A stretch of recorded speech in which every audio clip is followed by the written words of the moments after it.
number one seed, the champion of the arena. The fans adore me because I've never lost. Yet you are afraid that you will lose everything.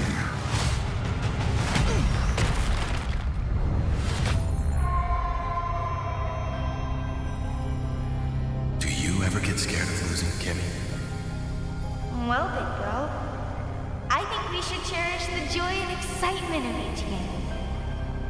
Not who won or lost. That's right. I'll strive for victory, but I won't lose myself in its pursuit.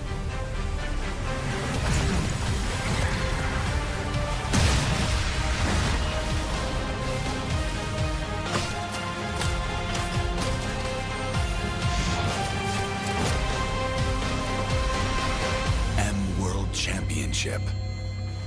I'm back.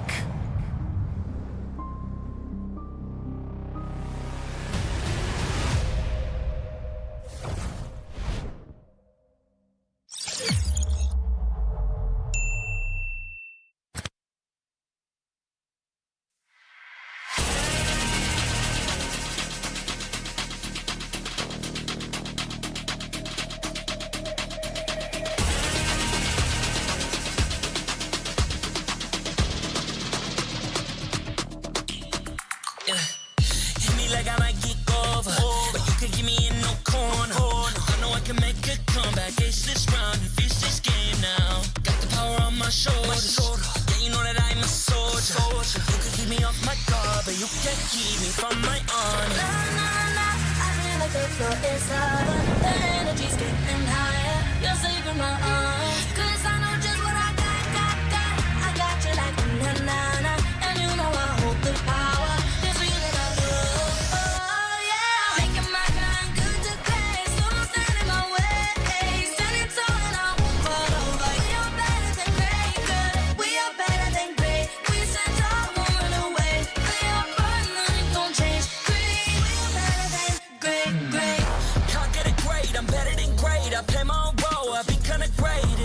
Transcend myself into this game, yeah. I build a power to dominate fate. Championship mind, no time for the weak. We start to the game, shout, reveal. Better than great, that's how we feel. I feel like the floor is sour. The energy's getting higher. You're saving my arms, 'cause I know just what I got. I got you like na-na-na, and you know I hold the power. This feeling I love, oh yeah. Making my grind good to great, so don't stand in my way. Standing tall and I won't fall over. We are better than great, girl. We are better than great. We stand tall, won't run away.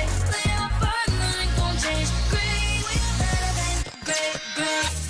If we stand tall and believe we can make it, you and me, with a sense of urgency, you'll see I'm better than great. I'm better than great. Oh yeah, yeah. Oh, I'm better than. Making my grind good to great, so don't stand in my way. Standing tall and I won't fall over. We are better than great, girl. We are better than great. We stand tall, won't run away. We are firm, nothing gon' change. Great, we are better than great.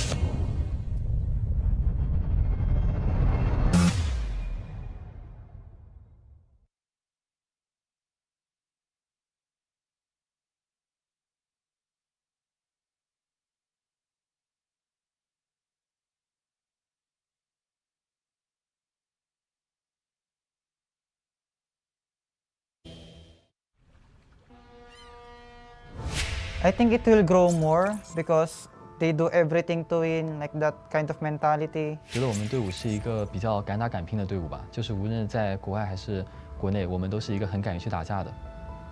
China punya MLBB dia tak cukup lagi setahun. Masih depan mungkin dalam setahun setengah boleh kot. I don't expect much from them in this wildcard. 我觉得他们第一个season吧，应该不是很好吧，这次成绩，下一次可能好一点吧，因为他们才刚开始。Yo no creo que KBG sea tan poderoso como dicen, como porque el otro equipo chino terminó mal.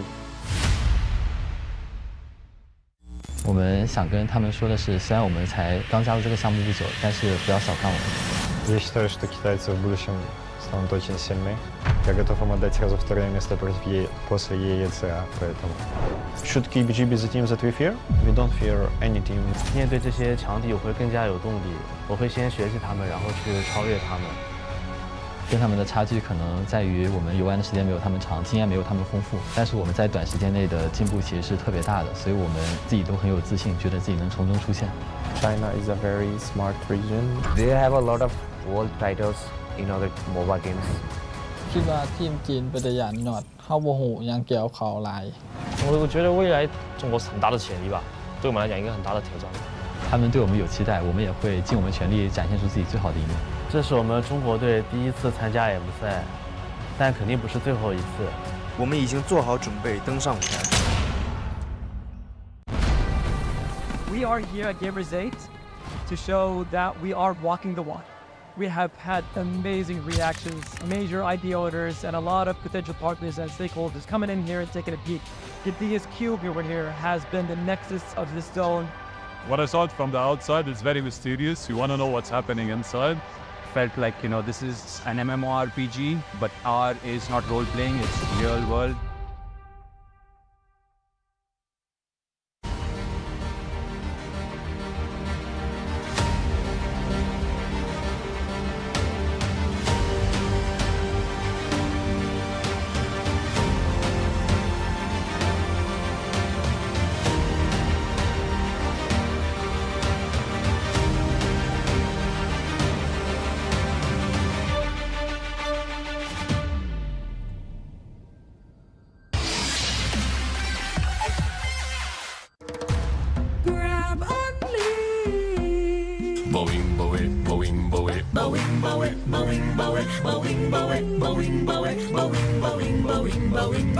Grab only, savings ang dami, your wallet sings tonight.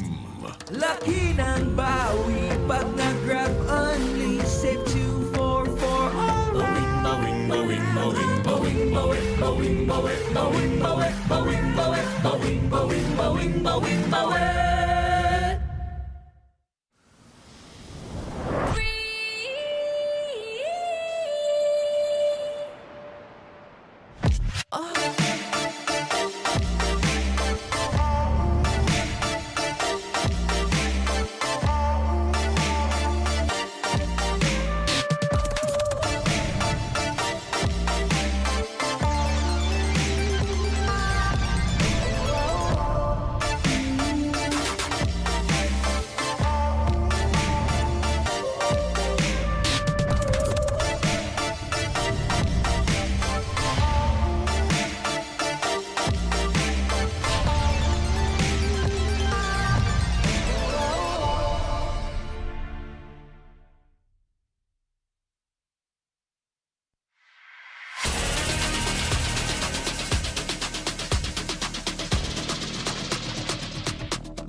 am the #1 seed, the champion of the arena. The fans adore me because I've never lost. You are afraid that you will lose everything.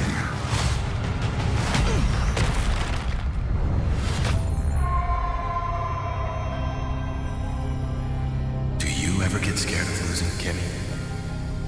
Well, big girl, I think we should cherish the joy and excitement of each game.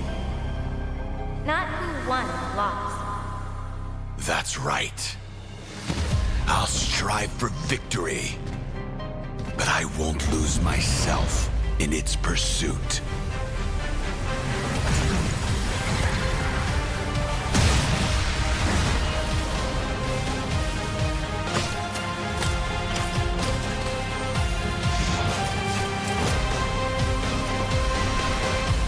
World Championship. I'm back.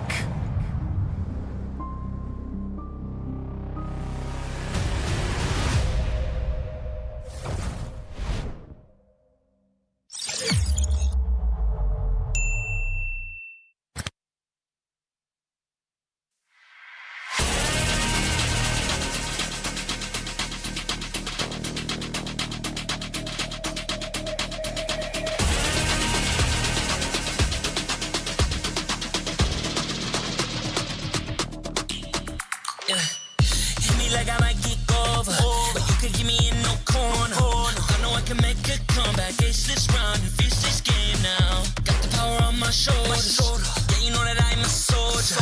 You can keep me off my guard, but you can't keep me from my honor. Nah, nah, nah, I feel like the floor is lava. The energy's getting higher. You're saving my arms, 'cause I know just what I got. I got you like na-na-na, and you know I hold the power. This feeling I love, oh yeah. Making my grind good to great, so don't stand in my way. Standing tall and I won't fall over. We are better than great, good. We are better than great. We stand tall, won't run away. We are fun, nothing gon' change. Great, we are better than great. Can't get it great, I'm better than great. I play my own role, I become the greatest. Transcend myself into this game, yeah. I build a power to dominate fate. Championship mind, no time for the weak. We start to the game, shout, reveal. Better than great, that's how we feel. I feel like the floor is lava. The energy's getting higher. You're saving my arms, 'cause I know just what I got. I got you like na-na-na, and you know I hold the power. This feeling I love, oh yeah. Making my grind good to great, so don't stand in my way. Standing tall and I won't fall over. We are better than great, good. We are better than great. We stand tall, won't run away. We are fun, nothing gon' change. Great, we are better than great. If we stand tall and believe we can make it, you and me, with a sense of urgency, you'll see I'm better than great. I'm better than great. Oh yeah, yeah. Oh, I'm better than. Making my grind good to great, so don't stand in my way. Standing tall and I won't fall over. We are better than great, good. We are better than great. We stand tall, won't run away. We are fun, nothing gon' change. Great, we are better than great.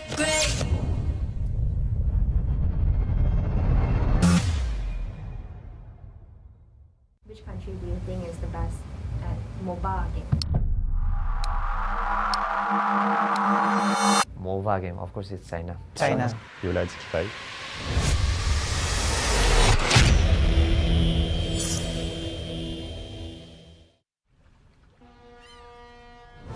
I think it will grow more because they do everything to win, like that kind of mentality. 觉得我们队伍是一个比较敢打敢拼的队伍吧，就是无论在国外还是国内，我们都是一个很敢于去打架的。 China punya MLBB dia tak cukup lagi setahun. Masa depan mungkin dalam setahun setengah boleh kot. I don't expect much from them in this wild card. 我觉得他们第一个牺牲吧，应该不是很好吧，这次成绩，下一次可能好一点吧，因为他们才刚开始。 Yo no creo que KUG sea tan poderoso como dicen, como porque el otro equipo chino terminó mal. 我们想跟他们说的是，虽然我们才刚加入这个项目不久，但是不要小看我们。 Я считаю, что китайцы в будущем станут очень сильны. Я готов им отдать сразу второе место после EECA, поэтому...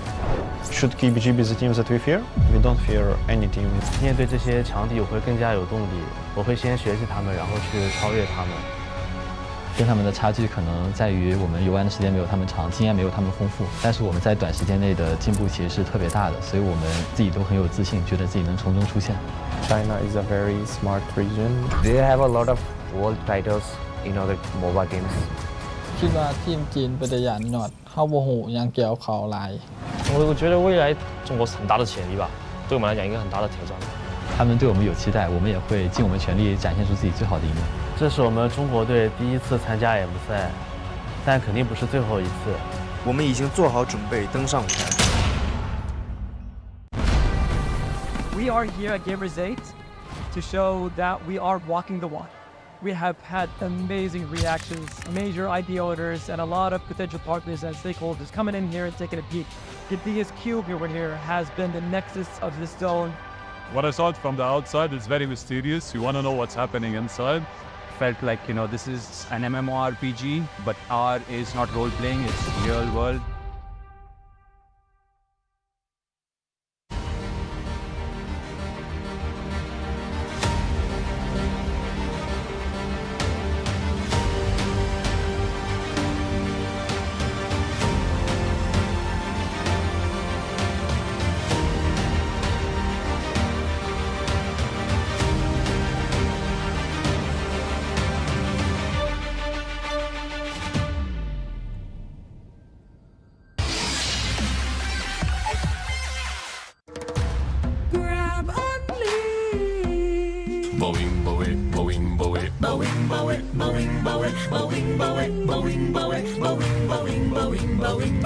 Grab only, savings ang dami, your wallet sings tonight.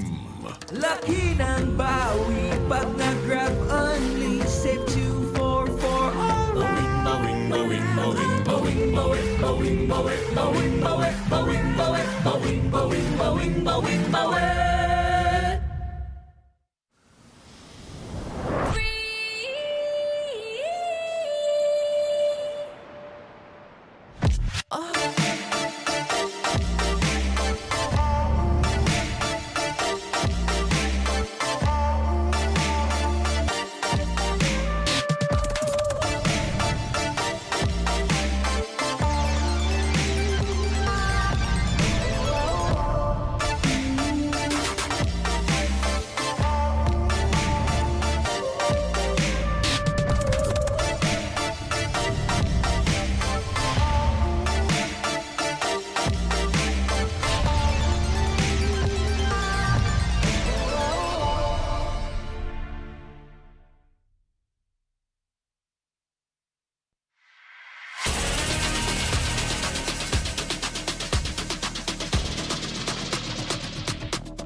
1 seed, the champion of the arena.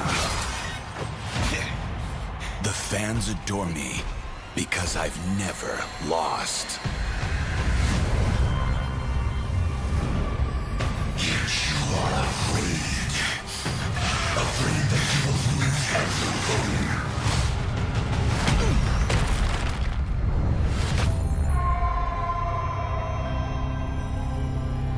Do you ever get scared of losing, Kimmy? Well, big girl, I think we should cherish the joy and excitement of each game. Not who won or lost. That's right. I'll strive for victory, but I won't lose myself in its pursuit.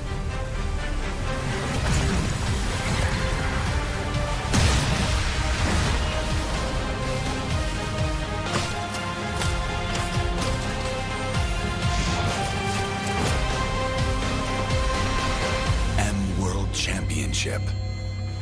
I'm back.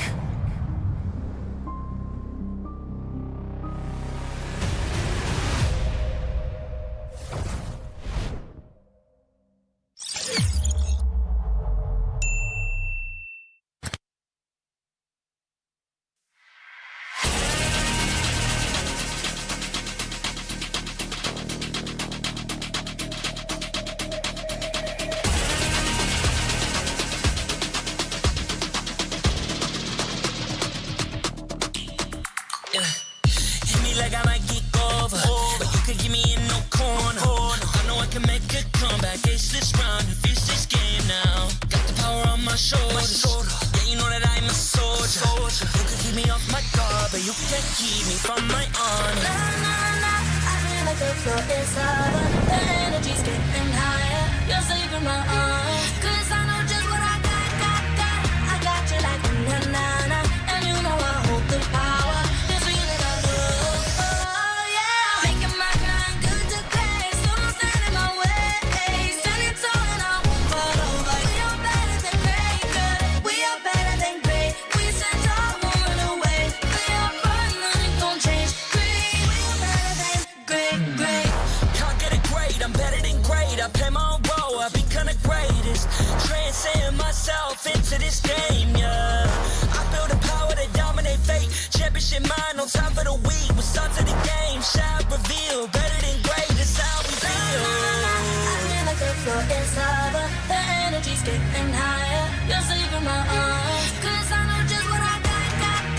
I got you like na-na-na, and you know I hold the power. This feeling I love, oh yeah. Making my grind good to great, so don't stand in my way. Standing tall and I won't fall over. We are better than great, good. We are better than great. We stand tall, won't run away. We are fun, nothing gon' change. Great, we are better than great. If we stand tall and believe we can make it, you and me, with a sense of urgency, you'll see I'm better than great. I'm better than great. Oh yeah. Oh, I'm better than. Making my grind good to great, so don't stand in my way. Standing tall and I won't fall over. We are better than great, good. We are better than great. We stand tall, won't run away. We are fun, nothing gon' change. Great, we are better than great.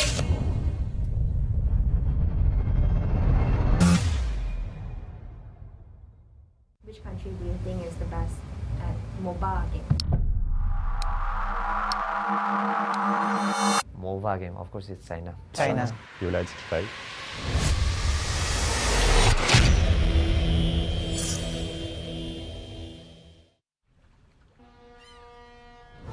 I think it will grow more because they do everything to win, like that kind of mentality. 觉得我们队伍是一个比较敢打敢拼的队伍吧，就是无论在国外还是国内，我们都是一个很敢于去打架的。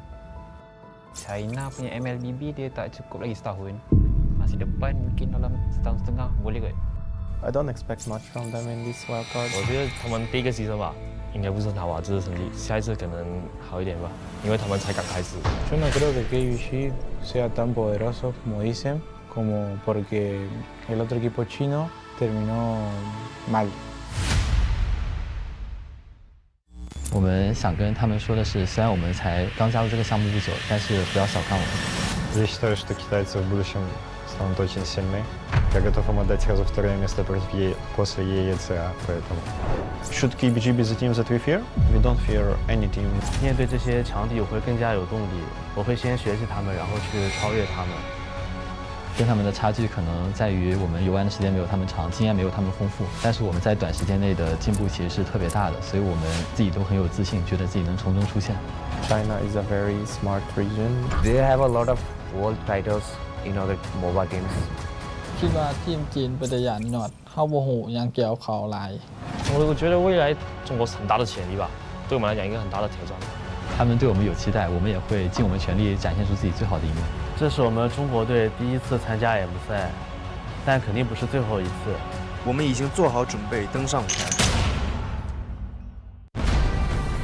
We are here at Gamers 8 to show that we are walking the walk.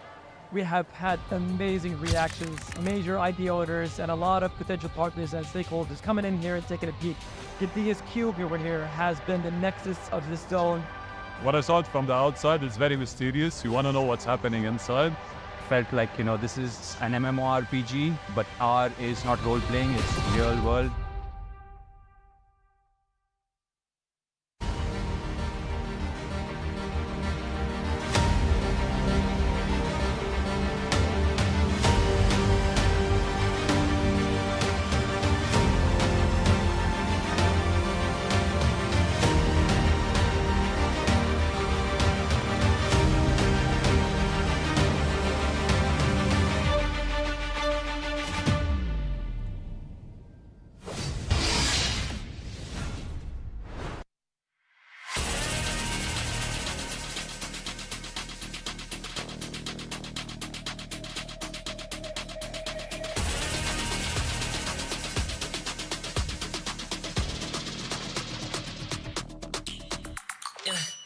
Hit me like I might kick over, but you could give me in no corner. I know I can make a comeback, ace this round and finish this game now. Got the power on my shoulders, yeah, you know that I'm a soldier. You could keep me off my guard, but you can't keep me from my honor. Nah, nah, nah, I feel like the floor is lava. The energy's getting higher. You're saving my arms, 'cause I know just what I got. I got you like na na na, and you know I hold the power. This feeling I love, oh yeah. Making my grind good to great, so don't stand in my way. Standing tall and I won't fall over. We are better than great, good. We are better than great. We stand tall, won't run away. We are partners, don't change. Great, we are better than great. Can't get it great, I'm better than great. I play my own role, I become the greatest. Transcend myself into this game, yeah. I build a power to dominate fate. Championship mind, no time for the weak. We start to the game, shall reveal. Better than great, that's how we feel. I feel like the floor is lava. The energy's getting higher. You're saving my arms, 'cause I know just what I got. I got you like na na na, and you know I hold the power. This feeling I love, oh yeah. Making my grind good to great, so don't stand in my way. Standing tall and I won't fall over. We are better than great, good. We are better than great. We stand tall, won't run away. We are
my shoulders. Yeah, you know that I'm a soldier. You can keep me off my guard, but you can't keep me from my honor. Nah, nah, nah, I feel like the floor is lava. The energy's getting higher. You're saving my arms. 'Cause I know just what I got. I got you like na na na, and you know I hold the power. This feeling I love. Oh yeah, making my grind good to great. So don't stand in my way. Standing tall and I won't fall over. We are better than great, good. We are better than great. We stand tall, won't run away. We are fun, nothing gon' change. Great, we are better than great. Can't get it great, I'm better than great. I play my own role, I've been kinda great.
Salamat Pagi Malaysia and greetings to everyone all around the world. I'm Mara Aquino and you're watching the Mobile Legends Bang Bang M5 World Championship Wildcard. Everyone is looking forward to more MLBB action today, especially after the postponement of yesterday's last two matches. To all the fans who came over and to our global viewers all around the world, we'd like to express our sincere gratitude for your patience and understanding. And on behalf of the organizers, we'd like to apologize for any inconvenience caused. But fret not, because today we have 6 electric MLBB matches coming your way. All of our wildcard participants have been showing us their region's exciting MLBB playstyle. And today, we'll find out the teams who will face each other in the crossover matches tomorrow. Who will continue their journey en route to the Grand World Championship stage? The fans are hyped, the casters are set, and the players are more than ready to become better than great.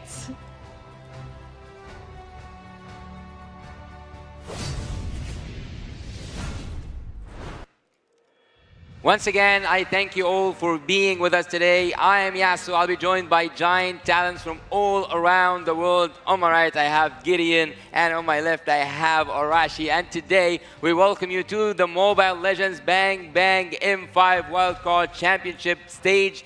And today, we will see people, and we will see players, we will see the audience, and everything happen and come down to this moment to know who's going to the playoff stage. But before that, let's see what does Gideon have to tell us. In case you guys, what's powering on the lights here at the stage, M5 is powered by Muntun, presented by Kidea, and supported by ROG, the official gaming phone. Grab the official Super app, and not to forget about Secret Lab, our official chair partner. Thanks very much for our lovely sponsors, man. This event would not be possible without all the assistance that you guys have provided for us. So we're very grateful. We thank you once again for on behalf of the audience as well.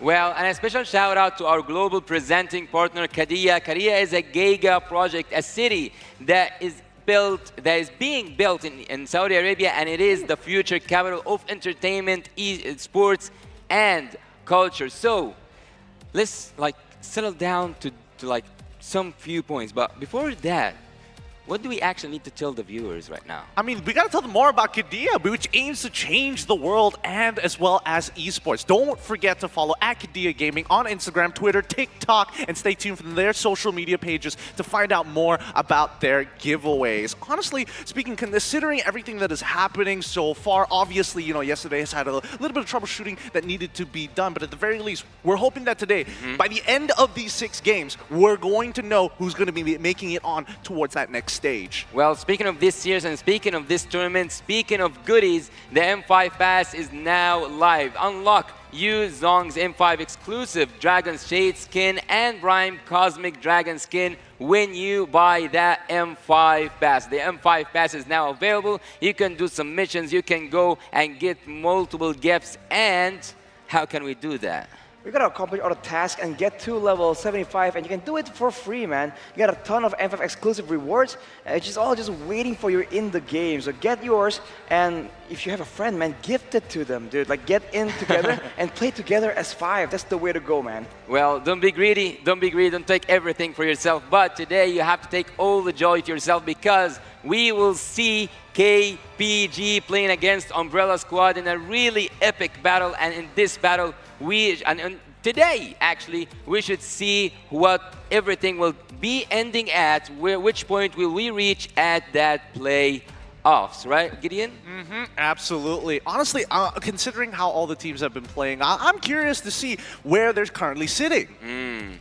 Let's see together how are the teams sitting, and let's see also the group standings before we start the day, just so that everyone have an idea about what's gonna happen today. Group A has Falcons, Nightmares team as the top 1 and 2, SMG followed by 4 Miracle. But remember, some of these teams didn't play more than 1 game so far, so this schedule actually might flip upside down by the end of the day. And on Group B, we have Lil Gun Imperio as a first and second so far, joined by Umbrella Squad and KBG team, which will play in just few moments to tell us if something will change in Group B. I think that match with KBG is what a lot of people are waiting for. We've talked a lot about how they need time, and with the game kind of shifting to today, they've had even more time to prepare, so they might just surprise us even more compared to what we were expecting. I mean, that's the thing, right? We're looking for improvement over the duration, over the entire tournament, and it can get a little sketchy for some of them, but today, that's where we're hoping to see them really make that impact. And in today's schedule, we'll see that we will start it off by KBG playing up against Umbrella Squad, followed by 4 Miracle against SMG, the favorites, and it will be followed by Imperio team going up against Umbrella Squad, and then it's a busy day. It is like a heavy, let's say, MLBB fit day.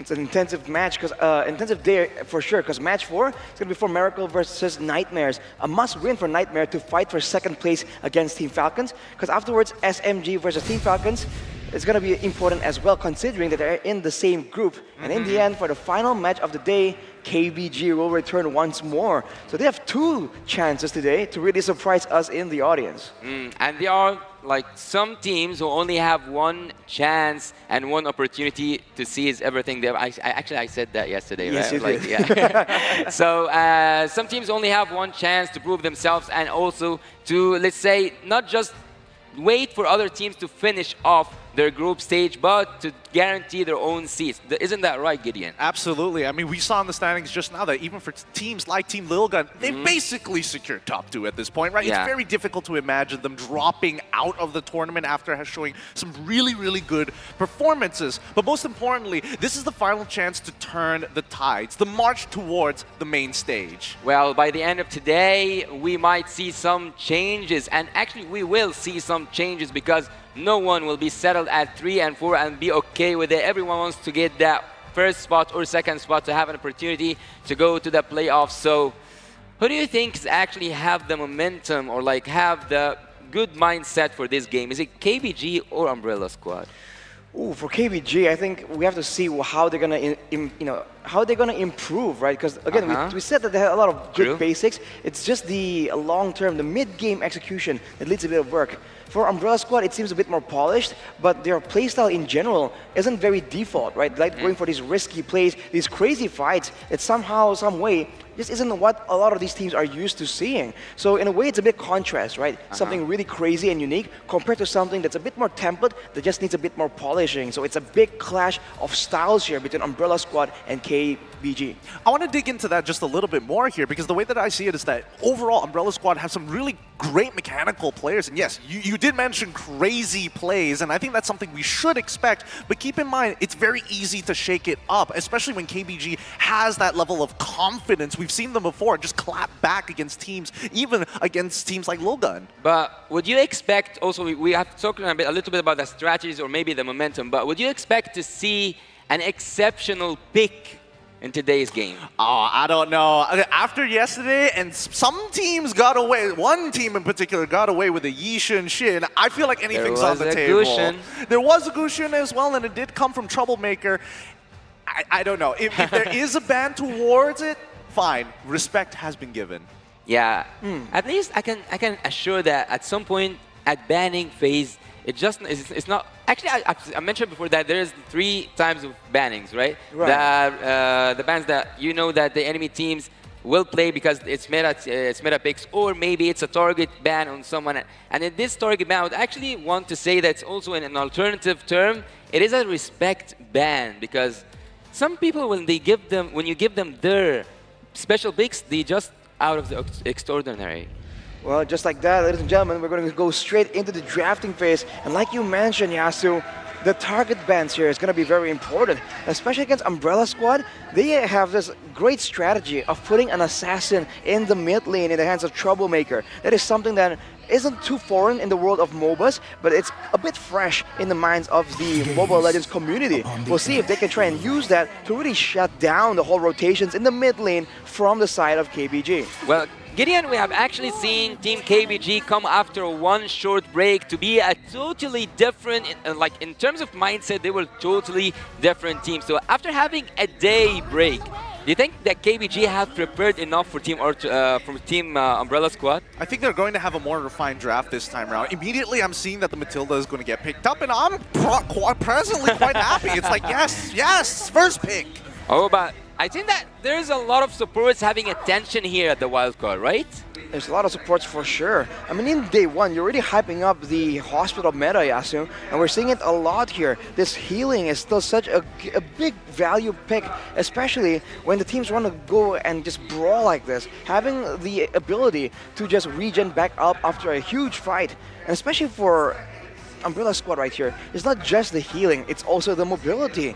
The Matilda can be played defensively, but also aggressively.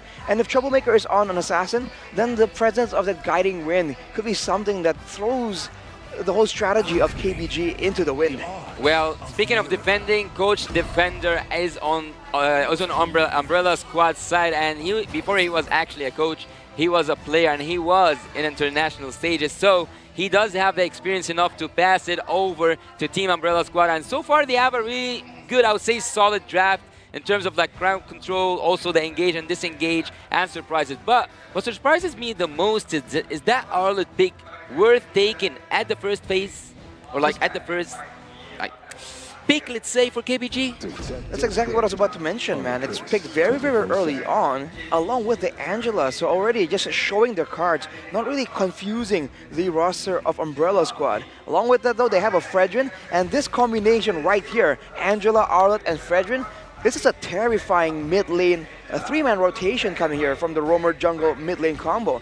Especially in the early game fights, level 1, level 2, and to a certain degree after level 4 as well, they can do a lot of damage, a lot of combos, and even with the Guiding Wind, you do worry about whether or not the members of Umbrella Squad can really escape from all this damage and all this mobility and crowd control. But that's under the assumption that they want to fight in the same side of the map, because what I'm seeing here is you've got a pretty independent EXP laner, you've got a gold laner that wants to win. I'm feeling like you just need to win out that mid lane and you've basically got gold for free. And I see that heading into that second phase of banning, Afani has joined so fast on the side of KBG, so they might have done their studies and they know that Umbrella Squad's jungler have also like this. I'm not gonna say a weird draft pool, but a wide draft pool, because Troublemaker has surprised us with that Gushin, and maybe, just maybe, Actually, wait. I have studied Team Umbrella Squad. They are really good at assassins. I'm actually quite surprised why. Was Fanny like banned in the previous days? Ooh, I gotta check back on my quite notes. I'm remember. not quite sure about it. Yeah. I think there were some Fanny bans against some of the teams right here. Mm. It is a very meta hero by all means, especially in the hands of mechanically sound players. So taking it away from Umbrella Squad with their very skirmish-heavy composition and their high-speed composition, by the way, is definitely a good idea. But for KBG, what does that mean? Does it mean that they do want to have something vulnerable in the gold lane? Someone that just stays in the back line and outputs that damage because they're banning 2 assassins. Well, Mario is a really great player in terms of assassins, and that was what was I actually talking about. Actually, there are some fans supporting Team Umbrella Squad here in the audience, and look, yeah, they are just pointing that out. We are here to fully support Team Umbrella Squad. KBG on the other side, I would say that they have done their homework because Lancelot and Fanny were some of these picks that Marl made the EECA struggle with. Yeah, no, honestly, I think they've done some really good work here, especially being on the red side of this draft, right? It's still very, very flexible. You don't know where exactly they're going to be putting a lot of their resources into. It doesn't really give a spearhead, an obvious spearhead to Umbrella Squad. Ooh, but an Aerithal ban comes in through for Umbrella Squad. So they're concerned about the aggression, but also that combo, man, the high-speed maneuverability. With the Yuzong, the Aerithal does come to mind. But I do feel like with all the tools that they have, the Aerithal is slightly weaker here in terms of damage output. So it's a good respect ban. So I feel like for Umbrella Squad, taking that away kind of locks KBG into something less meta, you know, something that can't really hardcore carry. Unless they really want to go for that carry pick, which is something they could... well, TAA for a reason. Just like that, man. They go for the carry pick. But I was about to say, it's dangerous against this team that is so good at finding holes in your defense, in your positioning to find that backline. Yeah, man, that's crazy how many times you get that picks correct, because ever since I've been actually sharing the desk with Arashi, every time he says something, it just happens. Maybe after casting, he can be a really good coach. So Team KBG have done and have took that carry away, but I was actually mentioning something earlier on in the tournament. After seeing an Angela, I always expect to see either a Claude or an Aerithal. So if it wasn't a target ban, I think it was a ban to prevent something really, really dangerous and strong from the side of Team KBG. It's a tough call on this one because, again, I know Castle is very comfortable on this Terizla overall. I think Umbrella Squad are playing to their strengths. Wow. Okay, so tanks were going to be a problem. No worries, we got an Ultra Scaler here as well in the mid lane. Wow. We haven't seen Lunox in a while as well. Are we all the way past that 50 hero mark, 50 unique hero mark? I think we are. We should. Or we should be very, very close. But the Lunox, man, it's a very deceptive, strong early game, and against what is possibly an Angela in the mid lane, it's going to win out in the wave clear, it's going to win out in the trading as well. And with a Mathilda Martis, it doesn't really lose out against the Fredrin and the Arlott combo, but maybe they're going to wait till level 4, right? Because they're going to require the Chaos Order to really shred down all these tanky heroes. Well, I think that the damage output from the side of Team Umbrella Squad is really good in terms of everything, and here joins like, let's say a traditional pick in terms of XP, and we will see Yuzong. But here comes the change. Oh wait, there's a lot of changes. Actually, right now, Angela has been the mage, and Arlott is the roamer, right? Yes, since the beginning, I was assuming the Arlott is going to be a roamer, because in the EXP lane, it's great, but it's a bit too immobile, in my opinion, right? You lose out in the macro pressure. So I was always assuming that in this really early game meta, I was saying earlier, it's going to be a Fredrin, Arlott, Angela combo going on in the mid lane. So the Yuzong was left open. And that Terizla and Yuzong matchup is a bit of a skill matchup, but that's definitely a problem for the side of Umbrella Squad. But to be honest, they don't really have that vulnerable backline anyways. The Lunox and the Brody can come in aggressively with the rest of the team to try and go for that all-out team fight. As the dawn breaks and as the land of fashion, actually, the land of competitiveness and dreams welcome you to its first match of the day, where two giant teams will take us on a marvelous journey fasten your seatbelts. It's gonna be an exciting ride. It sure is, Yasu. We got Umbrella Squad on the blue side up against KBG on the red side. Now, Arashi, I'm curious to know here. The early game, as we know, coming in from Umbrella Squad, is going to be quite devastating. What can KBG actually do to weather the storm?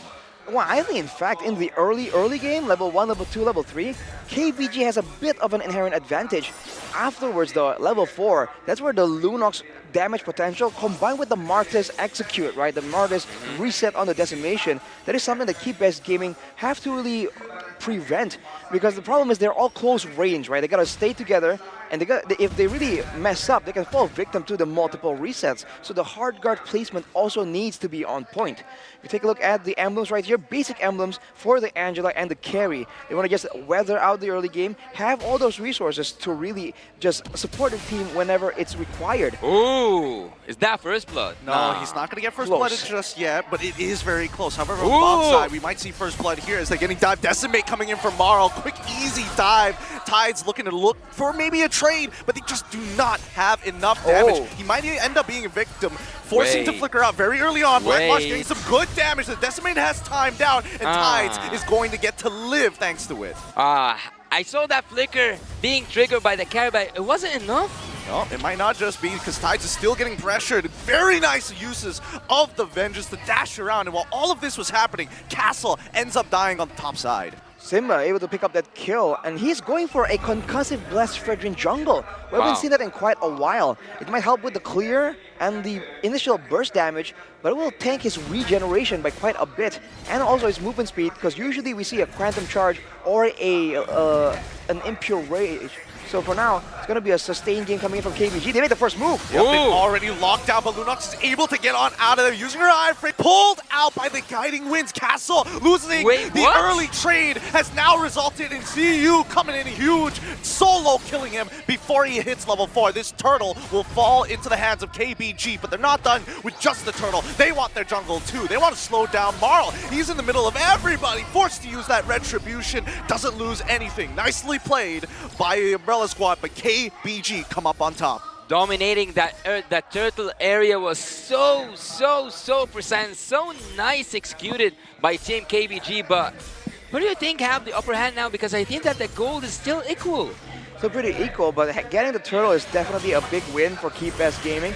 And this is the thing, man. Level 4, they have a lot more to work with the Martes, with the hard card available. And this Fredrin is very deceptively still meta. I do believe that it's still up there in terms of meta, for sure. The Troublemaker now having a bit of an issue here. The Lunox can function a bit like an assassin, but not just yet. She does need some more items to scale up.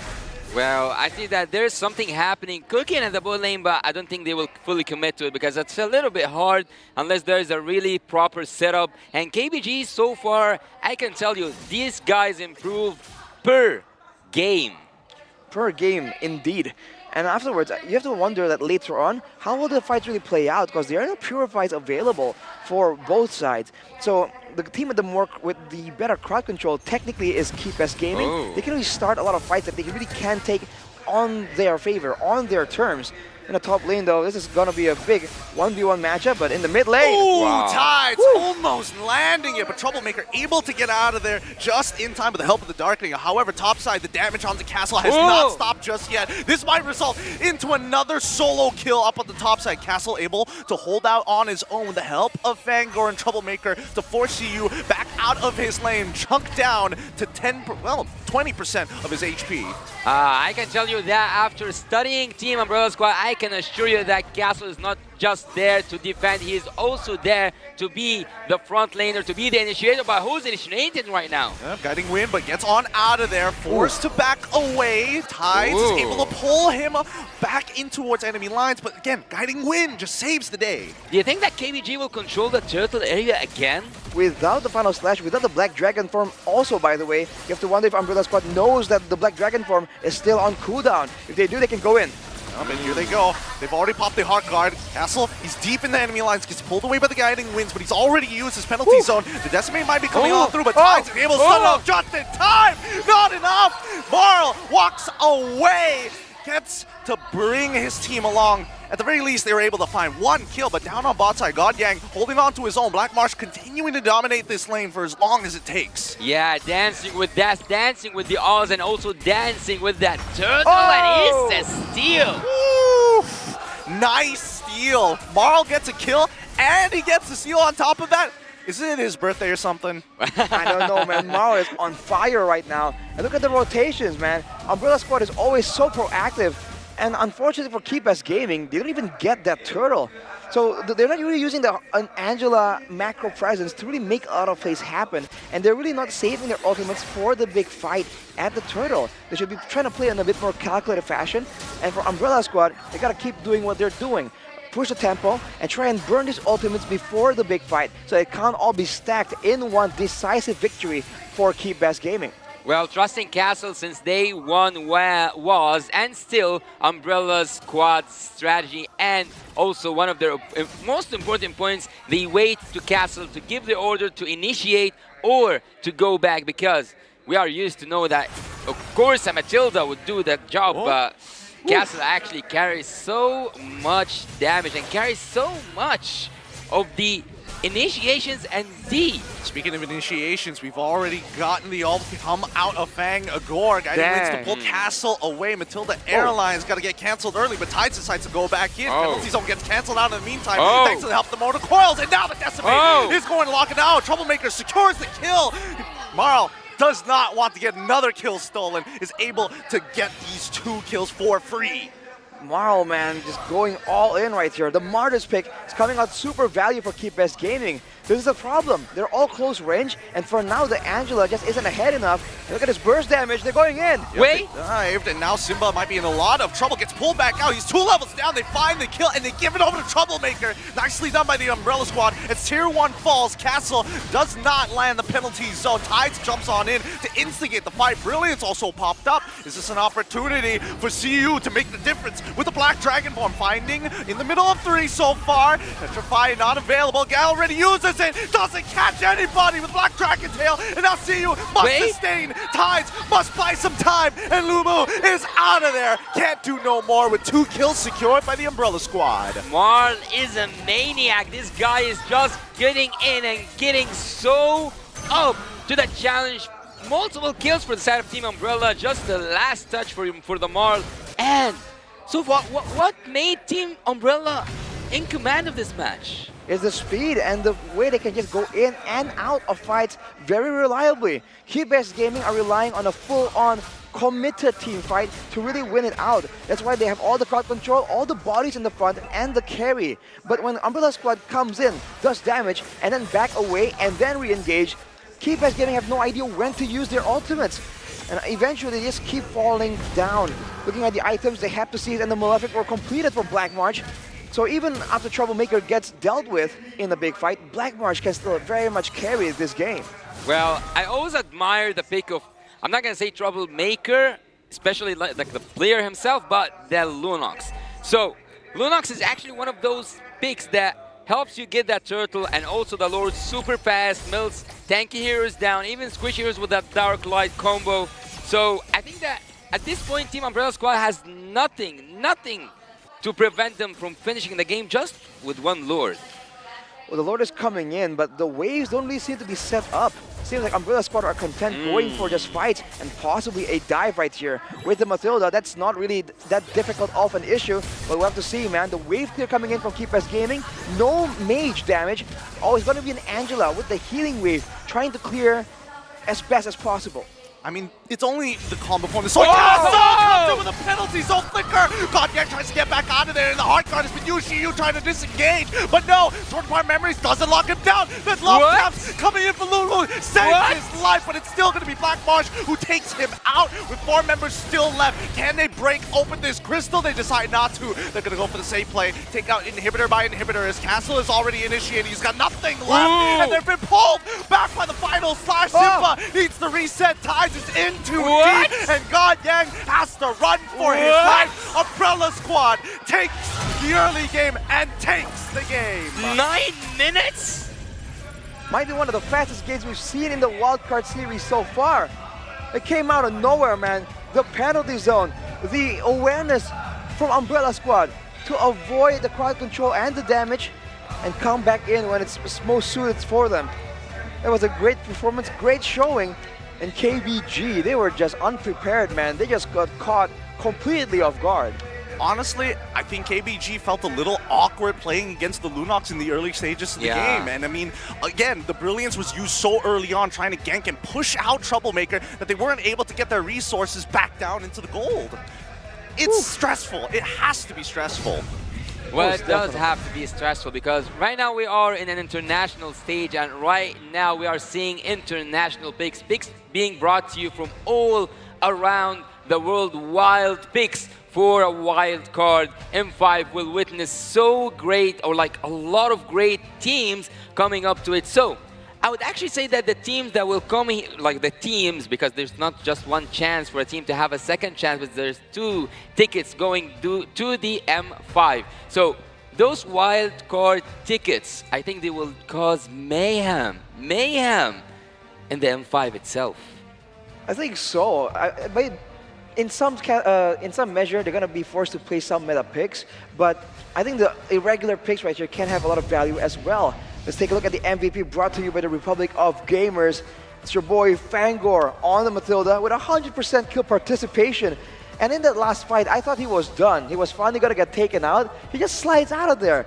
No sweat. No sweats whatsoever. And honestly, looking at his player cam, he was communicating a lot with his team to see what plays are actually available when they are moving in for these fights. And I think it's great that Umbrella Squad have a lot of confidence in themselves when they have the lead. This is their comfort zone. They're going to initiate. They're going to get something out of you. And once you're out of resources, they clap back. Well, speaking of value, the most valuable player right now, I think it's well-deserved. Whenever he initiates or disengages, this guy is a genius. Well, that's why the Matilda pick is just so beneficial right here, particularly against the composition of KBG. The pressure is on them to really find that great initiation and maybe bait out the guiding wind first and then go for a big play. But Fangor knows that. It really seems that he really understands how these fights are going to break out. That's partially due to their wild style. So whenever the fights are beginning, he very adeptly just waits in the background, and every single time a big ultimate like the Final Slash or the Black Dragon form is used, he's just completely ready with the guiding wind, always on the right moment, the worst moment for KBG. Well, but that's a 100% kill participation, right? It's 100% kill participation. That's exactly it. Because in these big fights, he's always available to just give in the mobility, the shielding as well. And that's what is being abused by Umbrella Squad. If you look at these fights, it's always the movement here that makes it so difficult. Because the combos are available for KBG, but they can never get Umbrella Squad to be in the right place at the right time for them. I feel like KBG in these scenarios, right, they know what to do when it comes down to, oh, let's go down for a turtle fight, let's go down towards Lord side. But once things start slipping through their fingers, playing from behind is actually quite difficult because Mobile Legends is a game that's always coming at a fast pace. To stop a snowball would require you to make some significant plays, and that's why I think just the inexperience of playing against the Lunox can be a little difficult because the Brilliance is a good way to play around iframes, and even when you are trying to bait it out, Fangor can be that secondary fallback. And this is the problem with the draft of KBG as well. They can't really get the right plays at the right time, technically, also due to how things are moving around right here. Because for, like you mentioned, Gideon, it's just too much at the same time, technically. There's just so many ultimates that are flying around, especially in the early game, against a Martis and a Lunox. If they start really snowballing, there's so much immunity, damage reduction, that to really capitalize on a bad play, it's a bit too difficult for KBG to do without maybe doing some mind games to really trap them. I mean, I feel like the mind games is difficult to play as well, right? Because again, I do agree with you that there has been an overuse of abilities, especially when you start to see the use of the Heart Guard in particular coming in from Lumo. When you are walking up to the turtle, they pop it really early on. They're not holding it as a tool. They want to say, this is what we want to do right now, and it feels like they wear their hearts on their sleeves. They're very transparent. Well, do you think that, like, at some point it was the draft's fault for Team KBG to lose? I think KBG has potential right there, but the communication and the coordination is also a big problem. We saw, like, in the bottom side earlier, there was a big fight where afterwards, I think Simba and CU were trying to go in, Tides as well. They're all very all in, so they went in right there, but God Yang wasn't coming with them. So if they really want to go all in, they have to know as a whole team, right, when the fight is going to happen, when it's time to back off. Because if they back off not together, one by one, that's also leaving a lot of opportunities for Umbrella Squad to really pick them off one by one. Because if you look at their damage, right, the Brody and the Lunox does have a lot of teamfight presence, but for the most part, it's a lot of burst single target damage. If that is the case, I mean, the Hawkeye should have been the answer. Is this one of those situations where it is a breakdown in communications, or is it just a lack of mechanics? I think there's a bit of both, right? There's a lack of mechanics. Obviously, knowing the interactions between heroes is going to be a big part of looking for that outplay. But the communication, like I said, could be a lot better. Sometimes the usage of the crowd control from KBG is kind of overlapping as well. And in this kind of composition that where the crowd control is generally the ultimate, you want to be a bit thrifty and a bit more communicative with how you want to use it, right? To ensure that, let's say you force out the guiding wind, and then you have options to either pursue or cancel it maybe mid-flight. But KBG came from break last time, a totally different team. Would they do the same thing again? That's actually a huge question. But if KBG have to change something, would it be more on the draft or the gameplay and the macro skills itself? I think execution is the more glaring weakness, because the draft, like I said, has potential. On paper, in some stages of this game, it does make sense, but the way they played it just didn't seem to be aligned with how it's supposed to work out. So I feel like an easy solution would be to change the draft to get something that the players are more comfortable with, but that's also not an end-all solution for this problem. I agree with you. I think, you know, simplifying the draft might actually be a better way of approaching it, especially when you're coming in with Black Marsh winning out his lane, on top of the fact that Castle, despite dying pretty early on, and, you know, hats off to CU, his mechanics are great when it comes down into the laning phase, but after that, Castle was making more impactful plays later down the line. I also really felt like that KBG weren't really getting a good read, right, on what Umbrella Squad was trying to do. It's partially due to the mobility, but with the Black Dragon form, for instance, we don't see it being used a lot during like a big turtle fight, right? It's used, it's forced out even sometimes before the fights and before a big initiation. So if KBG really want to use this kind of composition, they have to know when is the right time to be using their resources. Well, KBG at this moment, or like at this time against Team Umbrella Squad, who do you think, or like Umbrella Squad team, who were the silent MVPs for you? Like, okay, we know that Matilda was the MVP, but who was like playing behind the scenes and having the most like effective part? I feel like it might be Troublemaker, man, with the control in the mid lane. And in the early game, of course, the Martis does a lot of damage, but you have to remember that the Chaos Order from the Lunox, it does percentage max HP damage. So against a Yu Zhong, against an Arlet, that usually we see are a lot tankier, Fredrin as well, with all this regen. That percentage HP damage was part of the reason why Mao was able to get so much success and so many decimations. We've called out this combo, how effective it might be in the early game, but I think they just played along with it really, really well. Yeah, I'm surprised that Troublemaker was able to get out of that laning phase as well as he did, and I think obviously, you know, Fangor being the MVP, obviously making it easy for him, but it doesn't change the fact that the individual plays have costed KBG a lot of more resources than it should. Again, the dodging, using the Brilliance, and then after that, the Darkening to create space, after we did see Tides try to go for a flicker final slash play in the mid lane. But looking at KBG's team fight participation, the 50-50 and also the 0 percentages means that it was solo kills at some moment, so there wasn't like a team effort there. There's a solo kill by Simba and a solo kill by Suyi as well. So you can see that it's supposed to be a team fight composition, but where is the participation, where is the right? team fight? They're not really fighting together. You're seeing the Final Slash and the Black Dragon form come out different times instead of getting a big combo. Because keep in mind, we've seen it before, right? A big Final Slash into a Furious Dive Petrify. That could be massive. But in fact, I think Tides was using the Final Slash as a bit more of a pick-off tool instead of a team fight ultimate.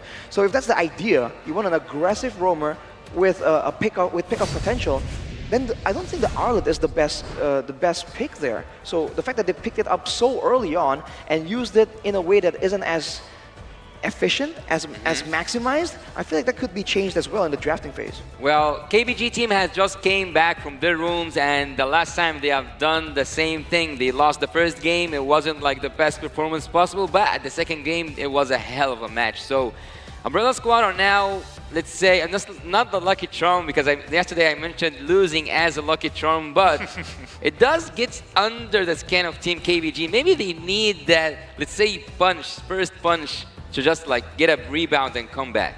Of course, I do feel like it is one of those situations where they need to download that information. But speaking of some of the players that we mentioned just now, Troublemaker, we played a lot of Gushin in MCC, and now I'm ready to pick it in the wildcard. Again, if they don't want to regret, they should keep on banning it.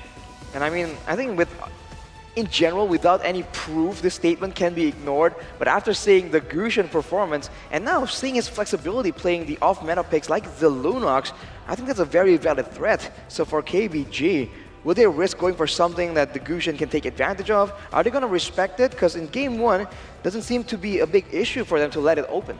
Well, for Team Lil Gun, I'm going to speak about Team Lil Gun a bit, because in this situation, in this scenario, their lucky charm was losing the first game and then coming back and reverse sweep. But for Team KBG so far, after losing the first game, they also lose the second match. So do you think that we will see a reverse sweep for the first time for Team KBG, or will it be the same full sweep for the opponents? I mean, after Umbrella Squad losing out to Lil Gun in the way that they did, I think they would rather not get reverse sweeped again in this tournament at all. They want to finish it 2-0 as cleanly as possible every single time. I think a clean performance is what a lot of teams are aiming for right here, especially because how volatile the standings are right now, right? The difference between a 3-game series and a clean 2-0 sweep could be massive, considering the end, the statistics at the end of the day. So I think for now, Umbrella Squad, considering it's the last day, they want to pull out all the stops and bring out all those secret pocket picks and really try and get a massive victory here and make a statement and maybe even set a precedent to try and use as some mind games against their future opponents. Well, Umbrella Squad should use that momentum to its best. Like, they should just take the advantage of the momentum that they have right now, winning a game in such a short time and getting into the second game should have a lot of favor to them, because they didn't have an issue, I would say, in terms of the draft. They didn't have an issue, of course, in terms of the macro skills and how they moved during the game itself. But anyways, some teams, they don't believe in mercy. And maybe Team Umbrella Squad will not have mercy upon Team KBG and will look for that full sweep in exchange for that reverse sweep they have witnessed during the tournament. This is the drafting phase, game number 2. KBG has decided to go in towards blue side. Umbrella Squad going to be on the red side. And honestly, considering how the last draft went, I'm pretty surprised with how much that KBG specifically has grown. I mean, the way that they draft, I think it's really smart utilizing these flex picks. I think that the end goal at the end of the day, the idea is definitely there. I think they also suffer from the lack of experience. We've already mentioned it again and again, but before we talked about the rotations and the decision making. But now, even in the team fight flexibility, it seems like they know, hey, one guy engages, the rest does damage, there's follow-up, but they can't get creative with it. They can't take turns, for instance, with 2 engage tools and confuse their opponents by switching it up on them. How many months has it been since they have access to the game? I think it's like what, 3-ish?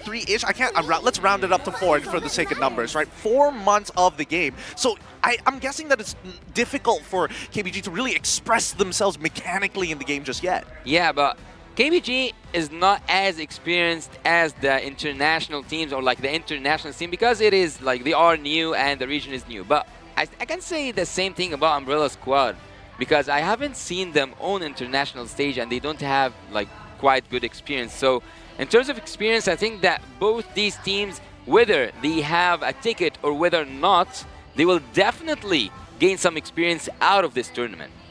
Well, here's a fun fact. Nolan. This is Nolan's 14th ban in the tournament out of 17 games this wildcard. He's currently the highest, followed by 1-1 and Matilda with both 12 bans. So Matilda 1-1 both banned by KBG. They certainly know how to read out the meta. But with all the bans settled right here, are they going to go for something like a Faramis, right? Go for a classic team fight play? It's going to be a Joy instead. Okay, interesting. Again, KBG, they like to have these flex picks up in the air, right? They don't want to have any preconceived ideas. They do want to kind of respond to how Umbrella Squad is going to play. But at the end of the day, you are on blue side, right? You kind of want to get your power picks for yourself as early as possible and kind of dictate the tempo. But there's still some good, really good meta picks like Angela, and you can, like, the picks can go on, but okay, this time they are the ones who take all at the beginning. Are they trying to make a statement right here? Like, hey, this is how you do it. They get the Bruno as well, though. That is a solid pick in the gold lane. Against a Joy, though, there is some risk involved. Overall, though, I think they can still get some security tools to really help the Bruno out. Now the Angela is left open by KBG. Angela Bruno is something that some people use. And a Bruno Rafaela is also a good combo that can work here. Well, is it just me, or the XP Linens has just like exchanged picks, Gideon? Oh, well, kind of for now. Let's see whether Yutong gets locked in later on for the side of Umbrella Squad. But in the meantime, at least, you know, having the Arla as a way to kind of make sure that you can initiate those fights. And more so, I would feel that disengage is going to be pretty important for them to be able to slow down your opponents while you deal with that Joy in your back lines. We don't know whether or not they're is going to be a focus specifically on the Arla role, but there's a high chance that it's going to be. That's how we always see it being used, and usually it's an all-in strat. So the fact that there's a Terizla might pose a problem, but I assume that there's going to be catch. I was about to say, considering the Joy being in the picture, the Kaja is a solid pick here. They can really shut down this assassin pick, and even if it doesn't, it allows for Umbrella Squad to really get a good pick. They have Bruno and Arla burst damage, right? So if they can pull someone even like the Terizla, if they are ahead enough, that can still really really improve their pickup potential. Well, there's one question that pops up to my mind when I see a suppression big right now. Because yesterday we have seen with Team Falcons, if I'm not mistaken, Super playing on the Franco, and on the other side was it Clock? I cannot actually remember everything. I'm not that good at photographical memory, but once the suppression hero was picked, and on the other side the team picked something that counters that suppression hero in terms of everyone gets around the suppression hero once he have a catch. So I think that will work perfectly for Terizla, and not just that. If they added one more crowd control, it's gonna be hell for Team Umbrella Squad. Big engage, technically as a counter engage tool against a pickoff, that is definitely something that Umbrella Squad are thinking about. I thought they might pick up the Angela, but they ban it away, knowing that they might not get a chance to pick it up first. And with their pickoff strategy, the Angela could be a big problem. With the Martis being banned, right, what will they use, especially in the jungle here, to really supplement this pickoff style? The Bruno is great, but in the mid lane and the jungle, you would really love to have something with a bit more kick to ensure that whoever gets Divine Judgmented does get taken out. If it's up to you, Gideon, which jungler would you choose for Team Umbrella Squad before it comes? Fast. I mean, I was going to say Martis, but I think KBG might have been a little ahead of the curve on this one. I feel that in this particular situation, you're looking not only for pickup, but you need a way to actually deal with this Joy besides just the suppression, right? Half the time it's not going to happen. Prediction. I'm just going to say Gushin right off the bat, just as a first pick after this round. only because, again, I don't think that KBG might actually go for the counter pick of something along the lines of a Kufra. It's going to be a Novaria. I'm going to say is Novaria mid, right? Not jungle. So we'll have to see. You never know in the wildcard series. For KBG though, already good. An assassin, a marksman, a good front line. I think utility is what they're lacking. I was talking about the Faramis earlier. That can still work right here, especially against all the pickup potential. Having a Netherrealm to stop someone from getting taken out can be value. But for Umbrella Squad, yeah, the question is what jungler, right? Something with damage. The Fredrin comes to mind as a good in-between. Yeah, but Akai maybe? Roger? Roger. Personally, that'd be very interesting to see here. But I mean, they've got the utility, they've got the right answers. It's just how do you kind of maintain that? And I think that KBG is taking a very good approach. They've covered all their bases. Well, he is a TAA after all, a tactical analyst, Arashi. So he says Faramis Team KBG just has to listen. Oh, it's a Lancelot. Okay. That is damage. That is mobility that is in line with their style. Was actually banned out by KBG as a final ban in Game 1. Against the Cho, though, an assassin against Cho is quite difficult. And the Netherrealm. I feel like this is going to be reliant on the rotations. Right? If Umbrella Squad can out-rotate KBG and get fights on their terms before KBG can really regroup around the penalty zone, around the Netherrealm, they can definitely take this game and run with it. Well, before we head into the match, I think that I will lean towards Team KBG's draft because I think they have a really good team fight. There's nothing to stop them from just like going in and sleeping into the backlines, having that Faramis.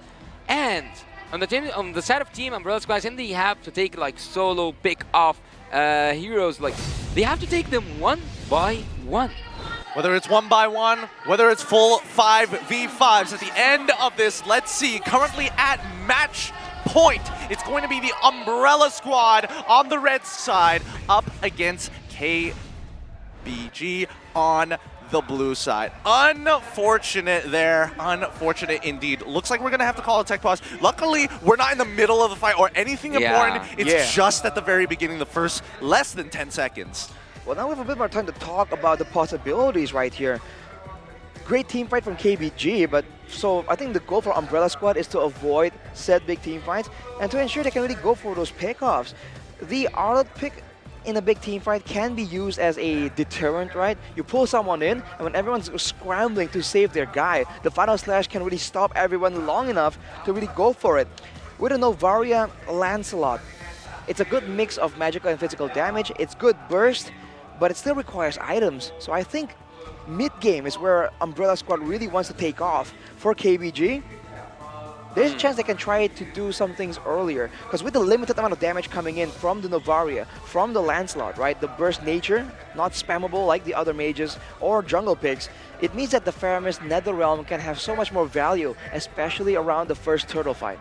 Well, at a certain point, I think that Arlet can be used not to just like take someone in the middle of his own team, but at some times, and I've actually seen that happen quite a lot, having someone out, swept out of the team fight because they are effective. Say, for example, you don't want a carry to be inside the team fight because she has a really good output and she has a really huge damage to deal, especially because it's a true damage. Of course, no one can stop against the true damage. So sometimes they just want to sweep carry away to keep it away from the team fight, even if they had to sacrifice with that Arlet.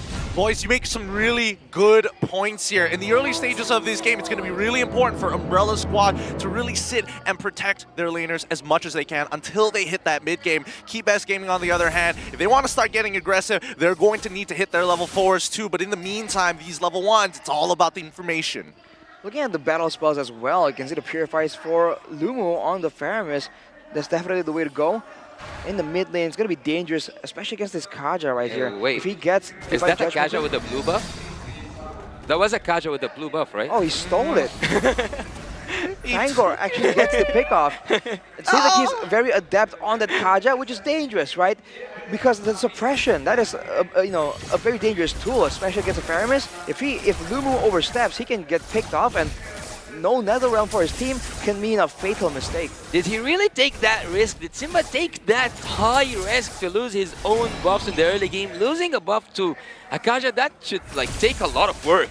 It does, but now Marl is getting right on top of Tides. No way to get out. Fangor slows him down, and now Lumu is on the run. Simba can only do so much, but he's not level 4, so no access to the electrifying beats. He got under the skin of Faramis. He actually used that Purify so fast. He used it very early, just in case something gets thrown out at him. But the early game damage potential, I think Keep Best Gaming were just really underestimating it.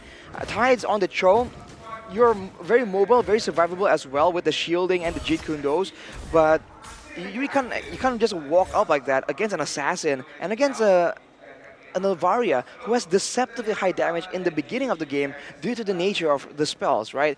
The farther you go on the Astral Recall, the harder that Astral Sphere hits. Well, I think that they need to work on that Bruno Beck because Bruno at a certain point is a snowball himself. So whenever, and he already he have a bow. So anyways, Whenever there's a Bruno, I always expect to see some turret pushing, see some like services being given to him, and a lot of resources. But maybe one of them is the team fight. Yep, Final Slash is already going to find two. Simba is completely outside of that turtle pit. Castle able to pick out. Oh wait, he flickers back in to try once more with Final Slash again, and manages to even get out the Nether Realm. Simba still gets to live. Troublemaker unable to connect with the flame shot. Now suppressed. Fangor has done a great job to set up Tides as a meal for his boy Marl. I was about to say no casualties so far, it's just a turtle, but there's a kill.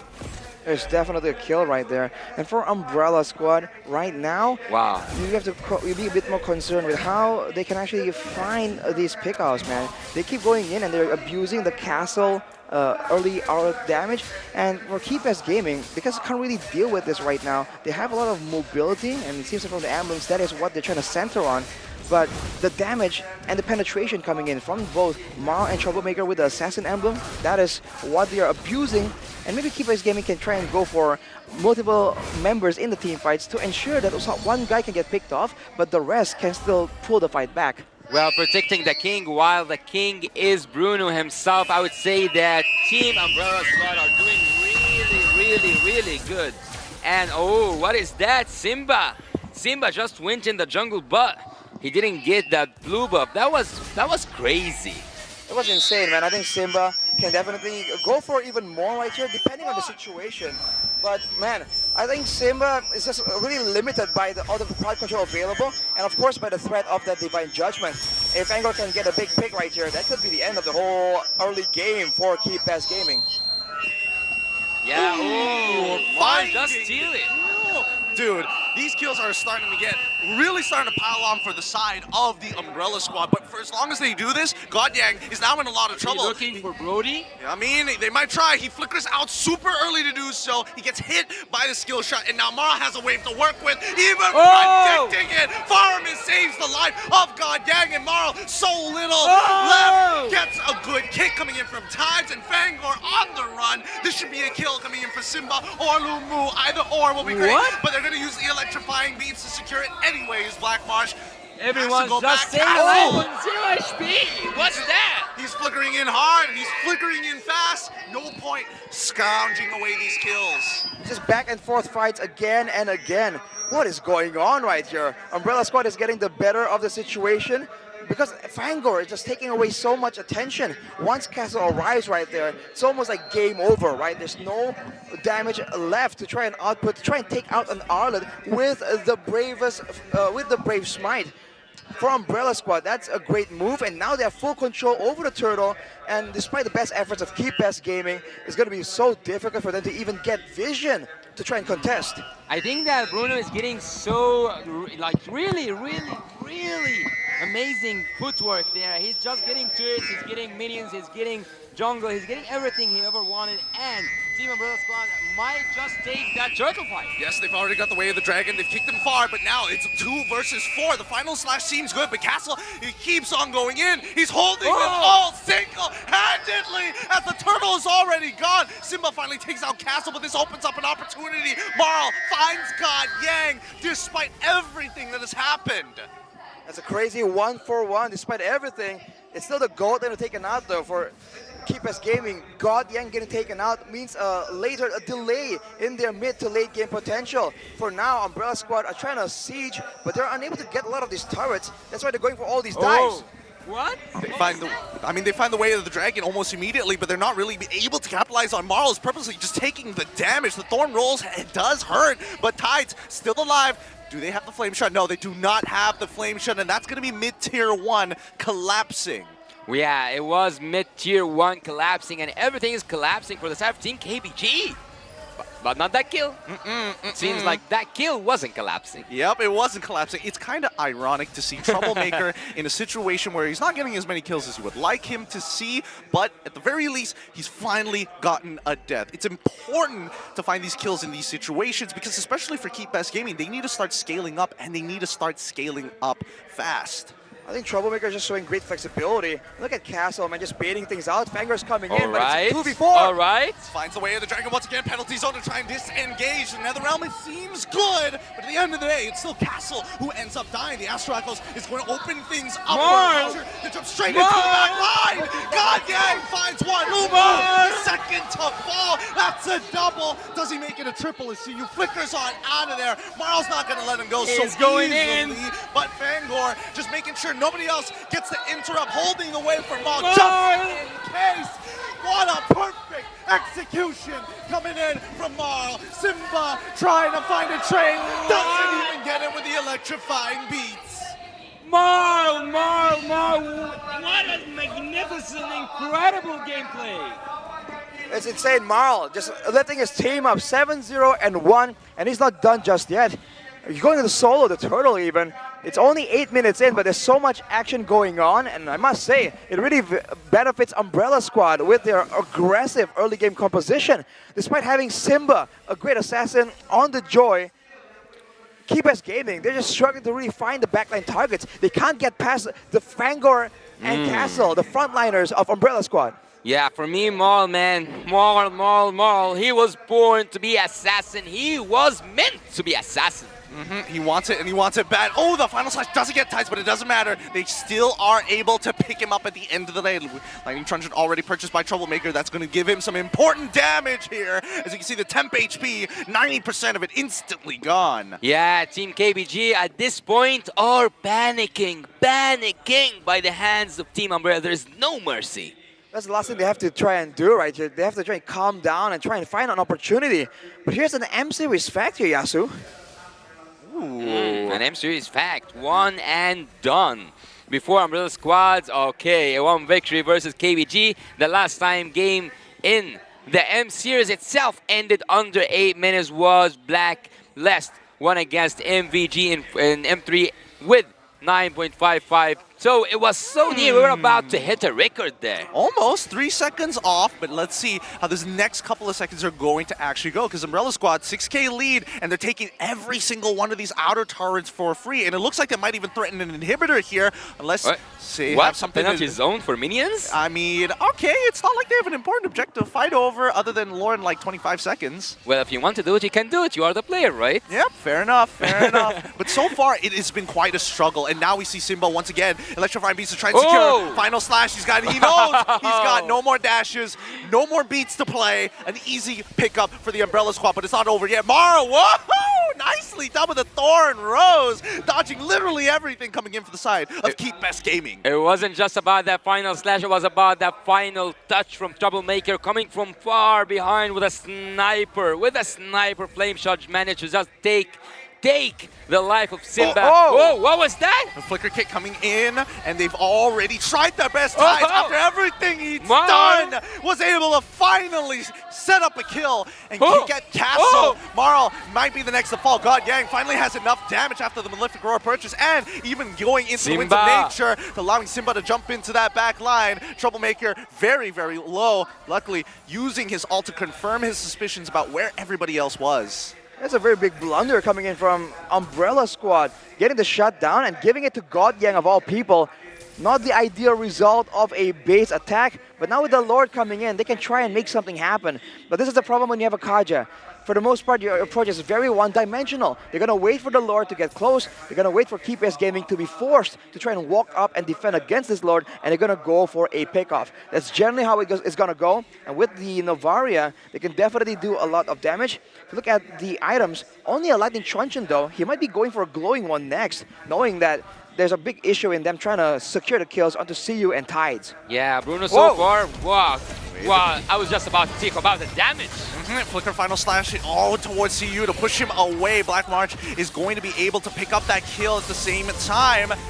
Good, perfect execution here. There should be an inhibitor take for the side of the Umbrella Squad. I don't see a lot of answers for Keep Gaming to maintain against this type of pressure. Finish? It could be a finish. The Lord is cracking down on the inhibitor from the bottom side, and now they slowly move up. Top inhibitor is next to fall. Tides looking for an opportunity, but Marl isn't going to give it to him just yet. I think the Umbrella Squad should start backing off soon, but Castle has something else to say. He gets kicked away, canceling his final slash, almost connecting onto 4. Good Astral recall coming in from Troublemaker, and now Castle all by himself. No disengage, forced to go back in again! He finally gets the final slash off the God Gang! Winds of Nature is going to keep him alive, but it's too late! The Black March is here! Oh my god, man. Oh my god, what was that damage? I'm telling you since the beginning. Watch that Bruno, watch that footwork. He's just working out through the whole game, getting so fed. Only one member down though for Keep Best Gaming. It's a 3v4, but Umbrella Squad, they're not backing off. Vanguard might be looking for another pickoff. And Black March's damage, man, that is insane. Especially against Lumu. 2 hits, I think, took him down below half HP. Fortunately for Keep Best Gaming, they're able to stave off the aggression and they're gonna live to fight another time. At 30 minutes though, Umbrella Squad, now they're kind of feeling the heat. The late game ain't bad, man, with a Bruno and a Novaria, but the Arlet and the Lancelot does fall off a bit, and the Netherrealm becomes even more important the longer the game goes on. I see a conceal there. What are they planning to do? Not quite much, just changing position, right? Yeah, I think it's just changing position. They want to flex their, like, legs and stuff. They got to stretch it out a little bit. Their base will eventually, they're going to have to base eventually. They've got no inhibitor tyrants, 3 pushing waves. I feel like Umbrella Squad, they've basically got the nuts at this point, right? It's very difficult to lose from this position. No mercy whatsoever. Well, they can have the intel advantage, they can have the pickup advantage as well. Keep Us Gaming, they just have to get the right person, right? If they cheat 1-for-1 with the Netherrealm as well, they need to get towards the backline, towards Black March maybe. Ooh. Oh, they pull CU, but now here comes the Farmers to protect everybody. Jumping on in with the penalty zone, catches them on. Marl's able to take out CU, but Black March had to go as a trade, a 1-for-1 trade. Not very worth it. Not very worth it for the Umbrella Squad, but now evens up with the help of a Lord take. An enhanced Lord there was brought to you by Korea and will be brought to you by Umbrella Squad in the mid lane, and they might just finish what they started because Umbrella Squad so far has been in charge of every single movement in the game. But there's a bit of a weakness here that is spotted, man. Keep Us Gaming, the fact that they're able to get Black March in that fight is great for them. Gold swing wise, it's also good for them in planning out their next fight. Oh, Simba! Oh, Simba almost gets taken out. But if they can trade him for Black March perhaps in a fight, they can win.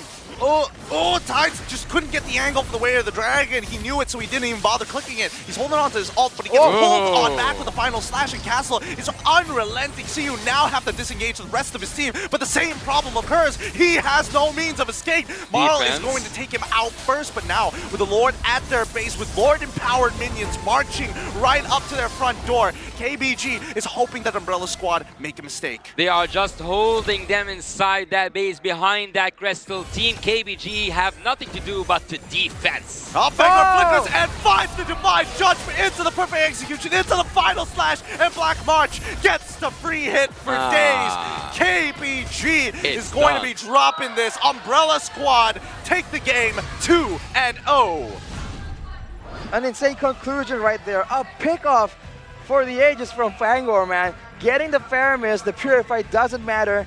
And with the burst damage supplemented by his team, the game plan was solid. The execution was solid for a while. Problems were happening, but in the end, the Umbrella Squad has defeated KBG. Yeah, it seems after all, losing the first game for Team KBG wasn't a lucky charm at all. It was just, let's say, a pattern that Team KBG won. Maybe if they won the first game, they will take it to a full sweep. Who knows? Maybe even like start a game and then reverse sweep like Team. No, I'm not gonna say Umbrella Squad because Umbrella Squad already has proven me wrong before I continue the sentence. Now they have won the first game and the second game in a row. Absolutely, really good stuff coming in from the Umbrella Squad. I love seeing them confident. I love seeing them so sporadic with the way that they play. And more importantly, the fact that we're getting so much love on this Arlet makes me so happy. You're a big fan of the Arlet? Oh yeah, I'm a big fan of the Arlet. I think it's a great pick that kind of forces teams to be aggressive. And if you know me, you know I like that action, bro. I like these games with a lot of fights, and the Arlet really makes it all happen in the wildcard series right here. So I'm very happy that he is here as well. Yeah, actually, we're all happy to see teams evolve and see teams play better and dare to themselves to be better than great, because that's what it takes to go on the international stage, and that's what it would need to be happening, because the teams that will get out of here will face a harder challenge. Let's say a ridiculously hard challenge, because the M5 at the Philippines will not be like here. It will be like hell for whoever comes from here. So they are not. You remember that quote that when you are young and they say like when you pass high school, life will get easier. I don't think that like if you pass wildcard, life will be easier. It will like be harder.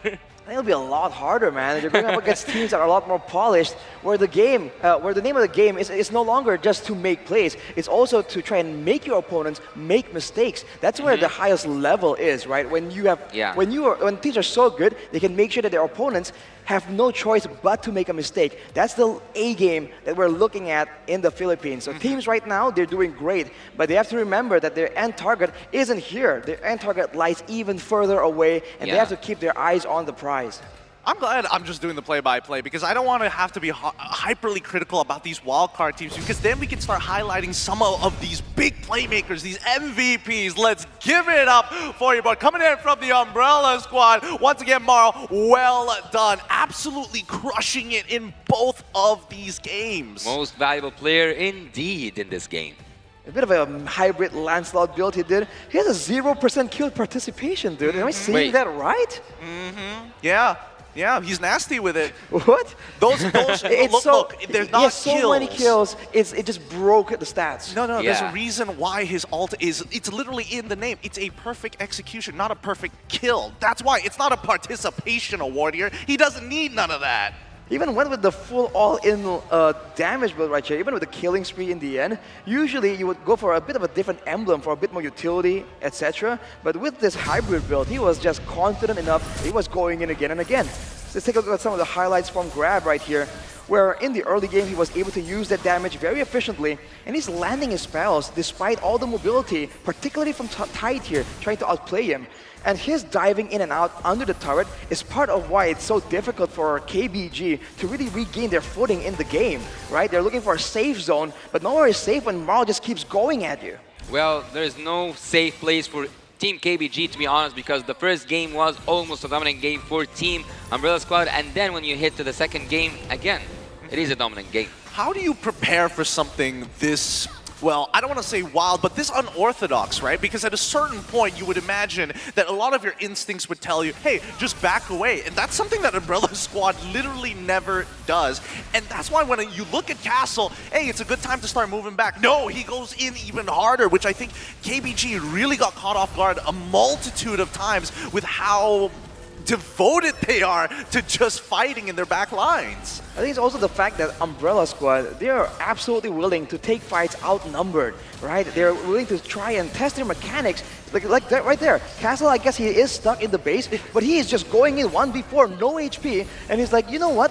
Let's see what's the best thing I can make out of the situation. And the fact that they're willing to just go so riskily in means that for KBG, they're constantly wondering, hey, this is going well, but is it okay? And that hesitation is what makes it so difficult for them to find some moments to try and turn the game around. That's why, be like Castle. Get your ult cancelled like 5 times and still commit, and still commit even harder to get the 6th one off. Well, Castle has let's say an iron heart, because this guy fears nothing. He doesn't even fear death. He just goes in, he just initiates, he just sacrifices himself. As I told you, they use him to the best, and as I told you at the beginning, at the very beginning, the #1 rule at Team Umbrella Squad is just trust Castle. And never back away. Because even Castle, right, he went with the tank emblem right here, not the fighter emblem. So he's not going for a lot of more damage or regeneration. He wants to be as tanky as possible, because he knows he's going to be in the front.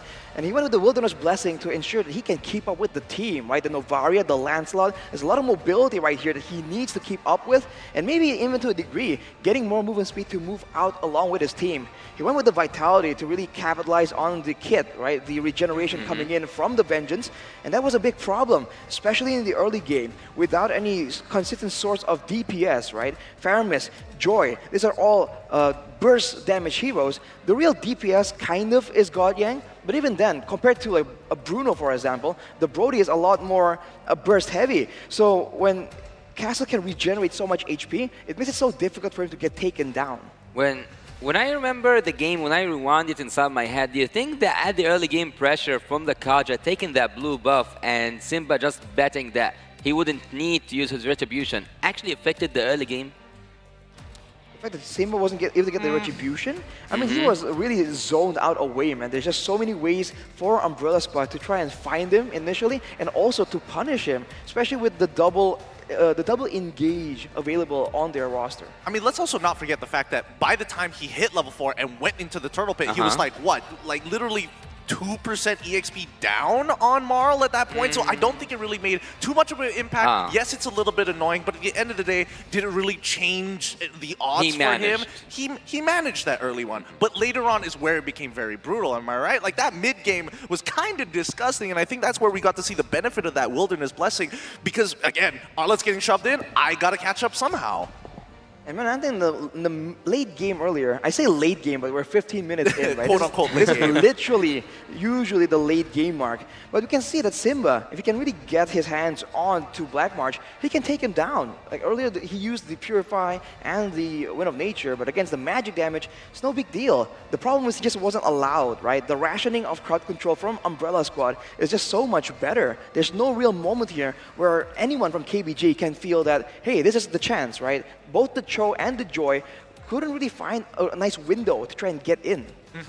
I agree with you on that one, because in a lot of these team fights, again, some of the same problems started to occur, like especially when it came down to the important ones around the pit. I mean, obviously Rich Guy carried the Forgot One, leading over to the Umbrella Squad for obvious reasons, but see you in these particular situations with the help of Tide. He wants to be able to do something here, and when he does, unfortunately, there's not enough follow-up, and more importantly, there's too much commitment on the singular target. I feel the comms are sounding like we need to be able to take out this one specific guy, and everything else starts to fade away. They forget about the other 4 members of the team. Well, I think that Team Umbrella Squad is a momentum-based team, because once they catch up their own base, it's so hard to stand up against them. Team KBG at some point fell down to the pressure and to how much consistent Team Umbrella Squad was hitting one time after another, because I've seen that Kaja annoy Simba, and I've seen Marl just getting inside and moving around like he owns that place, and like he knows what exactly he's doing, and he did know what he was exactly doing. And that's why actually he was so focused in terms of the jab. There was a lot of Marl, let's say, particularly, what was the word for it? Like target bans. Oh, Marl target bans. I mean, again, in the early game, the jungle now has so much variety. Impact, right? There's variety, but there's also a lot of things now that really rely on the jungle, right? With how important the neutral objectives are, with how much more often the junglers are ganking and trying to get some impact in the early game. It puts so much more pressure on the junglers, which is why you're seeing a lot more of these mechanic-heavy, playmaking-heavy junglers show up into the meta, right? It's no longer just the roamers making the plays. The junglers also need to be independent and try and do things on their own. And it's kind of like a trickle-down effect, right? It's like, our jungler needs to do this, mid has to be able to support the jungler in that sense. It's just thing after thing after thing after thing after thing. Well, I don't know about you guys, but we should know once again that every team have proved that they are doing really great. So are they gonna be better than great? Let's see after the break.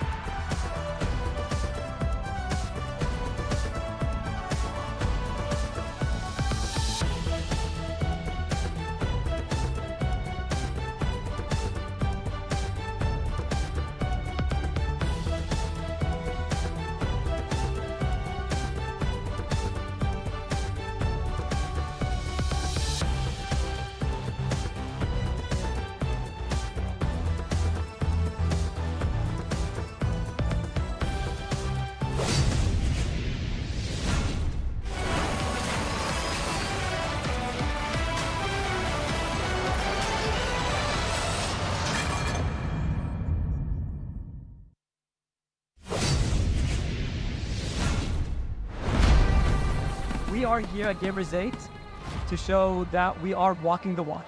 we have had amazing reactions, major idea owners, and a lot of potential partners and stakeholders coming in here and taking a peek.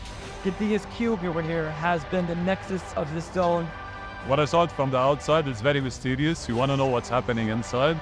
Felt like, you know, this is an MMORPG, but R is not role-playing, it's real world.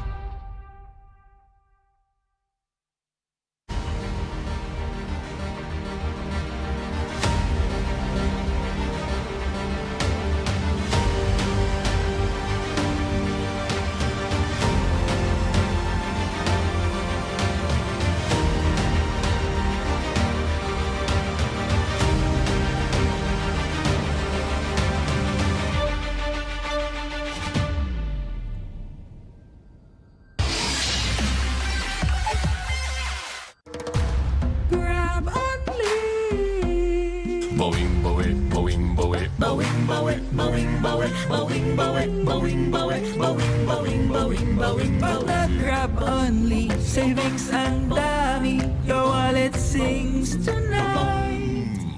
Laki ng bawi. Pag nag-grab only. Save 2 for alright. Boing, boing, boing, boing, boing, boing, boing, boing, boing, boing, boing, boing, boing, boing, boing, boing.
#1 seed, the champion of the arena. The fans adore me because I've never lost. You are afraid that you will lose everything.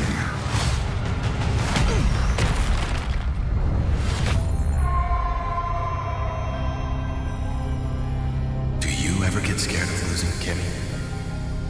Well, big bro, I think we should cherish the joy and excitement of each game. Not who won or lost. That's right. I'll strive for victory, but I won't lose myself in its pursuit.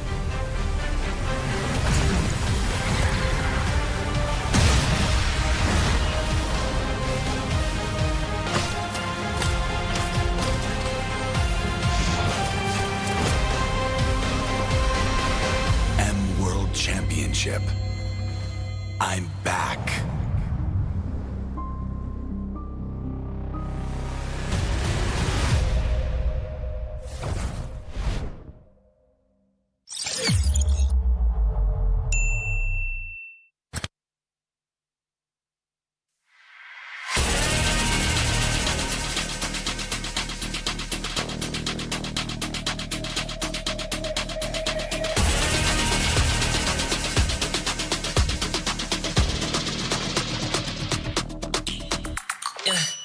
Hit me like I might kick over, but you can give me in no corner. I know I can make a comeback, ace this round and finish this game now. Got the power on my shoulders, yeah, you know that I'm a soldier.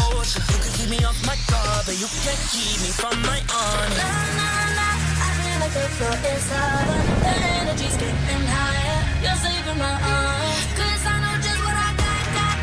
I got you like na-na-na, and you know I hold the power. This feeling I love, oh yeah. Making my grind good to great, so don't stand in my way. Standing tall and I won't fall over. We are better than great, good. We are better than great. We stand tall, won't run away. We are fun, nothing gon' change. Great, we are better than great. Can't get it great, I'm better than great. I play my own role, I become the greatest. Transcend myself into this game, yeah. I build a power to dominate fate. Championship mind, no time for the weak. We start to the game, shall reveal. Better than great, that's how we feel. I feel like the floor is lava, the energy's getting higher. You're saving my arms, 'cause I know just what I got. I got you like na-na-na, and you know I hold the power. This feeling I love, oh yeah. Making my grind good to great, so don't stand in my way. Standing tall and I won't fall over. We are better than great, good. We are better than great. We stand tall, won't run away. Play our part, nothing gon' change. Great, we are better than great. If we stand tall and believe, we can make it, you and me. With a sense of urgency, you'll see I'm better than great. I'm better than great. Oh yeah. Oh, I'm better than. Making my grind good to great, so don't stand in my way. Standing tall and I won't fall over. We are better than great, good. We are better than great. We stand tall, won't run away. Play our part, nothing gon' change. Great, we are better than great.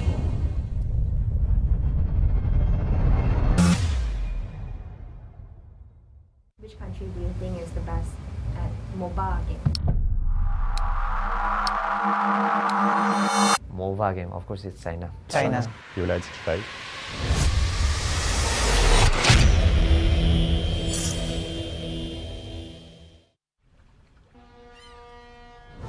I think it will grow more because they do everything to win, like that kind of mentality. 觉得我们队伍是一个比较敢打敢拼的队伍吧，就是无论在国外还是国内，我们都是一个很敢于去打架的。 China punya MLBB dia tak cukup lagi setahun. Masih depan mungkin dalam setahun setengah boleh kot. I don't expect much from them in this wild card. 我觉得他们第一个牺牲吧，应该不是拿瓦兹的成绩，下一次可能好一点吧，因为他们才刚开始。 Yo no creo que KUG sea tan poderoso como dicen, como porque el otro equipo chino terminó mal. 我们想跟他们说的是，虽然我们才刚加入这个项目不久，但是不要小看我们。 Я считаю, что китайцы в будущем станут очень сильны. Я готов им отдать сразу второе место после ENG, поэтому... Should KBG be the team that we fear? We don't fear any team. 面对这些强敌，我会更加有动力。我会先学习他们，然后去超越他们。跟他们的差距可能在于我们游玩的时间没有他们长，经验没有他们丰富，但是我们在短时间内的进步其实是特别大的，所以我们自己都很有自信，觉得自己能从中出现。China is a very smart region. They have a lot of world titles in other MOBA games. คิดว่าทีมจีนเป็นตัวอย่างหนอดเข้าโมโหยังเกี่ยวเขาหลาย 我觉得未来中国是很大的潜力吧，对我们来讲一个很大的挑战。他们对我们有期待，我们也会尽我们全力展现出自己最好的一面。这是我们中国队第一次参加 M 赛，但肯定不是最后一次。我们已经做好准备登上舞台。We are here at Gamers 8 to show that we are walking the walk. We have had amazing reactions, major idea owners, and a lot of potential partners and stakeholders coming in here and taking a peek. Gidea's cube over here has been the nexus of this zone. What I saw it from the outside is very mysterious. You want to know what's happening inside. Felt like, this is an MMORPG, but R is not role-playing, it's real world.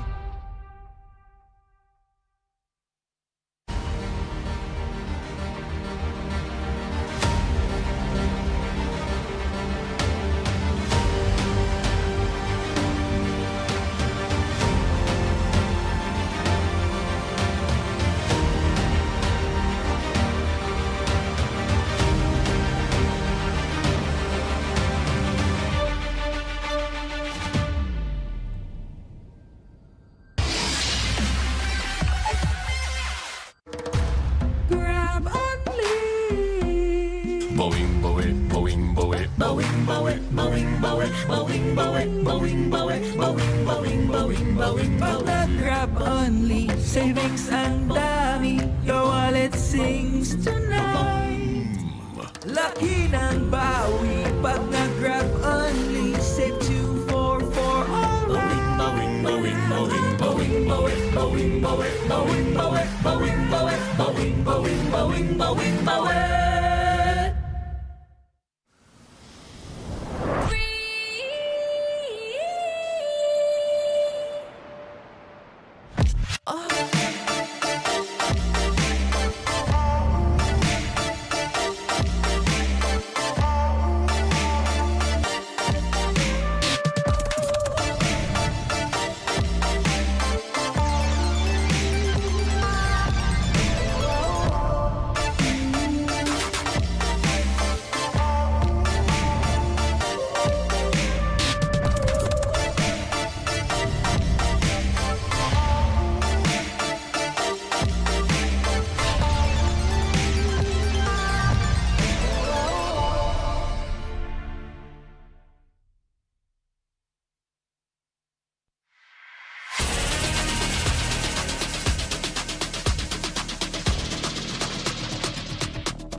number 1 seed, the champion of the arena. The fans adore me because I've never lost. You are afraid that you will lose everything.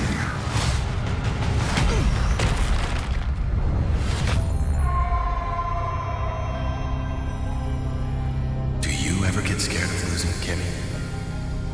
Well, big bro, I think we should cherish the joy and excitement of each game. Not who won or lost. That's right. I'll strive for victory, but I won't lose myself in its pursuit.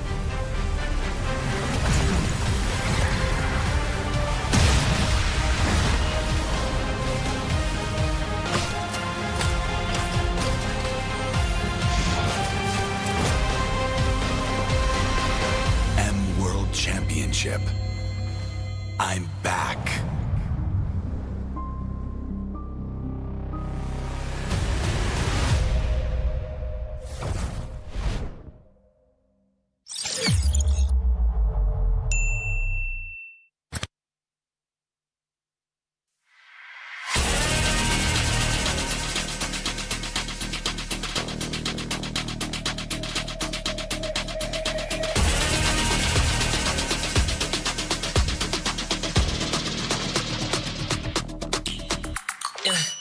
Hit me like I might kick over, but you can give me in no corner. I know I can make a comeback, ace this round and finish this game now. Got the power on my shoulders, yeah, you know that I'm a soldier. You can keep me off my guard, but you can't keep me from my honor. I feel like the floor is lava, the energy's getting higher. You're saving my arms, 'cause I know just what I got. I got you like na-na-na, and you know I hold the power. This feeling I love, oh yeah. Making my grind good to great, so don't stand in my way. Standing tall and I won't fall over. We are better than great, good. We are better than great. We stand tall, won't run away. We are fun, nothing gon' change. Great, we are better than great. Can't get it great, I'm better than great. I play my own role, I become the greatest. Transcend myself into this game, yeah. I build a power to dominate fate. Championship mind on top of the week. What's up to the game? Shall reveal. Better than great, that's how we feel. I feel like the floor is lava, the energy's getting higher. You're saving my arms, 'cause I know just what I got. I got you like na-na-na, and you know I hold the power. This feeling I love, oh yeah. Making my grind good to great, so don't stand in my way. Standing tall and I won't fall over. We are better than great, good. We are better than great. We stand tall, won't run away. We are fun, nothing gon' change. Great, we are better than great.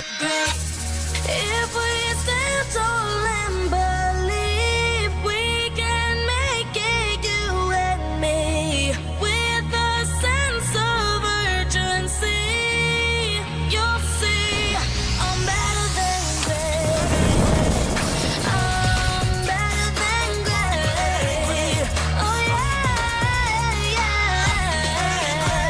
Oh, I'm better than. Making my grind good to great, so don't stand in my way. Standing tall and I won't fall over. We are better than great, good. We are better than great. We stand tall, won't run away. We are fun, nothing gon' change. Great, we are better than great.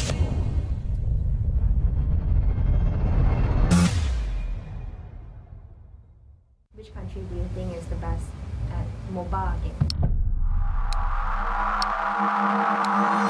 Mobile game, of course, it's China. Является Китай.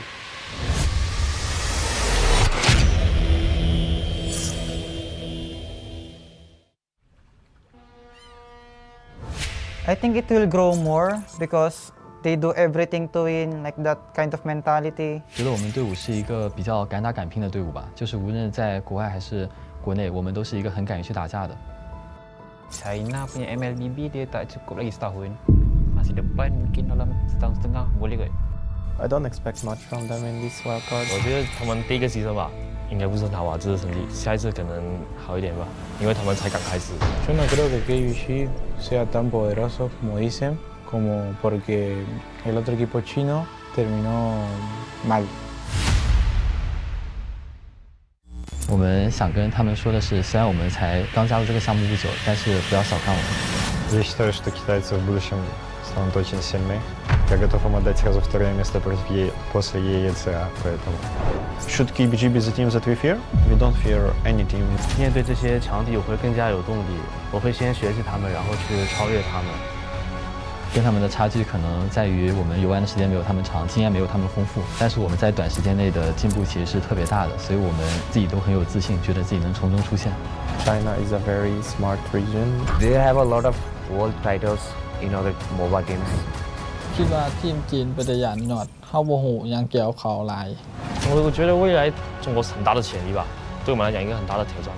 他们对我们有期待，我们也会尽我们全力展现出自己最好的一面。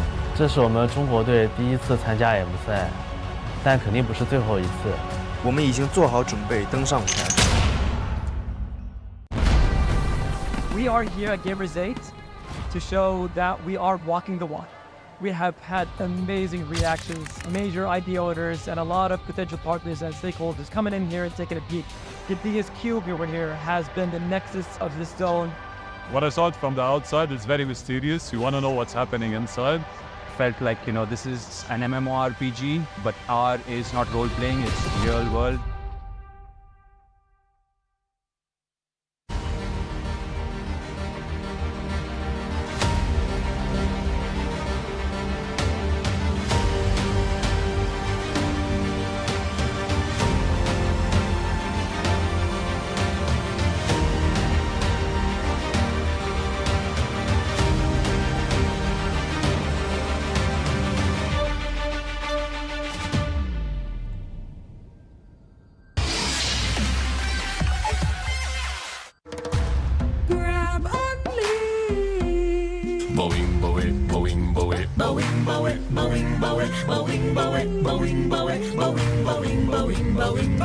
Grab only, savings ang dami, your wallet sings tonight.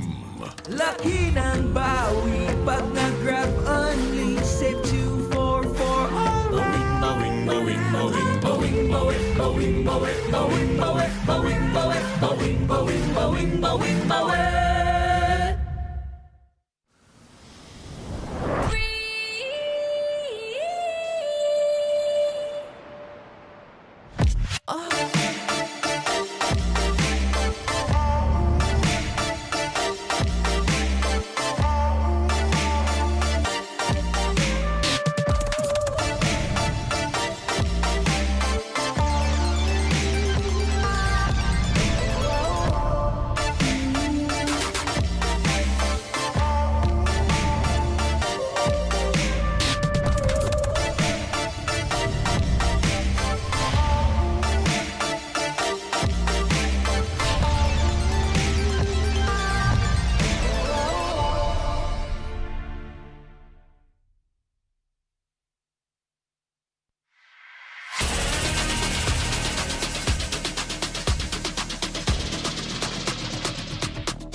the #1 seed, the champion of the arena.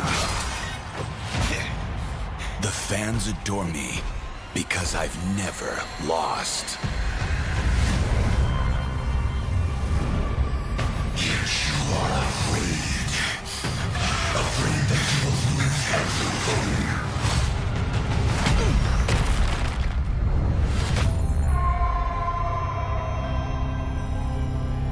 Do you ever get scared of losing, Kimmy? Well, big bro, I think we should cherish the joy and excitement of each game. Not who won or lost. That's right. I'll strive for victory, but I won't lose myself in its pursuit.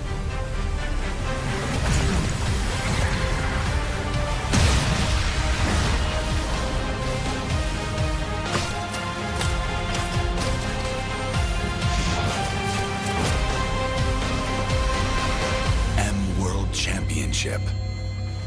I'm back.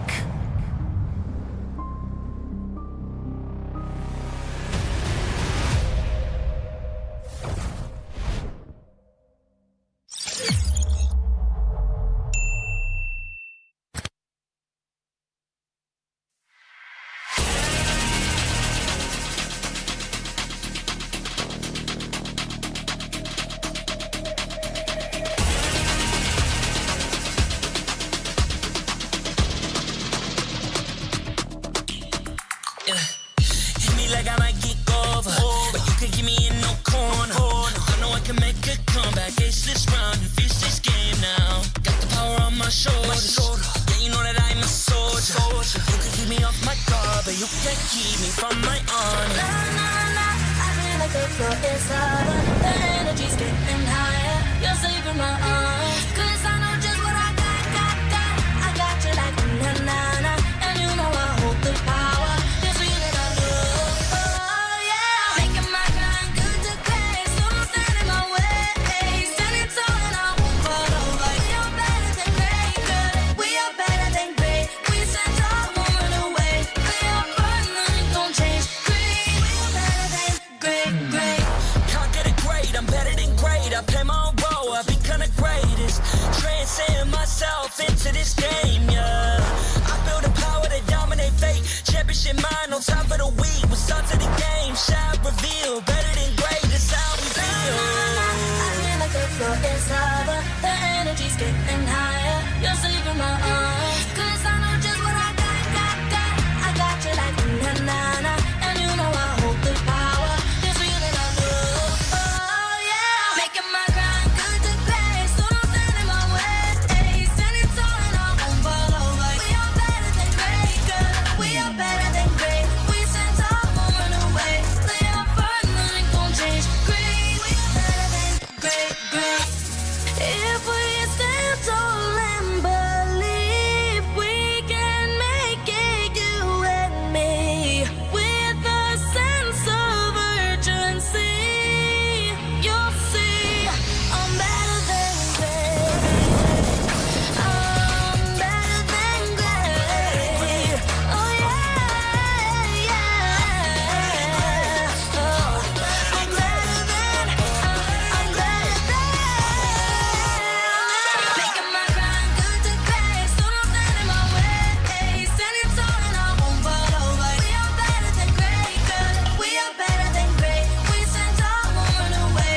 We are burning, nothing gon' change. Great. We are better than great.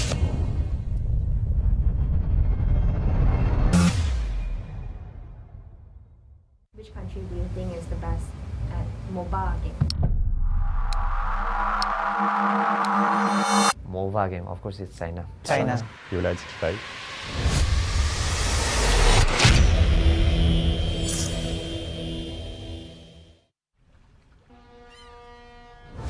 I think it will grow more because they do everything to win, like that kind of mentality. 觉得我们队伍是一个比较敢打敢拼的队伍吧，就是无论在国外还是国内，我们都是一个很敢于去打架的。 China punya MLBB dia tak cukup lagi setahun. Masih depan mungkin dalam setahun setengah boleh kot. I don't expect much from them in this wild card. 我觉得他们第一个牺牲吧，应该不是很好吧，这次成绩，下一次可能好一点吧，因为他们才刚开始。Yo no creo que KBG sea tan poderoso como dicen, como porque el otro equipo chino terminó mal. 我们想跟他们说的是，虽然我们才刚加入这个项目不久，但是不要小看我们。 Я считаю, что китайцы в будущем станут очень сильны. Я готов им отдать сразу второе место после ENG, поэтому... Should KBG be the team that we fear? We don't fear any team. 面对这些强敌，我会更加有动力。我会先学习他们，然后去超越他们。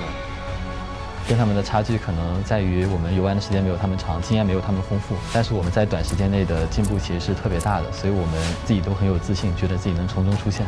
China is a very smart region. They have a lot of world titles in other mobile games. คิดว่าทีมจีนเป็นตัวอย่างหนอดเข้าโมโหยังเกี่ยวเขาหลาย 我觉得未来中国是很大的潜力吧，对我们来讲一个很大的挑战。他们对我们有期待，我们也会尽我们全力展现出自己最好的一面。这是我们中国队第一次参加 M 赛，但肯定不是最后一次。我们已经做好准备登上舞台。We are here at Gamers 8 to show that we are walking the walk. We have had amazing reactions, major idea owners, and a lot of potential partners and stakeholders coming in here and taking a peek. Gidea's cube over here has been the nexus of this zone. What I saw it from the outside, it's very mysterious. You want to know what's happening inside. Felt like, this is an MMORPG, but R is not role-playing, it's real world.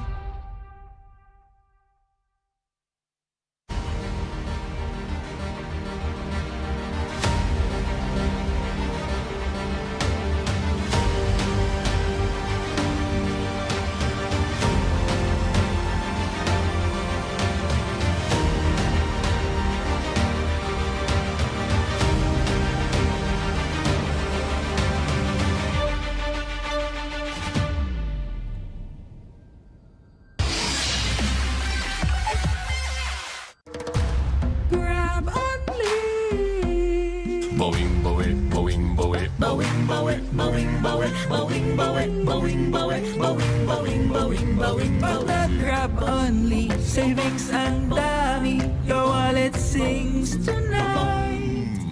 Laki ng bawi, pag nag-grab only, save 244 alright. Bowing, bowing, bowing, bowing, bowing, bowing, bowing, bowing, bowing, bowing, bowing, bowing, bowing, bowing, bowing, bowing.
one seed, the champion of the arena.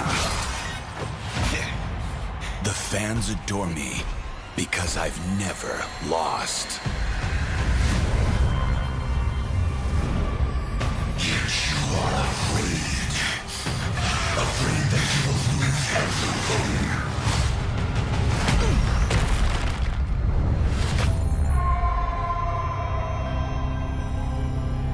Do you ever get scared of losing, Kimmy?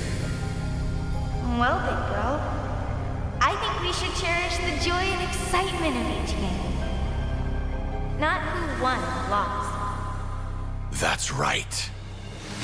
I'll strive for victory, but I won't lose myself in its pursuit.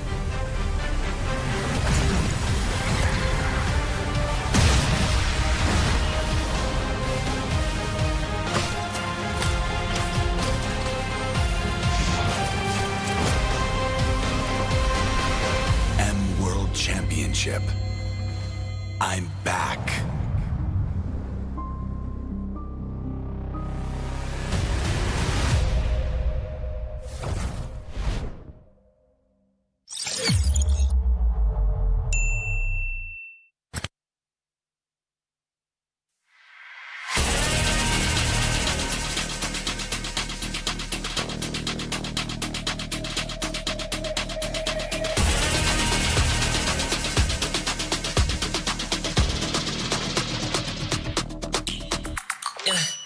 Hit me like I might kick over, but you can give me in no corner. I know I can make a comeback, ace this round and finish this game now. Got the power on my shoulders, yeah, you know that I'm a soldier.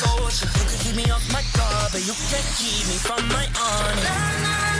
I feel like the floor is lava, the energy's getting higher. You're saving my arms, 'cause I know just what I got.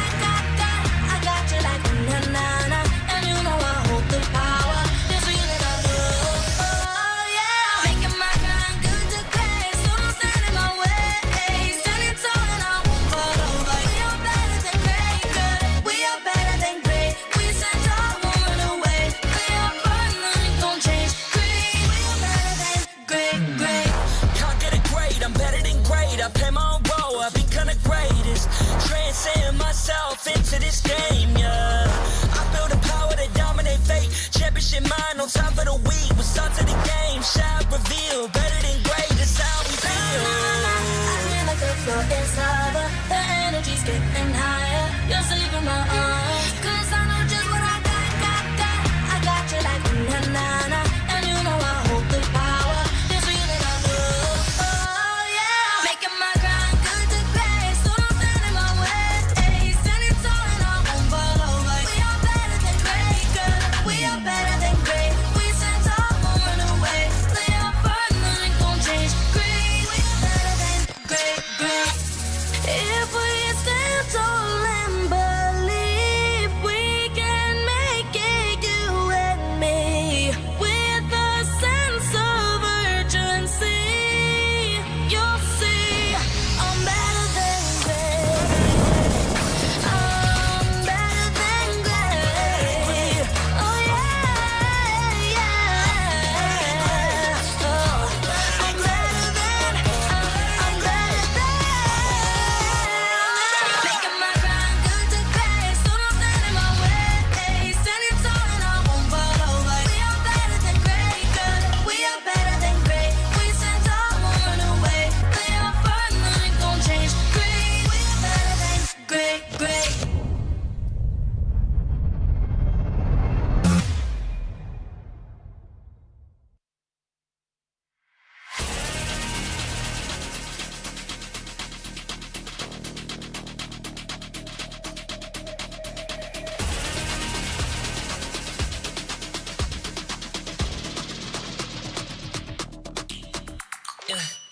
Hit me like I might kick over, but you can give me in no corner. I know I can make a comeback, ace this round and finish this game now. Got the power on my shoulders, yeah, you know that I'm a soldier. You can keep me off my guard, but you can't keep me from my honor. I feel like the floor is lava, the energy's getting higher. You're saving my arms, 'cause I know just what I got. I got you like na-na-na.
nombre es Aurora. It's me Clock. ข้อยชื่อว่าเจ็ดบิน My IGN is Yahiko. Soy el jungla y capitán de Imperio. For Miracle Esports. ในแม่ esports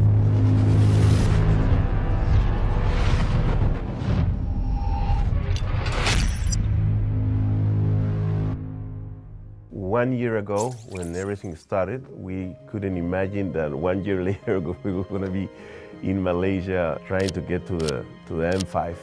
At first time when M1 came, we were like, wow, a World Cup for Mobile Legends. That's only for the big region like Indonesia, Philippines. We can just dream of it, we can just think of it. The dream started when we make a company to organize tournaments in Peru. Popular game we organized was Mobile Legends. So my partner told me to make a team that plays that game. And that's how Imperial was born. แต่ก่อนก็สิมีงานแข่งพอสมควรแต่เดี๋ยวนี้ก็รู้สึกว่างานแข่งเริ่มหลายขึ้นเพราะในลาวมันก็สิมีผู้เล่นเก่งๆหลายขึ้นเพราะมันมีทัวร์นาเมนต์หลายขึ้นเขาเจ้าก็ตั้งใจสอบเพื่อให้ฝีมือตัวเองโดดเด่นขึ้นมา The official tournament also came in Nepal. We can practice much, have a proper skills. We can grind more and be skillful. Bien, jugar contra Bigetron Sans dentro de la Liga Latam fue una experiencia que nos ayudó demasiado para madurar como equipo, como personas y vivir el momento. The experience of playing in Sao Paulo in front of Brazilian people, going for RRQ or Akira, 2 meters from the players. Brazil, Brazil, Brazil. In the end of one of the matches, a couple of them ended crying because they're kids, they're 16 years old, no? And they've learned that losing is part of the game as winning. Es una oportunidad para pasarle en equipo, entre amigos y aprender, disfrutar. Vean mucho los otros equipos y disfruten. Nosotros hace un año no esperábamos estar aquí, estamos a un mes. ¡Let's go, Imperio! After losing ISF, I was like, we're gonna need a coach.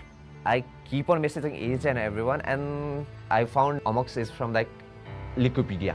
Other coaches doesn't want to take the risk at the new region, at the new team. For America, I can see that they have dedication. I told myself, let's be the first one to give them hope.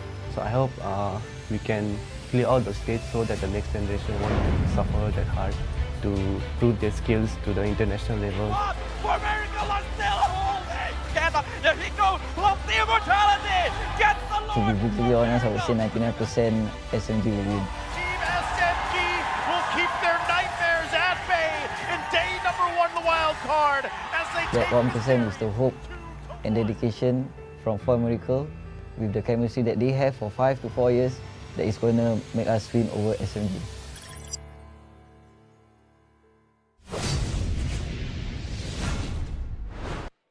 Welcome to the second game of day 3. I'll be with you. I'm Yasu, joined by Gideon, and I have also the TAA himself, tactical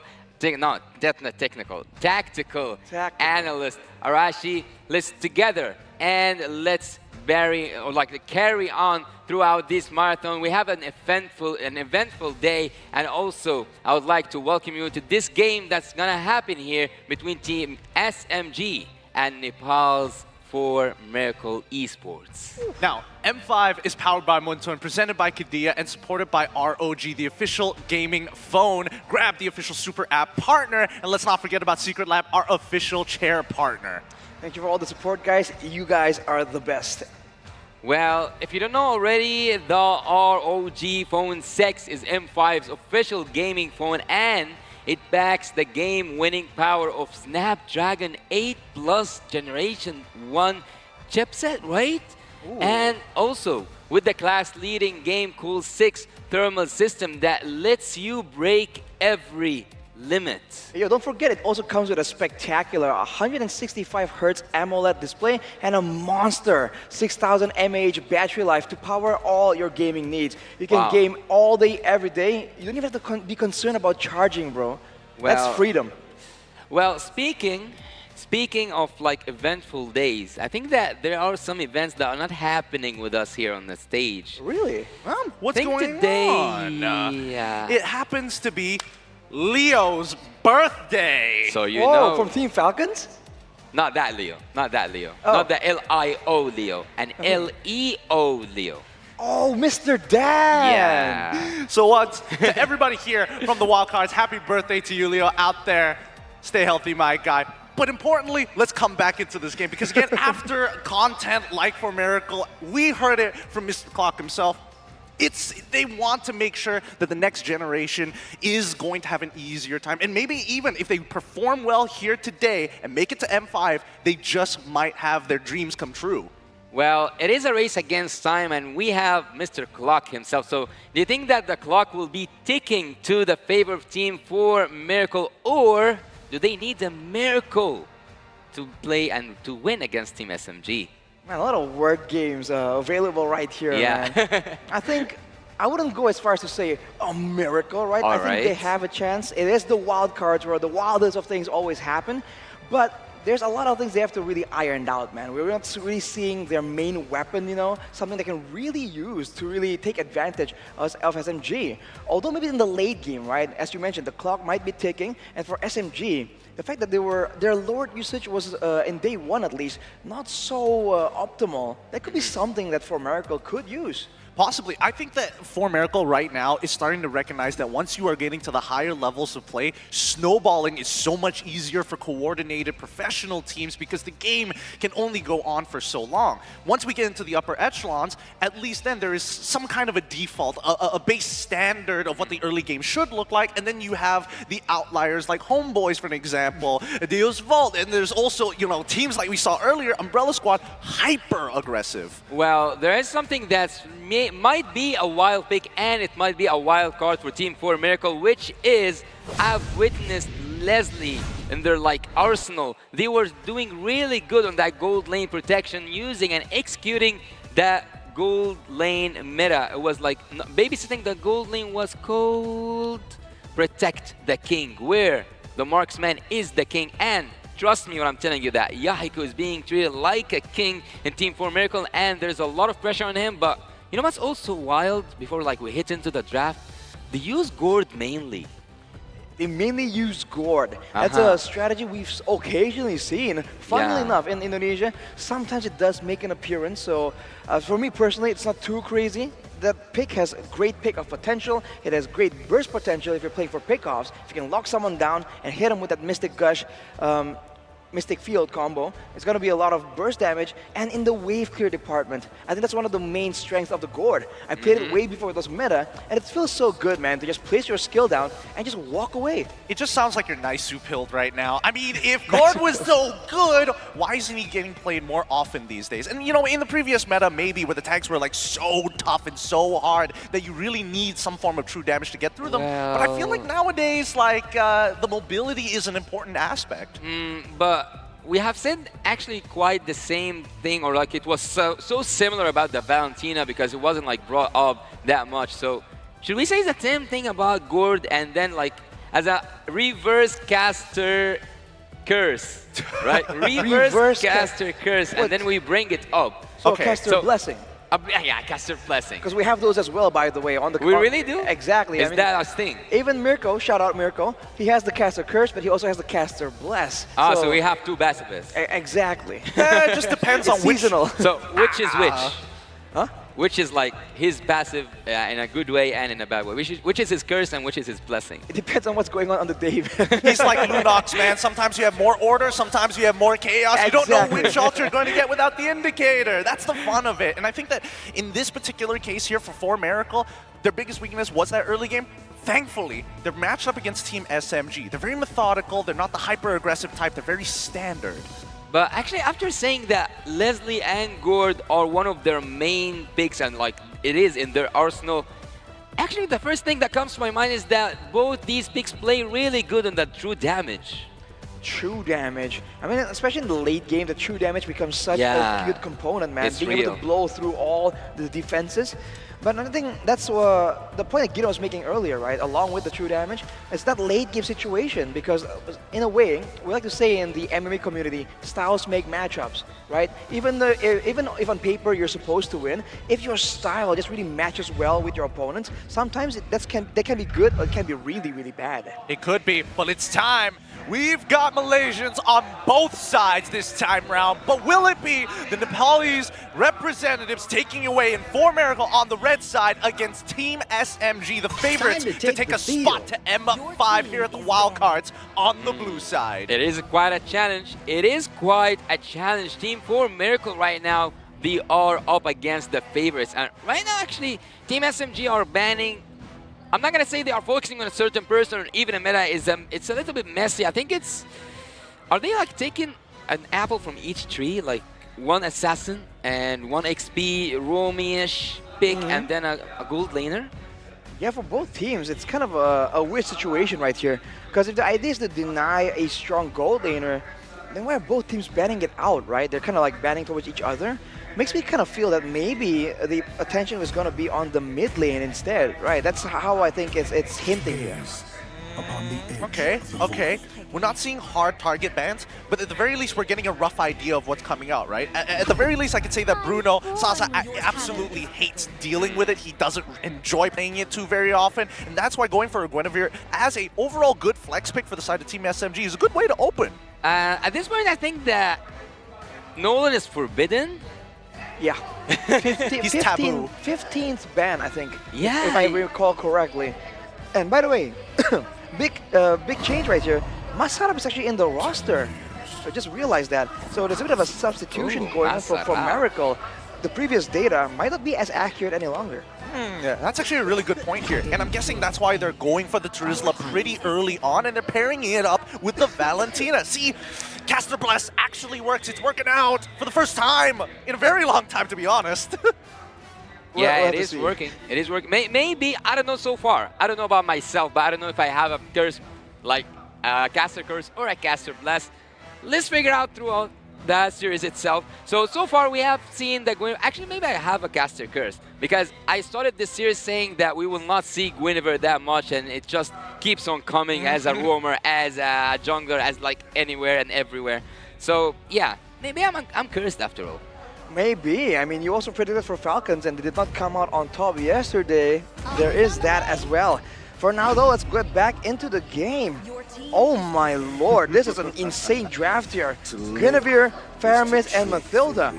3 very hotly contested picks. And for Miracle, Teresa and Valentina can be good. And technically they have dealt with the Faramis by having the IMU from Valentina. But with the Mathilda and the Guinevere, I think they're going to be outmatched when it comes to beginning a fight and following up on a fight as well. I think what you're trying to get there is outmaneuvered, because at the very least we're thinking at, like, you know, surface level. She steals the ult. You try to pop the call altar once again. Oh, sorry, the Nether Realm as they call it nowadays, and then your opponent decides to do so. But with the Matilda, at the very least you can get a little bit more flexible with it. So I very much like the Akai locked in for the side of For Miracle to add that second layer. Yes, it's not a guiding win, but at the very least it's a disengage. So Guinevere with 100% win rate, that does say that it is quite dangerous that she is open, right? With For sure. Like 100%, as like whenever she is picked, she wins. Well, the stats don't lie, man, but now that you've mentioned that, you get concerned. You just said that maybe there's some kind of curse element working right here. Well, we see the win rate finally break the 100, or is it going to continue being one of the most dominant heroes in the wildcard series right now? The X-Broke, though, banned away from For Miracle. That's new. We haven't seen it so far. And it's responded by Ixia as well. This is a wild drafting phase. Yeah, it is a wild card after all. It is the wild cards after all. That is fair. And shouts out to somebody else who's also having a birthday. Apparently Lung, the analyst from the side of Team SMG, is having his birthday, thanks to one of the audience members pointing it out. Once again, shout out to the SMG crowd out here. But let's get into that final ones, right? I'm guessing that Team SMG, now that they've already kind of predicted or expected to get this winning matchup for the side of Sasa, that's where I feel that Coach Pao is going to be focusing on for their last ban, but I'm not sure about for Miracle. Well, I think that both teams have prepared so well because they do have some wild bands already. They have the X-Borg, they have the Ixia. Maybe we'll even like see something way wilder that we are already seeing. But why pressure the gold so hard so far, even though no team has secured that gold lane? I think in a way, it might be a benefit for the side of For Miracle. We were talking about how they like to play weird gold laners. Now with all the common gold laners banned out, yeah, SMG might be the ones thrown into unfamiliar territory. So is it a Beatrix or a Clint thing we will see here? Potentially. Ooh. I know that Sasa can play Clint. I know that he plays Beatrix as well. If we're looking at For Miracle's side, the most standard modus operandi in this particular case is going to be the Beatrix. Very reliable, and even if you're losing lane, you can just clear the wave and not interact with your opponent. Do you agree, Mr. TAA? I think the wave clear is definitely something that can be used for sure. For Miracle, they do go with that Beatrix, man. So wave clear, in a way, does favor them. So we'll see, with the wave clear, what can they get? Because with the Akai, the assumption is that it's always going to be about the neutral objectives, but we've seen that the Akai can be used aggressively to just pin people down with the heavy spin as well. Yeah, we can see that there's also something new here, a new fact. Miko chose a gun to control his emotions and handwritings in his arm to remind him to be calm. So Miko have his own like pre-game preparations just to be in the zone. The chewing gum thing, it is real. It is real. He does that throughout the entire season of MPL MY. The handwriting, interesting way of putting it, but yes, the writing on his hand, it's a Team SMG thing. It is so that they remember what they're supposed to do in that game. I thought it helps him like with his handwriting. I didn't know that he writes. He has literal writing on his hand. It's one of those things. It's a Team SMG thing to kind of keep them in the zone. It's almost like a checklist on their arm, like a grocery list, but with a Diggy as well. That's interesting because the engage from SMG isn't very ultimate reliant. So going with a Diggy, there's going to be times where the Diggy is going to be forced to use the time journey, and there'll still be things available for SMG. Although the fact that they have alarm bombs to try and scout out, along with having an Akai, there are ways for sure for them to maneuver around here. If they can kite back in and out of a fight or catch Stormy, then maybe that is where they can get a big advantage. Well, actually Team SMG is like quite confusing while they are drafting, because I've seen Saxa play Benedetta just perfectly in the jungle. So at a certain point I said like maybe we'll see something really wild and we have like a weird mix, but I think let's get this game started. All right, with that being said, welcome everybody to our second best of 3 match here at the wildcard stage of the M5 World Championships. One of these teams are looking for the win. Let's find out who. It's going to be Team SMG up against their opponent, For Miracle. SMG on the blue side, For Miracle on the red. Well, they choose to be violent. Well, they choose to be serious since the beginning. Oh, they don't show any. They don't choose anything right now, but to wait for a bit, to cool off for a bit, to just like let's say analyze everything at this short break until the marshals see what's wrong on the stage, just to make sure that this game will be fair for both sides. How much do you want to bet that on Team SMG, on one of those players' hands, it says expect a pause? Expect a pause? I mean, it's very possible. We were talking about a bit about this yesterday, man, because in theory it's just a pause, but there's also a lot of things you have to keep in mind during this time. So you can't really forget a lot of things that you have to do, especially in the beginning of a game where every single second really counts for the rotation, for the jungle clear. So having a checklist on your arm, that could be the new meta. As we take a look at some cosplayers right here. The Leslie, that is well known for Miracle, and the Lo Yi. Wait, when did they get here? I'm pretty sure we walked from the stage to the table. I didn't see any cosplayers. When did they just suddenly appear? They used the relocation. Oh! Lo Yi, dude, let's go! I should have known. I should have known better. But I think for the most part, right, when we're leaning in towards what's going to really affect the game, this Terizla, yes, it is a problem because you want to kind of collect together, you want to pop down the Nether Realm, and all of a sudden the penalty zone comes out. But have you witnessed Smooth on this Benedetta? He's kind of nutty with it. Well, at least after this time finishes, we will see soon if they will manage to make that Benedetta work. And will they manage? Like I seen that Team Umbrella Squad are cheering for a certain team. Are they cheering for Team SMG? Hard to say which side they're sitting on. I think they're in front of them, but then it could be reverse. Oh, they're on for Miracle's side. Well, that was, I think that was Marl and Black March, if I'm not mistaken. And behind them, actually, you're seeing yet another cosplayer. They're preparing to show him on the stage, looking kind of fancy with it too, dude. Yo! No way! Okay, hang on. They can't see it on the screen yet. Foreshadowing. Foreshadowing. But I need to throw that. I need to throw that. It is the most, let's say, awaited reveal for a cosplay. Well, we haven't seen it. We're not going to see it just yet because we're going to go straight back into the Land of Dawn for now. Here we go. We are now in. We are 1 minute in without anything, without any casualties, no invading, nothing is happening at the Land of Dawn. For Miracle, just playing the basic game, and also at the same time, Team SMG are doing the same thing. But what's actually so annoying is knowing how much that Guinevere can flip everything around, especially if she went for a full tank set. Oof, you see the gold in here. Yahiko getting zoned out a bit. I'm concerned a bit more about the Diggy right here. Because in theory, with all such mobility, the reverse time can be a huge problem, man. You think you have a dash, you can get out. Before you know it, you get pulled back in, and that's the end of you. That could be used very well by the Mathilda.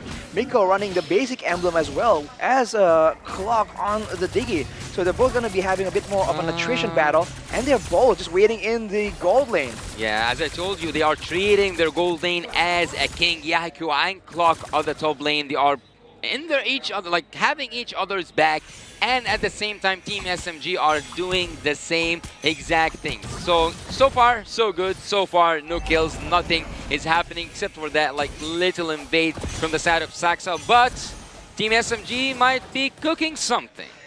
I think if they're going to try and make something happen, it will be at the neutral objective. But with Lunatic Panda being there, whoa, he's going to jump on. They go in pretty hard with the Electro final blow, and I think that's also the Petrify coming out from Smooth, but unfortunately the angle just wasn't there. This turtle should still fall into the hands of the side of Team SMG, because at the end of the day, the Akai was chunked out. Was it a really good move to just leave that turtle for free? Well, I mean, what can they do otherwise? That's the problem with having your main tank also being your jungler, right? You're prone to getting poked down, and Miko is trying to go for a 1v1. A bit ambitious, but backup is available, but they get flanked out. Up top side, Stormy, he's able to get hold. The time reversal pulls him back in, but look at Xerox, he's right behind Miko. Miko should be confident in getting out of here because he knows that the Nether Realm was the stolen all and not the Circling Eagle. I don't know how much Wait, what He's happened? going back in. He's going back in on that top side, right? He's still annoying Lunatic Panda. This has got to be a little frustrating. I was about to tell you, how much courage does it take to just keep annoying Akai while knowing that he has his ult ready? Well, I think you can see the rest of the map, but now Saxa coming in. Oh, but the Violent Requiem has already been used. Good hits, but now Masara can look to punish this. Even the Retribution had to be committed to try and get him out, but no, Saxa still going to be giving first blood over to 4 Miracle. Masara takes the first kill. It is actually a really good first blood in terms of like, Teams SMG have been pressuring the jungle for 4 Miracle, but on the counter, on the irony of it, Team SMG's jungler is the one to fall first. For Miracle responded really well to that aggression right there, and they're just dealing with the harass pretty okay. They don't really have any sustain tools, but generally they're all tanky enough. The Xerox. Oh, he gets pulled over the wall and is forced to use NetherRealm super early on. Miko cannot go any further than this. No Circling Eagle for him, but keep in mind 22 more seconds until the next neutral spawn. I think at some point I actually just watched the SMG names, but before that there was like a lot of ultimates and a lot of action happening at the mid lane. But looking at the names, Smooth, Saxa, Stormy, Sasa, I think that Miko needs to change his name to something that starts with an S. Sicko. Yeah, maybe Sicko. So he can go Sicko mode. He's going Sicko mode. That'd be awesome. Honestly, that'd be really, really cool. But in the meantime, let's see.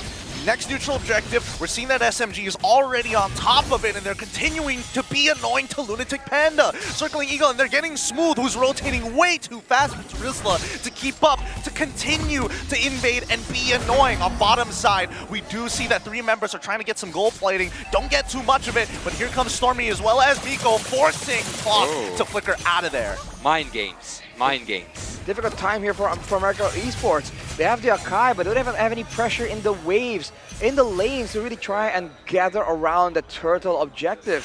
Masarap in particular, it seems like he's having an okay laning phase, but he's never been participating. And Clock. Okay, they managed to get the ult out of Clock for now, and that means that bottom tier 1 is going to fall. Ooh, Smooth was looking for the angle, but I think it's a little too soon, and now they start pulling back. They don't want to press that advantage and give away free kills. Well, I wouldn't say 4 Miracle need a miracle anymore to win against SMG, but SMG are forcing their base.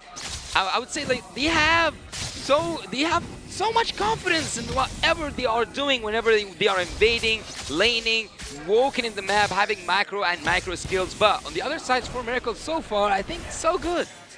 For Miracle, I wouldn't say so good. 2k gold disadvantage against a team that's so aggressive like Team SMG. Not to mention Sasa still farming up without getting any interruptions at all. It's going to be a bit difficult What in the about late their game. late game though?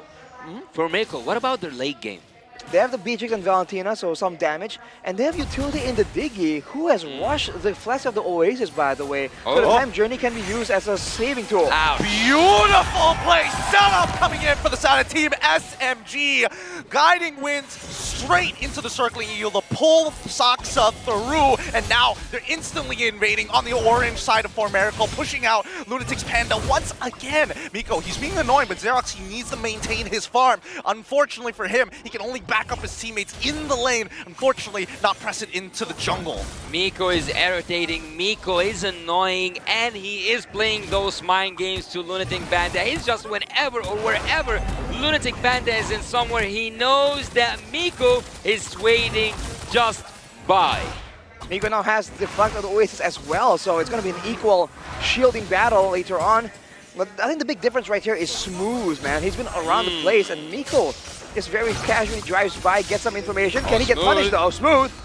I think he should be fine. I think his eye for an eye came up a little bit earlier, but he doesn't mind getting pulled back to try to bait something out of for the side of Miracle. 110 seconds until we do see the first Lord spawn of that game. But again, if we're talking about Avatars, it's 2-0. Yeah, I think that at this point, I wouldn't say Team Miracle don't need a miracle. I'm not gonna like use that phrase so much, but Team Miracle at a certain point have to do something, because so far they are not even trying to respond. They are just on the defensive side.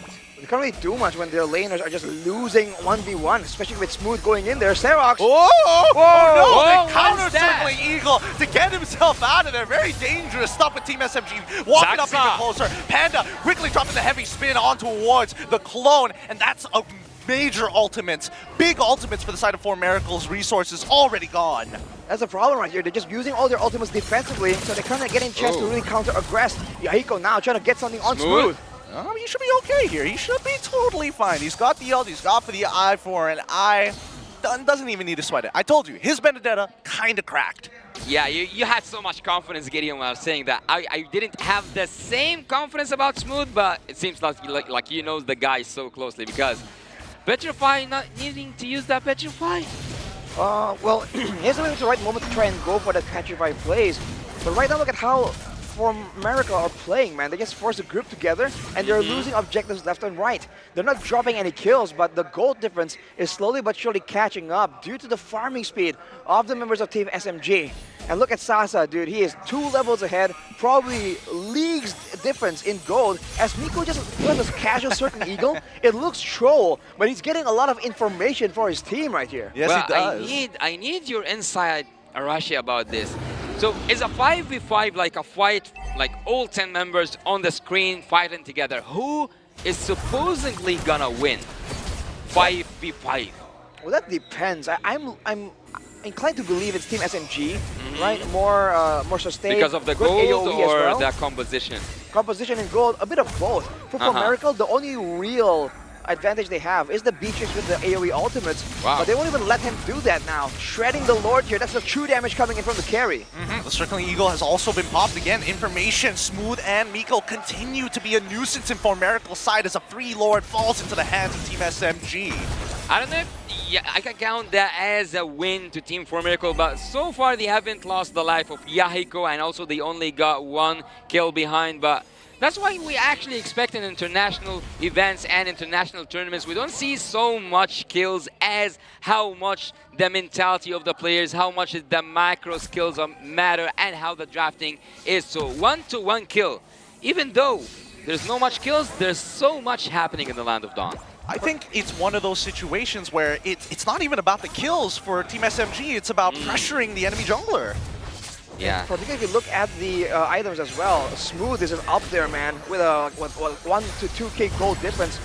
Lunatic Panda just can't get a good engage right here.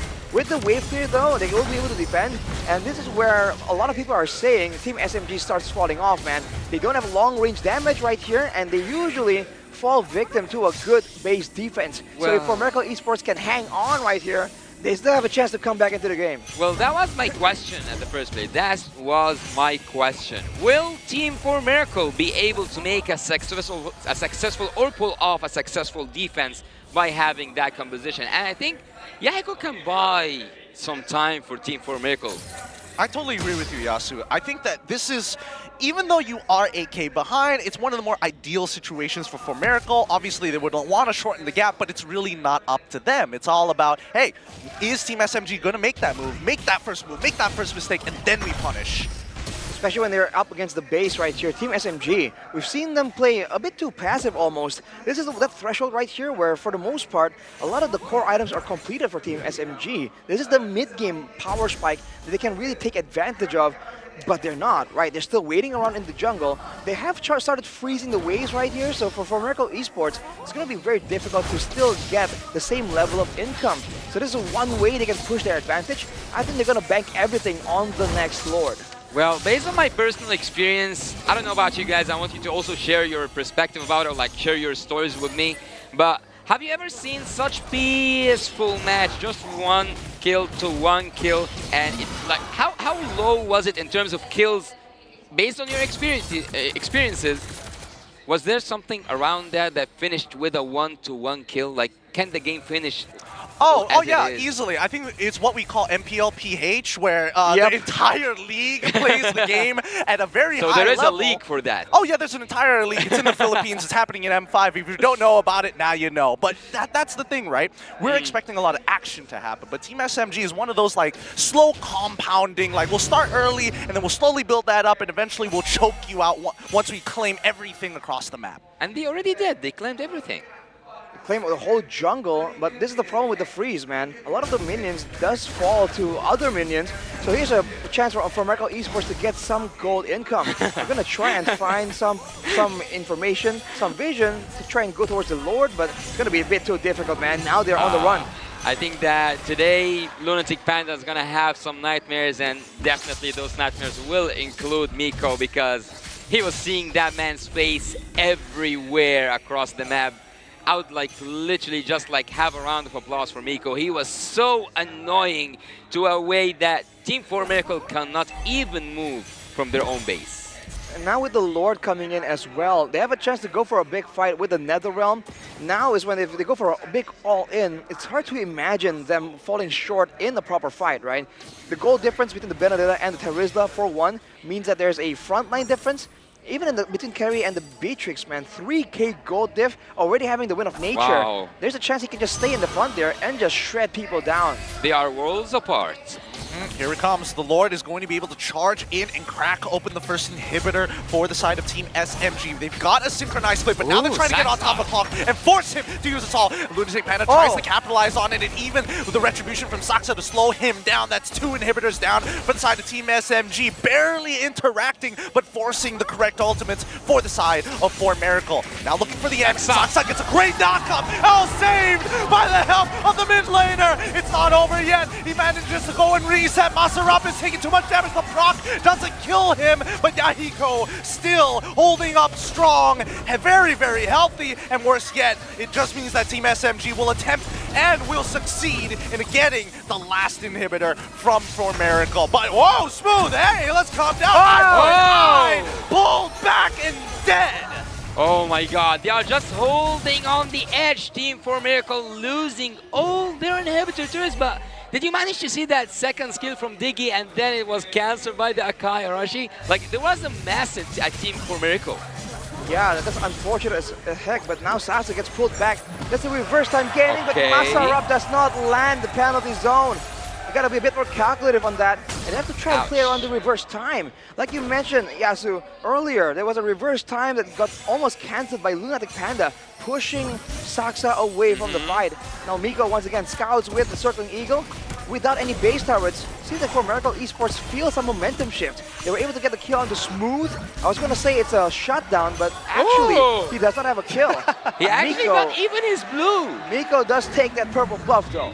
Yeah, purple. So I'm colorblind. Don't worry about it. We have another friend who's also colorblind. But I mean, for now, from the way that I see it, this is, I mean, it's a pretty slow-paced game, but it's very atypical of Team SMG, right? They like playing for advantages, and considering the real-time win rate, 67% to 33, it seems about right. Well, watching Team SMG before we come here to the wildcard, I had to believe that these guys are robots. They just like move in a really synchronized way. They want the objectives. They are not looking for blood. They are not looking for team fights. And so far, I think that's quite much it.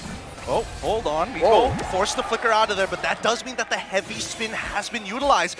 Doesn't get any benefits whatsoever, and I think for Miracle are going to call it here, right? Unless Lunatic Panda is going to live up to his name to steal this Lord, Team SMG secures another one. Do you think that they could have engaged that Lord? Well, right there, I feel like it's a bit too late. They were just a bit too into the party. And with a 11k gold lead, unless you get a really good setup, I don't think you want to risk it. Now they have to defend against the Lord, and I think the only real advantage they have is the tankiness, right? They have two frontliners compared to one. If they can both really zone Sasa away just for a little bit, that means that the backline can just be a bit more active, and we've seen Smooth get chunked down to half HP off the back of a single runner's apathy. There is a chance that for Miracle Esports can catch him off guard yet again. Well, Quack can make a surprising move against Team SMG by cancelling all their crowd control and even by applying some crowd control from Lunatic Panda, so they do have a chance to pull this defense off. But I think that it's gonna be so hard, even having that Beatrix and the clearance possibility. All right, this might be the final moments. Saksa immediately finds onto Masarap, gets out of there with spatial migration. Smooth goes into the back line, puts the time revolver also, and it's going to be Namiru's passion to try and hold it off. Both Nether Realms are going to be pumping Smooth, go straight into the base, and that's game number 1, the lowest kill count we have seen to date here at the Wild Cards. Breaking records, breaking bones, breaking everything. Team SMG takes game 1. A clean execution, man. Reminiscent of the Philippines, like we were talking about earlier. What an insane performance. Everything was calculated and they know when to turn it up. Before we were questioning their Lord usage, but look at that, dude. They used everything perfectly and there was just no answer back from Miracle. They gotta try and solve this problem, either in the early game or in the teamfight executions, because it's just not working out. Yeah, I think, you know, at least for the side of Team SMG, it really shows the experience, the target priority. It feels like they have eyes on all ends of the map. Well, actually, from my side, I think that at this moment, at this exact moment, when Team SMG had something to say, Team 4 Miracle just had to listen and to listen carefully, because every time Team SMG was going in, they didn't hesitate in taking whatever they think it belongs to them, and actually it did belong to them eventually, because Team SMG wanted the turrets, they got the turrets. They wanted the gold lead, they got the gold lead. They wanted the Lords, it was just as easy as taking like a piece of paper and cut it to 2 pieces. So Team SMG was in control and in charge of this game, and they were in command of every movement. And as I told you, they were the ones who attack, and Team 4 Miracle just had the opportunity to defend. I think that it begins in the laning phase, right? Especially in that EXP lane. Masarap was struggling hard, man. And even afterwards, he can really participate in the games as well, in the big team fights. But this is going to be your MVP. The man with the chewing gum, the man with the writings on his arm. It's Miko on the Mathilda. And can you know, it's just such a great performance and 100% kill participation technically, but you know, the amount of kills are very, very low in this game. He just knows when to go in, and his scouting was just so difficult to deal with. Just circling Eagle again and again. And even if Miracle tries to punish him, he just finds a way to turn it back around. Miko, man, give him utility heroes that can really carry his team and he will make it happen. For me, I think that Miko at a certain point, like by seeing that freeze item, he was planning on annoying Team for Miracle even further. He wanted to engage at a certain point and just like freeze. Exactly, he can just bait out a lot of things with the Guiding Wind, with the Circling Eagle, and to a degree with the Winter Truncheon as well. So he can play a lot more aggressively, but you can see that his focus right here is to be that utility, right? He has the Flask of the Oasis, the Enchanted Talisman, and the Necklace of Durance. So his whole goal here is not just to go in and be the front line, even though technically there isn't a lot of front lines available. SMG, they're just that confident. And in the early game, despite their great start, they lost Sasa to this early game aggression. But afterwards, look at the plays, man. Cutting away members of For Miracle away from their safe zones. It just makes it so difficult for them to run away, especially because they have such low mobility. Like the Diggy and the Terizla, what can you do when there are people between you and your base? Well, I mean, you just got to do what Team SMG do. Lay out a bunch of Legos on the floor, and hopefully when you're rotating, you step on one of them and it's too late. And you look at the coordination right there. That was the heavy spin that canceled out the reverse time. But afterwards, Smooth was just a bit too zealous with it. Gets pulled back here with the reverse time, gives a kill away. But overall, it's still fine. He was so confident as well, moving against 5 people, despite the fact that he was particularly squishy there, losing half his HP. And look at Miko here. This is a great move, pulling away the bombs from the Lord, denying the fast clear, allowing them to use the Lord in a more efficient manner. Well, I have to say, For Miracle have some good ideas. It's the execution, is it not? Yeah, but actually there was one moment in the highlights that actually caught my eyes. I think that at a moment, Benedetta had all Team For Miracle aligned underneath the ultimate, but if it wasn't for the second skill from Diggy, it was just gonna be a really good, like, clean slicing moment for that Benedetta, and it didn't work enough. I really wanted to see that smooth execution from Smooth. If you look at his emblems, man, he went with the Festival of Blood, he went with the Fighter emblem. It's all about that aggressive style. And it really worked out. 1v1 against a Terizla, usually you would expect a Benedetta to struggle just a bit, right? Especially when you're dueling. But Smooth doesn't care, man. He just wins out in the clear, he goes around in the jungle. And if you look at how he was rotating, right? The rest of the team are going topside, he'll just farm up the bottom side jungle. So as a secondary effect here, Lunatic Panda also falls back heavily in the gold department. If you look at the gold right here for all these teams and the items, of course, Sasa in this game was completely untouched, man. In the fights, he wasn't threatened. In the laning phase, they weren't able to gank him and get anything meaningful. Everything from the turrets to the lore to the turtle right here, and even the purple buff, they only gave away 2 to Lunatic Panda. And it's not even just Saksa coming in and stealing it. Sometimes Miko and Smooth, they go in and they become a huge problem in their own right. Well, I would like you to hold on to that, but I would actually want to ask Gideon a question. So, a 3-2 result is actually something that we will see, and like you said that it has its own league, right? So it is normal now.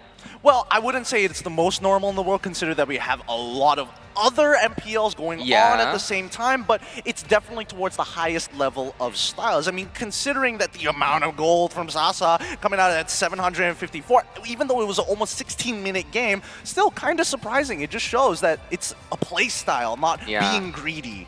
Yeah. And on the other hand, for Lunatic Panda, it just feels like he wasn't able to get anything really meaningful in this game. No real big pins, no real big catches, and if the idea was to use it for the neutral objectives, they really did not get a chance at all, man. We thought that with the double engaged threat, the penalty zone and the heavy spin, maybe For Miracle can get something, can really threaten something from SMG, but it seems like for SMG, they just dealt with it one by one, and they move on to the next thing. Very calm and calculated. But for For Miracle especially, I don't think when we get to see all the damage from the players themselves upon like the other players, not the turret damage, I don't think that there was like so much team fights and like being pushed away. I think they were like playing so passive to a way that they just avoided playing against Team SMG.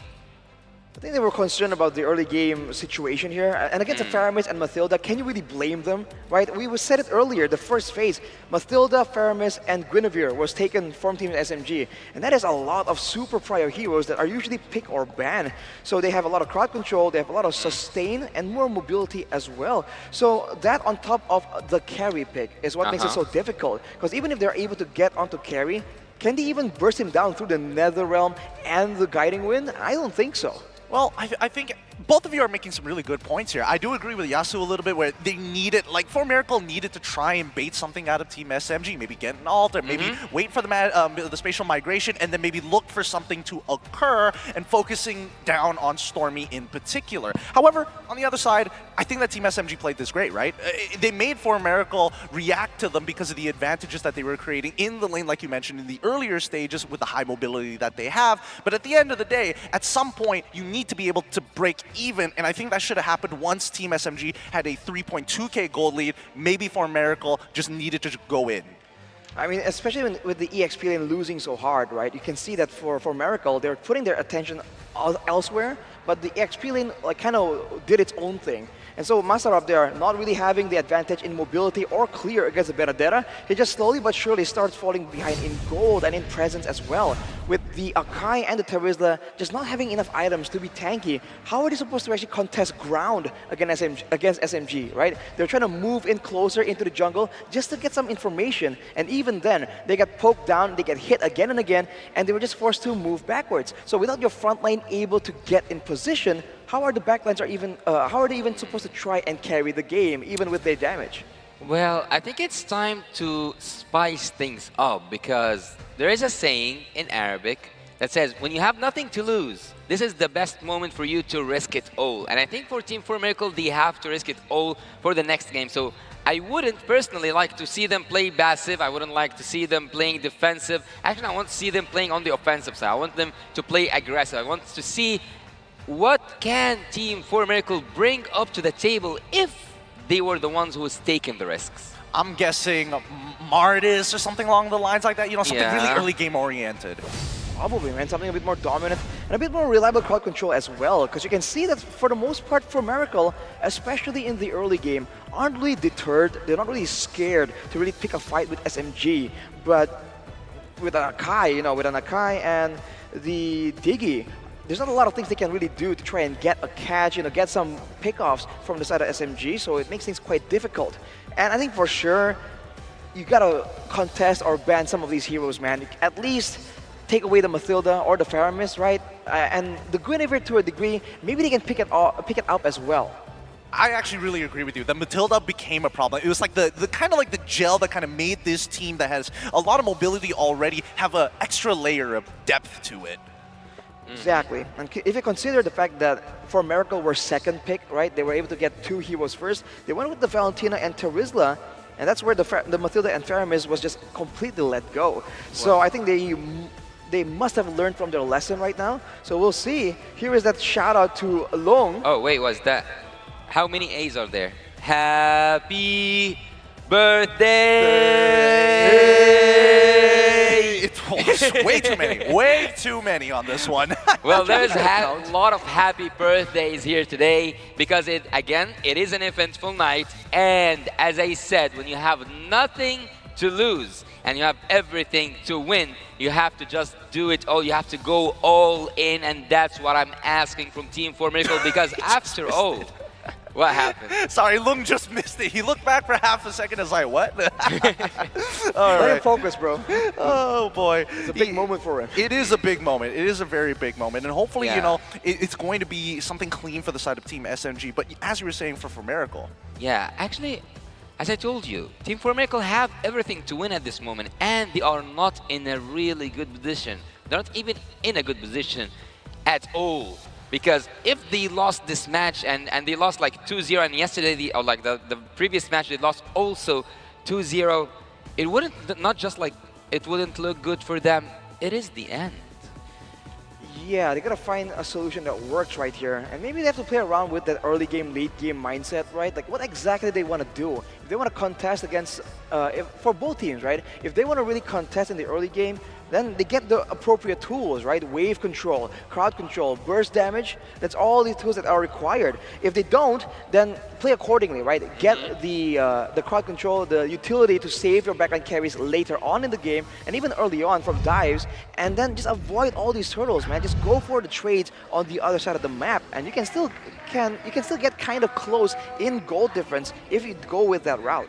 Well, as we get into this drafting phase, we're hoping that For Miracle is going to be maxing out their strength stat in this particular game, and hopefully they'll be taking it away from Team SMG to bring it to a Game 3. We see Joy, we see Valentina instantly banned out for the side of For Miracle, Guinevere, and as well as Fanny for the side of Team SMG banned out. Well. As we have spoken a little bit about For Miracle being in a really bad position, Team SMG are absolutely the counter, because right now Team SMG, if they win this game, this is their ticket to go to the playoffs. So SMG also have everything to win here, to not even be needing to go to the Falcons game later on tonight. So if they win this game, they at least secure a top 2. So they both have their reasons, they both have their own motivations in a way, but which motivation is the strongest? I think for both, it's got to be pretty strong, man. SMG to represent For Miracle, to pave the way for the next generation. We'll have to see if they can, if they can channel that energy into this game. But without the Mathilda and Faramis banned away, is SMG just planning to trade it? No, they go for Nolan! Wow, they picked up the Nolan, but now they can go for the Mathilda Faramis again. And who is Nolan supposed to target in that situation? They kept the draft wide open just to take that Nolan. Wasn't worth it, Gideon? Personally, I agree with Rashi.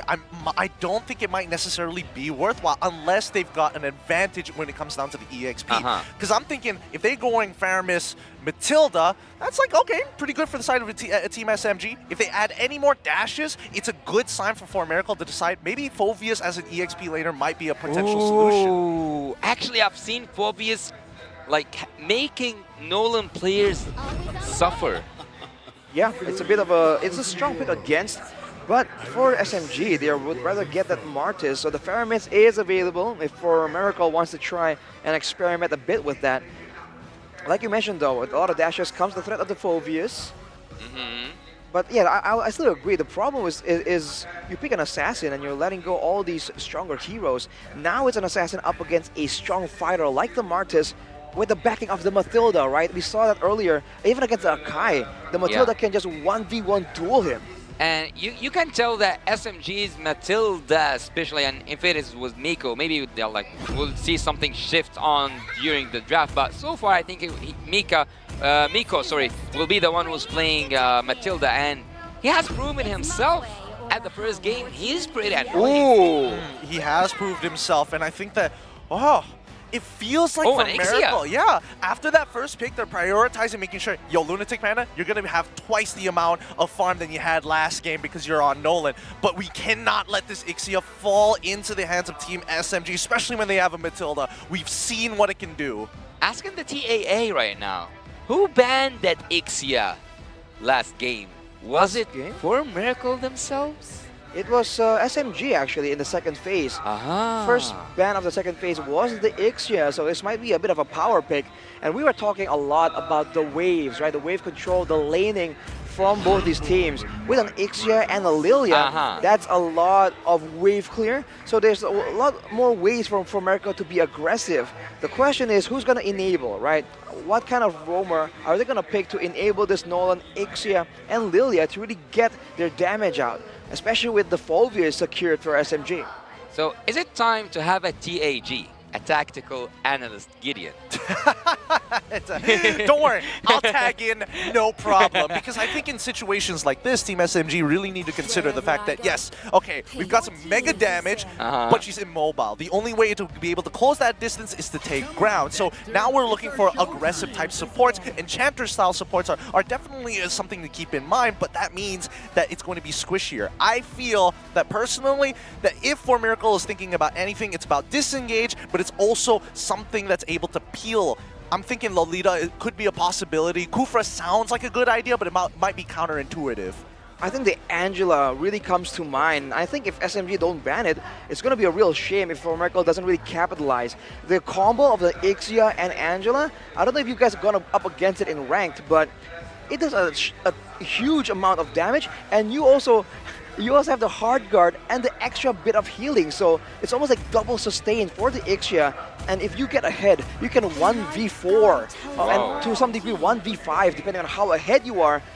But the Esmeralda is what SMG try and deny. This is a signature pick for Miracle, I believe. Yeah. Well, they have a lot of shields going on at Team SMG, so I think it's a justified ban for me. But I've actually seen on the screen a while ago one of the audience, maybe 2, maybe 3, I don't know how many was there for Team SMG that's they were like doing with their hands 2-0, 2-0. So they are pretty confident that Team SMG can bring this home and can take this game to their favor. But going on to the second phase of drafting, or like the second phase of banning and finishing it by focusing the marksman after taking the Ixia. And on the other side, having a little bit both worlds. Now I'm wondering if SMG, are they going to pick the Angela instead? They went with like a double sustain kind of playstyle, but without the Faramis. You know, Faramis on the Ixia, you can kind of shut her down, right? Pop the Netherrealm. But with the Angela, it's a bit more intuitive. But no, they go for the Arlet instead right here. It's going to be in the EXP lane. So a strong EXP laner, we've seen what Smooth can do with that. What will Masarab take to try and counter this? But TAG, isn't it so much, or like, isn't it disgusting already in terms of shields for Team SMG? Do they need an Angela? Actually, if they put an Angela above this, I think it's pretty disgusting. I mean, it'd be the hospital meta, you know? We'd be hitting our 911 emergency button. If you're Malaysian, it's 999. But like, I think I agree with you here when we're talking about Angela, right? I think that Team SMG going for the Arlet is actually the smarter play, because it's actually a really good way to punish the Lilia if she walks up too far. And now for Miracle, and I think, you know, Almox has good experience here, locking in the Akai, but also making sure that they are getting some strong laners like Yuzong to really threaten their opponent. Oh wait, there was a fast pick. There was a fast pick. It's a Beatrix. It is going to be a Beatrix with that burst damage. It switched hands. It was in the hands of For Miracle earlier, but now for SMG. I guess it works out, you know. There's a lot of damage right here. They can be shut down by the Arlet and the Marcus as well. So for Miracle, they went back to the Akai right here, but they understand that they had losing lanes earlier that really made it difficult for them to get anything in game number 1. Well, so I have a habit of guessing which team have the better draft. So I will let you tell me which team do you think won the draft. I feel like on paper, just at a glance, SMG I think has the better one. But I think that also for Miracle bringing something new. They are bringing something unique.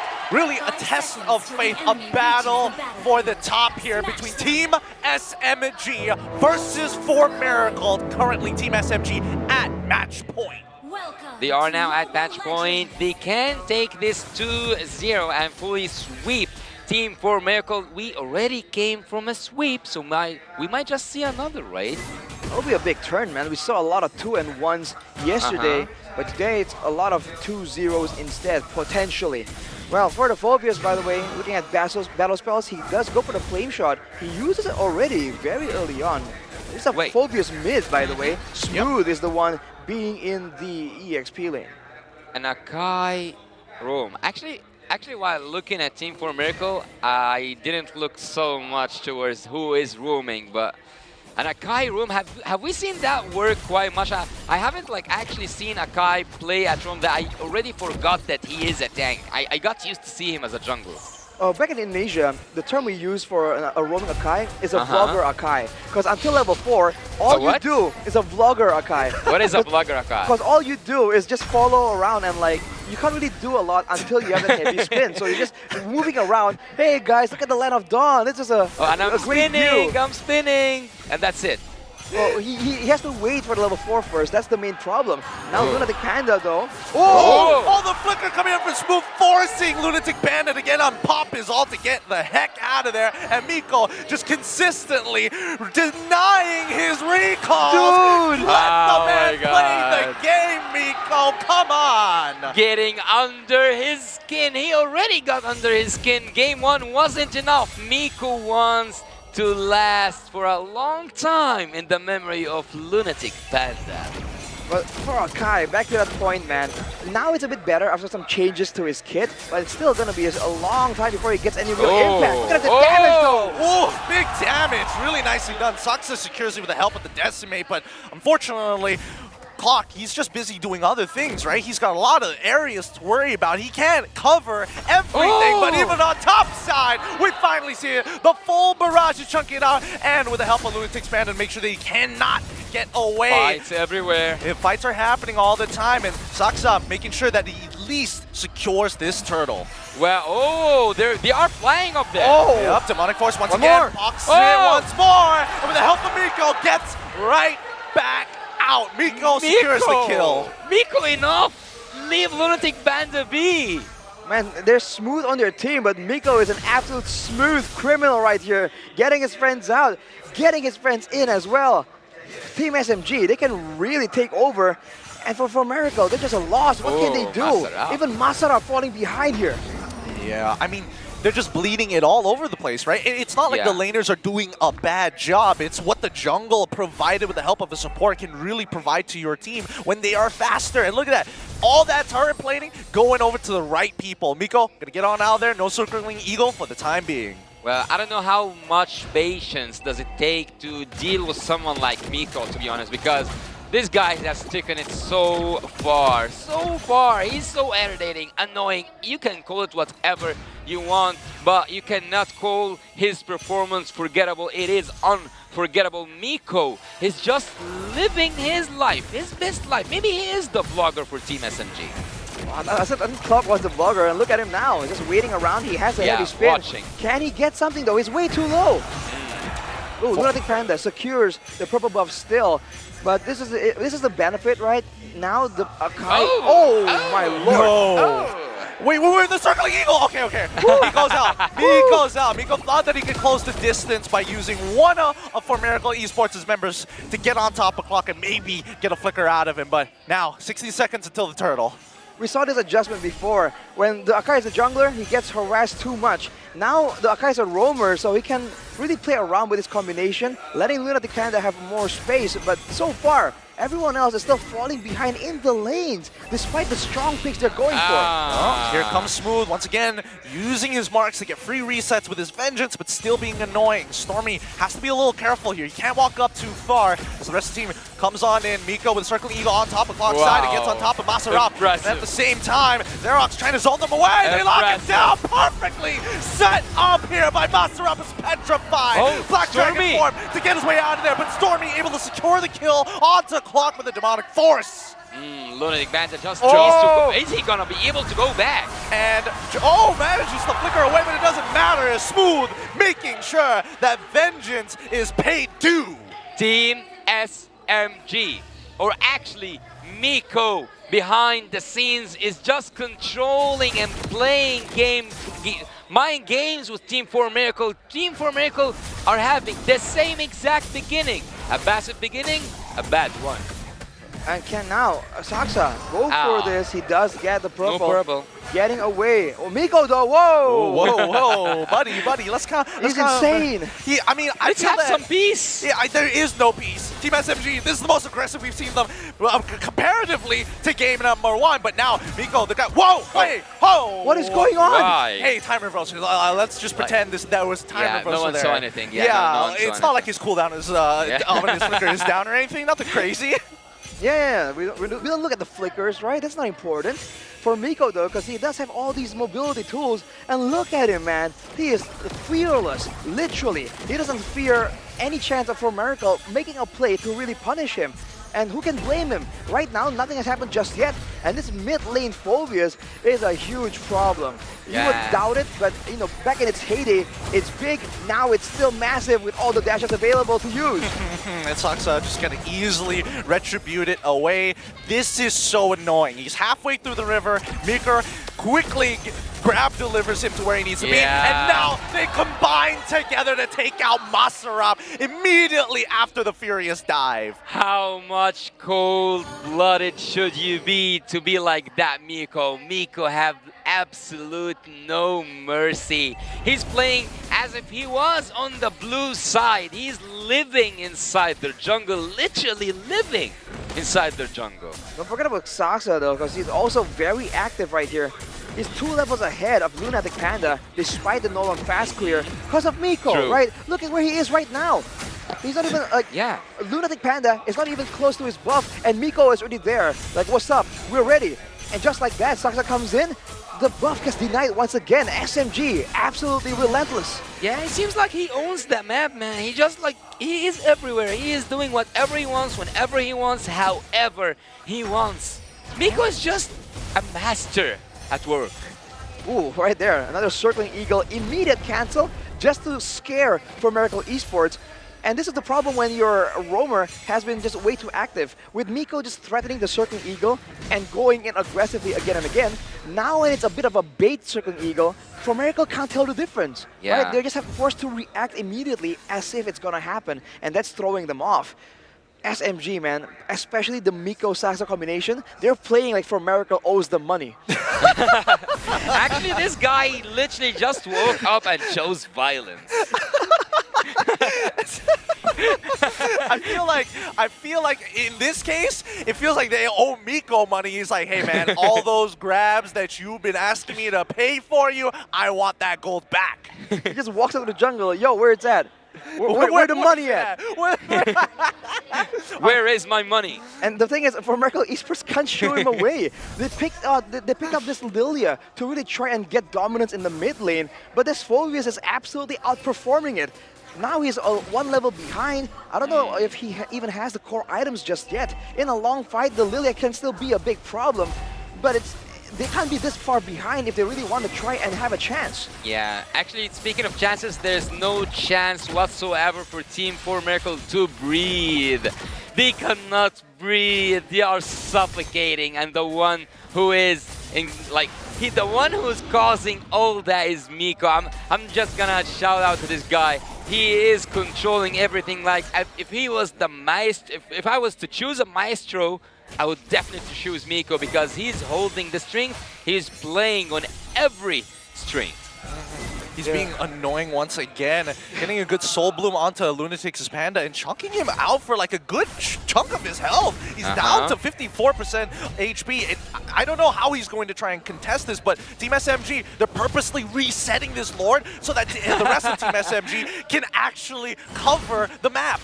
They don't want the Lord, they want the fight. They want to fight. You can be tactical with the Lord take, man. Now look at what the positioning is. They're just so impudent right now. They have 3 members on the Lord, and their main, what is supposed to be their main damage source is on the other side. It doesn't even matter, dude. There's just no opposition coming in from For Miracle Esports. Saksa's gonna get this Lord for free.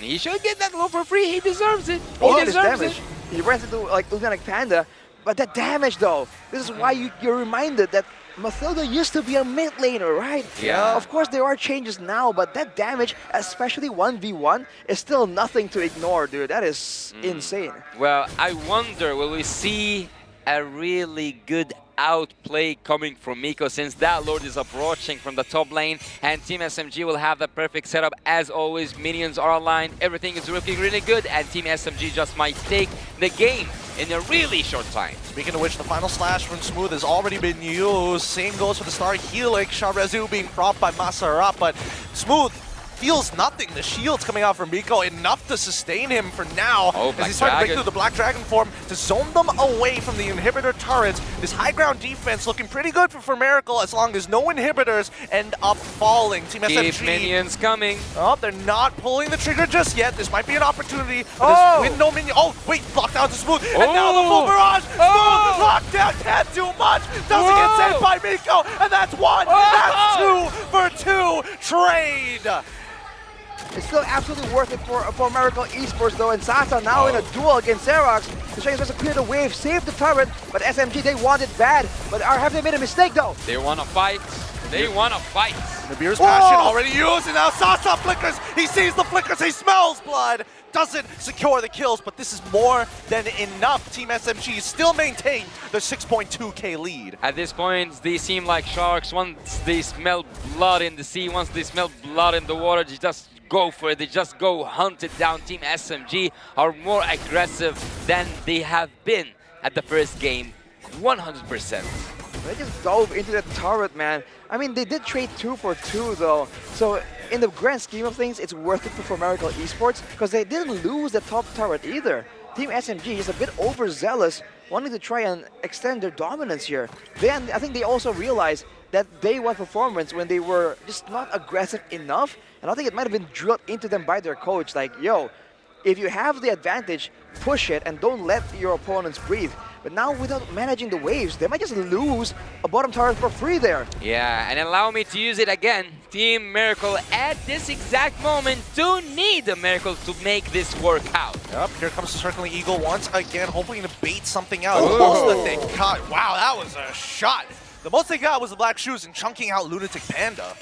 Oh, by the way, in the previous fight, Smooth was the main target, but with the way the Vengeance works, right? How he can actually get through a lot of crowd control until the animation ends. He got behind Clock. That really was almost a good play. He was en route to be pushed into the turret, into the base of Miracle, but he Vengeance past Clock and he was pinned on the other side of the wall instead, which allows Team SMG to strike back. But now they've seen that for Miracle, they're putting up a fight and they are just scheming, right? Waiting for the right moment to really get a value play. But with Miko on the watch, they have to try and maybe bait something out first.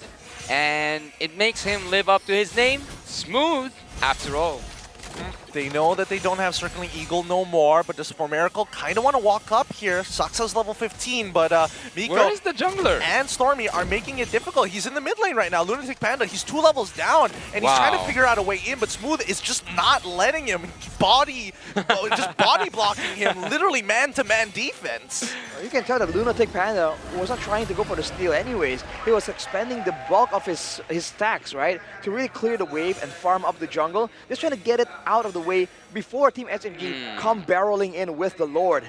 Looking at the items here, Clock of Destiny still for Stormy, but the Ice Queen's wand, that is the danger, man. He lands one Demonic Force, and just like that, you are slowed in, you get hit with everything else, the eye as well, pulling you back. And with the Flame Shot, by the way, for those of you just who are not aware, if he pushes you back with the Flame Shot, he can hit you with a Demonic Force again. So that is an extra 1 jump, technically, which is why a lot of Phobias always brings it into brings that battle spell as well. Yeah, and I would tell you for sure that there was something also that we didn't mention. There is a lot of miscommunication happening from the side of Team Miracle because they divided into 2. Some of them wants to go for that Lord Seal and some of them wants to go for the fight, but let's see if this will be the end.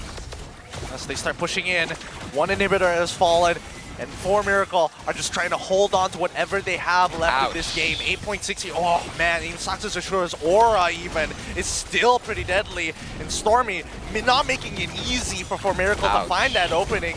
Lunatic Panda, with the help of the Conceal, loops around. They lose another inhibitor once more, but here comes Clock trying to lock down Saxa. The full barrage being imminent. Saxa is able to tactically roll out of there just in time, and not even the Black Dragon form able to catch up and close that distance. No Petrify combinations, nothing. 2 inhibitors and no kills to show for it.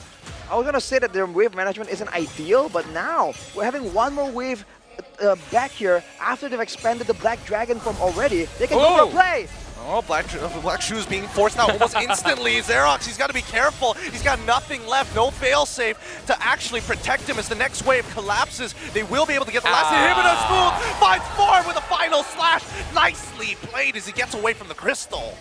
Speaking of smooth, he's just so smooth, man, in executing everything he wanted. Final slashes, normal slashes, whatever slash you want him to do. He's just so smooth at every execution he had. But so far, Team SMG have done the same thing, focusing on objectives, just a little bit more aggressive, and I think quite more aggressive than usual.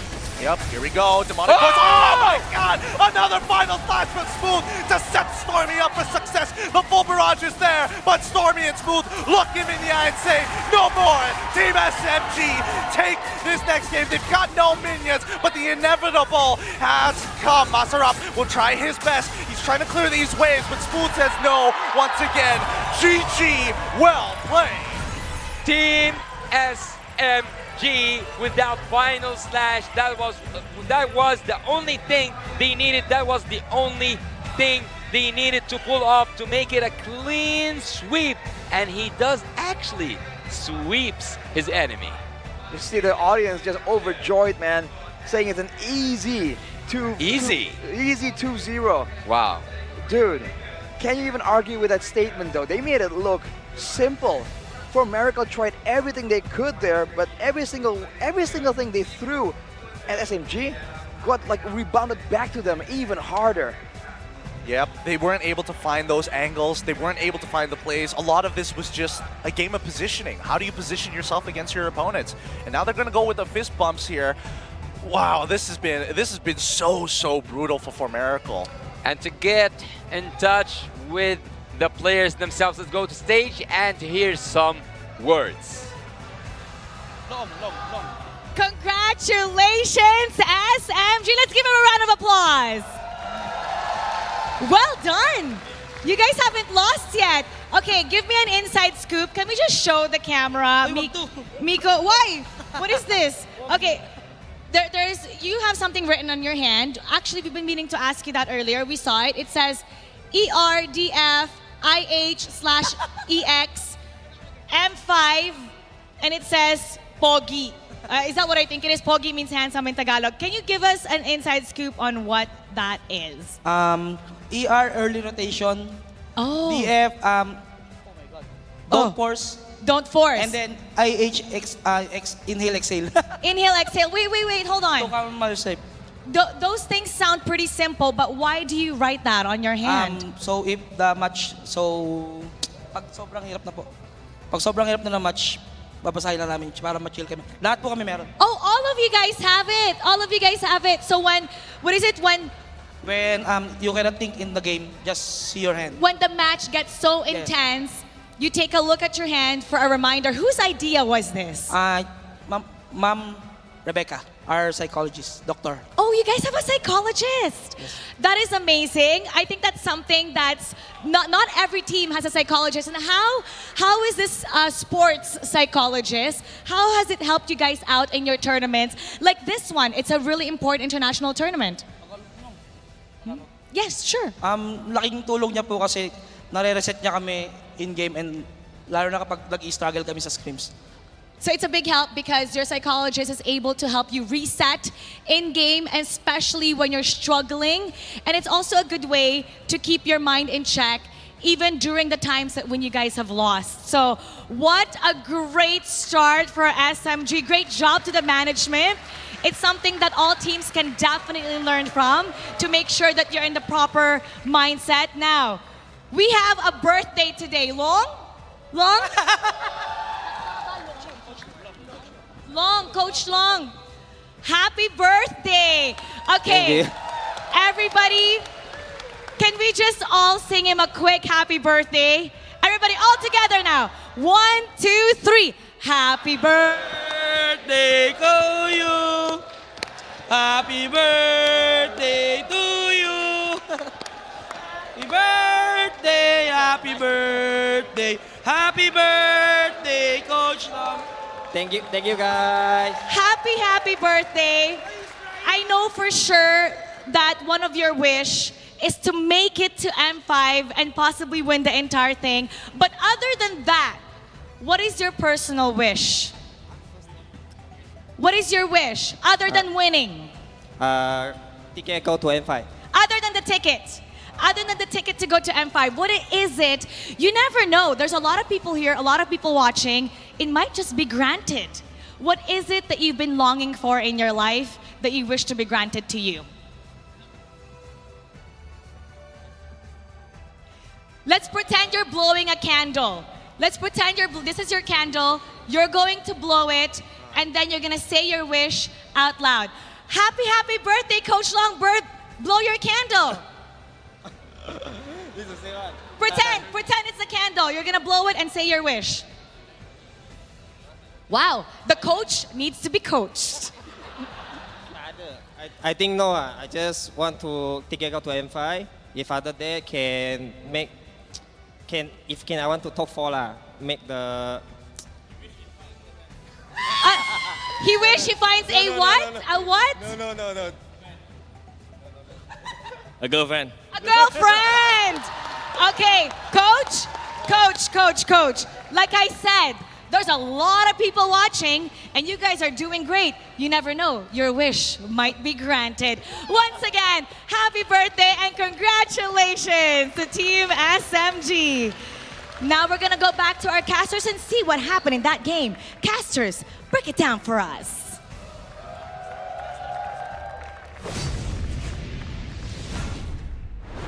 Well, to whomever was wondering, Coach Long is single. He is single, so what a yeah. Chad, looking for a girlfriend he on is stage, looking for a girlfriend currently. So there's a lot of happy birthdays today, and also there's a lot of happy moments that Team SMG's fans are now living into. And by taking this sweep, clean sweep, should we expect Team SMG to do something great in the upcoming stages in the playoffs?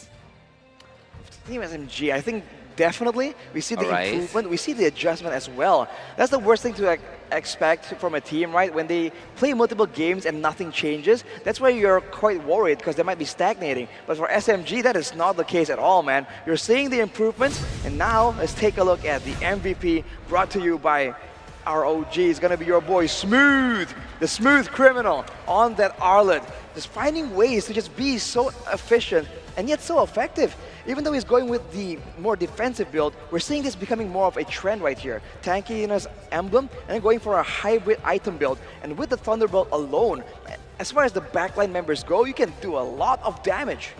Let's not forget the fact that he is looking to be dominant, right? And he's up against a matchup against Yu Zhong, and that's not exactly the easiest matchup in the world, and yet he is still making that first move. Well, what was the breaking point for you, Arashi? The breaking point in this game? Yeah. Let's take a look. Maybe it's going to show up in the highlights here, because early on, it's just the mobility difference. Look at this, man. Like, how far is he about to fly around?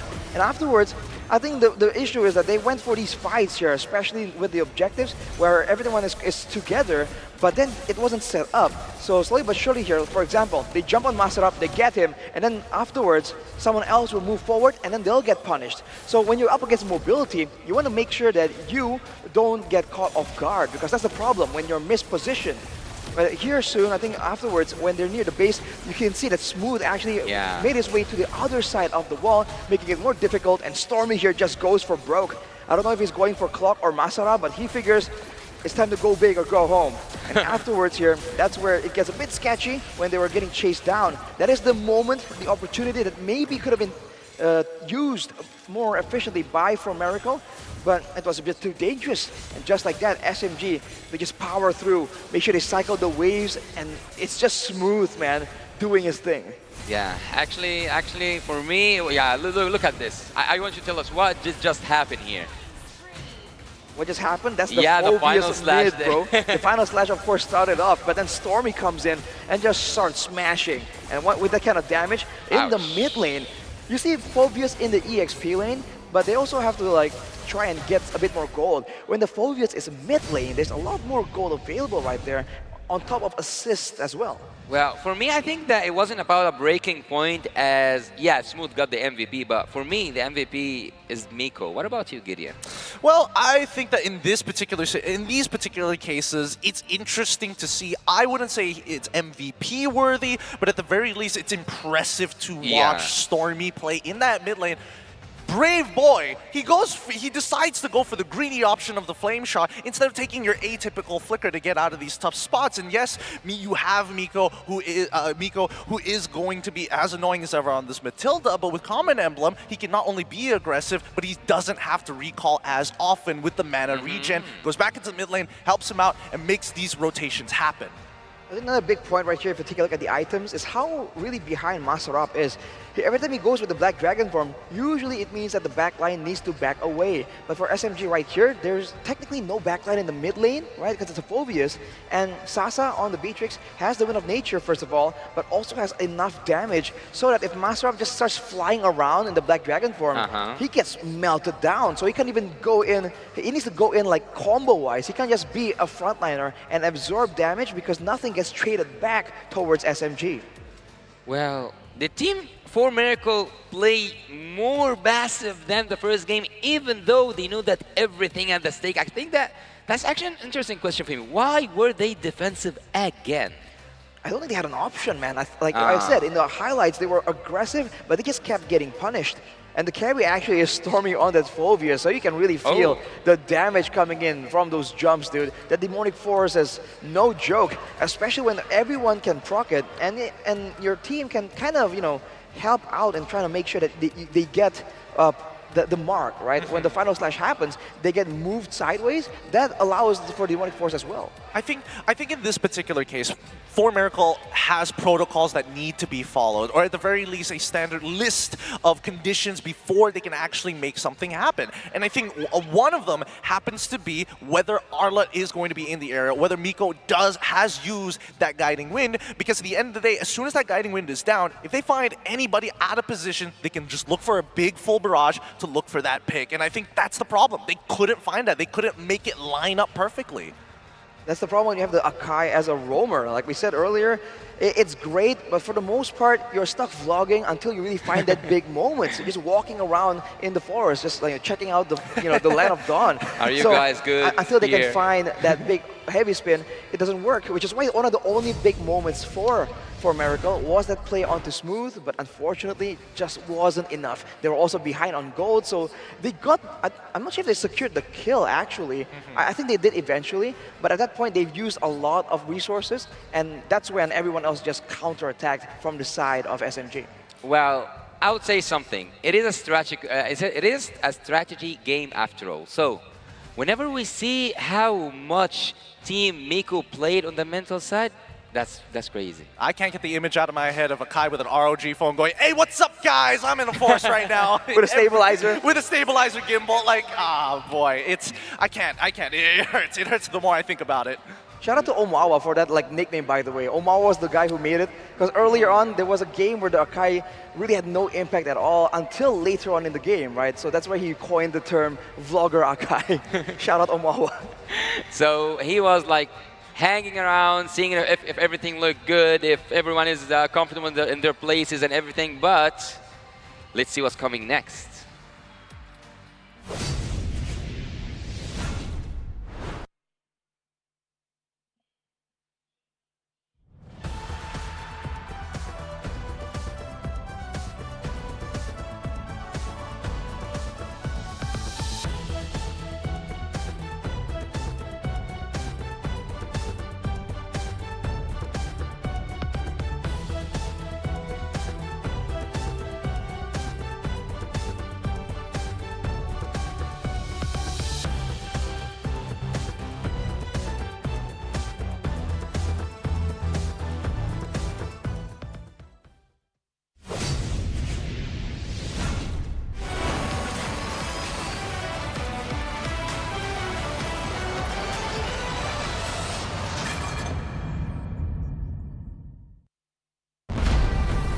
We are here at Gamers 8 to show that we are walking the walk.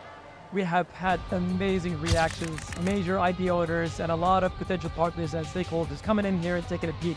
Gidea's cube over here has been the nexus of this zone. What I saw from the outside is very mysterious. You want to know what's happening inside. Felt like, this is an MMORPG, but R is not role-playing, it's real world.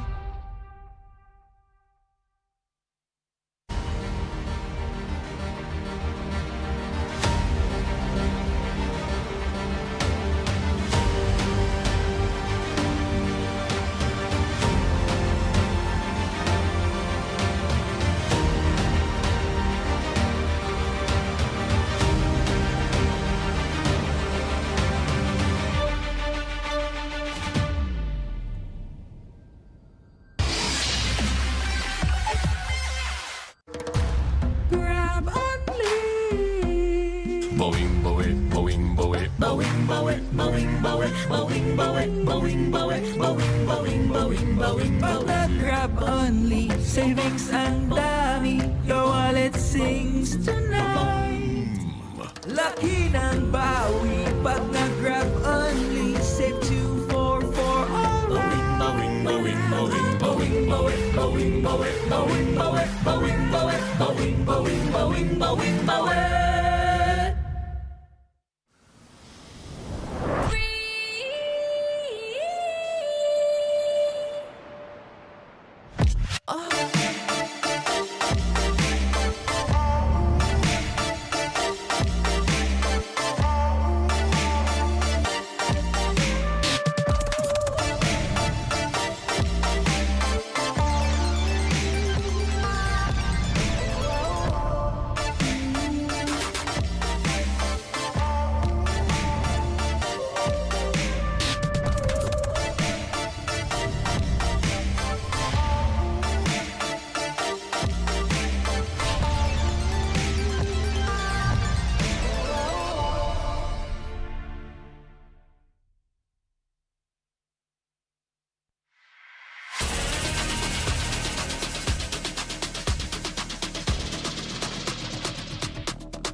The number 1 seed, the champion of the arena.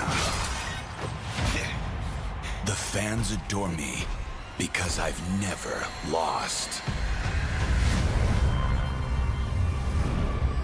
You are afraid that you will lose everything.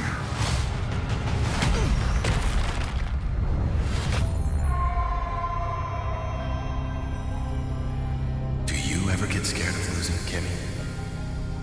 Well, big bro, I think we should cherish the joy and excitement of each game. Not who won or lost. That's right. I'll strive for victory, but I won't lose myself in its pursuit.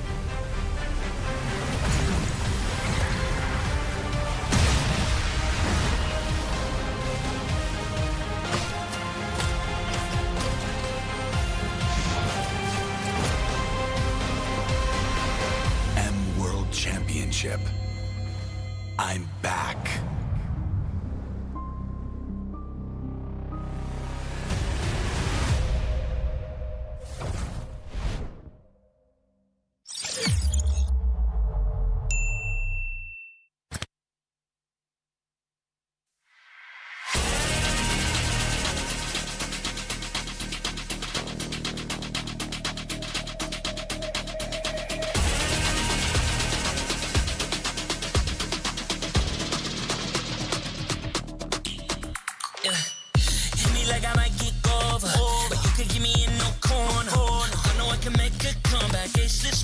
finish this game now. Got the power on my shoulders. Yeah, you know that I'm a soldier. You can keep me off my guard, but you can't keep me from my honor. Nah, nah, nah, I feel like the floor is lava. The energy's getting higher. You're saving my arms. 'Cause I know just what I got. I got you like na na na. And you know I hold the power. This feeling I do. Oh yeah. Making my grind good to grace. So don't stand in my way. Standing tall and I won't fall over. We are better than great, good. We are better than great. We send all won't run away. We are fun, nothing gon' change. Great. We are better than great. Can't get it great, I'm better than great. I play my own role, I become the greatest. Transcend myself into this game, yeah.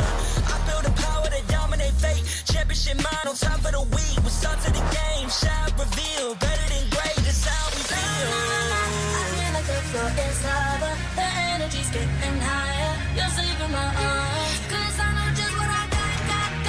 I got you like na na na. And you know I hold the power. This feeling I do. Oh yeah. Making my grind good to grace. So don't stand in my way. Standing tall and I won't fall over. We are better than great, good. We are better than great. We stand tall, won't run away. We are fun, nothing gon' change. Great. We are better than great. If we stand tall and believe we can make it, you and me, with a sense of urgency, you'll see I'm better than great. I'm better than great. Oh yeah, yeah. Oh, I'm better than. Making my grind good to grace. So don't stand in my way. Standing tall and I won't fall over. We are better than great, good. We are better than great. We stand tall, won't run away. We are fun, nothing gon' change. Great. We are better than great.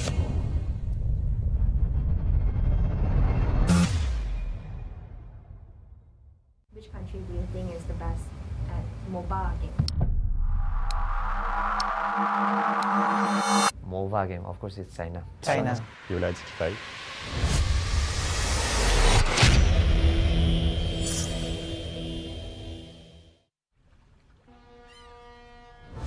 I think it will grow more because they do everything to win, like that kind of mentality. 觉得我们队伍是一个比较敢打敢拼的队伍吧，就是无论在国外还是国内，我们都是一个很敢于去打架的。China punya MLBB dia tak cukup lagi setahun. Masih depan mungkin dalam setahun setengah boleh kot. I don't expect much from them in this wild card. 我觉得他们第一个牺牲吧，应该不是很好啊，这次成绩，下一次可能好一点吧，因为他们才刚开始。 Yo no creo que KUG sea tan poderoso como dicen, como porque el otro equipo chino terminó mal. 我们想跟他们说的是，虽然我们才刚加入这个项目不久，但是不要小看我们。 Я считаю, что китайцы в будущем станут очень сильны. Я готов им отдать сразу второе место после EECA, поэтому... Should KBG be the team that we fear? We don't fear any team. 面对这些强敌，我会更加有动力。我会先学习他们，然后去超越他们。跟他们的差距可能在于我们游玩的时间没有他们长，经验没有他们丰富，但是我们在短时间内的进步其实是特别大的，所以我们自己都很有自信，觉得自己能从中出现。China is a very smart region. They have a lot of world titles in other mobile games. คิดว่าทีมจีนเป็นตัวอย่างหนอดเข้าโมโหยังเกี่ยวเขาหลาย 我觉得未来中国是很大的潜力吧，对我们来讲一个很大的挑战。他们对我们有期待，我们也会尽我们全力展现出自己最好的一面。这是我们中国队第一次参加 M 赛，但肯定不是最后一次。我们已经做好准备登上舞台。Mi nombre es Aurora. It's me, Clark. ข่อยชื่อว่าเจ็ดบิน My IGN is Yahiko. Soy el jungla y capitán de Imperio. For Miracle Esports. ในเมย์ Esport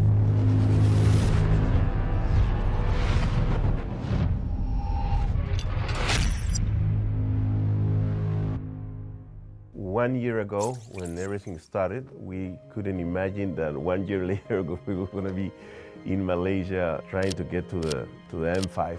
At first time when M1 came, we were like, wow, a World Cup for Mobile Legends. That's only for the big region like Indonesia, Philippines. we can just dream of it, we can just think of it. The dream started when we make a company to organize tournaments in Peru. Popular game we organized was Mobile Legends. So my partner told me to make a team that plays that game, and that's how Imperial was born. แต่ก่อนก็สิมีงานแข่งพอสมควรแต่เดี๋ยวนี้ก็รู้สึกว่างานแข่งเริ่มหลายขึ้นเพราะในลาวมันก็สิมีผู้เล่นเก่งหลายขึ้นเพราะมันมีทัวร์นาเมนต์หลายขึ้นเขาเจ้าก็ตั้งใจสอบเพื่อให้ฝีมือตัวเองโดดเด่นขึ้นมา The official tournament also came in Nepal. We can practice much, have a proper skills. We can grind more and be skillful. Bien, jugar contra Vidron Sans dentro de la Liga Latam fue una experiencia que nos ayudó demasiado para madurar como equipo, como personas y vivir el momento. The experience of playing in Sao Paulo in front of Brazilian people, going for RRQ or Akira, 2 meters from the players, Brazil, Brazil, Brazil. In the end of one of the matches, a couple of them ended crying because they're kids, they're 16 years old, no? And they've learned that losing is part of the game as winning. Es una oportunidad para pasarle en equipo, entre amigos y aprender, disfrutar. Vean mucho los otros equipos y disfruten. Nosotros hace un año no esperábamos estar aquí, estamos a un mes. ¡Let's go, Imperio! After losing ISF, I was like, we're gonna need a coach. I keep on messaging each and everyone, and I found Amox is from like Wikipedia. Other coaches doesn't want to take the risk at the new region, at the new team. For America, I can see that they have dedication. I told myself, let's be the first one to give them hope. So I hope we can clear all the stage so that the next generation won't suffer that hard to prove their skills to the international level. For America, let's still holding! There he goes! Loves the immortality! Gets the To be brutally honest, I would say 99% SMG will win. Team SMG will keep their nightmares at bay in day number 1 the wild card as they That take 1% is the hope and dedication from For Miracle with the chemistry that they have for 5 to 4 years that is going to make us win over SMG. We are here at Gamers 8 to show that we are walking the walk. We have had amazing reactions, major idea owners, and a lot of potential partners and stakeholders coming in here and taking a peek. Gadia's cube over here has been the nexus of this zone. What I saw it from the outside is very mysterious. You want to know what's happening inside. Felt like, this is an MMORPG, but R is not role-playing, it's real world.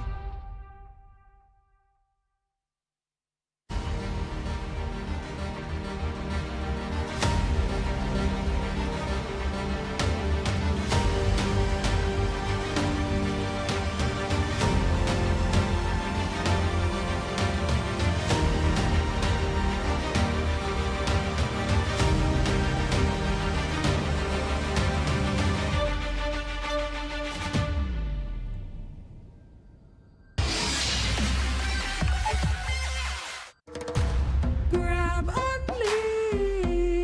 Boing, boing, boing, boing, boing, boing, boing, boing, boing, boing, boing, boing, boing, boing, boing, boing. Pag nag-grab only, savings ang dami, your wallet sings tonight. Laki ng bawi, pag nag-grab only, save 244 alright. Boing, boing, boing, boing, boing, boing, boing, boing, boing, boing, boing, boing, boing, boing, boing, boing.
1 seed, the champion of the arena. The fans adore me because I've never lost. Yet you are afraid that you will lose everything.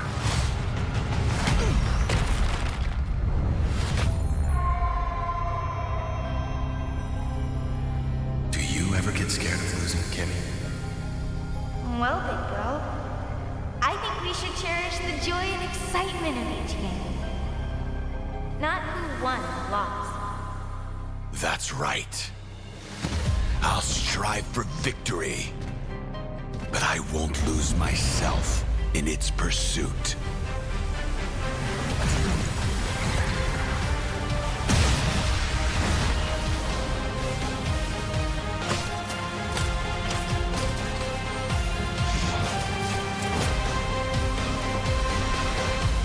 World Championship. I'm back.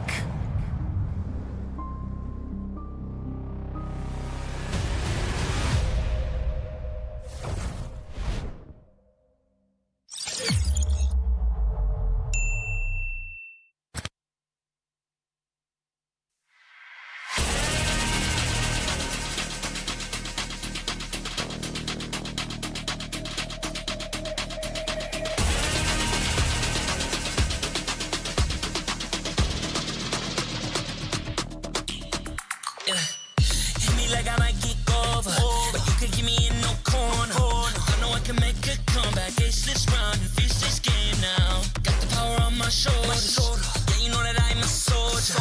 You can keep me off my guard, but you can't keep me from my honor. Nah, nah, nah, I feel like the floor is lava. The energy's getting higher. You're saving my arms, 'cause I know just what I got. I got you like na-na-na, and you know I hold the power. This feeling I love, oh yeah. Making my grind good to great, so don't stand in my way.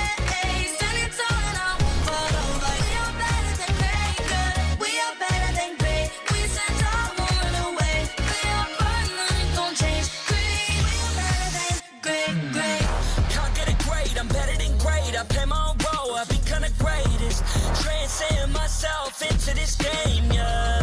I build a power to dominate fate. Championship mind, no time for the weak. We start to the game, shout, reveal. Better than great, that's how we feel. I feel like the floor is lava. The energy's getting higher. You're saving my arms, 'cause I know just what I got. I got you like na-na-na, and you know I hold the power. This feeling I love, oh yeah. Making my grind good to great, so don't stand in my way. Standing tall and I won't fall over. We are better than great, good. We are better than great. We stand tall, won't run away. We are fun, nothing gon' change. Great, we are better than great. If we stand tall and believe we can make it, you and me, with a sense of urgency, you'll see I'm better than great. I'm better than great. Oh yeah, yeah. Oh, I'm better than. Making my grind good to great, so don't stand in my way. Standing tall and I won't fall over. We are better than great, good. We are better than great. We stand tall, won't run away. We are fun, nothing gon' change. Great, we are better than great.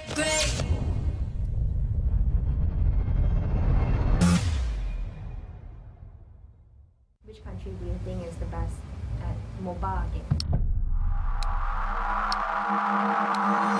MOBA game, of course, it's China. Является Китай.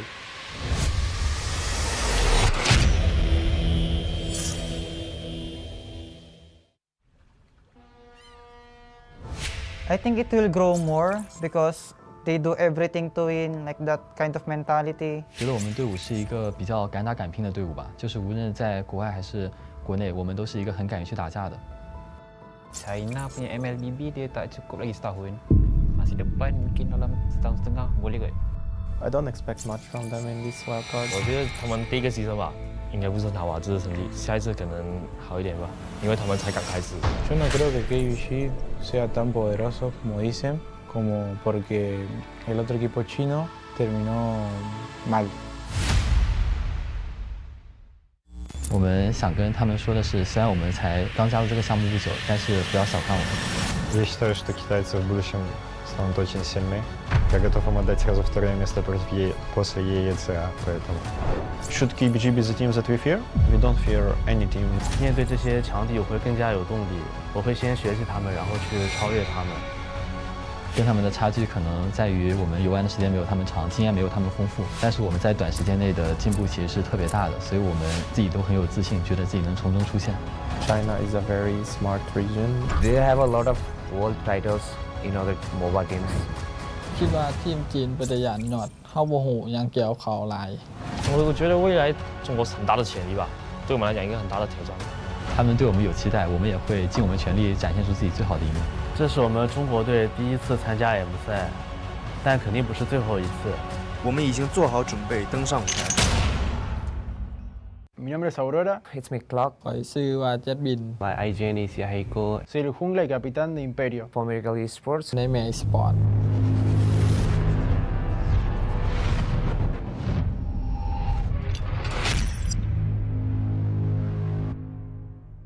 One year ago, when everything started, we couldn't imagine that 1 year later we were going to be in Malaysia trying to get to the M5. At first time when M1 came, we were like, wow, a World Cup for Mobile Legends. That's only for the big region like Indonesia, Philippines. We can just dream of it, we can just think of it.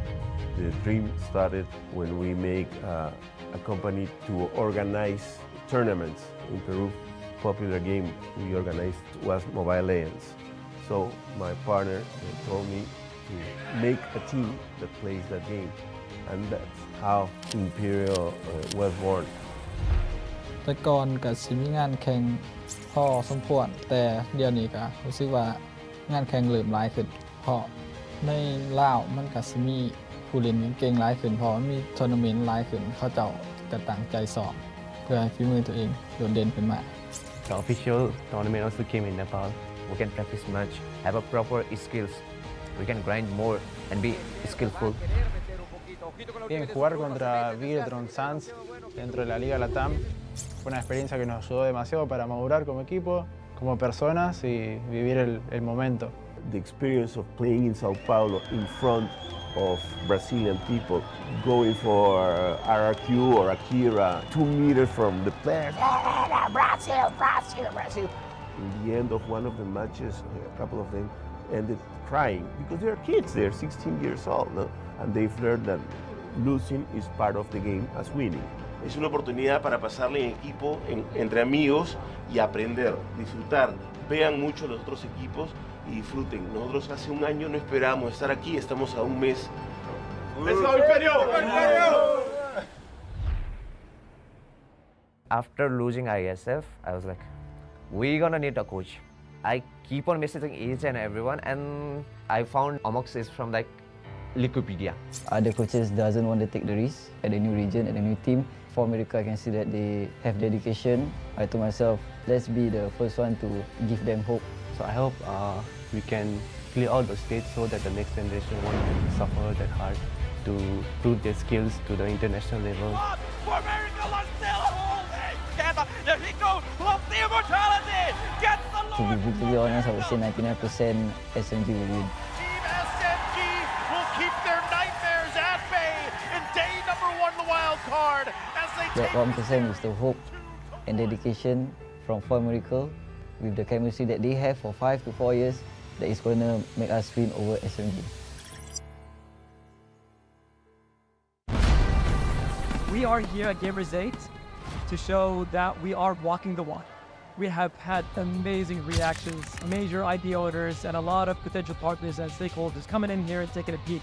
The biggest cube over here has been the nexus of this zone. What I saw from the outside is very mysterious. You want to know what's happening inside. Felt like, you know, this is an MMORPG, but R is not role-playing, it's real world.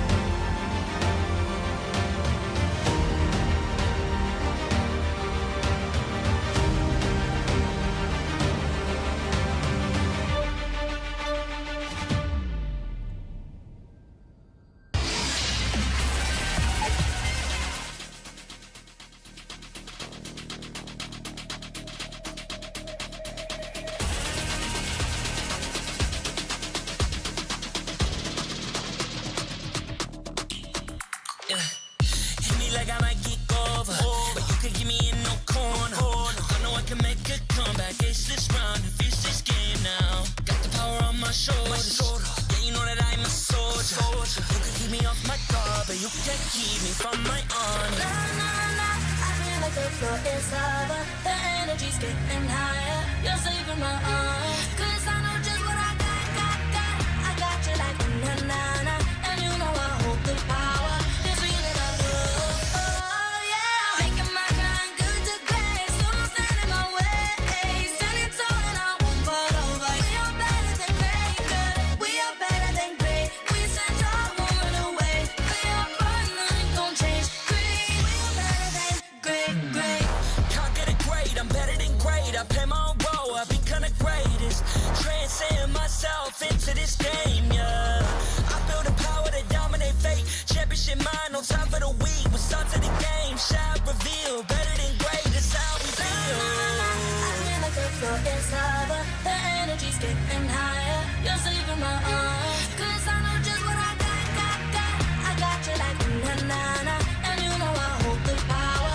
This feeling I love. Oh, yeah. Making my grind good to great. So don't stand in my way. Standing tall and I won't fall over. We are better than great, good. We are better than great. We stand tall, won't run away. Lay our burn, nothing gon' change. Great, we are better than great.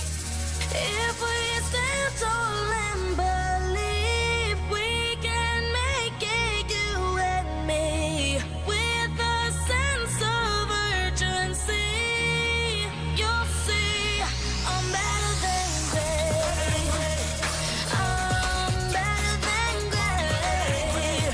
Oh yeah, yeah. Oh, I'm better than. Making my grind good to great. So don't stand in my way. Standing tall and I won't fall over. We are better than great, good. We are better than great. We stand tall, won't run away. Lay our burn, nothing gon' change. Great, we are better than great.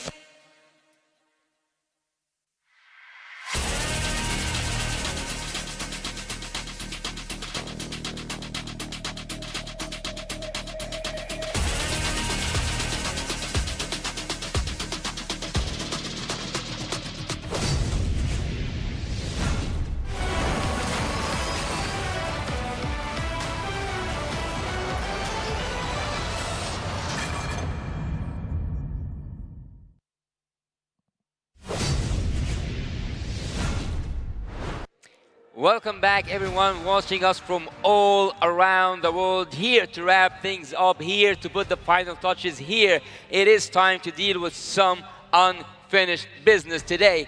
Here at the cast desk, I'll be with you. I'm Yasu. I'll be joined by the TAA himself, the Tactical Analytical Analysis. Tactical Analyst Arashi, at your service. And also I'll be joined by the TAG, currently a TA, Gideon. Big G. So I welcome you to the World Championship here, like in the M5 World Wildcard Championship. And there have been some wild events so far, aren't there? Didn't we watch a lot of really wild picks, wild gameplays, wild strategies? Wild conclusions as well. I mean, remember the upsets? Yeah. Like Falcon not coming out on top. Of course, there's more to that, but Falcon's getting defeated. SMG as well. Not really doing as hot as the audience was predicting. So we're seeing a lot of interesting developments, and we're really getting to appreciate the differences from the different regions, because we're seeing a lot of different play styles as well, which is exactly what we are looking forward to in this next match, dude. I can't wait. Exactly. I mean, that's what it's all about. The internationals, all these teams coming together, all thanks to the M5 World Championship, which is powered by Muntan, presented by Qiddiya, and supported by ROG, the official gaming phone, Grab, the official Super App partner, and Secret Lab, our official chair partner. Thank you so much to all of our sponsors. This event just wouldn't be possible without you, man. Thank you so much on behalf of all the talents and also all of us in the audience. I believe we can say that, but yes, thank you so much. Keep sponsoring. I mean, this is a great event, and we're so happy to be part of it. Well, as we are thanking the sponsors, there's also a huge shout-outs as well to our global presenting partner, Qiddiya. Qiddiya is a giga project, a city. a city. I want you to imagine with me, a city that is being built in Saudi Arabia. It is the future capital of entertainment, sports, and culture. So, how can we keep up with Qadia's updates? Well, you have to keep up because Qadia aims to change the world of gaming and esports. It's not just a random city. So don't forget to follow @Qadia Gaming on Instagram, Twitter, and TikTok. And stay tuned to their social media pages to find out more about a very exciting giveaway. Well, speaking of excitement, aren't we excited to see not a tie-break game, but a tie-break match itself? This game is to put some final touches in the schedule. I'm hella excited about this game. 1-1 for both of these teams, and we've already seen that some teams have already qualified here towards the upper brackets. But the problem is who is going to get the second spot in their own respective group. This is the last dance: South America versus Eastern Europe. Man, the last dance. What a way to conclude such a, to start, let's say, such a really great matchup, because Team Imperio so far has proven themselves, and also Team Umbrella Squad having one match to separate everything apart. What would you expect from such match? From this match, I think Imperio is definitely going to bring out some crazy things. And yesterday, they showed great adaptability, but unfortunately, I believe they didn't really come out on top against Lilgun. So, against Umbrella Squad, technically not too different in styles, right? Still aggressive, still crazy in the execution and in the game plan in the early to mid game. I feel like it's a bit of a similar story. So maybe with that experience against Lilgun, they have found maybe something that really works against the kind of strategy. So that is what I'm expecting to see coming out from Imperio. Well, I have a really interesting question that comes to mind right now. Team Umbrella Squad have played today, so actually they are still warm, they are still in the mode, they are still mentally here. And speaking of mental, actually, before we even start this game, there was like a mental discussion on stage between Team SMG and Mora. They were saying they are like fully into the game because they had a therapist? A sports psychologist. Now, in recent times, and obviously in, more traditional sports psychologists are making sure that their athletes are in tip-top shape no matter what to help their consistency. And this is something that we're applying here in Southeast Asia. And some teams actually adopting the philosophy of having this, psychologist, therapist, sports psychologist to make sure that they get consistent performances in terms of how they think about the game. And speaking of turning things, let's talk about turning up this game and turning up the level of this competition here at the drafting phase for the third game at the third day here at the first edition of the M5 Wildcard. Malaysia welcomes you to the first game between Team Imperio and Team Umbrella Squad. Now we're in the drafting phase, and immediately I'm seeing Baxia, Wanwan, Arlet being banned out. And it looks like for Imperio at the very least, they're keeping it up with their homework, Castle on Arlet, let's get that out of here. Let's not worry about that. Especially since it's a great flex pick as well. I think Imperio want to be the one that can confuse you instead. They don't want you to be the one with the confusing, unpredictable draft. And on that note, by the way, about the sports psychologist, that's the reason why it's called an esports, man. We've seen how important the mental component is, how the smallest things, like a delay, like a single moment, can really shift your mental perspective, and that has severe implications in the game, and to a degree, even in the drafts right here. So after seeing Umbrella Squad, you have to really wonder if Imperio, they might be a bit too careful, too respectful of some of the playmaking possibilities from Umbrella Squad. Well, I think between those two, so far in the competition, we have something called an Aurora. We had like a really huge discussion, me, you, and Sadapa yesterday about Aurora's picks, Aurora Hero. So, and also on the other side, we have Troublemaker with that Gushan. So I think that in this game particularly, we should expect to see, we should expect the unexpected. A lot of weird draft, let's say, but perfectly executed. Yeah, and that's the thing. That's what we want to see from either side, right? It feels like, at least for Umbrella Squad, as aggressive as they get, they're starting to come together as a team, setting up plays as 5 rather than smaller synergies. But if it does get messy, they can revert back to their old ways, as they are mechanically sharp. You have to remember that Fangor here hasn't been, the flashy highlighted player, but he's able to actually read into a lot of the intentions of his opponents so far. So for Imperio, I do feel like the standout player will be Marquinhos. When Marquinhos does well, he is so proactive and he makes the plays happen for his team all the way from the EXP lane. With so many roamers and mid laners kind of going toe-to-toe, the swing and balance in that EXP lane has been and could be the deciding factor in seeing who actually has the tempo in the early game. Well, actually there is a pick that I really do miss throughout this tournament, and because we are speaking of new picks coming up on international stages, I really miss seeing that Eve, man. Eve had its own time to shine, but why is everyone ignoring her? She still have the ability to have slowdown effect, really good damage output, and huge space to just make the team fight extend. Honestly, I kind of miss the Eve too, and I think this might just be the situation for it. I'm not going to throw too many predictions out there, but looking at the pharmacist as well as Bruno, I mean, the real-world manipulation is a good way to kind of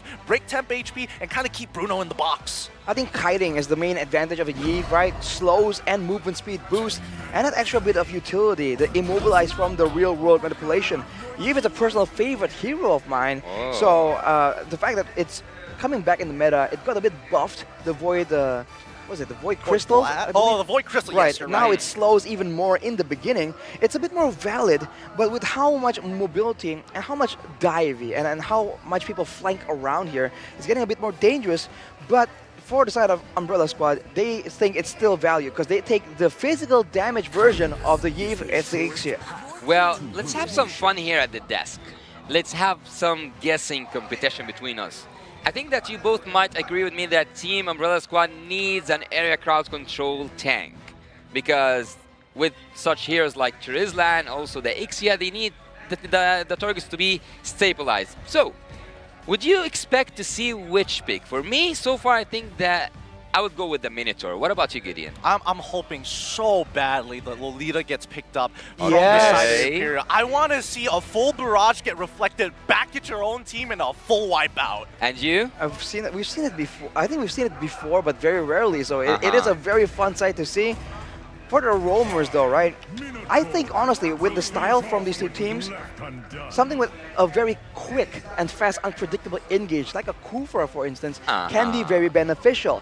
But credit to you, Yasu, you predicted the Minotaur priority. It's banned away, though, by Imperial. So I have to pick something else now, right? Go for it. I do have to pick something else. So who is there? Who is there? Area crowd control, Franco's out, you took out Lolita.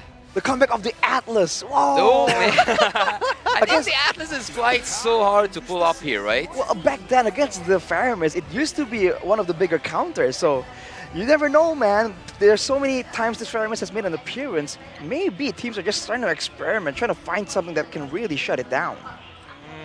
I think if that's going to be the case here, then Diggy might be a little bit of a lead, a big lead for some of these teams. And I think especially if you were on the red side, you probably don't want to ban it out. You want to kind of let defender get in his head a little bit, overthink the situation, because right now it's all about engage and disengage in the second half of the ban so far. And speaking of what do we miss in this draft? And I told you I miss Eve already, and I think that team. Is it actually both teams who miss a tank? Maybe Faramis will go to the roaming duty, but they go for the Hilda. Maybe the Imperial team was so annoyed by Hilda. It also means that they might go for an assassin, by the way, because that's usually where the Hilda really shines. We've seen it work in various degrees of success. So if it's gonna be an assassin here, it's gotta be some kind of dive. Was it Aurora who took Yi Sun-shin and he was bullied by the Hilda? Yes, yeah, it was Aurora with the still 100% win rate actually on the Yi Sun-shin.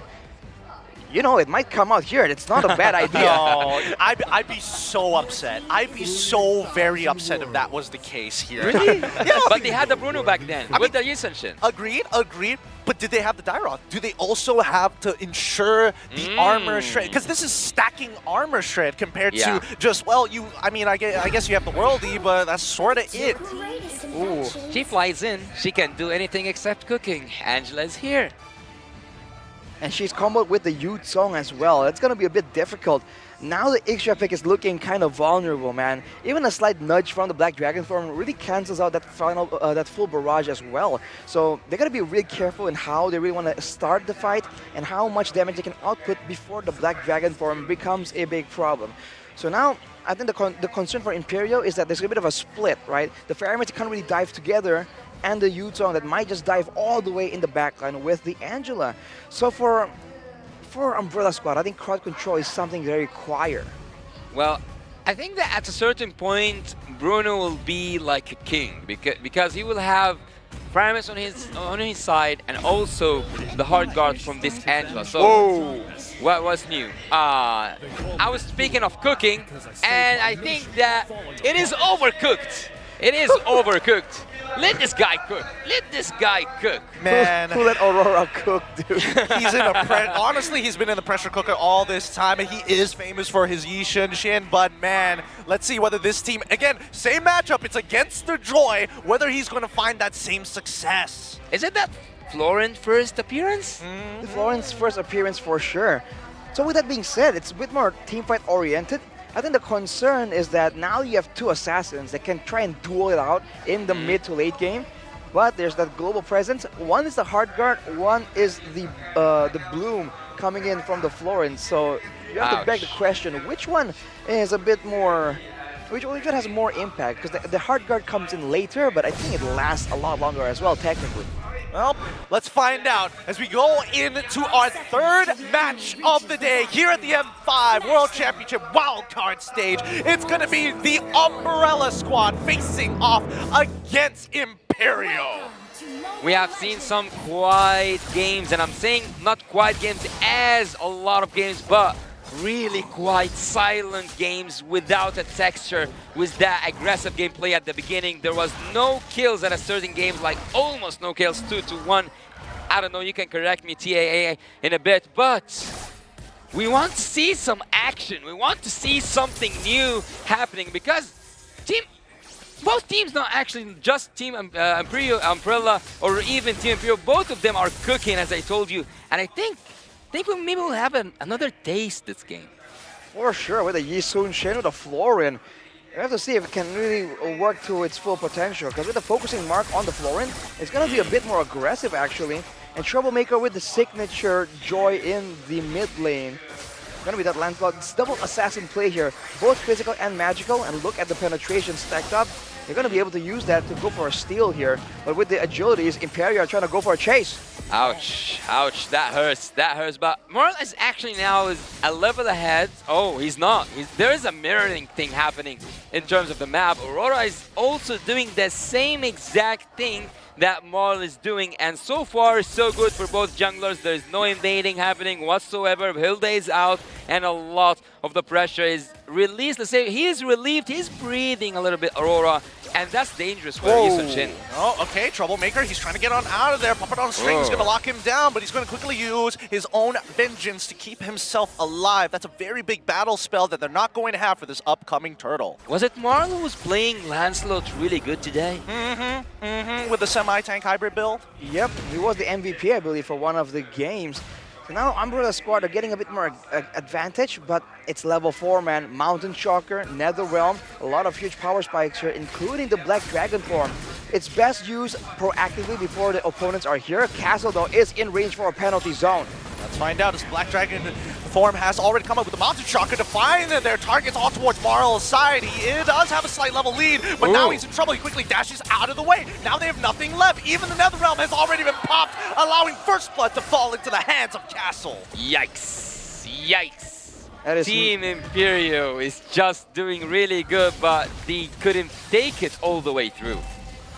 Unfortunate, man. They went with the aggressive early game play, but they lack a bit of the damage. And now Ur might just get dove here. There's a lot of regen available. Oh, he gets locked down instantaneously, and now the hard guard has to be popped to save his life. Electrifying beats, not exactly perfect. This might be the turnaround, and Novation is able to get it just in that time. They denied it from their gold laner. Look at the turning tables. One day you think that you will get that kill, the other day it's just the exact opposite. Ur and Sifi managed to take that kill down.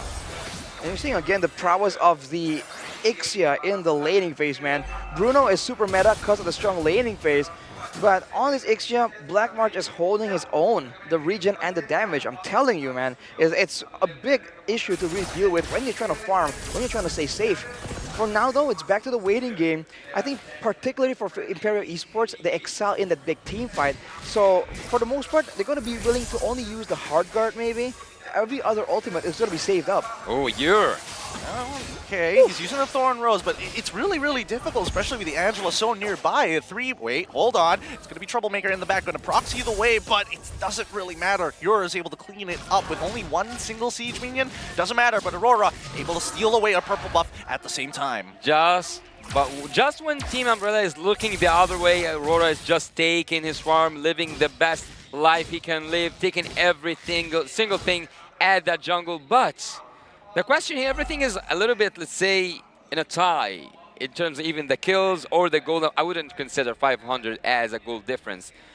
Who's having the momentum so far? I feel like in a way, even though it's equal, the fact that Aurora is getting a lot more value than Troublemaker, not Troublemaker, sorry, compared to Marl. Kind of out-farming him. See, like, it's 300 gold difference here. Marl, though, trying to go and for something else. He's definitely feeling the pressure here, because he's an assassin, Marl on the Lancelot, he will fall off. Whereas for Aurora, on the Yi Sun-shin, by all means, it's a late game hero where the damage will really spike up. He is an assassin, but also a marksman. And later on, the Mountain Shocker will be massive when it comes down to those sneaky moves around the map. That all happens in the late game. So I think Umbrella Squad are the ones that are really pressed for time. Yeah, as you said, eventually he is a marksman. He needs that late game damage. So Aurora so far is executing really good. Oh, wait, hold on. Castle actually trying to get canceled out here as the Black Dragon Form's coming up super quick. They secure it, and that means that wow, they give it to Aurora at the same time. Troublemaker just does not have the damage. They proxy the way, but Mariko gets saved with the help of their Farmist's Nether Realm. Look at Aurora. The man is literally power farming now. He's going even further forward. He's going to get locked down, but it's totally fine. They're going to steal away a purple buff and take a mid-tier one at the same time. When you are in the lead, you have to just take the best out of it. Imperio and especially Aurora knows how to farm, knows how to get his XP, and knows exactly how to play that Yi Sun-shin. Actually, I remember that Yi Sun-shin, when he was banned, we were wondering. Are you wondering anymore? Well, not anymore, man. I think it has shown that it has worked out and he is absolutely comfortable on it.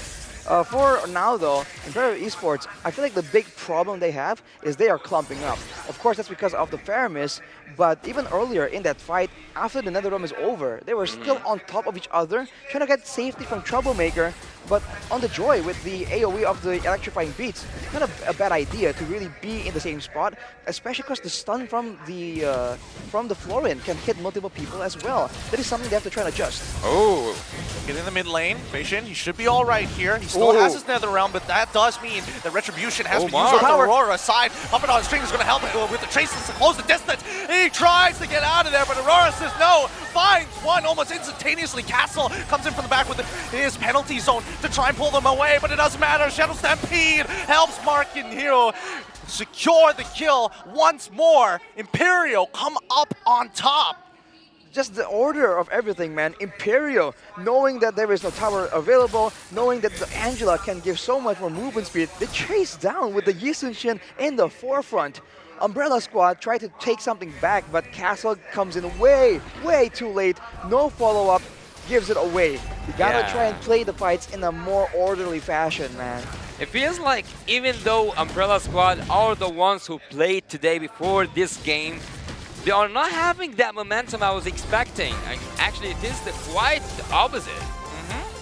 Wait, Marquino might be in some trouble here. Tries to turn this around, gets hit by the penalty zone, but it really doesn't matter. Even the electrifying beats didn't do enough with the help of the hard gun, and now with the Nether Realm as well, this becomes a 3v3. They're trying their best. Castle will tank as much damage as he can before Marl is able to actually anticipate and try to cut them off. They disengage, keeping them alive, and thankfully, Marl wasn't hit by the Ghost Bursters. That might have been bad. Welcome to the zombie land. Welcome to the bot lane. There was literally an unending battle I was worried that the last Stampede was going to pull Marl back, but it didn't happen. And as a result, Imperio, with their staying power, right, the regeneration, the Netherrealm, they just stayed there and brute forced the turret away. And just like that, Mountain Shocker is popped up with a worldie. Could have been bad. But that's just the problem. At every moment, for the most part, Imperio will know where are the members of Umbrella Squad, so they can be a lot more aggressive with the farming, right? Look at where Aurora was farming there, alone on the top side of the jungle. But look at the vision, difference. Look at the difference. Without vision, he wouldn't dare to do that. It's now, it's a, how much is that? 2.5k gold difference, and with the Endless Battle already built, that's a lot of true damage. And 3 levels away from Marl. Yeah, I mean, they've developed such a large lead at this point that it's going to be tough for Marl to actually keep up with the raw damage that he has, but he is trying to build defensively, right? He is getting the Thunderbelt at the very least. Well, so far, I think that everything's going and everything is aligning towards an Imperio Esports first game. But Umbrella on the other side, we have seen Marl today, and we have seen how good did he execute that last node. And so far he's getting so pressured into the jungle, and the jungler only needs one ruler, and that ruler so far is Aurora. He's doing so much damage, he's doing so much, and he's actually threatening to the limit Team Umbrella Squad's chances to go for the next stage. Now Fashion has the Lightning Truncheon, so earlier in the bottom side, no casualties. That's partially due to the regeneration and lack of damage coming in from Imperio. Now with the Lightning Truncheon, it's going to be a bit more dangerous for Umbrella Squad to engage in these trades. But now they're doing the split push with the Angela, and it's a solid strategy, but with Assassins available, that could be dangerous. Let's see if it's going to escalate even more, right? We're hoping that at least for Imperio, what's the endgame situation rather than hoping for Umbrella Squad to lose a fight or engage into them, right? What are these win cons from Imperio? What's the way that they're going to be able to crack open high ground? Well, actually, looking that we are already almost towards that late game, maybe we will see a finish, a potential, but it's so hard because there's a lot of turrets left.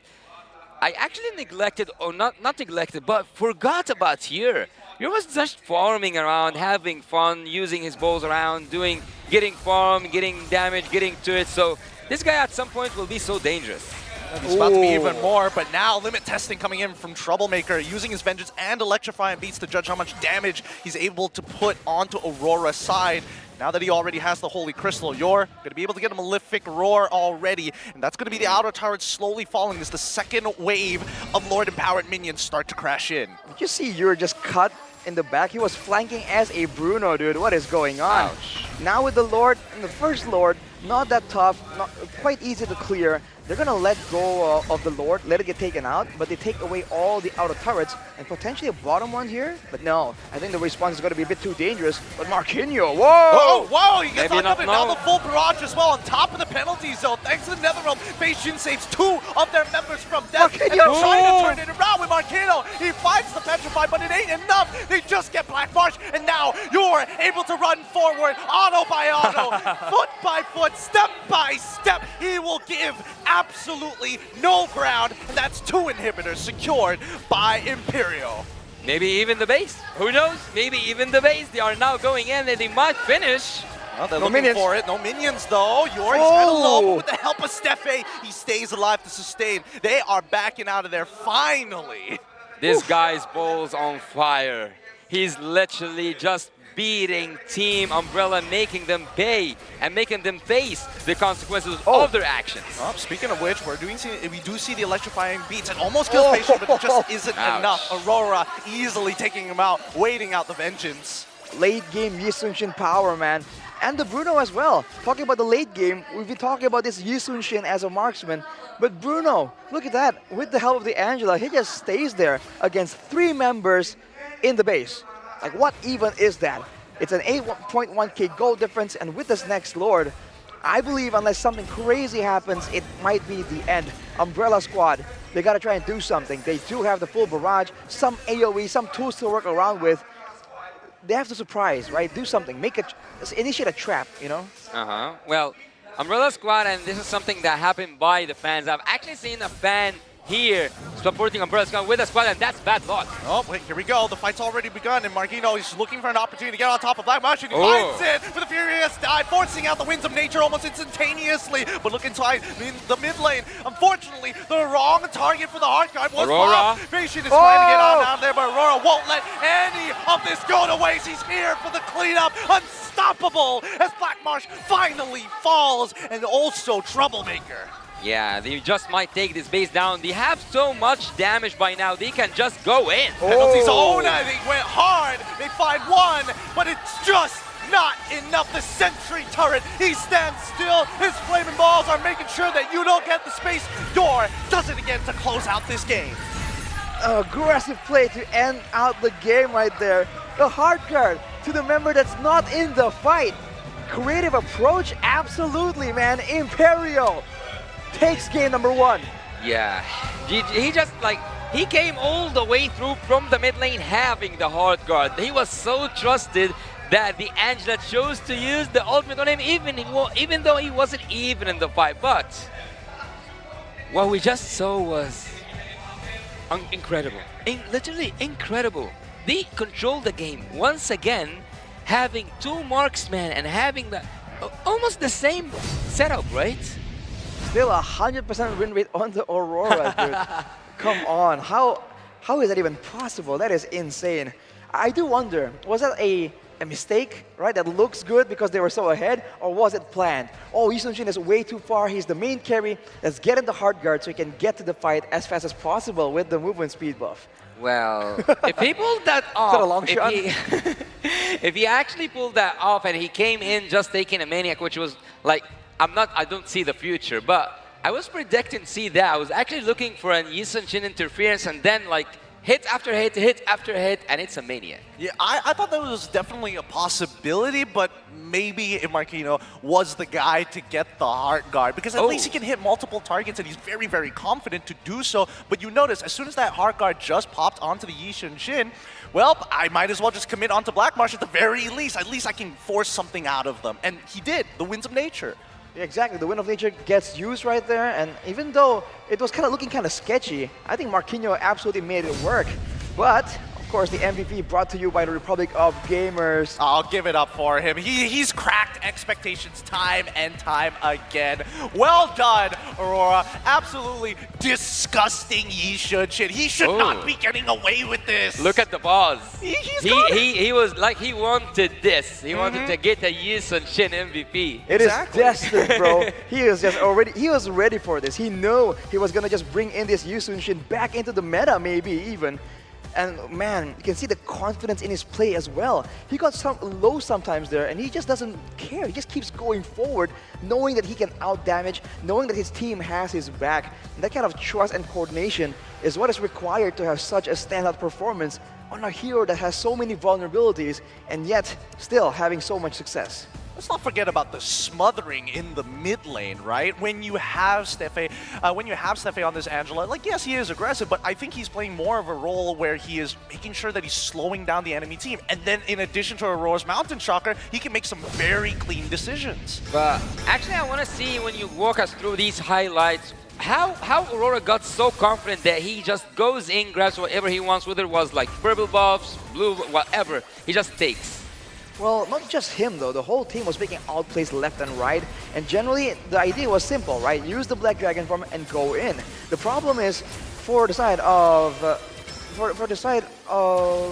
I'm blanking out right now.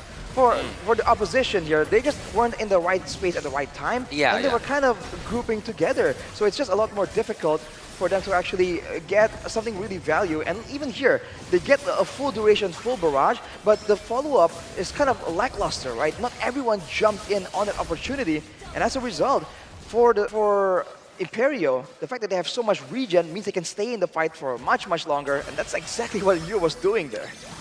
Yeah, I think it's difficult to play the game, especially since the early game didn't go in Umbrella Squad's favor, right? The smothering, and then eventually the scaling, and then you come to a point of no return. You're already in too deep, you just gotta roll with the punches. Should we at this point admit that there is an Aurora meta? Aurora meta? Yeah.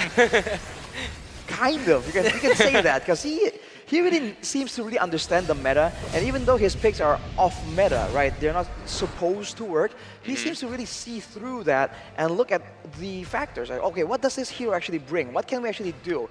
Oh, with the Yi Sun-shin, weak early game, but with enough support, it brings DPS, it brings vision as well. And his farming, though, I think you have to highlight that as well. If you look at the buffs, not all of it was stolen, but the rest of the camps, right? While Marl was just trying to go in and get some of the camps from Aurora's side of the jungle, he was doing the exact opposite. And that is very smart, right? Mirroring the aggressive play. So in a way, it becomes passive instead. They never met in the early game. And in the mid game, once he has some of the items, some of those power spikes, that's where he has that confidence to just go in. Sometimes even 1v1. And the worst case scenario, in comes the hard guard.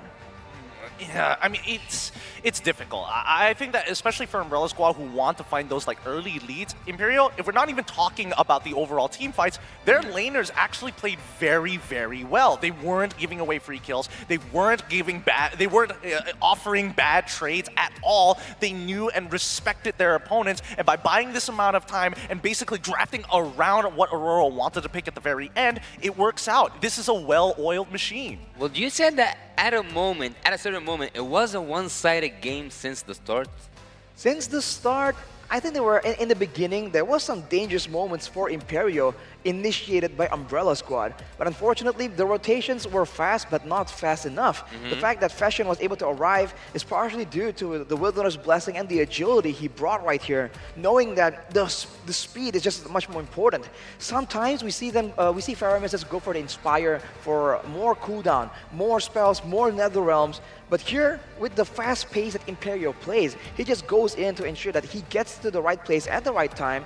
And when he arrives with the NetherRealm, I think the fight in the bottom side is where initially things just took for the worst for Umbrella Squad. It did take a little long for the Umbrella Squad to actually commit to this. And it was like in that same period of like 2 minutes, 2 different attempts at trying to go for the dive onto your side and getting punished by it significantly. Like Yi Sun-shin developed at least a 600 gold lead in that period of time. And if you look at the composition and the items, Fangor on the Florin, not as aggressive, can really help out with the rest of the team when they're trying to match the aggression. Even at the Flash of the Oasis though, when you're that far behind, yeah, the passive triggers, the shield is there, but it just wasn't enough, especially against 2 marksmen, right?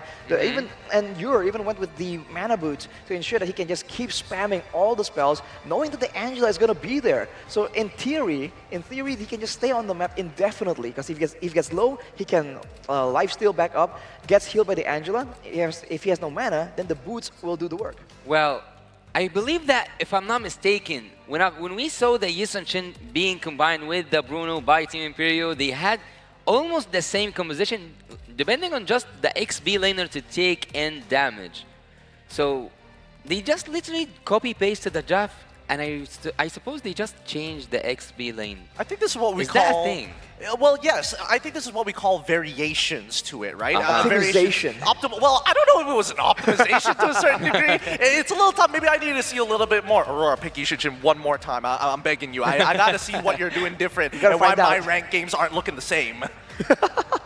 When in ranked games, you pick the Yi Sun-shin, you get flamed, bro. I get flamed hard. I'm terrible. It's not an option, man. People will absolutely hound you for it. But in the pro scene, with the right teammates, right, with the right support, 63,000 damage, twice from anyone on the side of Umbrella Squad, despite their aggressive style. I would imagine that if you were in Umbrella Squad's shoes, how would this have changed, right? How could you have changed this particular odds? And more so, with the way that the mid lane was kind of smothering every attempt that they had, adapting for game number 2, do they just ban out the farmers? Do they even consider getting rid of the Angela? Because I do think that Angela was a very big part of it. Well, maybe there's a setup to it. Maybe it has to have a certain degree of, yeah, we want the enemy to take this in order to take that. And there are some calculations happening between the players and also the coaches.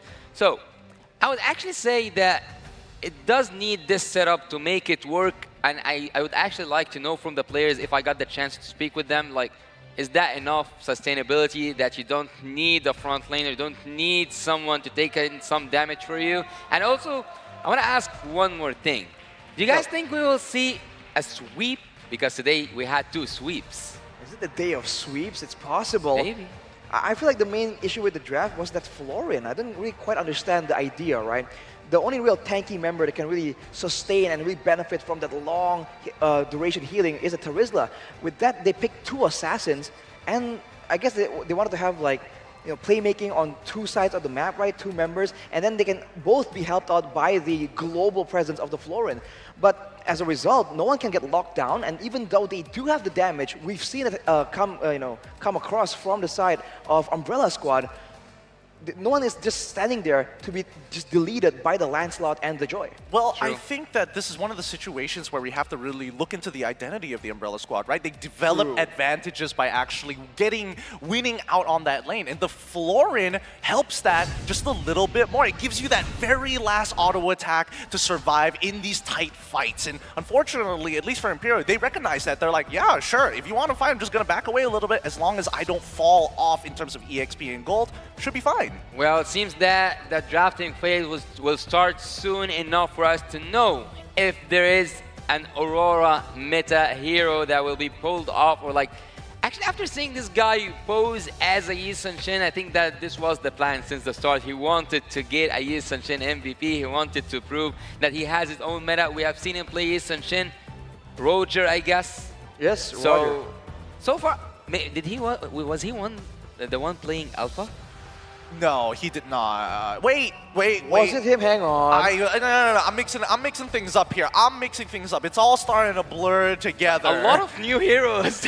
Look. It might be him. It might be him, but this is why the wild cards are important, right? We're Yeah. trying to see the up-and-comers from younger regions develop something in their own style, and I like it. I like it a lot, because when we look at the major regions, it's all standardized. It's so boring. And they copy each other as well. So, I mean, you know, we want some variety, bro. Get some spice up into it. So now, for the side of Imperial, will they just do the same bold move again? Pick a Yi Sun-Shin against a team that is notorious for abusing those assassins. Well, there's no way to answer our questions but to get into the draft to see what's gone inside the heads of Team Imperial and also Team Umbrella Squad. So far, the bans will not include anything that we have seen from both teams. No Angela so far, no Bruno, no Yi Sun-Shin. Maybe there will be a respect ban, because so far he's like a 100%, as the TAA himself said, 100% win rate for the Yi Sun-Shin, and so far nothing new is happening in the draft, right, Gideon? No, again, very, very similar style here. I think that Imperial are very confident that they've kind of cracked the code on how Umbrella Squad's overall picks are going to look like in terms of hero pool. I'm seeing the Nolan, I'm seeing the Arlan, as well as the Guinevere. Nothing too surprising. The real question is whether Umbrella Squad are going to change things up, because they've decided, you know what? I'm going to stay on the red side. I want to be able to have that very last pick. Well, that's good and all, but now the first pick, what are they going to try and prioritize? They go for the 1-1, which means at least 2 heroes, right? I think they're going to let go of all the support heroes. I think that's the idea. So now, if Imperial go for a Faramis, let's say, they can go for a Mathilda Angela. If they go for an Angela, they can go for a Mathilda Faramis. It's been a very solid approach, and especially with the Mathilda, I feel like one of them has to ban it away, man. For Imperial, that means that the Assassins have more space to operate. For Umbrella Squad, that means that they can also be a bit more aggressive here with their signature chaotic style. Well, the hospital meta, as a wise man, I don't know who actually invented the term, but the hospital meta is the meta where like the supports are used, the healer ones especially. But so far I think that favors Team Umbrella Squad if they wanted to take the Imperial style, but it's gonna be so hard for them to make it pull off, or like to make it work, because I think that only Imperial knows how to deal with such dangerous draft, because no front lanes, because just Yuzong that game, so there's nothing to rely on. Oh, and there's no umbrellas anymore in the audience. No one is bringing that umbrella underneath, like in the closed place, because some people might actually think that it brings bad luck. Oh, opening an umbrella Yeah, indoors? indoors. Yeah. Yo, are they getting hit with the Asian buff? We'll have to see, man. But with the Mathilda ban out, that's going to be the Faramis for Imperial. Looking kind of sketchy here for Umbrella Squad. Now the squishy targets have that extra life in the fight. So we'll have to see here. What is the response? What is so costly that they're willing to let go of that Faramis? The Bruno? Possibly the Bruno. I mean, there's other early game marksmen that eventually scale towards the later stages. I think that Umbrella Squad, they might even consider Valentina here, unless Troublemaker is like, you know what, I've seen this before. Oh, a Faramis opener. We might be able to set up another Gushin later down the line, but we'll see what the opening picks are going to be. Because keep in mind that Castle was kind of having a hard time, not in the lane, but just in these overall fights. They might even lock it in early, but no. Instead, it's Martis as well as the Bruno. I actually expected to see an Angela early on. What did I miss? What did I miss? Angela not being there. Hey! DJY shouting out Mr. T-Rex. We'll have to see, Where? Earlier, DJY in the audience, he was shouting out, yo, hi Trex, T-Rex, whichever version you like from him. Mr. Wagner. That's my favorite one. I was saying that Umbrella Squad, I thought that they will take the Angela instead of Mortis as a first big phase. Because right now, if you have an Angela alongside with that Faramis, isn't that the same combination? But again, it is kind of the same, having Faramis, Yusuf Shin, a front laner, and then it carries on with a healer. It is very much. It is, I can see a pattern here. Yeah, it's very much the same, and I think they're confident to be like, all right, let's lock it in, boys. Straight away, going for the Yusuf Shin, not going for a last pick one. Well, you asked for a third game, Yusuf Shin. And he has delivered. So, once again, thank you, Aurora, or maybe their coach. I'm not sure who calls the shots there at the very final draft, but still, it does give Umbrella Squad an opportunity to respond to this now that it has been just laid out in the open. The supports, like Yasu mentioned, is still available. The Angela, Bruno, and Martis combo, we've just seen the Angela Bruno combo. The Angela Martis combo is also quite disgusting. So, for Imperio, I think it's going to be a bit dangerous, but wow, they bring in that Hilda, man. They're going to go straight in for the Yi Sun-shin. Trying to go aggressive right here, especially in the early game when the Netherrealm can give you survival, but you can't really match the damage output of these fighters. I think Imperio has to try and find something that can work here. Some protection or some ways to just lock down these fighters to avoid them getting towards Aurora. Well, after seeing that Angela is banned by Team Umbrella Squad in the second phase of drafting, I would like to actually ask you both the same question. Would you consider Rafaela as an option in the absence of team of Angela? I would start with Gideon. Rafaela in this particular situation, it doesn't sound like it is the worst, but at the same time, when we're talking about the earlier stages of the game, it really depends, right? Does the Raf spot where the Hilda is early on before Hilda is already in enemy territory, right? And I think that's the one interaction that we have to keep in mind, because if Hilda is already past that back line, Yushin is going to get punished no matter what. And the TAA?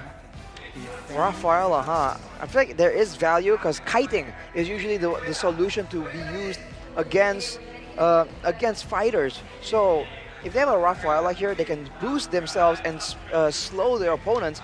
It's a valid strategy to be using, but you have to wonder where it's gonna fit. And in the early game, it also becomes another target that can be destroyed by all this aggression.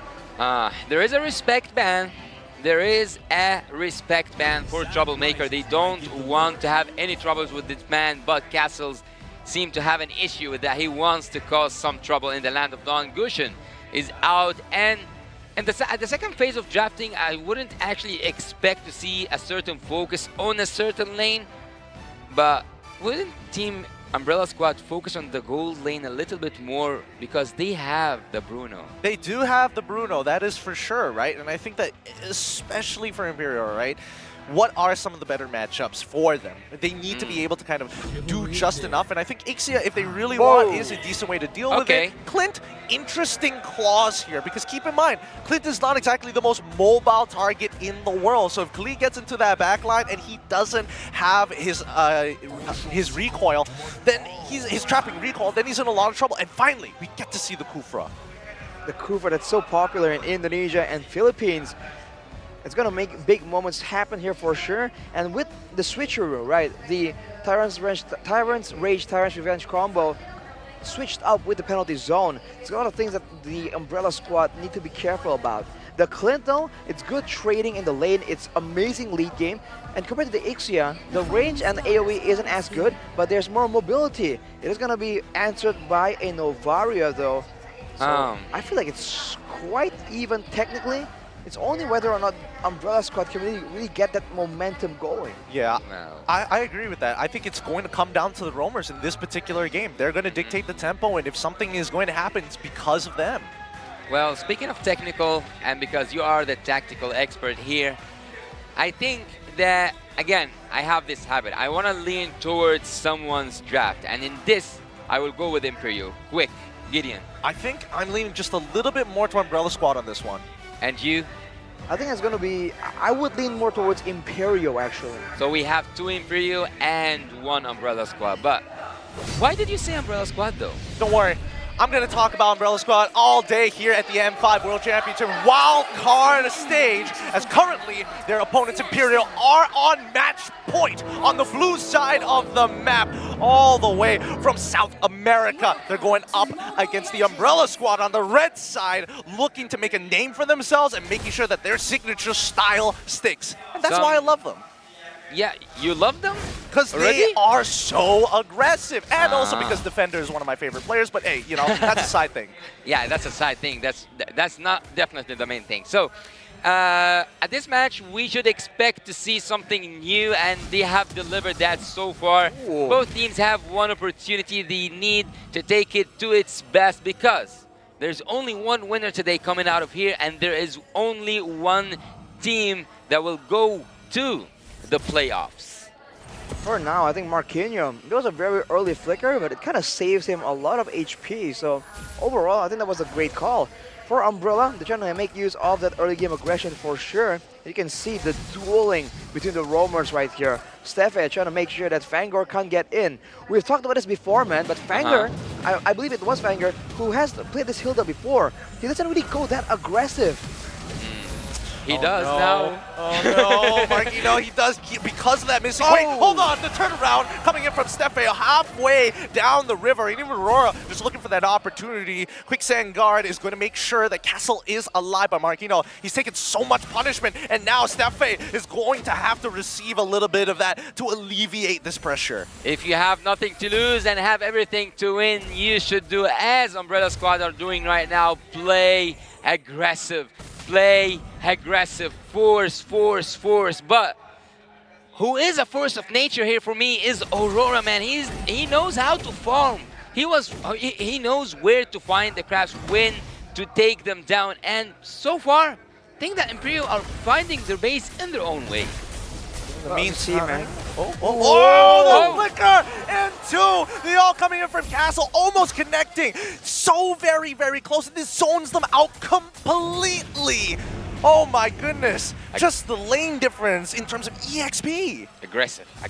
That's what you need to try and go up against this composition. The Hilda, like we predicted here, not as aggressive. Still in the jungle though. But look at Aurora. He's still getting farmed. He knows he's going to lose a purple buff. So he just goes immediately to the orange. And this kind of decisive farming is what allows him to get so much more ahead. In the turtle fights though, I think Umbrella Squad definitely took the advantage there, but it's not a bad thing for Imperio to avoid engaging against a Martis, right? The last thing you want is for Marl to start snowballing, and especially with the killing spree emblem, bro. Well, how more aggressive can Team Umbrella Squad be? Because we have seen Aurora is the one who actually was bullying the jungle off Marl, but this time everything flips around. A potential 3v3 here as Fangor getting aggressive onto Aurora's side. Yor is going to join this. This might just be first blood, but Fangor, he's out of there. He quickly pops the sprint, makes a run for the bushes, looking for any opportunity. Gets the Wilderness Blessing. No, doesn't matter. Yor should be able to secure first blood for Imperio Esports. 3 minutes before the first blood. A very different change, right? A different situation for both these teams.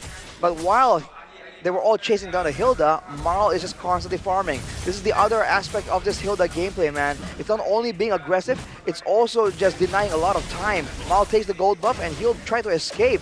Can Imperio find something? Flicker coming in from Marquinhos into Steffe, locking 2 against the wall.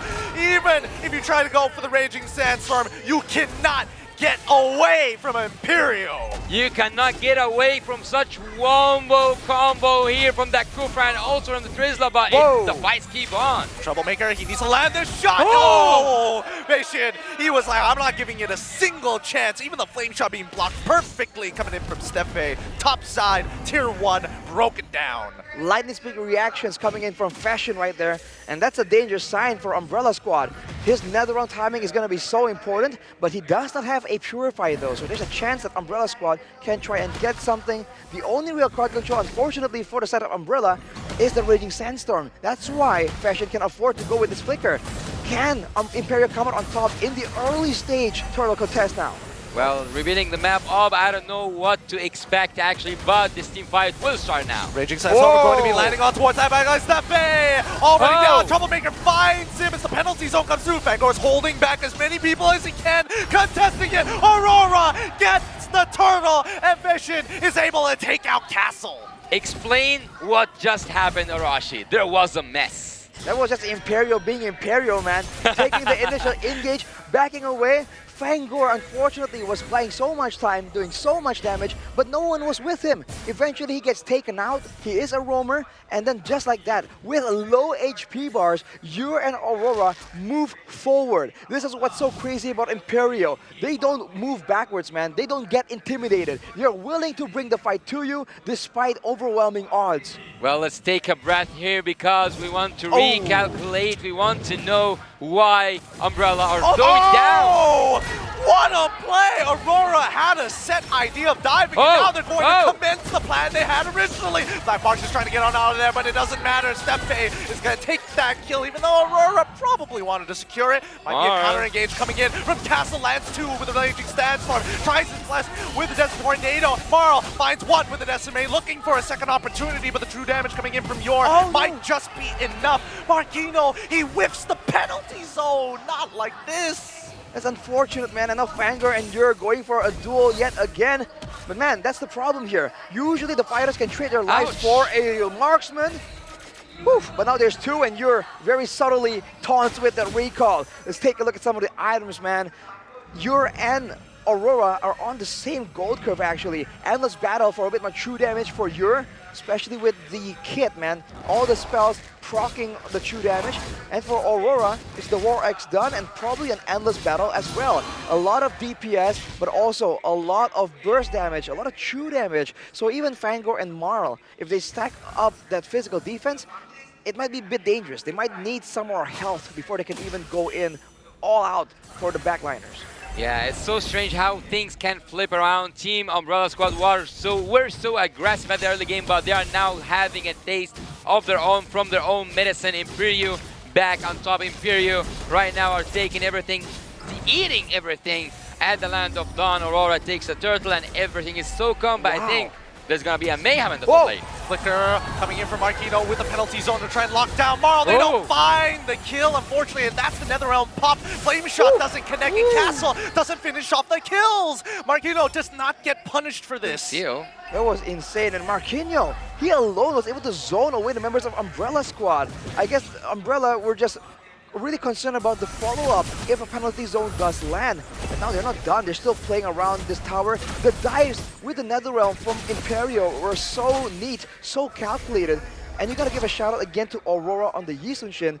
If you see how he's taking the neutral objectives, he is doing what we call in Indonesia the lambada, right? Using the passive, right? Whenever you move, you switch from close range to long range on the Yi Sun-shin, you do bonus damage. So juggling the range with the Yi Sun-shin becomes very important, and Aurora is showing that he can do it very consistently. I bet he can do it with his eyes closed, to be fair, but here we go. Fangor might be in some trouble here. Stefe finds him. Good call coming in from Aurora, using that Mountain Shocker to get enough information to make this call fast and quick, and that's something that Umbrella Squad should be doing, but they don't have this type of info. Imperial Esports are just one step closer to that playoff. Stefe, you gotta stop this man, because he's currently on fire.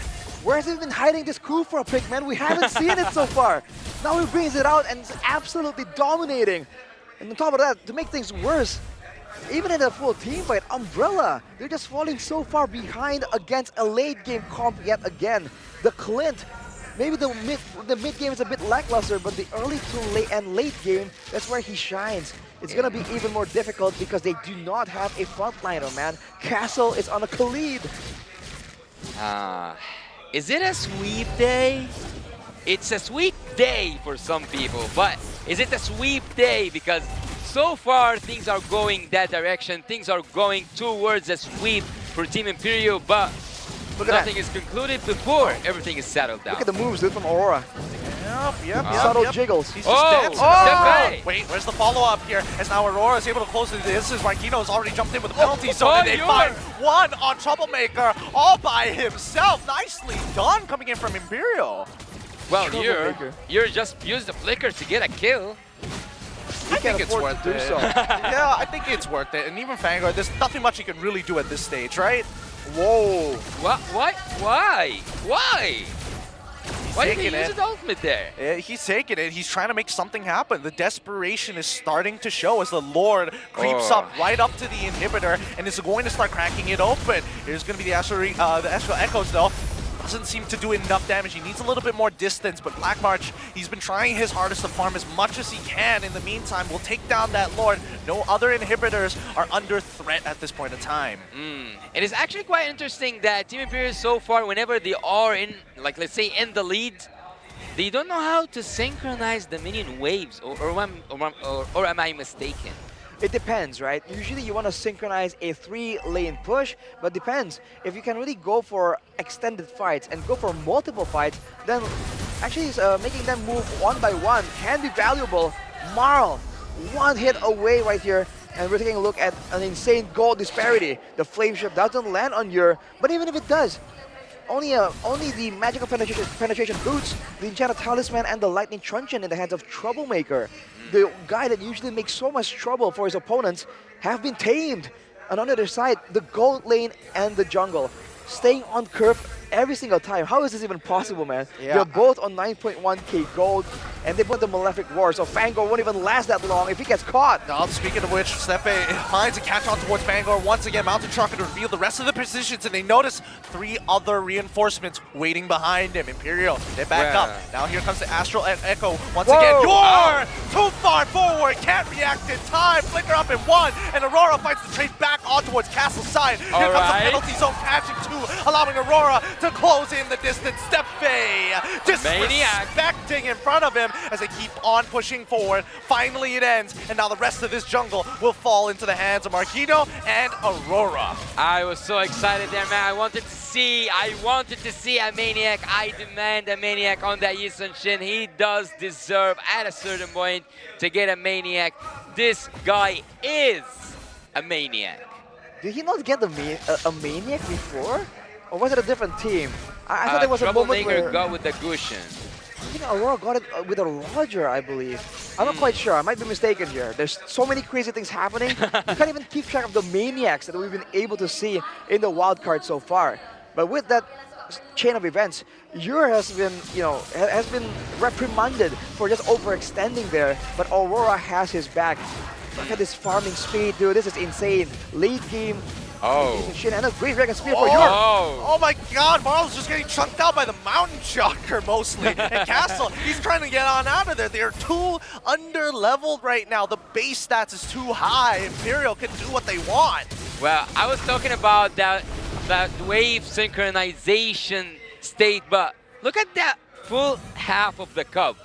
I was saying before that, they were always in the lead, and they just missed that point. But look at the full half, they were in the lead, and they are still in the lead.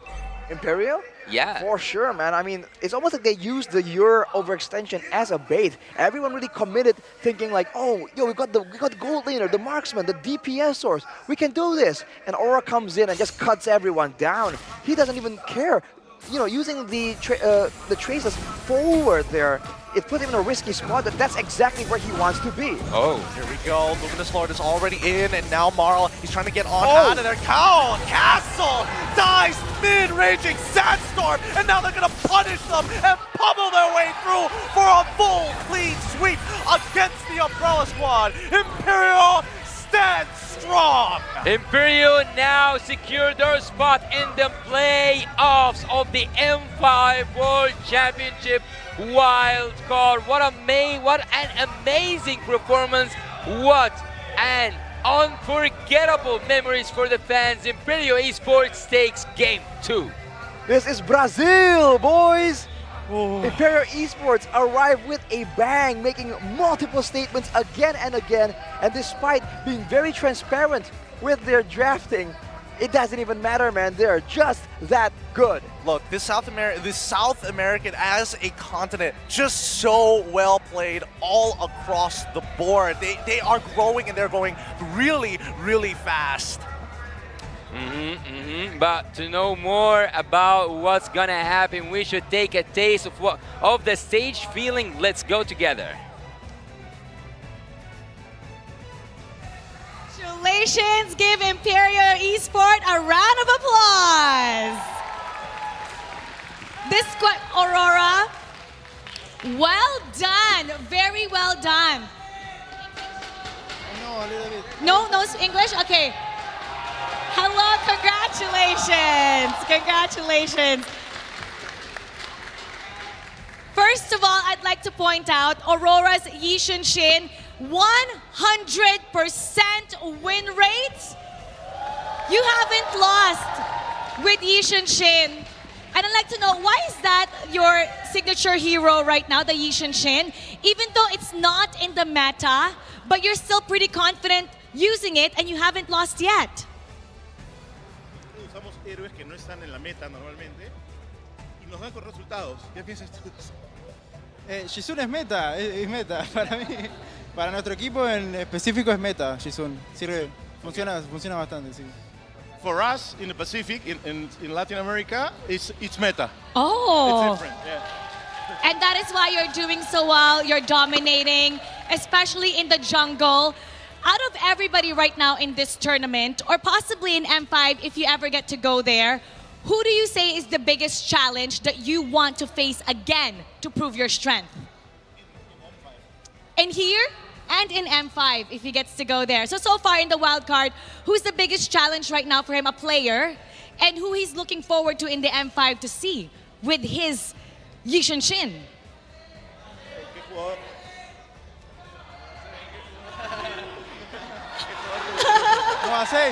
Es Mobasein. MOBA Zane. Okay. What about here in this? Is that why? So you're using his hero? Is that your idol, MOBA Zane? Sí, hace mucho tiempo. También Roger, que eso está oculto, Roger. Yeah, he's been using it a long time. Yeah. Okay, so you're looking forward to seeing him. How about in the wild card? Right now? So he's able to see all the opponents. Right now, congratulations, by the way, for securing the top 2. Now for the Group A, who would you guys like to face for the crossover match? Anybody can answer this. For the crossover match, who would you like to face? SMG. To SMG for To sure. SMG? Oh, wow. Okay, the crowd likes it. But right now, SMG is the crowd favorite. How do you feel about, for sure we're going to have this whole studio filled up. How confident do you feel about being able to beat them in front of their home crowd, in their soil? ¿Qué tan seguro estás de poder vencer a SMG, ya que ellos están de local con toda su gente? Es un gran equipo CMG y vamos a intentar estar a la altura como todo buen latinoamericano. SMG is a great team, that's for sure, and we're gonna do our best for sure in the name of Latin America. It's definitely going to be a great fight. Now, do you guys have anything to say to your friends, the people in Peru and people in the region?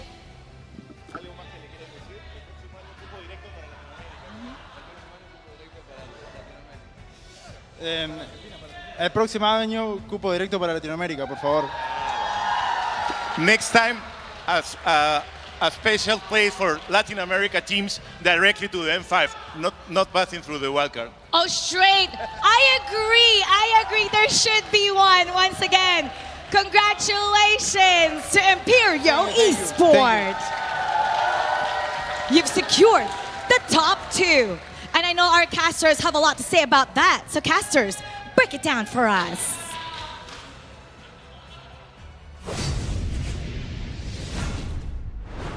Well, isn't Aurora the guy with all the answers? He nailed every question. I would like to give a round of applause for him, not just for the performance, also for the answers he gave, because he wants to go up against the man himself, the Yisun Shin Master, MOBA Zayn, and not just that, he wants to play against SMG, and not just that, he wants an M5 pass.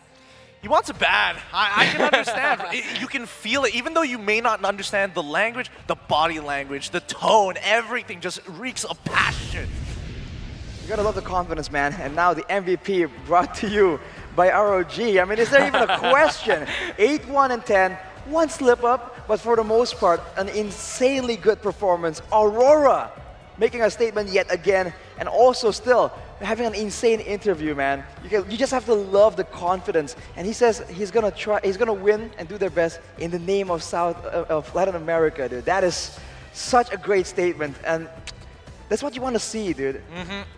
I want to see more of this, and honestly, I'm hoping that at least when their Super League decides to, expand a little bit more, have an English broadcast so we can understand what's going on there. True.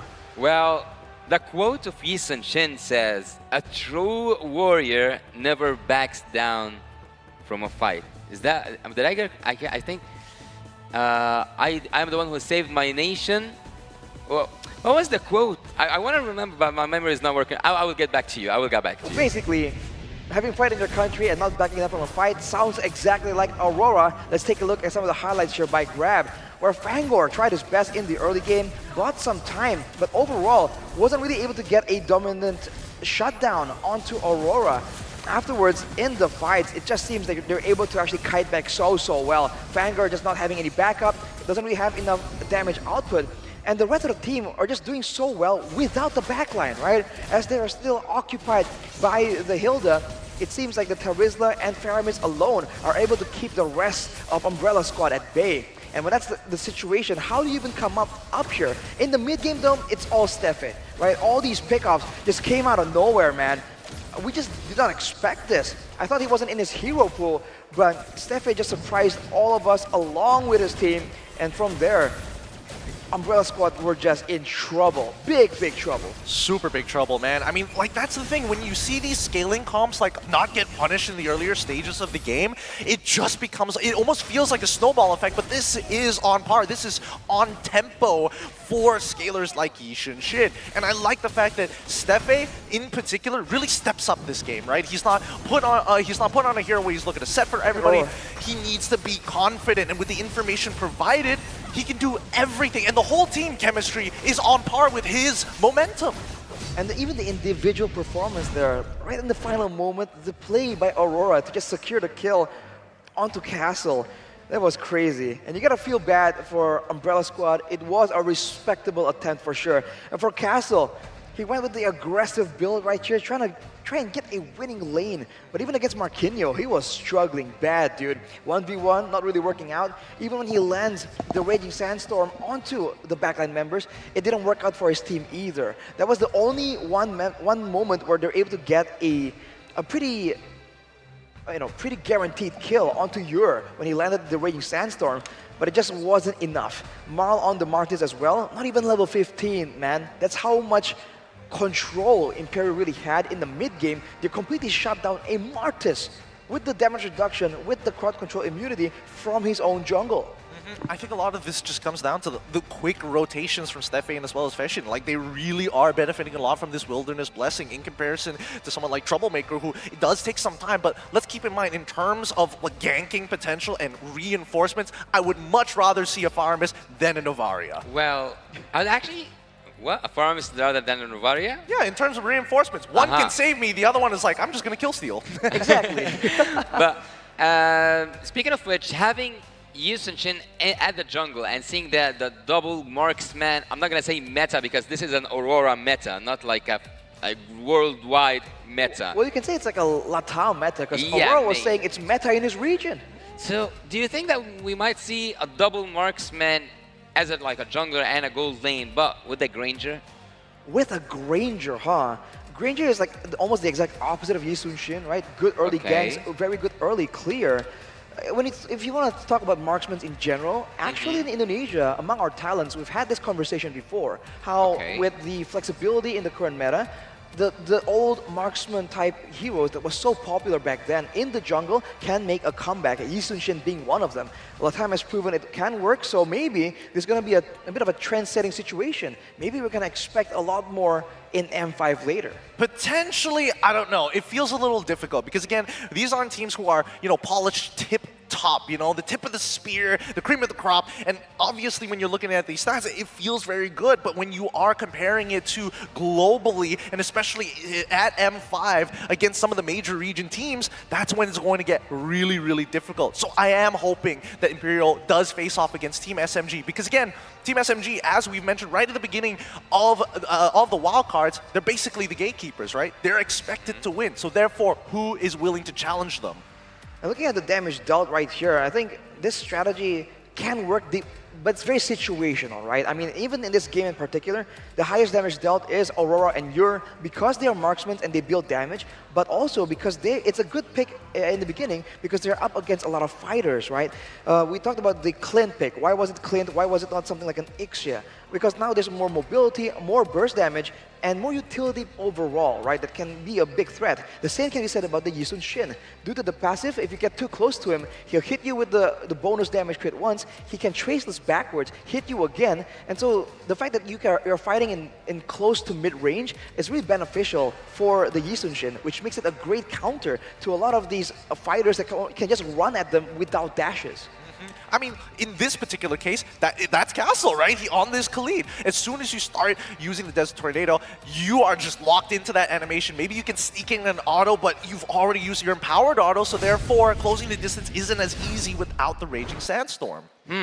Well, since this game has finished, and one of the teams is already at the top 2, right? Yeah, they secured already their top 2, and they are going to the next stage, which is the playoffs. So far, it is a sweep, a full sweep day. I wonder, when we pass it on to our colleagues, will they continue with the sweep of the day? Sweep streak, right? If today, whether today is going to be all at 2-0. We already have sweep streak. True, exactly. So I think the later games are going to be a bit more difficult. But hey, it's the wild card. Like we just saw today in the first 3 matches, you just have no idea what is going to happen. Truly, truly. It's difficult to predict some of these drafts sometimes, but at the very least, you can see the concepts and ideas that the other regions are putting on the table. Some, well, wear it on their sleeves. Others, it's hard to tell how deep their pockets actually go. True. I mean, that's why we were so surprised with Stefe on the Kufra, right? All this time, it seems like he was playing all these other aggressive heroes as well, but we didn't see the Kufra. And we thought maybe, okay, they like the Yi Sun-shin, they don't like the Kufra, maybe they just don't play the same kind of heroes we're used to seeing. But then he pulls it out and just has a stellar performance. What can you say, man? We love surprises, and I think we can expect even more to really get exposed due to how much more intense the competition is going to get towards the final day. Well, you can't actually blame Stefe for hiding such wild card until now because it is the wild card after all. So no one have to pull all or like to put all their cards on the table. They need to have a wild card after all. But speaking of wild cards, speaking of really intense matches, we should leave you guys to just take a breathe, to breathe a little, and to also bear with us to go with the other 3 games. Let's see together who will be better than great.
are here at Gamers 8 to show that we are walking the walk. We have had amazing reactions, major idea owners, and a lot of potential partners and stakeholders coming in here and taking a peek.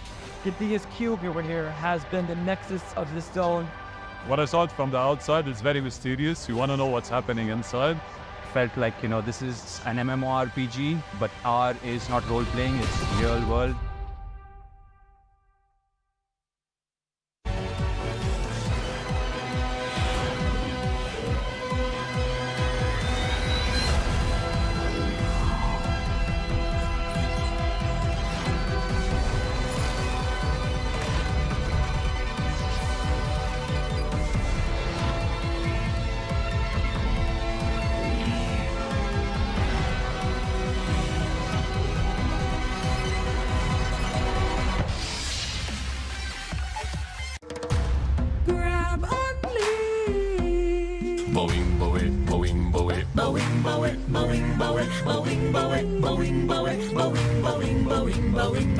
Grab only, savings ang dami, your wallet sings tonight. Laki ng bawi, pag nag-grab only, save 244 alright. Bawing, bawing, bawing, bawing, bawing, bawing, bawing, bawing, bawing, bawing, bawing, bawing, bawing, bawing, bawing, bawing.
#1 seed, the champion of the arena. The fans adore me because I've never lost. You are afraid that you will lose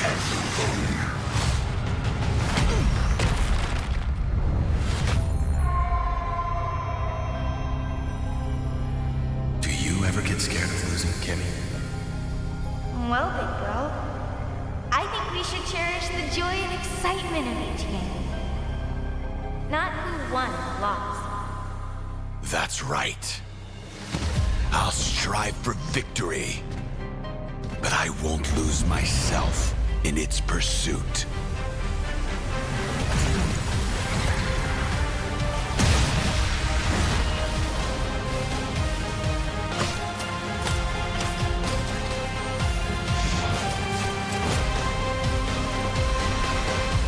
World Championship. I'm back.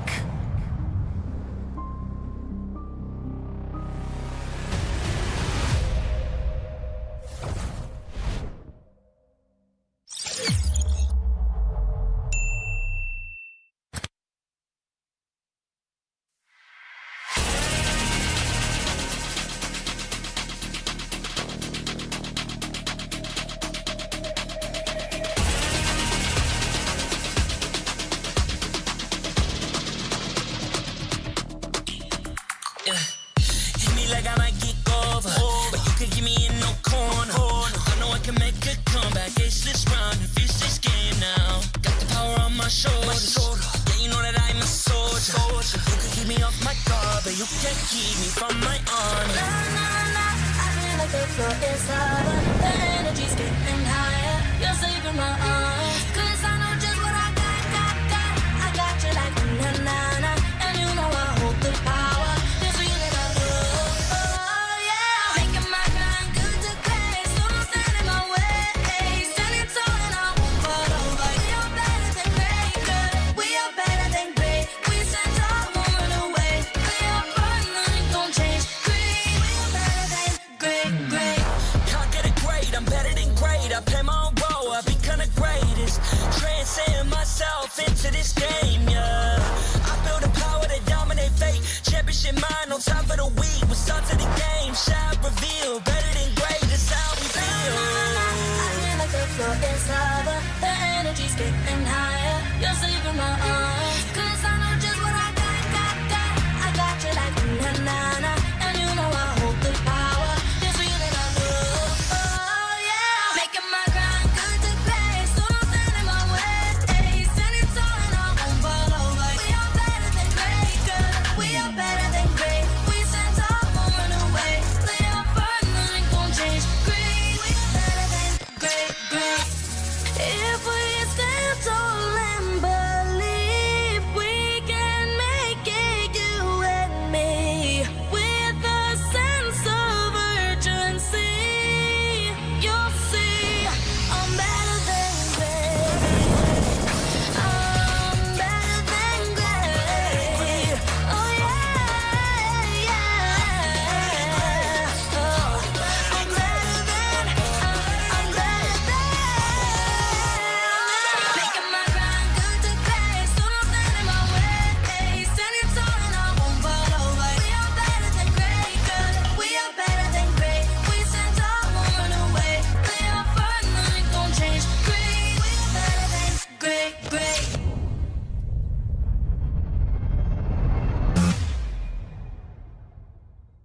Which country do you think is the best at mobile game?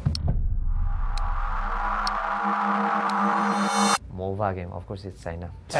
United States.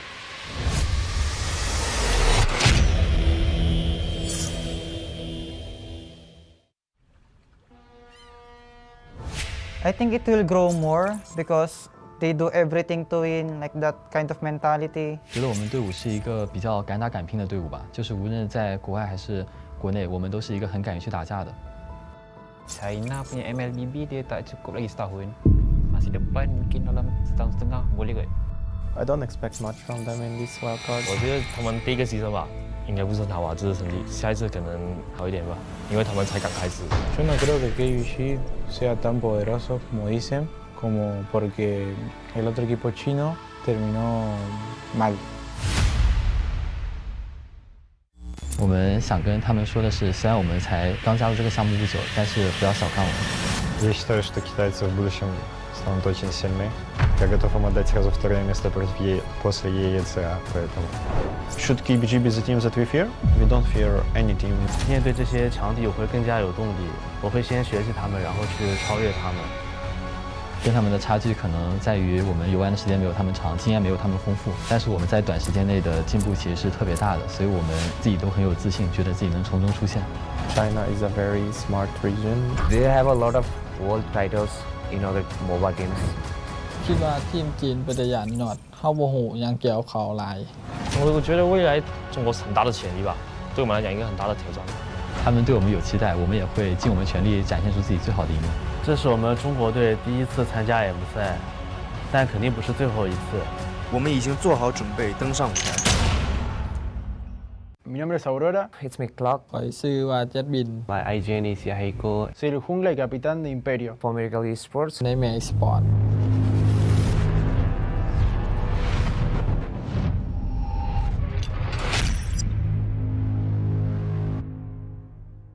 year ago, when everything started, we couldn't imagine that 1 year later we were going to be in Malaysia trying to get to the M5.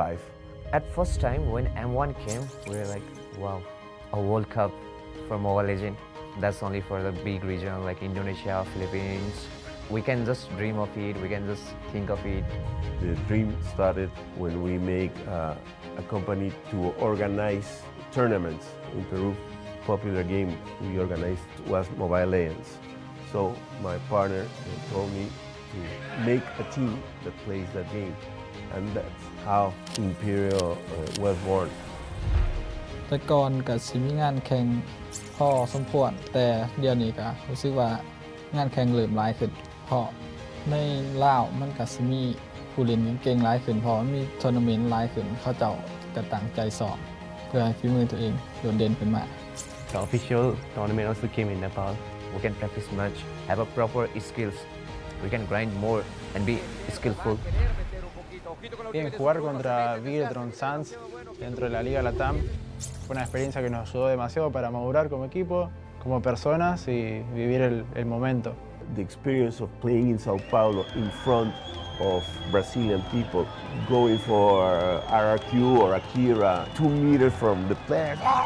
Brazil, Brazil, Brazil. In the end of one of the matches, a couple of them ended crying because they're kids, they're 16 years old, no? And they've learned that losing is part of the game as winning. Es una oportunidad para pasarle en equipo, entre amigos y aprender, disfrutar. Vean mucho los otros equipos y disfruten. Nosotros hace un año no esperábamos estar aquí, estamos a un mes. ¡Let's go, Imperio! After losing ISF, I was like, we're gonna need a coach. I keep on messaging each and everyone, and I found Amox is from like Wikipedia. Other coaches doesn't want to take the risk at a new region, at a new team. For America, I can see that they have dedication. I told myself, let's be the first one to give them hope. So I hope we can clear out the stage so that the next generation won't suffer that hard to prove their skills to the international level. For America, let's still holding! Yahiko loves the immortality! Gets the To be brutally honest, I would say 99% SMG will win. Team SMG will keep their nightmares at bay in day number 1 the wild card as they That take 1% is the hope and dedication from For Miracle with the chemistry that they have for 5 to 4 years that is going to make us win over SMG. We are here at Gamers 8 to show that we are walking the walk. We have had amazing reactions, major idea owners, and a lot of potential partners and stakeholders coming in here and taking a peek. Gidea's cube over here has been the nexus of this zone. What I saw from the outside is very mysterious. You want to know what's happening inside. Felt like, you know, this is an MMORPG, but R is not role-playing, it's real world.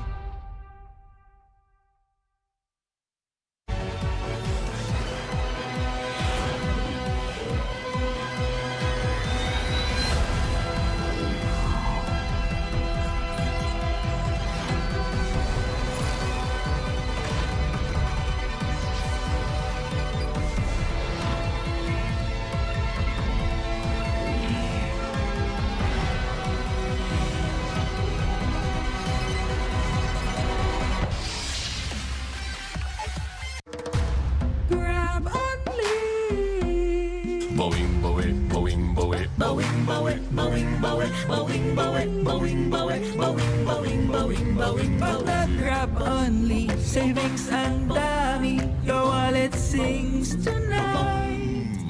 Laki ng bawi, pag nag-grab only, save 2 for alright. Boing, boing, boing, boing, boing, boing, boing, boing, boing, boing, boing, boing, boing, boing, boing, boing.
The #1 seed, the champion of the arena. The fans adore me because I've never lost. You are afraid that you will lose everything.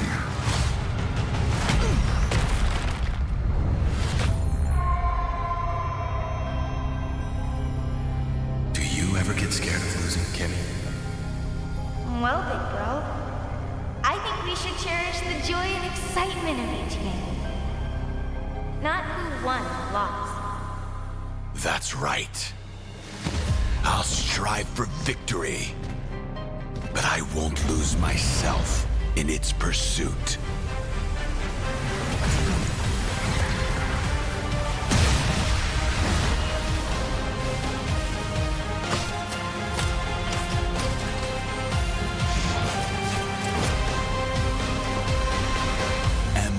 Championship. I'm back.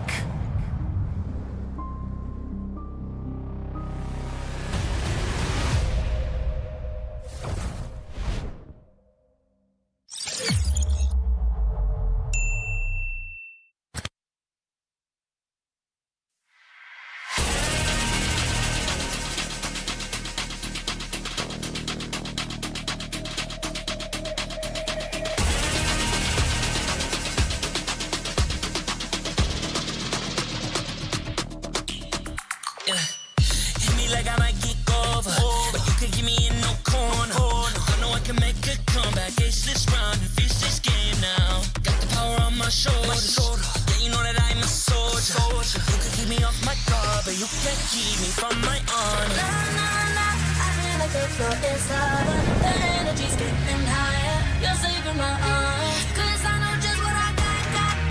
I got you like na-na-na. And you know I hold the power. This feeling of love, oh yeah. Making my grind good to clear. So don't stand in my way. Standing tall and I won't fall over. We are better than great, good. We are better than great. We stand tall, won't run away.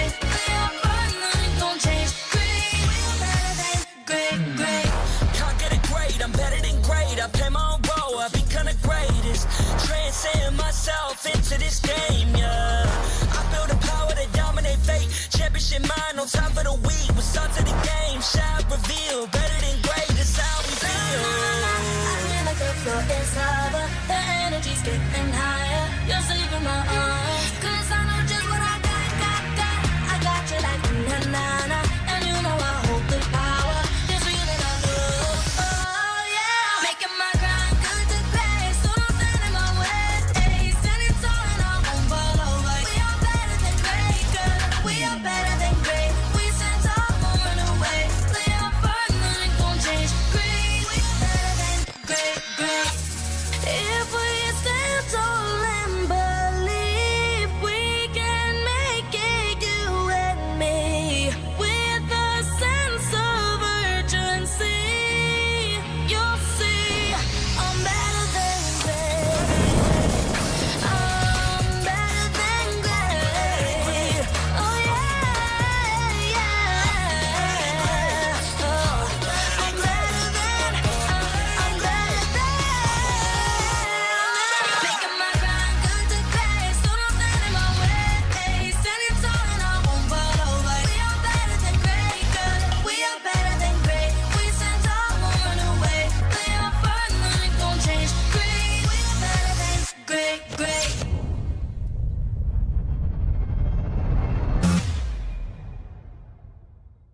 Which country do you think is the best at mobile game? Mobile game, of course, it's China. Является Китай.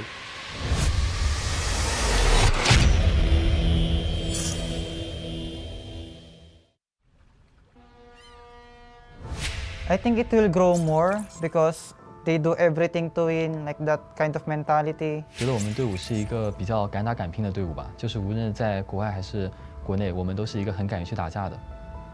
China punya MLBB dia tak cukup lagi setahun. Masih depan mungkin dalam setahun setengah boleh kot. I don't expect much from them in this wild card. 我觉得他们第一个牺牲吧，应该不是很好吧，这次成绩，下一次可能好一点吧，因为他们才刚开始。 Yo no creo que KUG sea tan poderoso como dicen, como porque el otro equipo chino terminó mal. 我们想跟他们说的是，虽然我们才刚加入这个项目不久，但是不要小看我们。 Я считаю, что китайцы в будущем станут очень сильны. Я готов им отдать сразу второе место после EECA, поэтому... Should KBG be the team that we fear? We don't fear any team. 面对这些强敌，我会更加有动力。我会先学习他们，然后去超越他们。跟他们的差距可能在于我们游玩的时间没有他们长，经验没有他们丰富，但是我们在短时间内的进步其实是特别大的，所以我们自己都很有自信，觉得自己能从中出现。China is a very smart region. They have a lot of world titles in other mobile games. คิดว่าทีมจีนเป็นตัวอย่างหนอดเข้าโมโหยังเกี่ยวเขาหลาย 我觉得未来中国是很大的潜力吧，对我们来讲一个很大的挑战。他们对我们有期待，我们也会尽我们全力展现出自己最好的一面。这是我们中国队第一次参加 M 赛，但肯定不是最后一次。我们已经做好准备登上舞台。 Mi nombre es Aurora. It's me, Clock. ปล่อยชื่อว่าเจ็ดบิน My IGN is Yahiko. Soy el jungla y capitán de Imperio. For Miracle Esports. ในแมสปอร์ต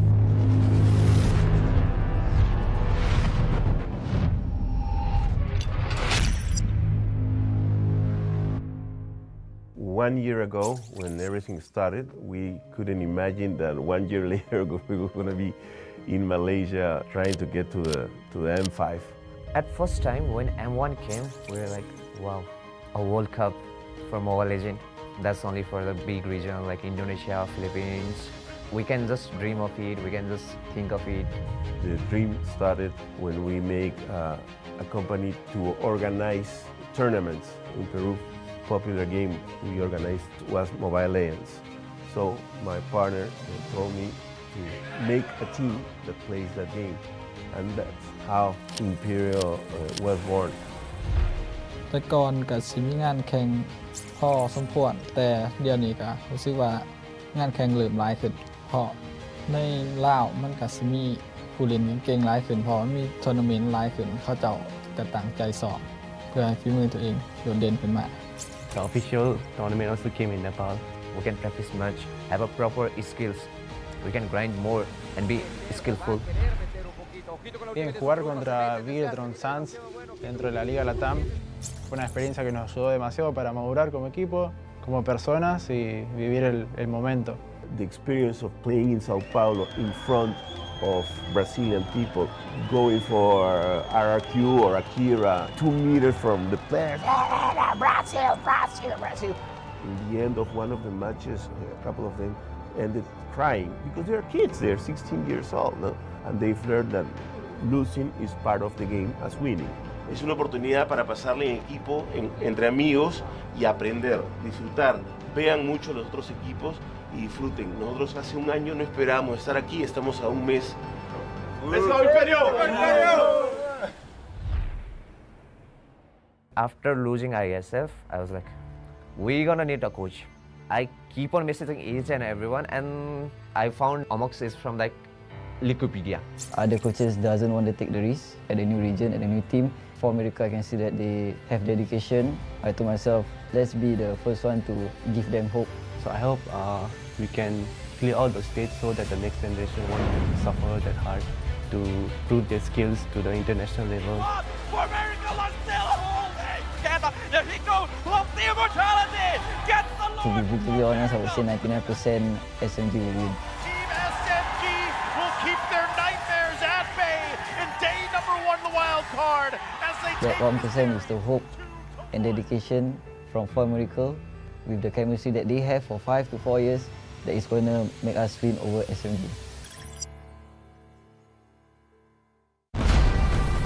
We are here at Gamers 8 to show that we are walking the walk. We have had amazing reactions, major idea owners, and a lot of potential partners and stakeholders coming in here and taking a peek. The biggest cube over here has been the nexus of this zone. What I saw it from the outside is very mysterious. You want to know what's happening inside. Felt like, you know, this is an MMORPG, but R is not role-playing, it's real world.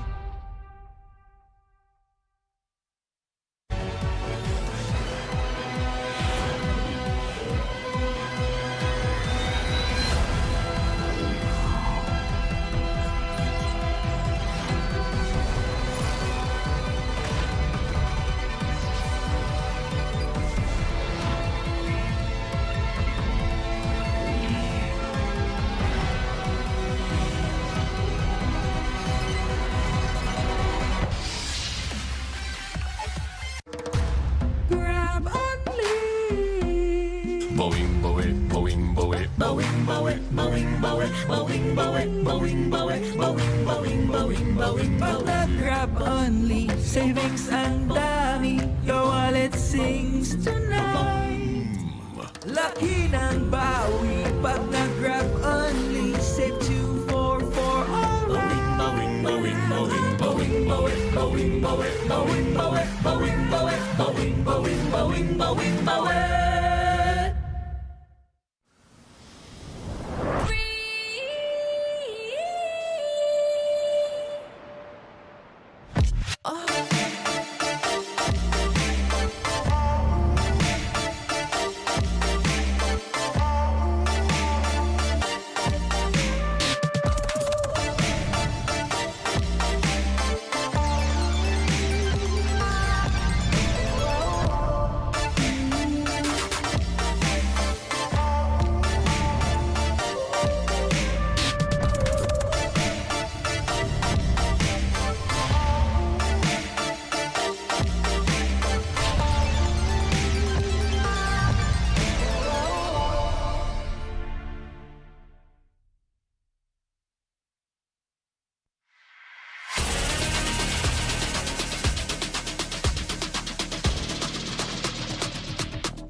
the #1 seed, the champion of the arena.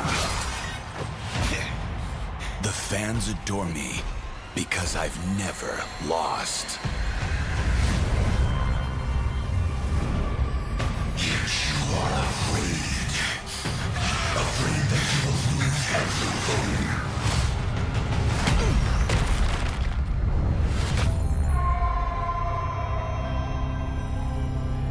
Do you ever get scared of losing, Kimmy?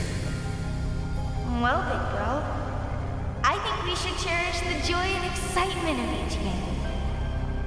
Not who won or lost. That's right. I'll strive for victory, but I won't lose myself in its pursuit.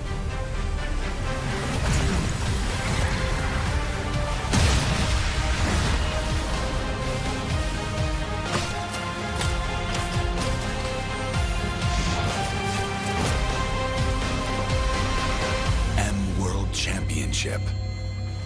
I'm back.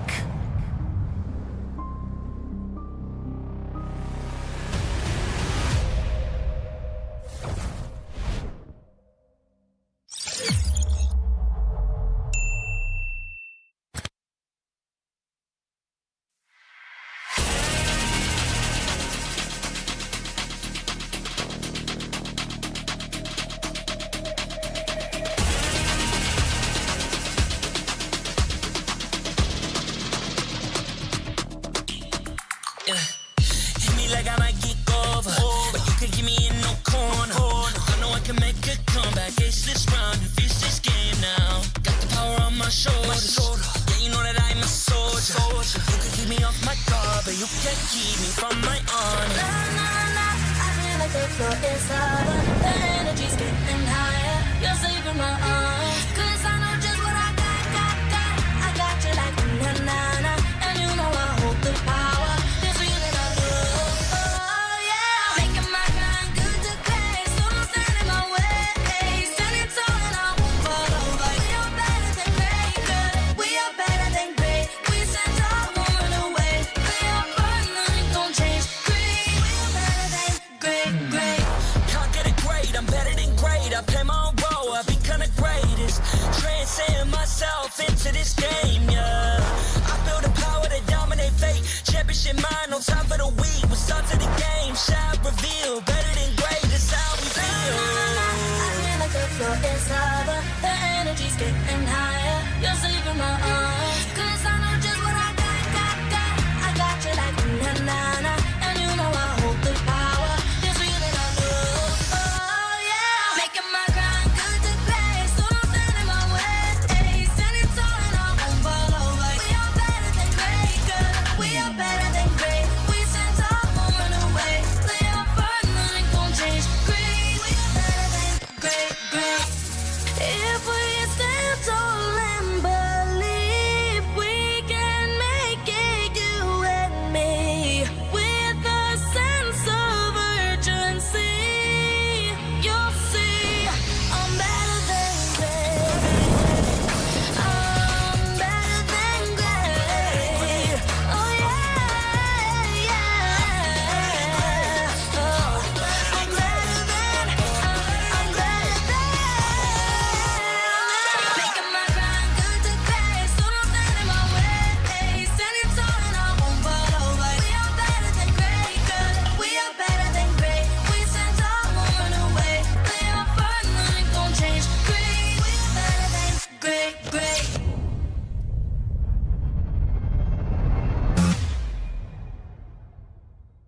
Which country do you think is the best at mobile game? MOBA game, of course, it's China. United States.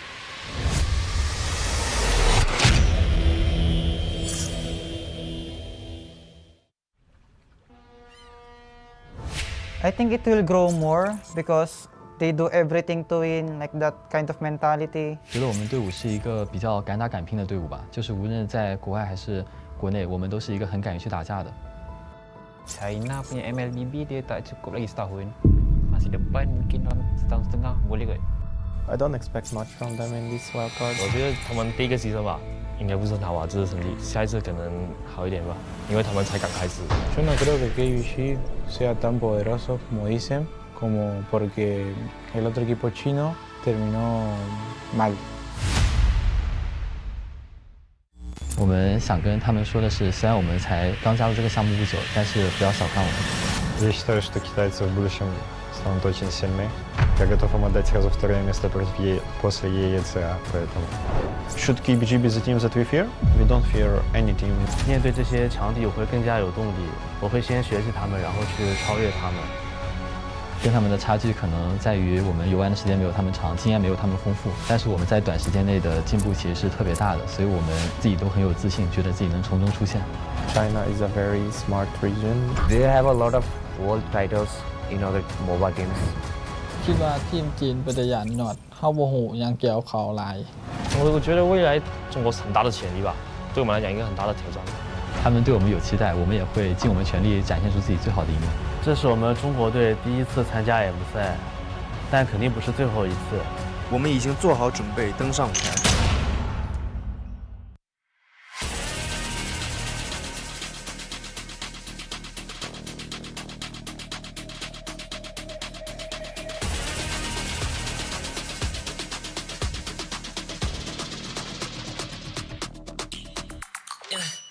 Hit me like I might kick over, but you can give me in no corner. I know I can make a comeback, ace this round and finish this game now. Got the power on my shoulders, yeah, you know that I'm a soldier. You can keep me off my guard, but you can't keep me from my honor. I feel like the floor is lava, the energy's getting higher. You're saving my arms, 'cause I know just what I got. I got you like na-na-na, and you know I hold the power. This feeling I love, oh yeah. Making my grind good to great, so don't stand in my way. Standing tall and I won't fall over. We are better than great, good. We are better than great. We stand tall, won't run away. We are fun, nothing gon' change. Great, we are better than great. Can't get it great, I'm better than great. I play my own role, I become the greatest. Transcend myself into this game, yeah. I build a power to dominate fate. Championship mind, no time for the weak. What's up to the game? Shot reveal, better than great. That's how we feel. I feel like the floor is lava, the energy's getting higher. You're saving my arms, 'cause I know just what I got. I got you like na-na-na, and you know I hold the power. This feeling I love, oh yeah. Making my grind good to great, so don't stand in my way. Standing tall and I won't fall over. We are better than great, good. We are better than great. We stand tall, won't run away. Play our part, nothing gon' change. Great, we are better than great. If we stand tall and believe we can make it, you and me, with a sense of urgency, you'll see I'm better than great. I'm better than great. Oh yeah, yeah. Oh, I'm better than. Making my grind good to great, so don't stand in my way. Standing tall and I won't fall over. We are better than great, good. We are better than great. We stand tall, won't run away. Play our part, nothing gon' change. Great, we are better than great.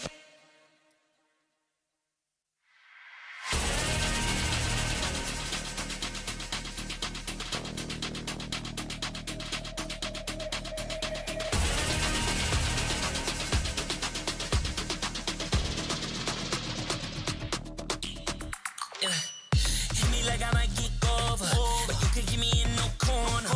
I know I can make a comeback, ace this round and finish this game now. Got the power on my shoulders, yeah, you know that I'm a soldier. You can keep me off my guard, but you can't keep me from my honor.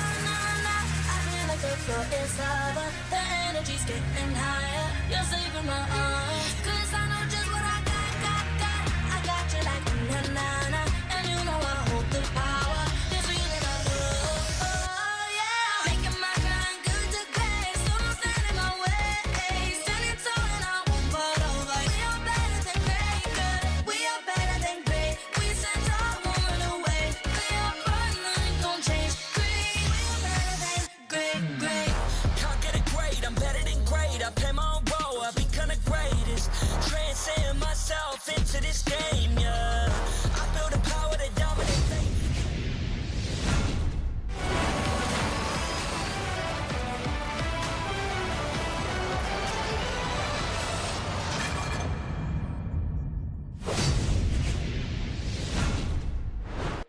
competition reaches a fever pitch here in day 3 of the Mobile Legends Bang Bang M5 World Championship Wild Card. My name is Dafa, joined today on the desk by none other than Lafel as well as Naisu to bring you our 4th best of 3 series of the day, which is going to be between Nepal's For Miracle Esports and Laos's Nightmare Esports. And before we get to that, we do have to just go ahead and mention, of course, our lovely sponsors, because it would not be possible without them. So, M5, it's powered by Moonton, presented by Kadia, supported by ROG, the official gaming phone, Grab, the official super app partner, and, of course, Secret Lab, our official gaming chair. Oh, it's my turn? Anyways, thank you to our lovely sponsors. M5 wouldn't be possible without your love, care, and support. We love you guys. Yeah, we all love you on the desk right now. Thank you very much for joining us once again for the wildcard group stage. Just listen to the crowd cheer when Lafel just like, you know how to play it for the camera, don't you? Oh, I love the camera. You know what's funny? It's actually me and Lafel's first time on a desk. Dude, I'm so excited! How long have we known each other, and now we're just finally? Today's like 12 years.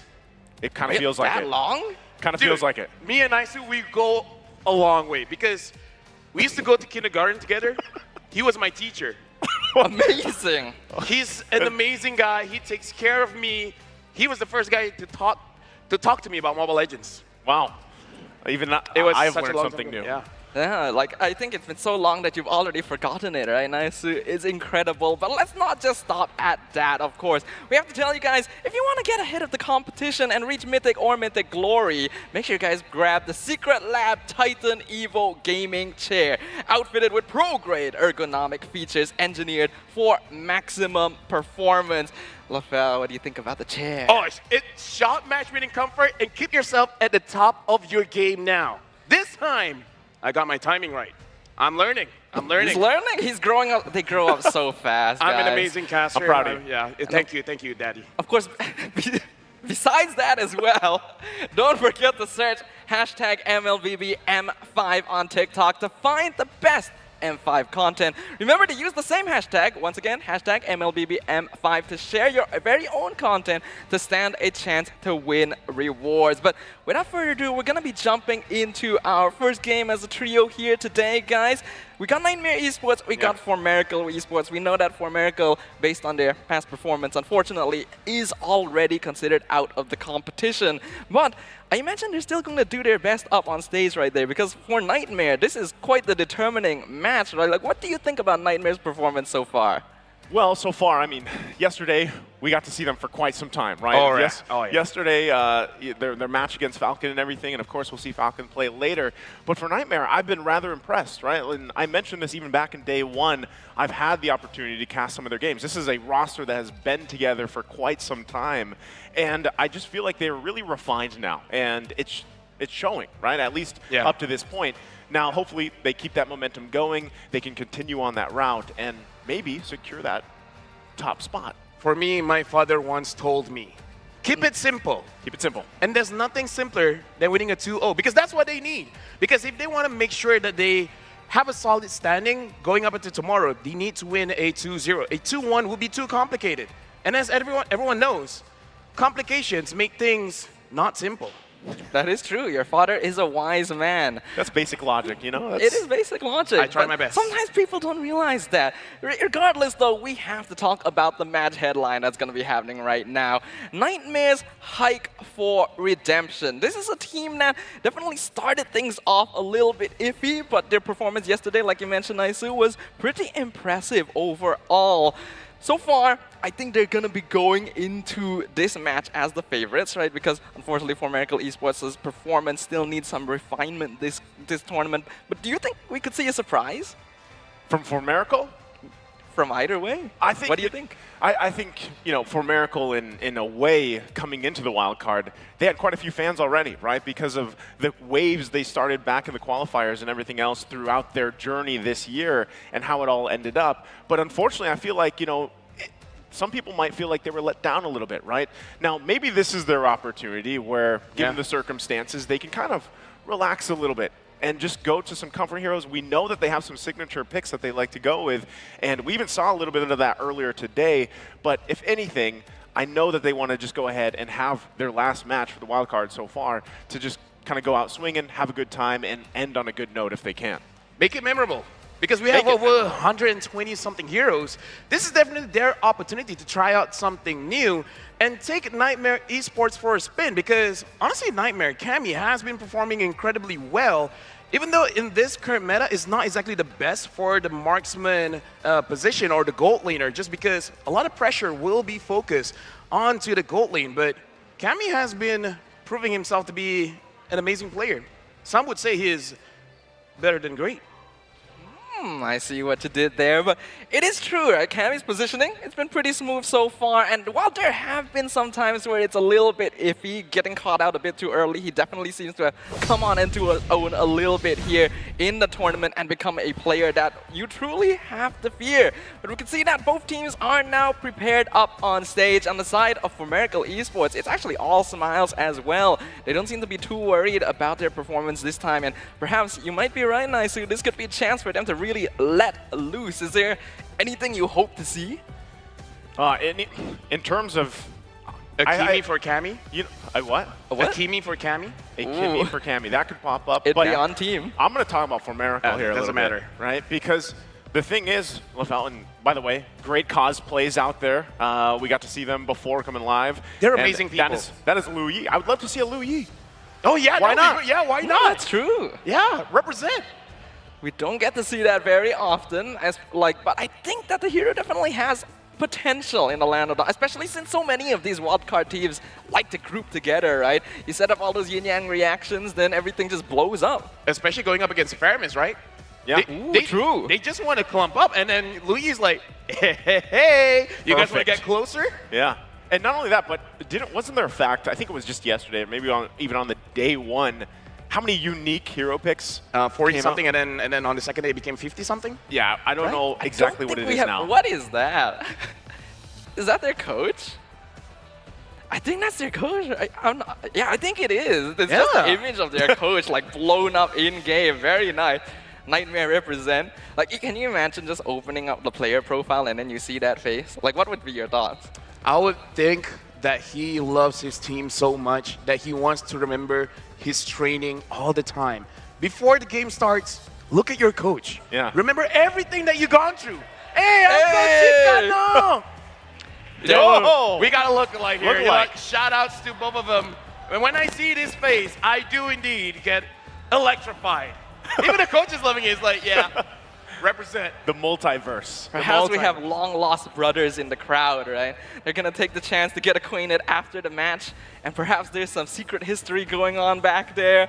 But right now, we got to focus a little bit on what's happening up on stage for these players, right? For Formerical Esports, there's no longer really any stakes here. It's all about showing off what they're really capable of in their last game here in the wild cards, maybe bring out some pocket picks. But for Nightmare Esports, like you guys already mentioned, a victory here is pivotal. Even a 2-0 win isn't going to guarantee that they get into that top 2. So when you're under this sort of pressure, right? What do you think needs to be the mindset going into it? Well, if you're Formerical, like I said, one of your biggest things that you can do here is kind of take Nightmare Esports with you. Like, you can bring them down, and that might be it. Again, can you do that while being as comfy as possible with your picks and having a good time? Sure you can, right? So that's something because, like we said, we already know what's at stake for Nightmare Esports. We do know indeed. And when we go into drafting phase, I'm expecting sparks to fly. We've already seen just how important the draft is for all of these teams from different regions. So the drafting phase for game number 1 shall now officially commence between Formerical Esports and Nightmare Esports. We've got the first couple of bans coming out already. Is this normal, Lafel? I would say this is normal. Nightmare is really looking forward to closing this game out cleanly. They're respecting Yahiko's Fanny, making sure that that's off the table for now. And Formerical respecting with the Nolan pick as well. This does kind of show that the teams want to play more for the mid game rather than for that play for the mid and looking for more utility junglers. So the average time for the games here in the wildcard is 18 minutes plus. Wow. I think we're going to be more or less on the same page here. It has been quite back and forth. There have been like super long slogs, and then there have been really one-sided massacres as well, showing that there's a pretty big difference in terms of play style as well as experience. And yet all of these teams have really demonstrated that they are worthy of an international stage. With the Turisla and the 1-1 banned out right now, Naisu, what are your current thoughts? Well, one thing is, as we get through the first phase, so far what I've loved about the wildcard is that most of the drafts, most of the strategies shown have been pretty wild themselves, right? That's the standout for me so far. Now, that's what I'm wondering is, if you're put in the situation, especially if you're Nightmare Esports, you know what's at stake here. Do you still kind of go along those lines? Like, we know even Tigreal has popped up how many times now? He hasn't done too great statistically, right? Sadly. But it's nice to see some of those picks come out. And it makes me wonder, like, what does Nightmare Esports want to prioritize, considering once we get through this last ban after this, then we'll see what their priority wants to be. But so far, I feel like that's even been up in the air. We've seen the Joy pop up. Yeah. We've seen some of these other options. But, you know, what does Nightmare Esports want to do? Personally, for me, I think the best strategy when they're in this situation is to have a lot of pressure. So I was actually anticipating for them to pick up the Bruno. But the Bruno has been a very strong second pick here in this competition, as well as MPLI. So the fact that they're banning out the Bruno, it does seem that they want something else for the gold lane. And perhaps they want to prioritize something like a Joy, the one that can really put more pressure in the early to mid stage of the game, because, I don't know, I kind of feel like if they pick up the Bruno, it would have been better for them. Yeah, it would have been tricky since, yes, they have first pick. Ferrum is a Joy for me. Yeah, I agree. I think Joy is the obvious choice. And, you know, Lefel, you are correct. Joy going to be dropped in instantly by Nightmare Esports. We know that both their jungle and EXP lane are capable of playing the hero pretty well, so a pretty flexible choice to start things off. As for Miracle right now, what do you think we can expect, Naisu? Well, again, they have so many different... Hey, thanks for the shout-out, man. Appreciate it. Look who it is. What is this? Oh, he's saying... I don't know what that says. He said, Mom, I'm on television. What is Caster Handsome. I thought that. Yeah. That's. It's understandable. You were distracted by Lafel's face. Yeah, I was, because you know. But as that distraction was happening, the Guinevere gets locked in. Not what I was expecting, right? I mean, from this first phase, from Formerical, but they go with it, and then they pick up the Valentina here. So interesting. If they actually get this to work, we know it's weird because Guinevere has been very popular leading into the wild card, and then all of a sudden, I feel like now it's kind of like 50-50, at least, you know, from what the teams have shown us, at least for the wild card so far. It's worked, and then there's other times where it just has kind of fizzled out completely. For me personally, Guinevere is definitely an amazing pick after the buff on the spatial migration. But the thing is, personally for me, it is based on the draft. Because if you're able to capitalize on the level 2 strength of the Guinevere, then the draft becomes much more terrifying. Because it makes it less effective when you're able to catch someone out, but you don't have enough damage to do anything about it. So I kind of feel like the Guinevere is a good start, but how you finish is going to determine whether it's a good or a bad draft. Yeah, it's a good point to consider. That it's actually something we've seen a good amount here in the wild card, where teams draft compositions that have really strong pickoff heroes like the Guinevere, like the Kaja, the Franco, the Arlet, and yet don't quite have enough damage to follow up. There you have heroes like the Valentina, like the Claude in the side lane, who don't have the burst damage you need to finish someone off in the early few stages. So Formerical does need to focus on that, but now with the Martis and the very popular Feramis out for Nightmare Esports, what do you think the chances of Formerical are looking like? Well, it could be good. Okay, they pick up the Claude, so now they know what their gold lane is going to be. But talking about chances here, Sadafa, I got to say, based on what we've seen so far, the Valentina in the hands of Xerox here has to be a little more aggressive, right? Typically when you see these amazing Valentina players, they know how to calculate, like, okay, now's my time to be aggressive. Obviously you have to juggle what kind of ultimate you want to take. Even so, there's already good options, right? Most likely the Netherrealm over here, but we have seen very aggressive Valentina players even opt for the Decimate from a Martis, right? And then turn the tide with that. So if they can make even just these 3 picks overlap really well. It could win them some early skirmishes and team fights. I would say the Decimate is amazing if you're going for early turtles, because the thing about a Valentina is that you have enough crowd control for a team fight. But the thing is, the damage is not enough. It's a lot, but it's not enough. Yep. The Decimate kind of covers that weakness, so that's why the Valentina is good for the fights around turtle. So now if the Guinevere is going for a jungle route, it's going to be quite good.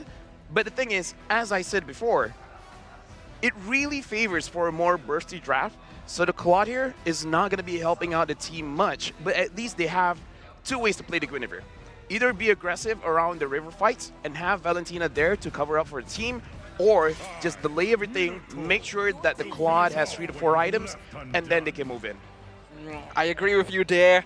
These are probably the ways that Formerica will want to look to approach the game overall. And it is kind of funny that it literally mentioned having the laners like Valentina and Claude would not be enough burst damage, and then the Claude gets locked in. So who knows? But I do wonder, right? Luffy, I want to like ask you a little bit. Typically, you don't pick Faramis into a Valentina because that Nether Realm is so important to play around. Do you think that Nightmare Esports are thinking that they'll prefer to steal the Decimate so they feel safer? Honestly, looking at the draft coming in from Nightmare, there's a lot of people diving forward, so I kind of feel like it's going to be even difficult for the Guinevere to really choose anyone, because even if the Valentina is able to take away the Netherrealm, it might not even matter. So I kind of feel like the Netherrealm is going to be good, but I don't know. Looking at the draft right now, Nightmare seems to have an easier execution compared to Formerica. I kind of feel like it's more mechanically based. A lot of your ideas, you got to execute it well for it to work. Yeah, it's a tricky position to be in, but now we do see a hero that hasn't gotten a lot of airtime here in the wildcard, the Lapu Lapu. Gonna be locked in for Formerica Esports. Oh my god, could you not? Oh my goodness! Who's that? Can you guess who that is? Hey, is there something about today of sharing these picture? Like, I walked into the talent room earlier and I had no idea what I was walking into. Yeah, that was you 10 years ago. That was me 10 years ago. That was 10 years ago? Yeah. Well, 11, but still. So at that time, I was kind of teaching you already. Yeah. I was a different man. I was Gushin back then. Yeah. That's a Gushin skin right there. It really is. I was the inspiration for Gushin. Wow. Hairstylist, that was me. I have to go and buy that skin now. Oh, well. Because that's a fun fact in itself. You're welcome, Moonton. I honestly want to see them add that to the game, but here we see the Harith being locked in by Nightmare Esports, and this... A lot of dive. Where is all dive. Like, isn't there a bit too much magic damage for Nightmare here? Hey, finish the game as fast as you can. Like I said, you want to have pressure. If not with the Bruno, then with everything else. Might as well take a Harith, right? Yeah, might as well. Okay. We've seen teams do this before. Does it work? Not all the time, but it can work, right? And something that's funny is we say our average game time is about 18 minutes. Yes. But there's been games sub 10. Yeah. So, you know, this could actually be the setup for that. And now, biggest thing is how do they round it out? Whoa! Okay. Okay, here's the thing. Let me just say before we go into the game, for Miracle, all 5 heroes are mechanically, it's a high ceiling, right? Good luck trying to catch anyone from Nightmare because they got a lot of engages as well as dashes. If the Guinevere is able to catch anyone, that'll be impressive. That is true. It would be a very impressive showing right here from Formerica Esports, but this definitely seems like it's not the usual draft, right? It's them showing something off. This is their last game, their last chance to demonstrate. I wonder if they're just switching roles, or I guess we'll have to see till we load in. I love it. Love it, yeah. Perhaps Yahiko is just like the secret assassin jungler weapon. In the daytime, he masquerades as a marksman, but at night, that's when his true strength shows. Let us enter the land of Dawn for game number 1 between Nightmare Esports and Formerica Esports. Which team shall come out on top? Okay, this is an amazing game for me to start. It's so amazing. Incredible, in fact. Okay.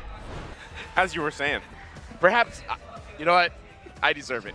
I truly do deserve it. To all the fans at home, my bad. Welcome back to the desk. Hey, thanks. It's honestly impressive, like because like Lafel, this is your first cast on the wild card. I'm a curse. They brought you in from the hosting stage. They promoted you to caster. You know? Yeah. And the first time the game starts, we have like it's almost as if the game can't handle you. Let's not be surprised if I become a host again. I was gonna say, did you hear that correctly? He said promoted to caster. Yes. That's what we discussed yesterday. Yeah, that's what we said yesterday. Yeah, it's a promotion, and ladies and gentlemen, the pay stays the same, but the responsibility is higher. And the title changes. Oh yeah. That's like the I can do default it all. promotion. I can do it all. With great power comes the Yuzong skin. That is true. Make that the tagline for M5. Or should it be with the great curse comes Lafel? Yeah, you just say great power, so I gotta go with Yuzong. I've been training my Yuzong just so that I can use that skin. I'm a dedicated man. I'm a roam main. But I'm like, nah, fam. But what if you Give play me some of that Yuzong roam though? No, don't. No. How do you train your Yuzong? Just shoots it down. How do I train my Yuzong? With anger towards my other EXP laner. Whenever I'm in the game, I have a mindset. Okay. This guy took my food. Is and I'm hungry. Is the food the XP minions? No, it's just his food. The opponent. As an EXP laner, I don't care if I lose, as long as my lane wins. Okay. Win rate is just a number. It is. Let me just tell you that. That's true. Let me just tell you that. But the opposing EXP laner, if he goes 0, 10, and 0, I'm a happy boy. I think, honestly, that kind of echoes the feeling of every single EXP laner in the world, right? It's not enough that I should succeed, others should fail. But let's jump back into the game here, right where we left off. Looks like the game already ongoing here. Clock going to be on that roam Guinevere, and Yahiko once again. The Fanny was not his only pocket pick, apparently. Like, what are your thoughts about this, Lafel? My thoughts is that for Miracle, he has to wait for quite some time. Because Claw needs farm. That's true. The Ling needs farm. And in a way, if the Valentina doesn't have a good early game, the Valentina needs farm. So what they need is time. They need a full Miracle amount, in fact. Yeah, this is literally the comp I was talking about, right? When we expressed concern about the pickoff comps having too many late game laners, and now they have Valentina, Ling, and Claude. Yeah. So this is literally the issue we talked about from the side of American Esports. Kind of like, where do you put all the gold? Right now, he's already going to use Tempest of Blades. Yahiko working on Juviana. Should be able to get it one hit away. Will get it. So first blood going to the hands of Yahiko on this Ling, a hero that we don't see much more of anymore. Excuse me, did we just curse the early game? No, I don't know. I think we said that Yahiko didn't have early game damage and he took it personally.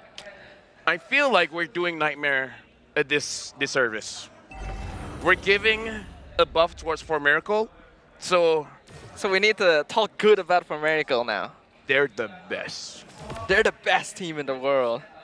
I have their posters all over my bedroom wall. But not gonna lie, that was very good because there's two ways to play the Ling. Either farm up or try to gank the side lanes and get that extra farm because now it's looking good for them. Yeah. Jasmine is waiting here forever. He's gonna find his target right on clock. Right on the dot he goes. They get the kill. Now Turtle for the taking. Xerox there as well. Here comes the rest of the squad. Tempest of Blade's gonna come down, working on the Turtle. Too easy for Lexi. Will get the Turtle, and Yahiko falls.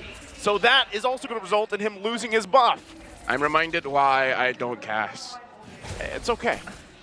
I really should be paid not to talk because the moment we say nice things about For Miracle, Nightmare got a 1.3k goal lead. They got the kill, they got the turtle, they got everything.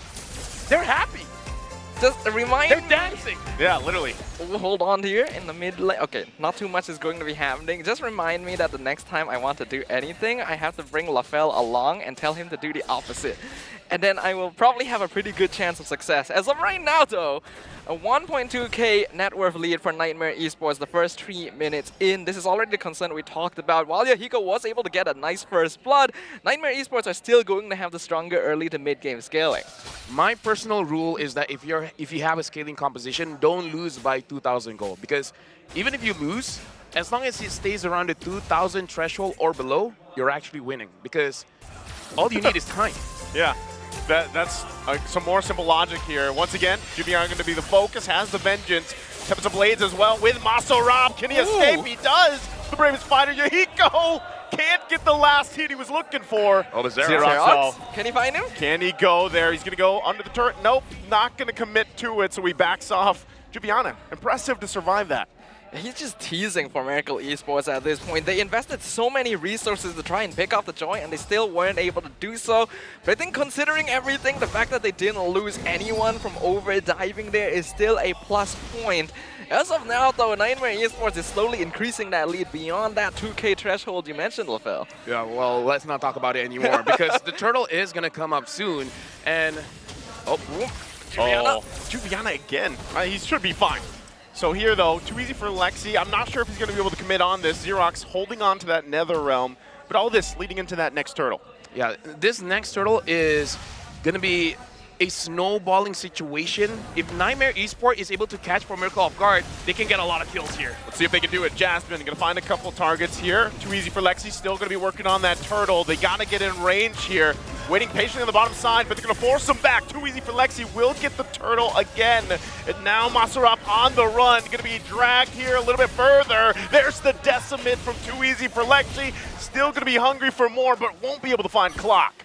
A good start by Nightmare Esports, and while it seemed like Miracle Esports had been able to respond fairly well, right now they just don't have enough zoning tools. Too many late game heroes, and only having the Guinevere as a frontliner is not going to be able to defend you from the insane dive that Juviana, Lexi, and Jasmine have at their disposal. So things not looking good for Miracle in these first few minutes.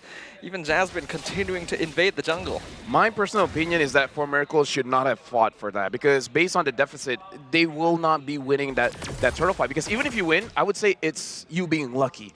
So instead of taking like a 50-50 chance, might as well just avoid the turtle altogether, especially if you see Nightmare Esports grouping up there. Try to find farm somewhere else. Try to invade the Nightmare Esports jungle. Get as much objective or farm there. That's a better way to play the macro game because they need the farm. They don't need the turtle. Yeah, I may have to agree with you here. Considering how much mobility For Miracle have as well with Lunatic Panda and Yahiko, that should be the play, but here they go again. Oh, Cammy, once again, using that Zalman force. Tempest of Blade's going to come down. Soul joining the fight. Going to push him back, though. So still, even given all that, they still can't grab the kill they're looking for top side. Yeah, it looks like they're trying to force things out that doesn't have to be forced out because, like I said, it's not going to be easy for Clock to catch anyone off guard because there's so many ways for them to run away. And as I say that, okay, Cammy still survives. Yep, and now, okay, they get the flicker out from Clock. Lunatic Panda is here. Jasmine waiting in the whims alongside Soul. They're going to jump in, finds the Rage. Going to lock him down, gets the Blazing Duet out. And now Xerox here for the fight. Clock falls under the turret, and no one else able to help out. So they're going to get the turret as well. I think all things considered, it's not too bad only losing Clock there when it's a full 5-man dive by Nightmare Esports. Xerox was able to arrive just in time to get that Nether Realm to save Lunatic Panda's life. But the timer is definitely ticking down for Miracle Esports at this point. Nearly a 5K net worth lead now for Nightmare. The turtle in their control completely at this stage. Yeah, nothing here. Again, Yahiko isn't even a part of this fight. He's just going to go ahead and get his buff. And that'll be the clean sweep of turtles for Nightmare Esports. I would say right now for Nightmare, they really should start adding more pressure or start baiting out for Miracle Esports. just you know, hide. Is Jasmine doing that? Look at him. Oh yeah. Well, he's going to jump in right on Masorab, gets the Rage, the lockdowns here. Bravest fighter in, trying to go for Soul, but he will fall. Again, just left in the whims here. How does Jasmine even get in that brush without Masorab noticing? Like, he definitely was not expecting the backdoor there from Nightmare Esports. And right now, the rotations from the blue side of the map are very clean. I almost saw you, basically. An anime moment there. Now under the turret. Jasmine could be in trouble here. Still going to be looking for the kill. Xerox there, and now Soul joining with the Nether Realm, and they disengage. Even in moments like that, For Miracle is having a hard time getting a kill. That was a beautiful dive. It was. By both of them. That was an action shot. That was an action shot. Yeah. That should be in a trailer. Perhaps even a spoof trailer. Well, you heard him, Clippers, everyone. Oh, yeah, that is the time to go for it. I'm pretty sure they're going to be eyeing that opportunity every moment they get. But Nightmare Esports now really upping the ante. They know that they're starting to hit their power spikes. They're starting to get the first and second items. And that is where they're going to be strongest in Fallout team fights against Formerical Esports. Oh! Yeah, they'll be fine. Oh, Jasmine, though, actually still wants to press the situation here. Masterop's going to be the one to jump in. Zaman forced under the turret, forcing Formerical back. Flicker goes in too. They're under the turret again. NetherRealm in response, and they can't do anything with that. They have to back off. Meanwhile, Yahiko spending time in Nightmare Esports' jungle. This is what they need to do, avoid the fights. If you're all at mid, we'll go to the side lanes. If you're all at the side lanes, we're going for mid. If you're everywhere, we'll be nowhere.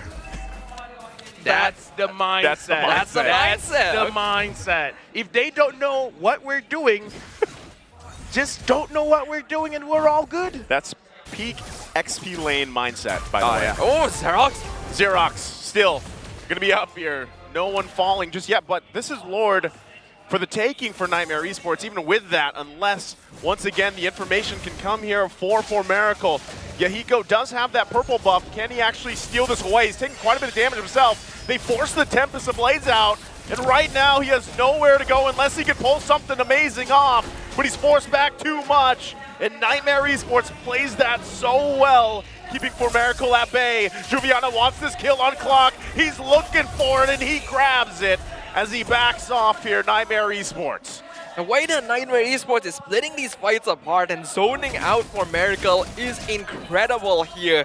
The fact that they were able to delay that Lord to make sure that Yahiko wouldn't be able to get a cheeky steal. Oh. Their timing is great. Xerox. Oh, the flicker from Jasmine, able to get the kill, and now Lunatic in trouble as well. It happens so quick. And now Nightmare Esports pressuring down the lanes. Yeah, and now Yahiko is just pushing, because again, no one is there to defend. And it will be a very good situation if Yahiko can find a way to make sure that he can cut the minions. If he can proxy those minions, then Nightmare is going to have a hard time pushing. Yeah, it's pretty clear at this point that Nightmare Esports really wants to group together. They're sending Juviana to deal with Yahiko, but the mobility of the Ling will definitely outscale that of the Joy. The problem is there's not going to be a lot left of the map for Formerical to play with. 1v1 on the bottom side. Whoa! Whoa! Damage! Oh! Big damn from Gubiana now on the top side. Still going to be working on it. Clocks the one to fall. Too easy for Lexi going to jump in, but will back off. They get the turret. Lord just a couple hits away, but this is dire for Formerical. Excuse me, was most of the damage from... What? That was Juviana's damage. No, was it the Vengeance? He popped the Vengeance, right? Yeah, so I mean... It could be just the Vengeance damage. No, I'm pretty sure it was just Juviana. Oh. That's all it takes at this stage. Oh, Maserap, he will fall into the base. Too easy for Lexi, also taking quite a few hits. Still taking the risk. Jasmine gonna jump in. Tempest of Blades comes through. Cammy will fall. They find a couple kills. Jasmine gonna be the next one. Formerical will find a couple bodies to put on the board. Ooh, that's a bit of a throw there by Nightmare Esports. They did not need to dive that deep, and they lost probably their most important members. Honestly now, even looking at the items, Formerical, they're about to hit a point where they don't have to be afraid of the team fights. They can participate. What they have to do is to bait out a lot of the skills, especially the Zaman Force. Because if the Zaman Force isn't there, then the majority of the damage is going to get significantly lower. And at that point, they can just kite. And then Yahiko can just dive in and finish everything off. So Formerical is at a point where they're in the 6K deficit. But it's not that bad because they're not really losing that much in farm when it comes to the carries. But this is more than that 2K-ish you were talking about earlier, right? Quite a bit more than that. Quite a bit more. That's ×3. That's 246. Hey, shut up. Well, let's ask a different question. Do you think Formerical is itemizing defensively enough? They only have like 2 Athena shield against a team that's mainly doing magical damage. Hey, here's the thing. I have a, you know, if I say it and then I turn out to be wrong, that'd be it. It's all right. Here's the thing. Okay, just say it. If you're losing anyways, might as well just build more damage because you won't win a fight that you're losing. It's like you're just going to be losing slowly. So you just have to wait for them to make a mistake, but for them to make a mistake and for it to look like a mistake, you need enough damage to punish. So I personally would say, yeah, just build more damage so that when they dive heavily, you can take advantage of it. You know, everything you just said, that would fit perfectly well in the tip section when you load into the game. Yeah. If you're losing, might as well just go full damage. A dash LFL. And if you're winning, then you need to build defense because you don't want to make a mistake. That's true. That is true. I'm smart. Yeah, that's why you're the analyst on desk, yeah? Sometimes I don't feel like it, though. It's okay. We all feel it, you know? We give you the analyst energy you need so that you don't have to. But for now, the fight is starting here. Well, again, the zoning here. Lunatic Panda going to be in trouble. Pretty much taking care of himself with the vengeance there, and now they still go for it. Malsaraf taking the brunt of the damage. He will be the next one to fall. It's all chaos everywhere. Meanwhile, too easy for Lexi, having a very easy time with this Lord. Yahiko, he's got nowhere to go. Lord secured for Nightmare Esports, and the hunt for Yahiko ensues. Why does he just fight back? Oh! Well, how do you fight about that? No, how I do mean, you fight? like, you don't have defense item, but you got a lot of damaging items. That's true. Use it, you know? Yeah, you know, I think that's the auto attack button. Just press it over and over again. Yeah, I think the biggest problem in that fight wasn't that Nightmare Esports just has a 9K gold lead. Is that for Miracle Esports doesn't have enough damage. So losing more than 2K is a big deal. Well, they might not even wait for the Lord to get here. Nightmare Esports focused on the base. They're going to do everything they can to end it. They're holding on for Miracle. Blazing Duet's going to come through. No one falling just yet. Crystal going to be worked on. And that will be game number 1 in the hands of Nightmare Esports. Perhaps slightly too greedy of a draft here by Miracle, but a very clean performance here by our representatives from Laos. Nightmare Esports showing us how it's done, taking full advantage of an early to mid-game composition and ending the game before the late-game scalers can get on a line. Partially our fault. We asked for them to bring out something new. They did. Was that not new? It was pretty new. It was pretty new, and I would say it looked good later on.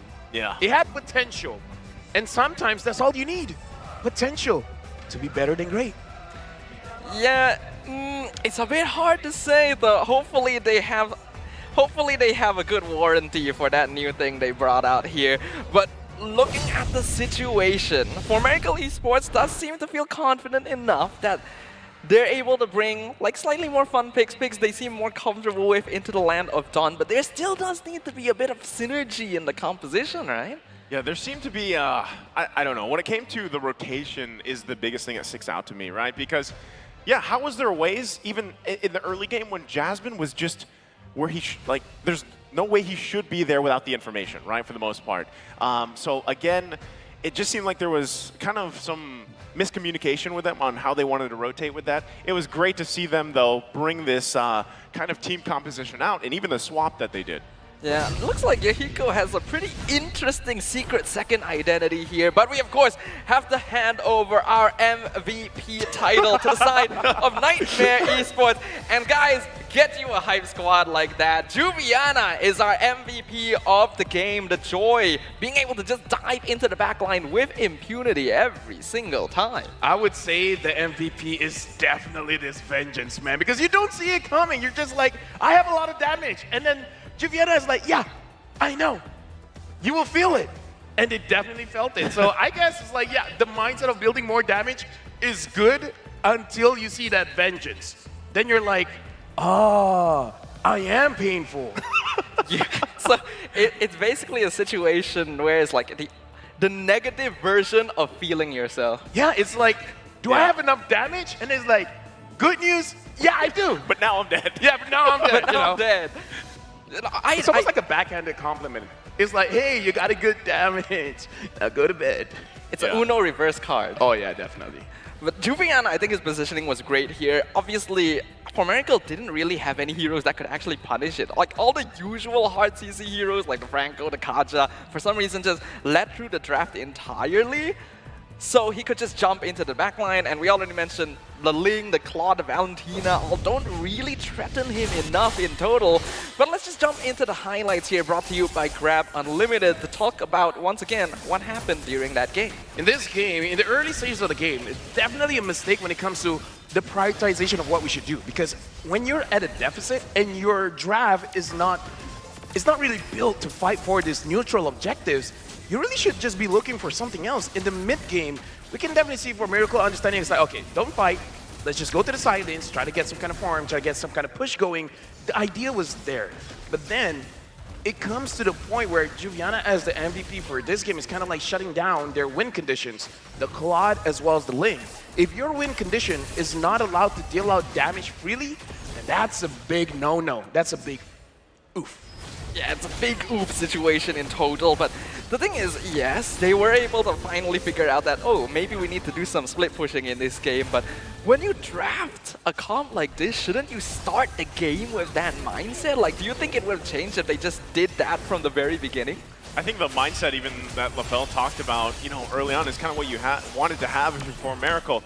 But again, when you have this draft, where do you put all the gold? And then it comes into a point where even if we are able to get a good start, then can we transition from where it should be, the Ling popping off, getting these kills, getting the scaling, and then eventually transition to Lunatic Panda, right? To shine on that Claude, but it just never happened, for them.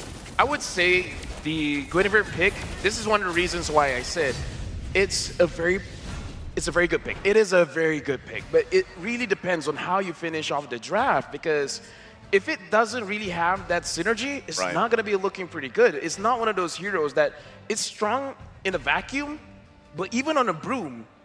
I'm following you, man. I'm going to stop. I'm going to stop there. I'm following you. Yeah. Okay, but you understand what I'm saying, right? Because Guinevere by herself is good, but as we watch anime, friends are important. If you don't have friends, there's no one to tangle with. And it also helps if those friends are rich friends. Oh, yeah. Yeah, you gotta have money, you gotta have items, you gotta have damage. Exactly. You're smart. The power of friendship, basically. Exactly. Also money. Wakata yo. All right. Yahiko. Watashi wa no Rafael desu. 50-minute game, I would say, looking at the items, Miracle was there. They were 100% there. But again, we have to talk about this vengeance. It was the reason why their HP, it looked like it was a magic act. First, my HP is here, and then it's gone. We did talk about sayonara. We did talk about Nightmare having a lot of magic damage. So it is kind of a magic performance happening where they make your health disappear. Wow. Amazing.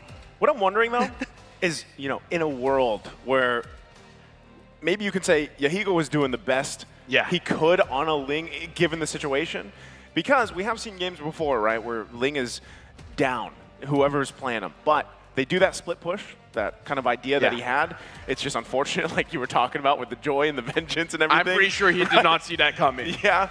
But eventually, that could have put enough pressure against Nightmare Esports to kind of split them up, right? And I think that was the game plan. Again, it snowballed too fast out of control for them. And even when you started to get a little gold, like you mentioned, LaFell, you realize, you're hurting yourself more than you're helping the team. Yes. It's not even just the vengeance, right? You see the double blade armor on Too Easy for Lexi and Jasmine, so just completely honing in on that point. You have the Claude, you have the Ling. It not only counters their late game build, it makes them hurt themselves. So Nightmare Esports were able to really control this game overall. And as we can see, Juviana, there's a reason he's the MVP. He's the rich guy. He is the carry.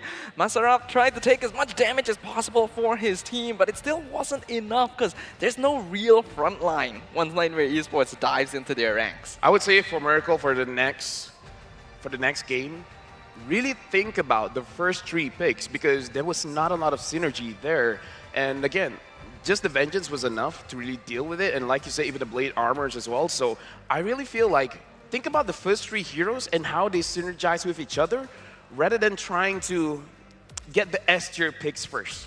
Because it really doesn't help your team out when you have amazing picks, but they don't like each other. Yeah, I would assume that's how real life is. You know? Exactly. But that's why I'm the desk with you. That's why you have. Oh wait, no. We are here now. We are here now. Yeah. And I they're didn't like there. you when you were teaching me. All right. You're mean. That I can let that pass. That I makes thought sense. you were a building. Now we're both building. So you were being taught by a building. Oh, yeah. Nice. Were you studying architecture? I will soon. Okay, well, let's hope that LaFell's studies go well. For now, we're going into game number 2 very soon. As of right now, for Miracle Esports, we already mentioned this before the game started. There are no stakes for them here. This is just a chance for them to show off their potential. Nah. No? I would say this is their moment to shine. When you're thinking about, oh, no stakes and everything like that, you'll just get hungry. Don't think about it that way. Just think of this as your opportunity for you to show the world that in the future, you'll be scared of us, not me, them, us.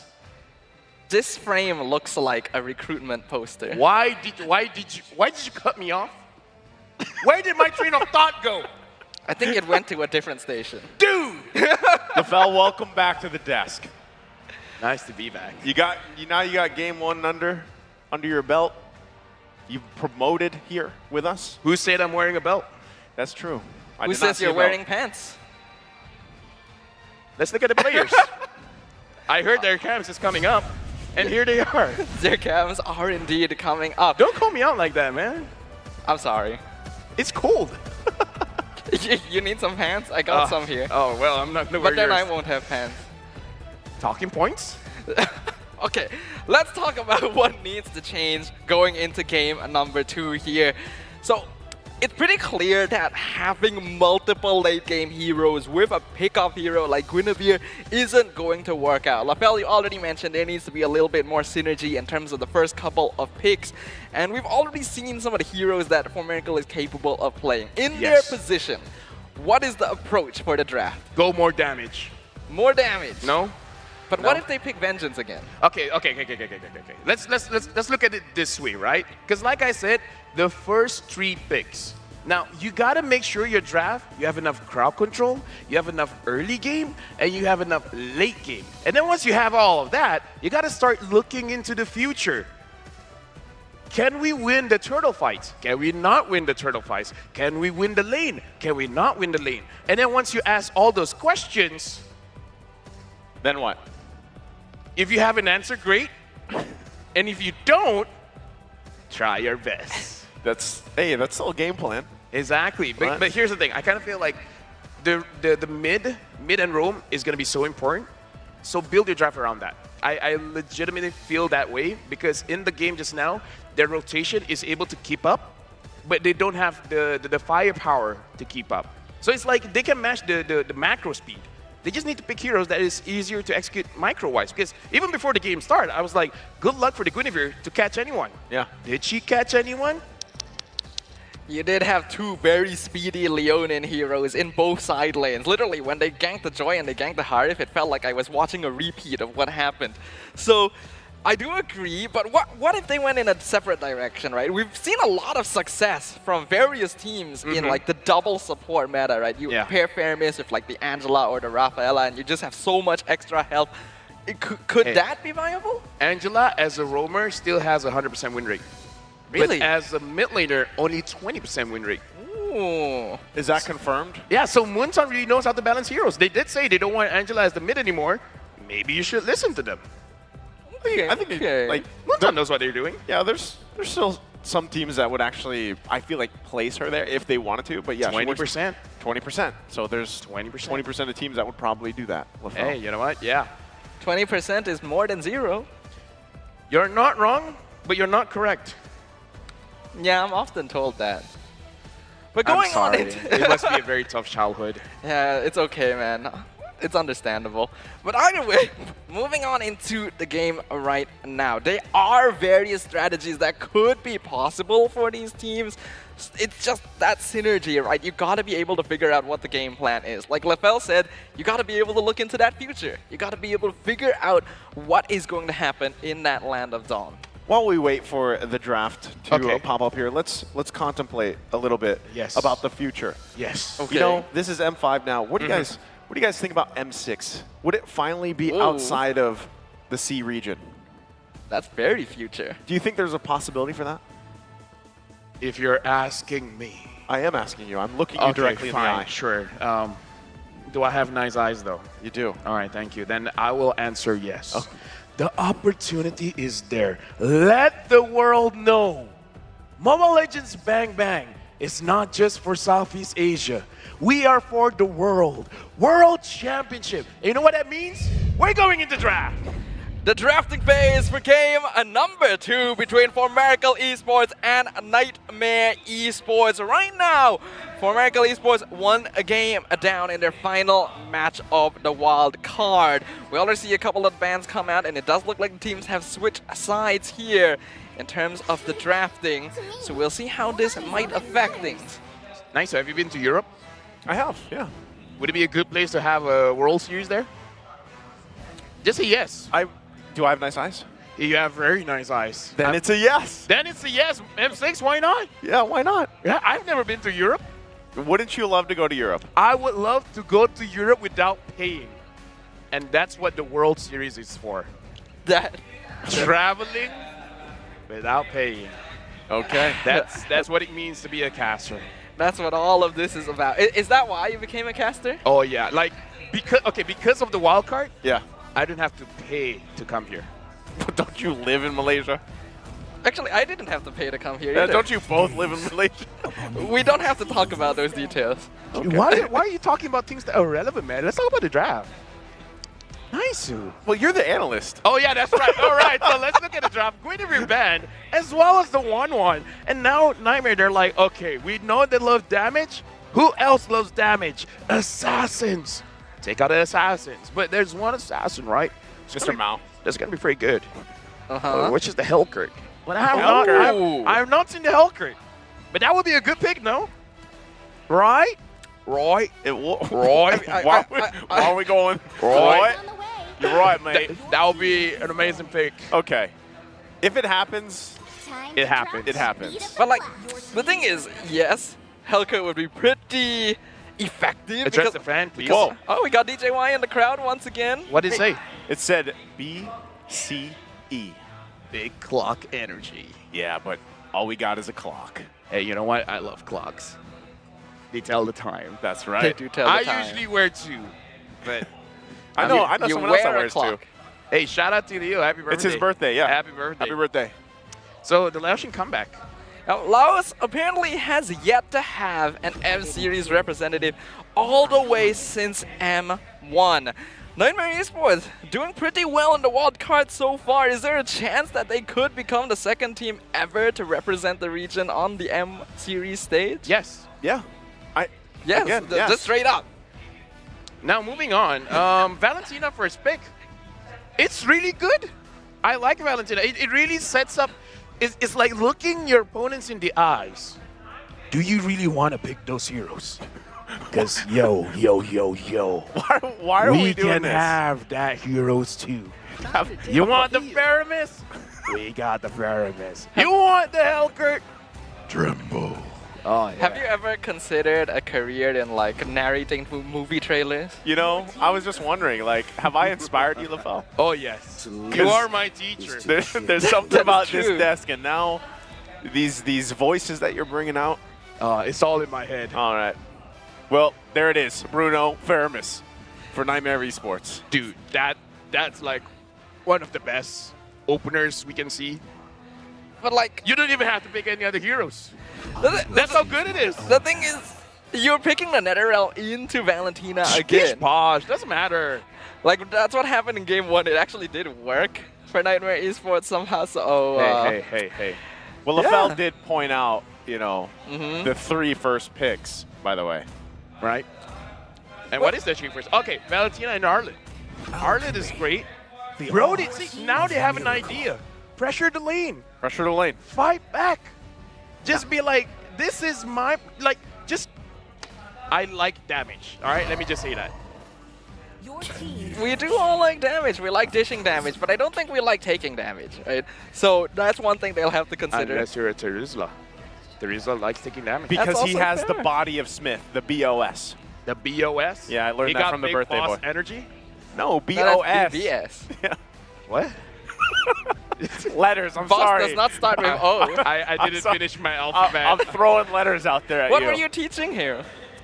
Well, you know, when I started teaching LaFell, we started on the very basic, like, you know, the letter magnets that stick to your fridge? Yeah? That's what I gave him when I first started teaching him. What was his first word? M. M1. It's a great word. It's the best All right. word in the world. My parents don't know I'm here. Let me translate in Chinese. It's right above it, sir. Oh, it's the same? It's the same thing. Oh. But you already knew that. I was pretending like I didn't know. Yeah, leave it to LaFell, you know. He just wants to make everyone else feel better for not knowing Chinese. But going on... Mandarin. At least I assume it's Mandarin. It could be Cantonese. It is Mandarin. You're actually correct. All right. You're more correct than me. Hey. I don't know what that says about me, but it talks really good about you. Right now, though, going into the game, we have NetherRealm, we have the penalty zone on the side of Nightmare Esports. They're banning Akai, Minotaur, good AoE counter engages. So it does look like the draft is being approached very smartly once again by our Laos representatives. What about for Miracle? What do you think about their draft? I think it's okay. You think it's okay? Yeah. These first 3 picks from For Miracle, what? I feel like this might not be up that friendship route you're going. Not the friendship route. Why is that? No. Really? Can you walk me through it? For Miracle? Yeah. All right. Imagine a world where Valentina goes in, terrifies absolutely everyone. Yeah. Arla dashes in with the vengeance, and it's whip them all together. And what does Brody does? He comes to cinemas near you. Just fall. What does Brody do? And not a single worthy foe. Why did you idea? Do you not see the synergy? Why did you have to say does? It was so perfect until the does. Look, you didn't teach me English, man. Oh. I'm a local caster. I gotta bring you back to school, man. Ladies I'm and sorry. gentlemen, this cast is gone. There's no cast anymore. Just enjoy the game. But going on, for Miracle Esports, they do close out with the Kufra and the Martis. So right now we're seeing a lot of crowd control. Do you think that's going to be enough? Yeah. Yeah. All right. That's good. Yeah. I mean, based on my experience, I don't need to give an explanation. Let the game speak for himself, and now the Dyrov. I think it's good. Wait, Dyrov? Yeah. Oh, Dyrov Jungle. Dyrov Jungle. Right. We don't get to see that very often. Very good. You know, there's a lot of bulky heroes on the side of For Miracle Esports, so if you're able to break through that armor, it sets up very well. And combo is really good with the Bruno as well, so I do think that Nightmare Esports once again has a very smart draft. Like, do you think For Miracle can even this out nicely?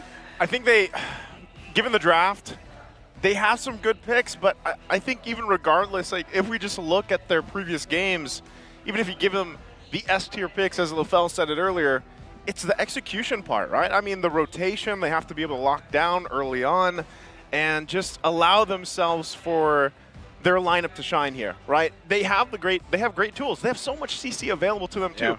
Arlot alone, you have the Kufra, your Martis should be able to go toe and toe in the. Yep, I love it. Yep, I love the clock energy. We love it too. In Malaysia, we want to be on time. Clocks are amazing for Clocks that. are great. That is true. Hopefully. And this game could be great. Oh. You're great. It's better than great.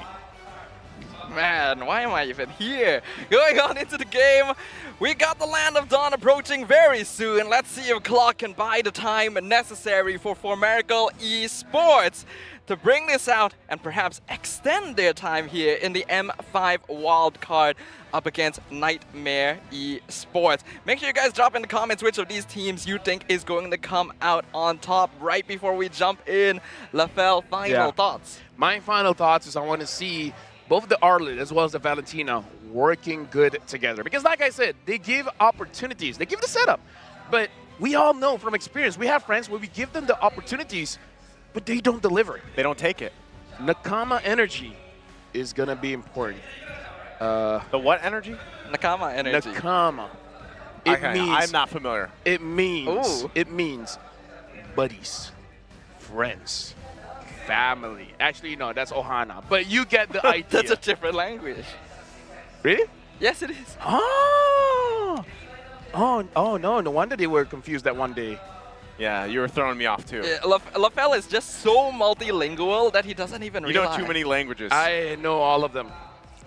All of them. All of them. Look at this. Look at the people here playing Mobile Legends. This is Malaysia. Oh, I thought this is the language of the people. Yes. Wow. We talk with emotes and recalls. Morse code. Do we talk in Morse code?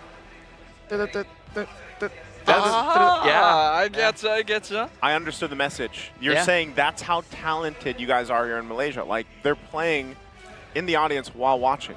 You can be a translator. How did I... And then you get all of that. Well, you know.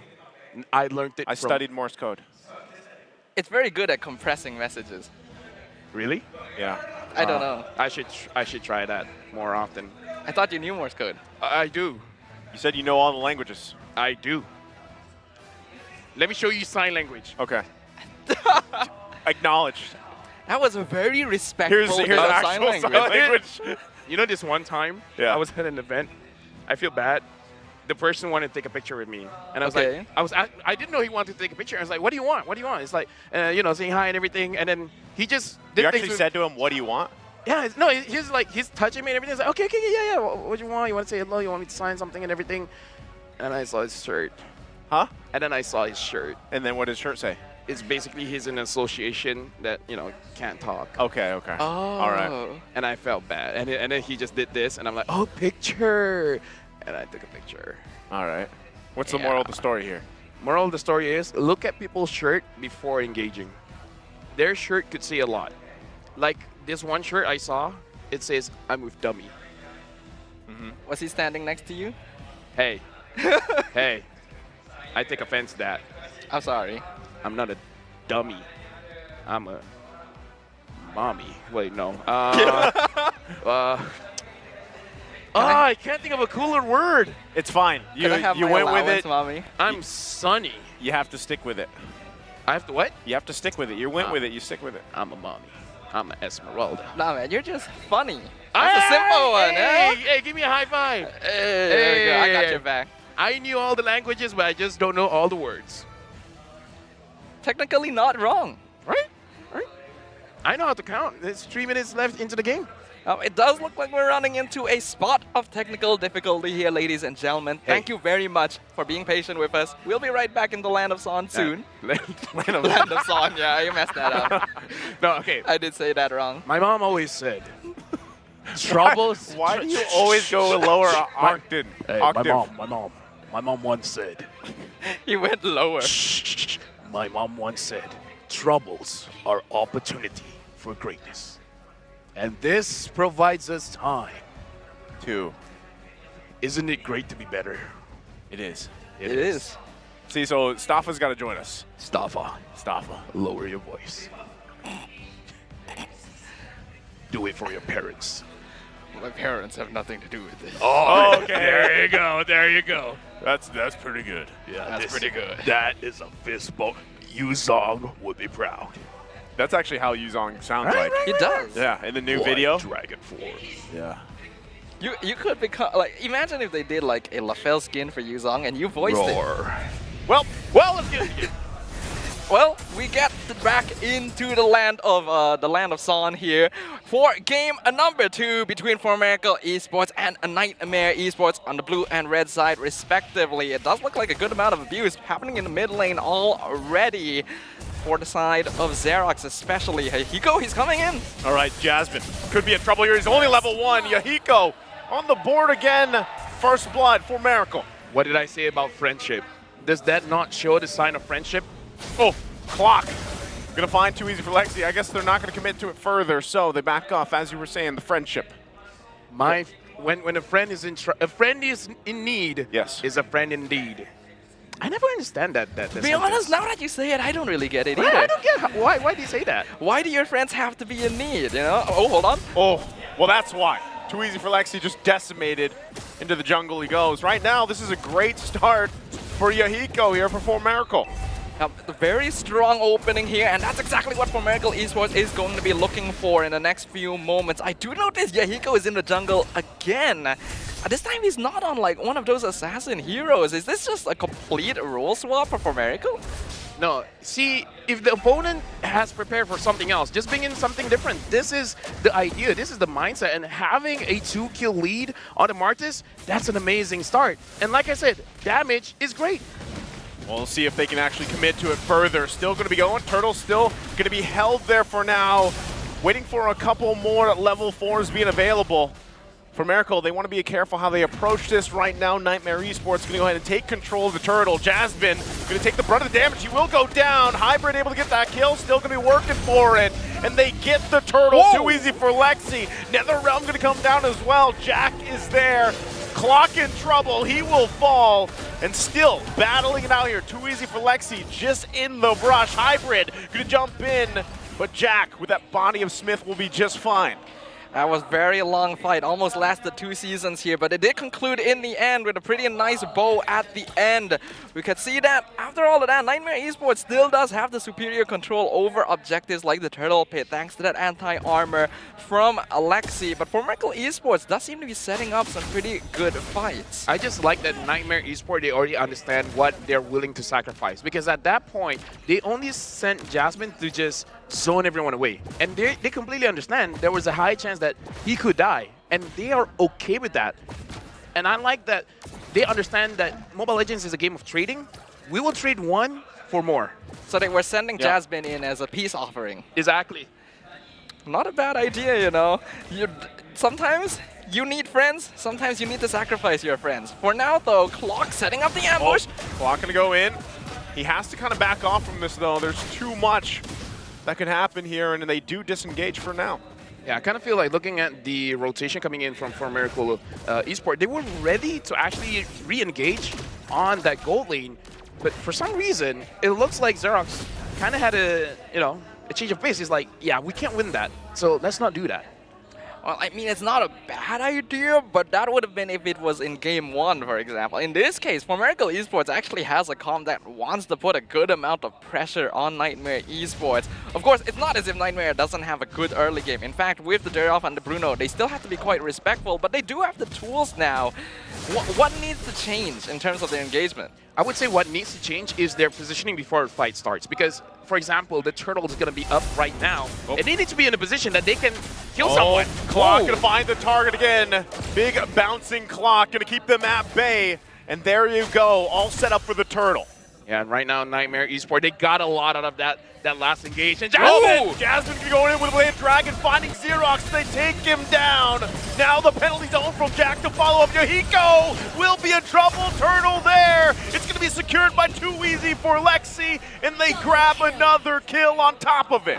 Ooh, that was just a complete steamrolling by Nightmare Esports. A beautiful setup by Jasmine. He's sick of being the peace offering. He wants to be the initiator. Finds a Xerox, and then a beautiful 3-man penalty zone. Was positioning the issue there again? Yeah, definitely, because here's the thing. For Miracle, if they had a better positioning when they're spread out a little bit, making it more difficult for Jack to make a decision, it might have been a little bit better, and they could sweep everyone together. So for Miracle, they already used a lot on Nightmare. Yeah. And then Nightmare is like, well, what do they have left? Nothing? We're going to go in. So I kind of feel like positioning was an issue there, and overcommitting to a non-confirmed kill. That was also another mistake. Perhaps a more mistake when it comes to the experience. Yeah, you can definitely see that for Miracle. There's a sense of immaturity in the way that they're approaching this, which is kind of weird considering this is a team that's been together a long time. Oh, that's rough. Lunatic Panda gonna fall down. Yahiko once again trying to get to the safety of the turret. Cammy just waiting there, Clock gonna charge up once again. He's gonna just get out of dodge, leaving Yahiko to his own. Yahiko gonna try to Mortal Coil out, but he will go down by Jack plus the turret. And they're on the run for now. Cammy once again, Jack just completely on this side of the jungle. Clock took one look at that situation and said, Yahiko, you're on your own. Like you said, sometimes you gotta help out your friends, sometimes you gotta sacrifice them. That was one of the situations where you're like, nah fam, nah.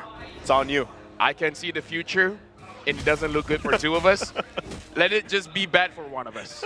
I can go to hell and back for you, bro, but I didn't sign up for this one. But not right now. Not right now. Can you take a rain check?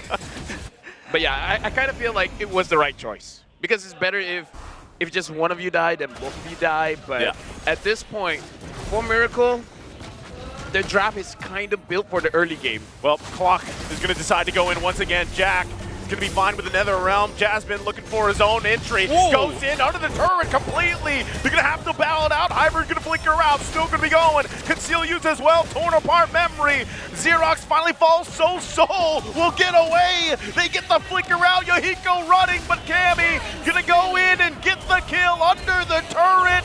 And they just destroy 4 Miracle Esports. I think it's generally not a good situation when the guy with the football is chasing down the destroyer of worlds, you know? Like, this is a bit too much of a difference already. A 6K net worth lead for Nightmare Esports when For Miracle actually is supposed to have a pretty solid early game comp. What are their chances of coming back into this? Not good. Not good, huh? But not, you know, not a complete loss because when I say that is because Cammy in the previous fight did not have a Berserker Fury. Now Cammy just got a Berserker Fury. So if you thought that was a lot of damage, and I thought that was a lot of damage, the Berserker Fury wasn't completed then. So now it's going to be worse. So now it gets to that territory where it hurts a little bit more. Much more. Quite a bit more, I would think. Having that Berserker's Fury is going to change. Galactically more. Universally more. Astronomically more. Wait, is astronomical is it bigger or lower? I think universe is basically as big as it gets, right? Oh. Actually, no. I think there's one more level. Infinity plus 1 bigger. Wait, what? Stronger. Wait, what? Hurts more. Infinity plus 2. Are we just kind of like weighting the amount of damage in comparison to the universe? I think we're overhyping the Berserker Fury. It hurts I was going to say, I don't know if it'd be universe plus 1. This is how you play fight in the kindergarten playground. Yeah, you just keep adding more to infinity. You just say you say whatever they say, but plus 1. Yeah. It's like you just create the barrier that nullifies all attacks. I wonder if business negotiations do that. Go in, business negotiate and try it. I offer 1 million. 1,000,001. No, it has to be the plus 1. A plus 1. Yeah, the plus 1. But is it plus 1 or plus 1 million? Like imagine if it worked like that. Like someone outbidded you and you're like, what did they offer? All right, that plus 1. You should automatically win by logic, right? Isn't that what an auction is, though? Yeah. Yeah, but sometimes they go more than plus 1. Yeah, it's That's true. You know, that doesn't seem very smart. Why don't they go plus 1? Because they know how tilting it can be. Yeah, when someone all of a sudden adds 1,000. You lose by 1? Dude. So they have to make, like, they have to pay more to, like, save the other person's feelings. That's the kind of situation where you stop playing Rome and you play EXP just for that 1v1. Just for the 1v1. My heart is burning even thinking about that. And pretend they stole your food, like you said. Oh, dude, like don't get me there. Don't get me started. That's how I feel about mid. Wait, what? That's how I feel about mid lane. Really? Yeah. Really? Yeah. When they take your food? But I only play Gord, so, you know. Hey, you want Gord is amazing hero. You know, I'm kind of sad that even now, we're at this point in the wild card. We haven't seen him. We saw him so much during the regular seasons of the MPL around the world. But where is he? We need to talk to the teams. Yeah. Yo, what's up? Why you ain't picking Gord? The lower voice adds to the threat level. You're going to have to translate for, you know, some of the teams if you're going to be talking to them like that. Omaiwa, why you no pick Gord? Excellent. Perfect. Throw in the Morse code, too. There it is. Yeah. Okay, back to the game. Even though, okay, we are overselling the Berserker Fury, but it still hurts. It does. Right? Yeah. That's the only point I remember. Okay, I forgot that's how we started. Let's see here. Anything that sticks out? I kind of feel like Xerox starting off with the Clock of Destiny, it makes it so that you don't have enough damage. Because the reason you build the Clock of Destiny before was to accompany it with Lightning Truncheon. But Lightning Truncheon doesn't work with extra mana anymore. It just splash damage. It's still strong, but you don't need the Clock of Destiny. So if you took the Enchanted Talisman first, at least you have much more cooldown so that you can spam your Shadow Strike, right? Yep. And that matters. That matters. So I kind of feel like perhaps a little mistake coming in from the itemization, coming in from Xerox. See, I'm an analyst. You are an analyst. I have to apologize. I don't think I was paying that much attention because there was a focus towards the bromance between Uncle and the Nightmare Esports coach happening Could on you screen. please focus on your job? Yeah, I'm so sorry about that. I you listen know. to you. I agree. That's why you're the professional. That's why they promoted you and not me. You should be a host. Next thing you know, he's a host. Yeah, right? I should be demoted to host. Wow. That's what Mara's listening to this. Yeah. Hey, Mara. We don't mean it. Love you. This is actually quite something. I like that. I like that he's playing into the meme. Yeah. Oh, we got the hug. And he's like, okay, maybe not that far. We got the remote hug though from the long lost brothers from different regions. Yeah.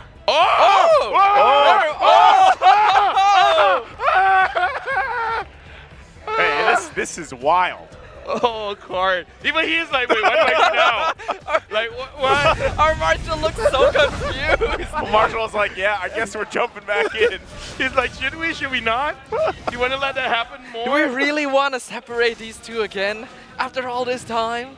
Well, we have no choice because we have to jump back into the Land of Dawn. Nightmare Esports, 7.5k net worth lead, 8.5 minutes in. The first Lord already secured very easily. You know what's crazy? Imagine those two get to go to the Philippines because they're the two qualifying teams. But meanwhile, in the bottom lane, all right, they already get the Nether Realm out. They're probably just going to get a couple turrets from this. But yeah, that's just throwing that in the wind there. What if that happens? A couple is more than zero. But in terms of it will happen. There you need that confidence, Naisu. There it is. Don't say might. No, because there's still a lot of things. There's still a lot of things that can happen here. Imagination is free. Keep using it. All right. Am I the only one that just saw Hybrid completely with the final slash for no reason? Oh, really? Yeah, he just used it on literally nothing in the middle of the lane. Hey, don't be like that, man. I guess he was thrown off by the bromance. Yeah. Everyone cannot focus because of that now, but we do still have to focus a little bit because that Lord is pushing up top lane. Nightmare Esports able to already get another 2k net worth advantage in just a few moments since the Lord was taken. And with only inhibitors standing, I imagine this is going to be a very difficult defense for Miracle Esports. Let's find out whether or not they can do so. No, honestly, it's going to be very difficult because look at the wave clear. Oh, look at that. This does not look good for Miracle. Oh! Jasmine gonna jump in. Flicker there. The response can't find the kick he's looking for, so they're just gonna battle it out here. They're going for it. Clock finally gonna fall. Final slash comes through. Still, the Lord's gonna be up. They have to deal with it, but they just can't do it in time. Still going forward, and Nightmare Esports will sweep the series. A 2-0 victory for Nightmare Esports means that they are one step closer to entering the top 2 of their group, qualifying into the next stage of the N5 wild cards. And of course, once again, GG well played for Miracle Esports. They have made an impressive performance here on the wild card stage. But our victors definitely deserved that win. Like I said, they will go to N5. Don't clip this and put it out of context, all right? It's like us wishing the best for them. We say it until it becomes a reality. I want to see more of Nightmare, probably. Yeah. I thought you were so sure of yourself, and then at the very end, you threw it probably. I still, look, I just want to see SMG. Understandable. They're later. They're next. They are coming up next, actually, so you won't have to wait too long. Coming up next. Yes. In fact, you're already here. There you go. Make sure you guys tune in then. But for now, we're going to throw it over to Rose up on stage to interview the players from Nightmare Esports. Rose, take it away.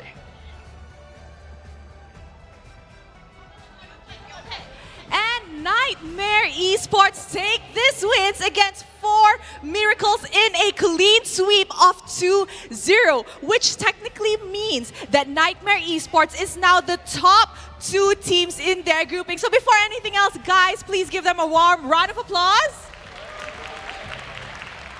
All right, hi guys. How are you guys doing? Okay, your translator is here. Hello, hi. How are you guys doing? I feel great that we secured to the top 2 to the playoff, so we can play tomorrow. All right, so you guys started off your journey and you guys lost your first game, technically your first match in this wild card. And now that you guys are in the top 2, potentially qualifying for M5, which team do you want to meet in the M5 if you guys are going to M5?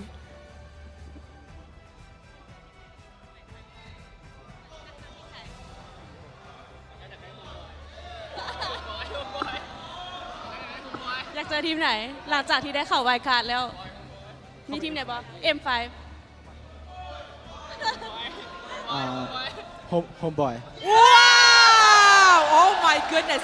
The home crowd loves the answer. Why homeboys?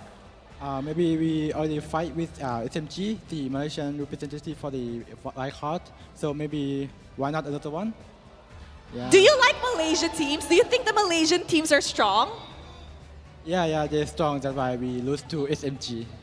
I see. All right. So, Sosol has been crowned the MVP multiple times during this wild card, right?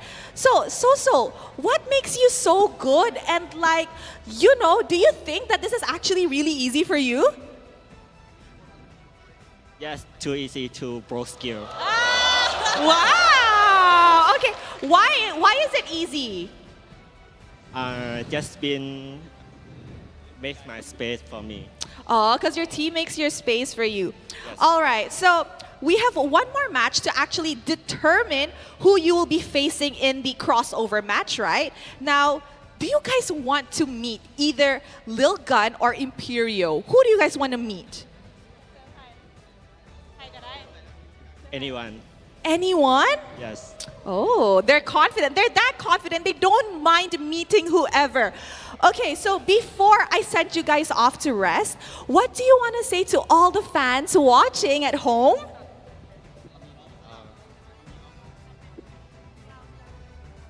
Okay. ฝากถึงแฟนๆที่ว่าเชียร์อยู่ทางบ้านกะฝากเชียร์ให้พวกเขาก็จะพยายามให้ได้เต็มที่ขอบใจ All right, congratulations to Nightmare for securing the top 2 in this seeding. And with that, let us throw it over to the casters to find out what happened in this clean sweep of Best of 3 series. Casters, take it away.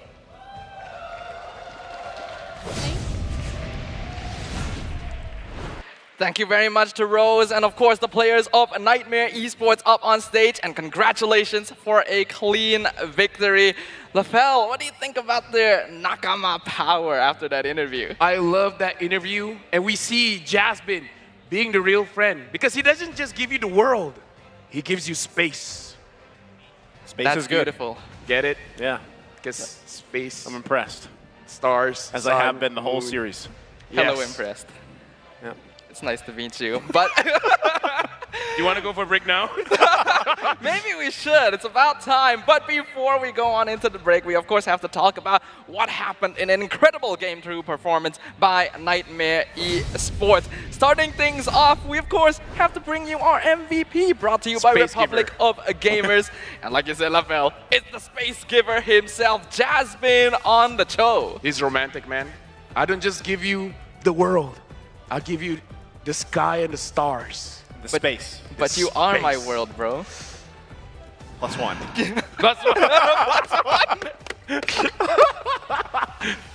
Love you, man. Love you. What about me? I mean, let's just move on. Okay, so, let's talk about Jasmine, right? He's great. He is great. The fact that he was able to find those angles is incredible. Even at the beginning, his willingness to just trade his life as a peace offering in order to get that objective, and then somehow getting out with the life intact afterwards, which doesn't seem like a very fair trade, but hey, Jasmine made it happen, as we can see in our highlights brought to you by Grab Unlimited. He gives you space, the sky and the stars, and he even gives up his own life. What more could you ask for? Look at this! Jasmine gave his life for space. That is nice. And that's how you do it, right? Yeah, that's how you do it. Proving love with action. That is true. You need to prove love with actions instead of words, and no words needed to be exchanged between these players on the land of Dawn there. And honestly, the coordination from Nightmare Esports right from the beginning was amazing. The way they followed up on one another, the way they ganked, the pressure that they put on for Miracle Esports basically didn't allow them to do anything at all the entire time. Yeah, I mean, even this. Look at that call right there look at that. just continue on. Dude. That's space. That is space. And when it comes to communication, nothing more that I love than people just saying, go. Just go. I got you. I got him for you. I mean, as exaggerated as that sounds, that's actually true, right? Right? When you're able to trust your back to a teammate, regardless of the situation, it is such a nice feeling. And just look at this. Jasmine, he messes up, doesn't get the kick he needs. And here comes his team. Soul with that Nether Realm protects him, keeps him alive, and they get that crystal, get that win for a Nightmare Esports. What an amazing bromance. Yeah, again, speaking of bromance, like this is a squad that has been playing together for such a long time. And, you know, we've seen them on the international stage before, so it's not a complete surprise that the synergy is obviously there, and the fact that they can count on each other like we saw, even in those highlights, is, you know, very apparent, and as it should be. Hopefully, again, it can carry them through to get to that main stage goal. I mean, part of the reason why they can trust each other is because the speed that they're able to move, especially around the river, because the within as a blessing, as well as the agility, making sure that whenever something is happening, you can always trust your friends to be there. I kind of like the fact that the emblems can give you what you need. Do you need more defense? It got you. Yeah. You need more spell them in the early game without an item. It got you. You want more movement speed? It got you. So the emblems are the new friend. Emblems are your best friend. Got it. The BFF. This is the first time I heard about Nakama power in relation to emblems, but Emblem the more you is talk super about necessary. it, the more I feel like I'm being converted, you know, into the emblem Nakama. Well, think about how much time you spend with your emblems leveling them up. Exactly. That's true. Right? Exactly. You raise them up, It's and they a got your long back. relationship. And then they're there for you. Yeah. What a beautiful story. But let's conclude that story, right? We've got the cards up on the screen right now. Too easy for Lexi was the rich guy, highest GPM. So Soul actually having the highest damage dealt, even when he was busy saving his team from overdiving. Yahiko, you gotta give props to this man. This is supposed to be the gold laner for the side of America, but he seems to be hiding a hidden talent as a jungle player. I mean, I'm guessing because they switch roles around, perhaps they're still in a phase where they're a little bit unsure of what's the best decision to make as a team. Right. So I kind of feel like that does show a little bit of development as well as growing as a team. So yes, we're not going to be seeing them in M5, but this is a good first step, as any first steps is, for them to be better. Yeah, again, you got to consider the fact that how much XP they gained through these past couple days, right? They were first seen by a majority of people back in their online qualifiers for a different tournament, right? And that's when people started to realize who they were. They come here, they get great game time in, great experience for them, and I think they'll carry on even after this has concluded and learn from all this experience that they have now. When coal is under pressure, it becomes diamonds. And they were under a good amount of pressure here, so I get the feeling that for Miracle Esports from Nepal, while they do have a lot of evolving to do, we've already seen the potential of this team on an international stage. We definitely, while it's true that the performance didn't quite live up to expectations, I think we definitely can have a lot of faith in how this team will develop. But before we throw on into the break, before our next game, once again, M5 is powered by Moonton, presented by Kadia, our global presenting partner, supported by ROG, our official gaming phone, Grab, our official super app partner, and Secret Lab, our official chair partner. Up next, it's going to be Team SMG up against Falcon Esports. Stay tuned. The M5 World Championship isn't going anywhere, and we will be right back. See you guys there.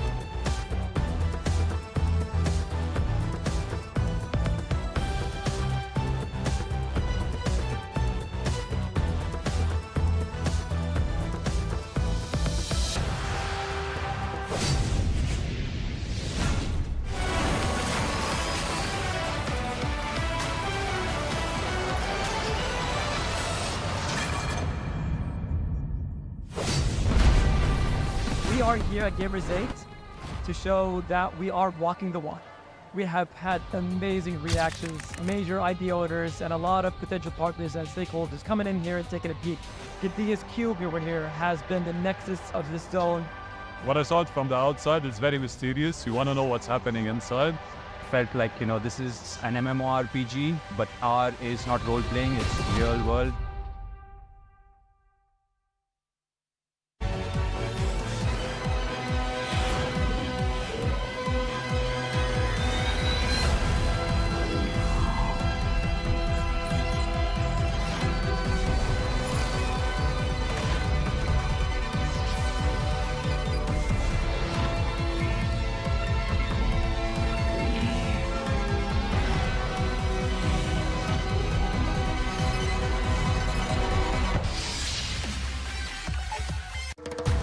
Grab only. Boing, boing, boing, boing, boing, boing, boing, boing, boing, boing, boing, boing, boing, boing, boing, boing. Pag nag-grab only, savings ang dami. Your wallet sings tonight. Laki ng bawi. Pag nag-grab only, save 2 4 4 alright. Boing, boing, boing, boing, boing, boing, boing, boing, boing, boing, boing, boing, boing, boing, boing, boing.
#1 seed, the champion of the arena.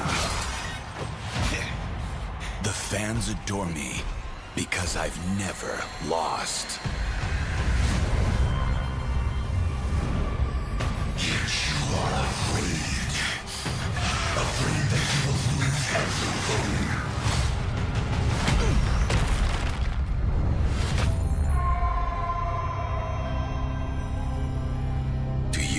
scared of losing, Kimmy? Well, big bro, I think we should cherish the joy and excitement of each game. Not who won or lost. That's right. I'll strive for victory, but I won't lose myself in its pursuit.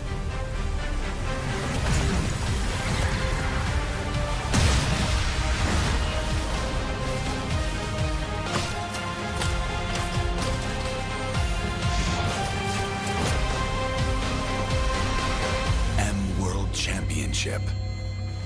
I'm back.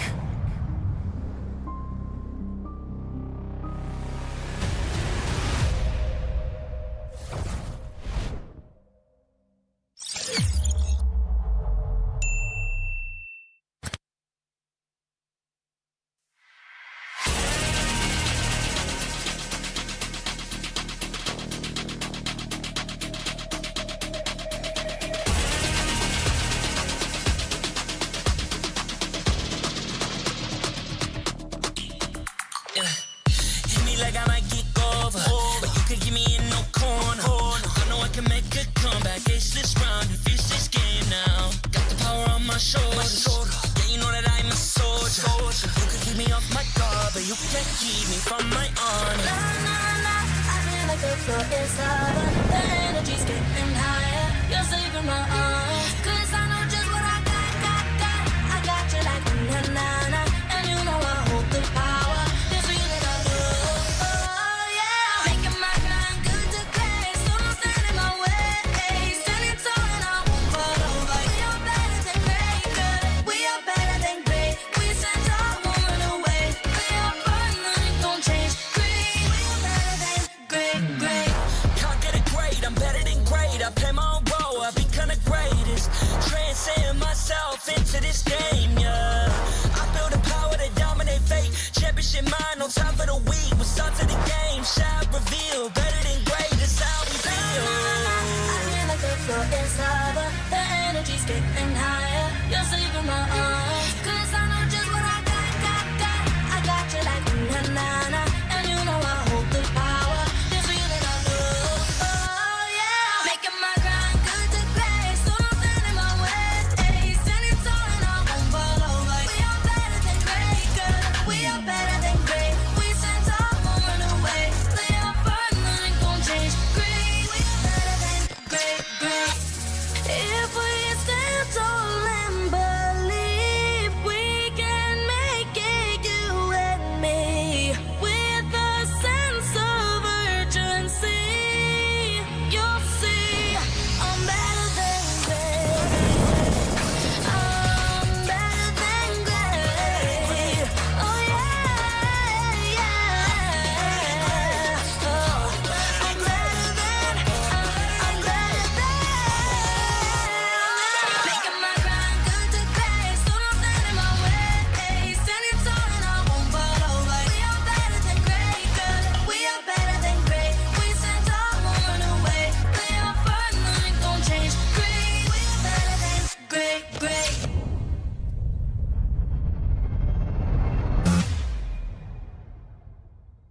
Which country do you think is the best at mobile game? MOBA game, of course, it's China. China. Kitaï.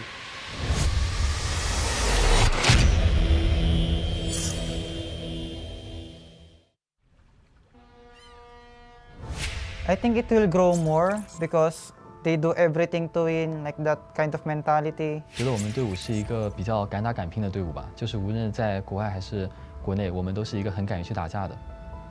China punya MLBB dia tak cukup lagi setahun. Masa depan mungkin dalam setahun setengah boleh kot. I don't expect much from them in this wild card. 我觉得他们第一个牺牲吧，应该不是拿瓦兹的成绩，下一次可能好一点吧，因为他们才刚开始。Yo no creo que KUG sea tan poderoso como dicen, como porque el otro equipo chino terminó mal. 我们想跟他们说的是，虽然我们才刚加入这个项目不久，但是不要小看我们。Я считаю, что китайцы в будущем станут очень сильны. Я готов вам отдать сразу второе место после EECA, поэтому... Should KBG be the team that we fear? We don't fear any team. 面对这些强敌，我会更加有动力。我会先学习他们，然后去超越他们。跟他们的差距可能在于我们游玩的时间没有他们长，经验没有他们丰富，但是我们在短时间内的进步其实是特别大的，所以我们自己都很有自信，觉得自己能从中出现。China is a very smart region. They have a lot of world titles in other MOBA games. คิดว่าทีมจีนเป็นตัวอย่างหนอดเข้าโมโหยังเกี่ยวเขาหลาย 我觉得未来中国是很大的潜力吧，对我们来讲一个很大的挑战。他们对我们有期待，我们也会尽我们全力展现出自己最好的一面。这是我们中国队第一次参加 M 赛，但肯定不是最后一次。我们已经做好准备登上舞台。Mi nombre es Aurora. It's me, Clock. ปล่อยชื่อว่าเจ็ดบิน My IGN is Yahiko. Soy el jungla y capitán de Imperio. For Miracle Esports. ในแม่สปอร์ต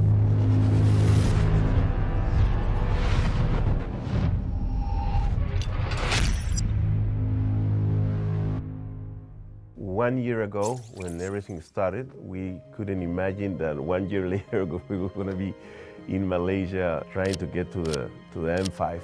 At first time when M1 came, we were like, wow, a World Cup for Mobile Legends. That's only for the big region like Indonesia, Philippines. We can just dream of it, we can just think of it. The dream started when we make a company to organize tournaments in Peru.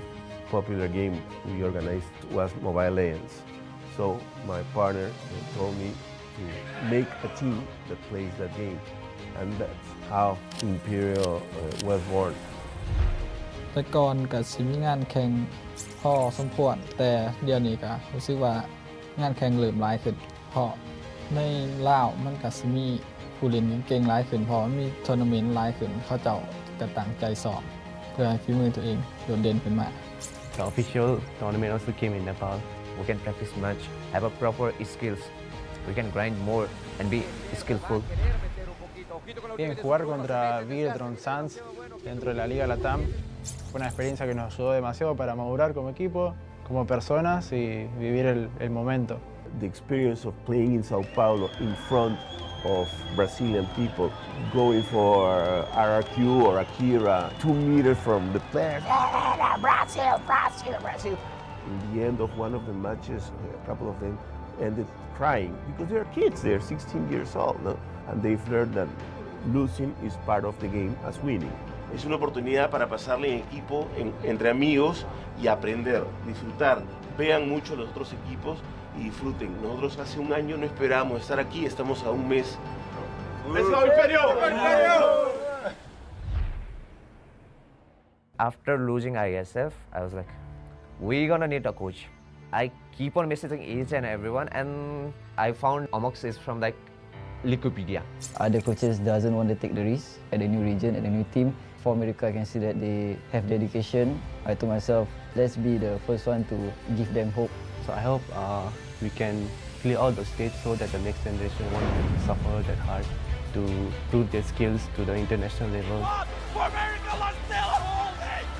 There he goes! Loves the immortality! Gets the To be completely honest, I would say 99% SMG will win. Team SMG will keep their nightmares at bay in day number 1 of the wild card as they That 1% is the hope and dedication from For Miracle with the chemistry that they have for 5 to 4 years that is going to make us win over SMG. We are here at Gamers 8 to show that we are walking the walk. We have had amazing reactions, major idea owners, and a lot of potential partners and stakeholders coming in here and taking a peek. The biggest cube over here has been the nexus of this zone. What I saw it from the outside is very mysterious. You want to know what's happening inside. Felt like, you know, this is an MMORPG, but R is not role-playing, it's real world.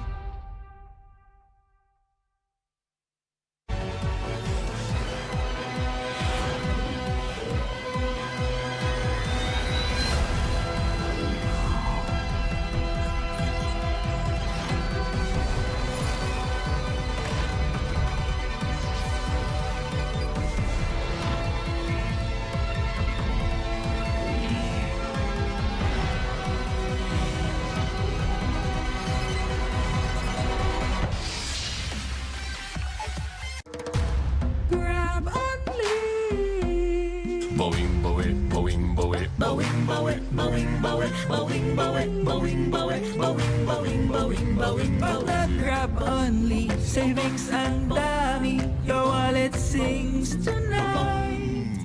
Laki ng bawi, pag nag-grab only, save 244 alright. Boing, boing, boing, boing, boing, boing, boing, boing, boing, boing, boing, boing, boing, boing, boing, boing.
#1 seed, the champion of the arena.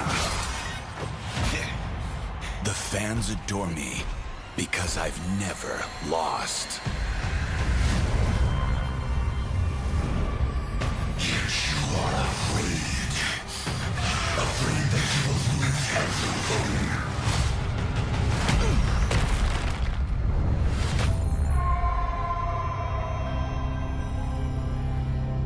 Ever get scared of losing, Kimmy? Well, big girl, I think we should cherish the joy and excitement of each game. Not who won or lost. That's right. I'll strive for victory, but I won't lose myself in its pursuit.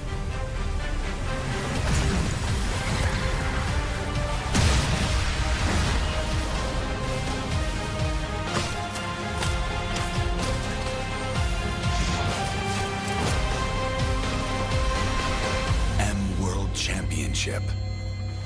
I'm back.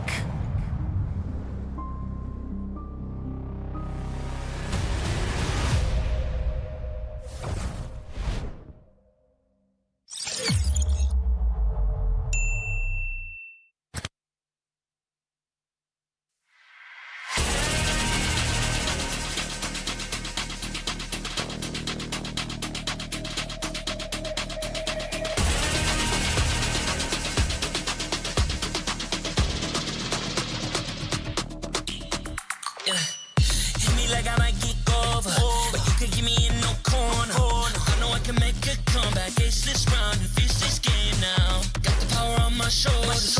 Yeah, you know that I'm a soldier. You can keep me off my guard, but you can't keep me from my honor. Nah, nah, nah, I feel like the floor is lava. The energy's getting higher. You're saving my arms. 'Cause I know just what I got. I got you like na-na-na. And you know I hold the power. This feeling I love. Oh, yeah. Making my grind good to grace. So don't stand in my way.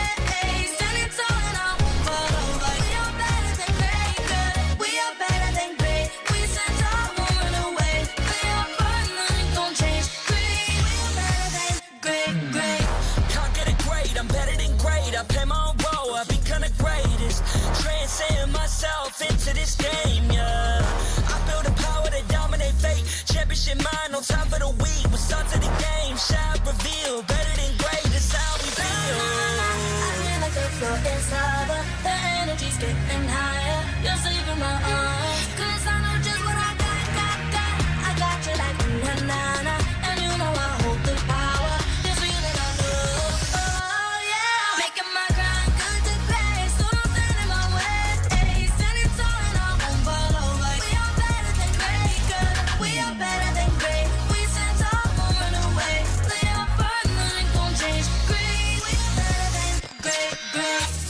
If we stand tall and believe we can make it, you and me, with a sense of urgency, you'll see I'm better than great. I'm better than great. Oh yeah, yeah. Oh, I'm better than. Making my grind good to grace. So don't stand in my way. Standing tall and I won't fall over. We are better than great, good. We are better than great. We stand tall, won't run away. We are fun, nothing gon' change. Great, we are better than great.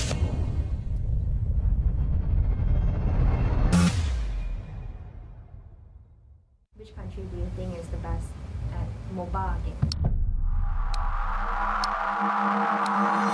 MOBA game, of course, it's China. Является Китай.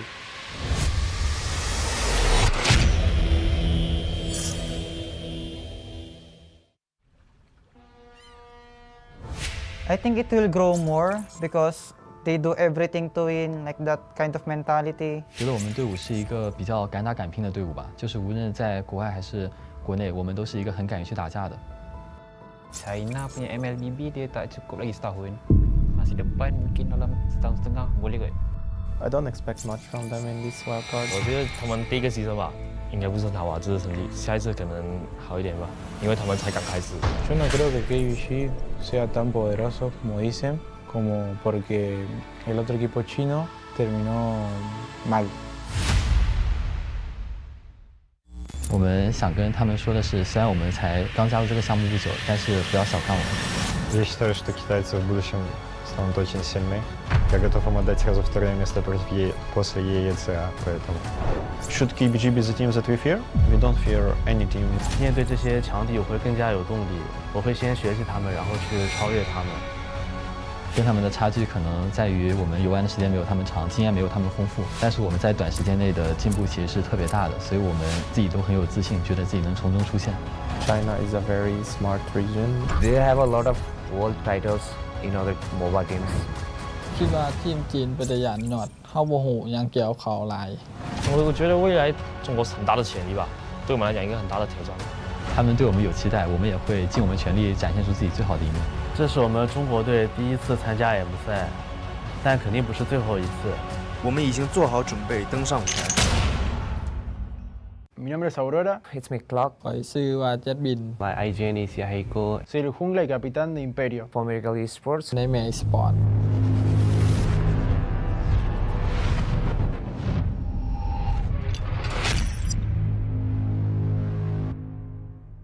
1 year ago, when everything started, we couldn't imagine that 1 year later we were going to be in Malaysia trying to get to the M5. At first time when M1 came, we were like, wow, a World Cup for Mobile Legends. That's only for the big region like Indonesia, Philippines. we can just dream of it, we can just think of it. The dream started when we make a company to organize tournaments in Peru. Popular game we organized was Mobile Legends. So my partner told me to make a team that plays that game, and that's how Imperial was born. แต่ก่อนก็สิมีงานแข่งพอสมควรแต่เดี๋ยวนี้ก็รู้สึกว่างานแข่งเริ่มหลายขึ้นเพราะในลาวมันก็สิมีผู้เล่นเก่งๆหลายขึ้นเพราะมีทัวร์นาเมนต์หลายขึ้นเขาเจ้าก็ตั้งใจสอบเพื่อให้ฝีมือตัวเองโดดเด่นขึ้นมา The official tournament also came in Nepal. We can practice much, have a proper skills. We can grind more and be skillful. Bien, jugar contra Virtron Sans dentro de la Liga Latam fue una experiencia que nos ayudó demasiado para madurar como equipo, como personas y vivir el momento. The experience of playing in Sao Paulo in front of Brazilian people, going for RRQ or Akira, 2 meters from the players, Brazil, Brazil, Brazil. In the end of one of the matches, a couple of them ended crying because they're kids, they're 16 years old, no? And they've learned that losing is part of the game as winning. Es una oportunidad para pasarle en equipo, entre amigos y aprender, disfrutar. Vean mucho los otros equipos y disfruten. Nosotros hace un año no esperábamos estar aquí, estamos a un mes. ¡Let's go, Imperio! After losing ISF, I was like, we're gonna need a coach. I keep on messaging each and everyone, and I found Omox is from like Wikipedia. Other coaches doesn't want to take the risk at a new region, at a new team. For America, I can see that they have dedication. I told myself, let's be the first one to give them hope. So I hope we can clear all the states so that the next generation won't suffer that hard to prove their skills to the international level. For America, let's still holding!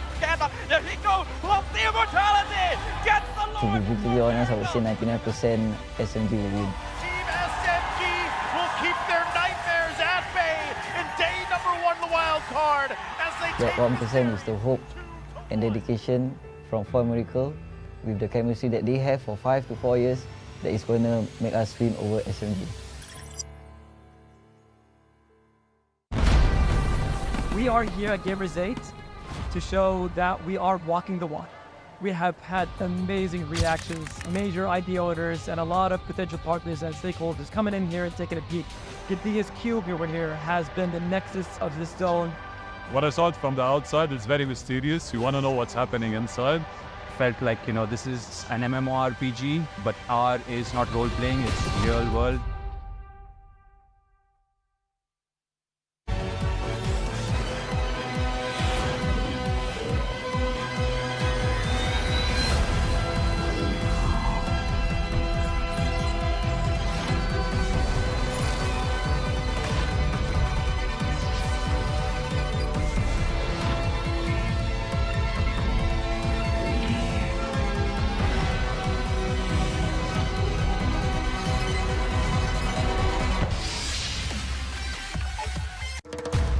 grab only.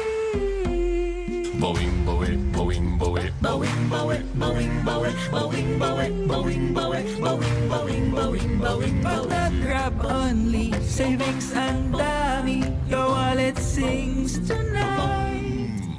Laki ng bawi, pag nag-grab only, save 2 4 for alright. Boing, boing, boing, boing, boing, boing, boing, boing, boing, boing, boing, boing, boing, boing, boing, boing.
one seed, the champion of the arena. The fans adore me because I've never lost. You are afraid that you will lose everything.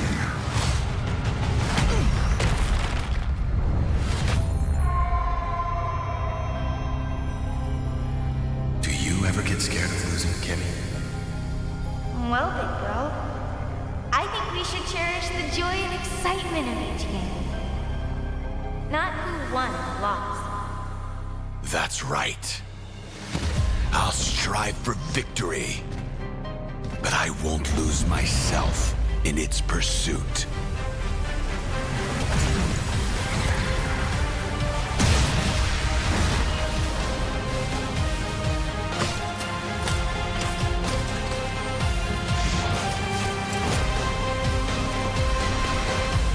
World Championship.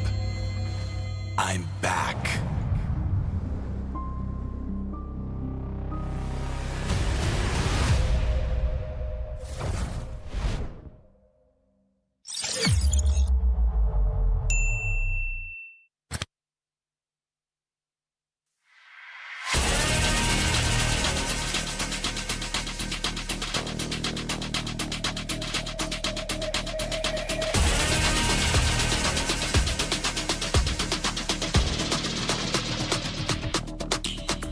Hit me like I might get over, but you can give me in no corner.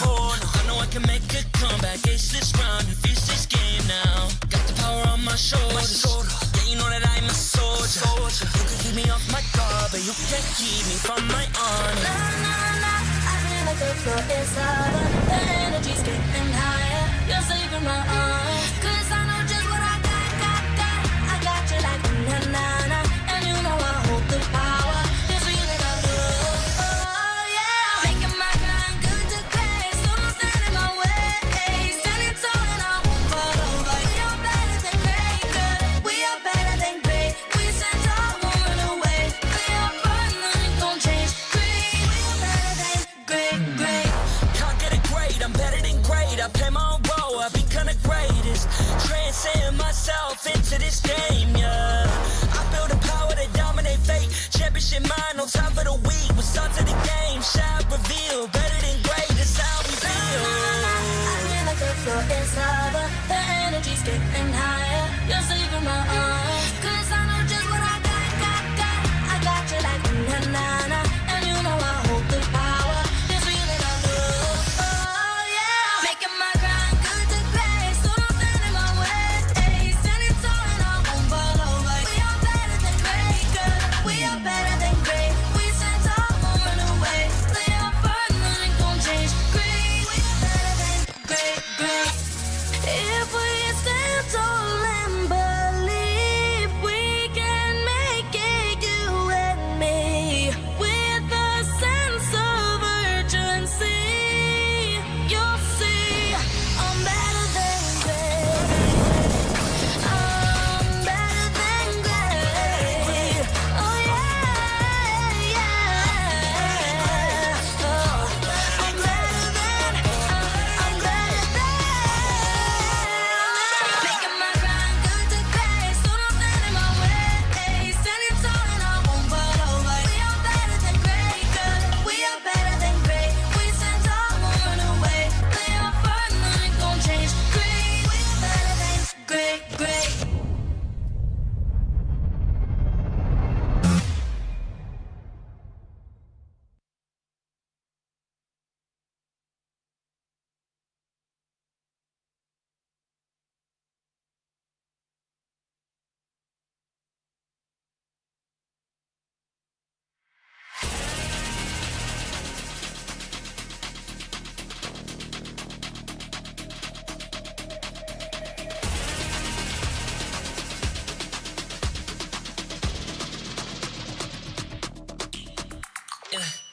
Hit me like I might get over, but you can give me in no corner. I know I can make a comeback, ace this round and finish this game now. Got the power on my shoulders, yeah, you know know that I'm a soldier. You can keep me off my guard, but you can't keep me from my honor. I feel like the floor is lava. The energy's getting higher. You're saving my arms. 'Cause I know just what I got. I got you like na-na-na. And you know I hold the power. This feeling I love. Oh yeah. Making my grind good to great. So don't stand in my way. Standing tall and I won't fall over. We are better than great, good. We are better than great. We stand tall, won't run away. We are fun, nothing gon' change. Great. We are better than great. Can't get it great, I'm better than great. I play my own role, I become the greatest. Transcend myself into this game, yeah. I build a power to dominate fate. Championship mind on top of the week. What's up to the game? Shall reveal. Better than great, that's how we feel. I feel like the floor is lava. The energy's getting higher. You're saving my arms. 'Cause I know just what I got. I got you like na-na-na. And you know I hold the power. This feeling I love. Oh yeah. Making my grind good to great. So don't stand in my way. Standing tall and I won't fall over. We are better than great, good. We are better than great. We stand tall, won't run away. Play our part, nothing gon' change. Great. We are better than great. If we stand tall and believe we can make it, you and me, with a sense of urgency, you'll see I'm better than great. I'm better than great. Oh yeah. Oh, I'm better than. Making my grind good to great. So don't stand in my way. Standing tall and I won't fall over. We are better than great, good. We are better than great. We stand tall, won't run away. Play our part, nothing gon' change. Great. We are better than great.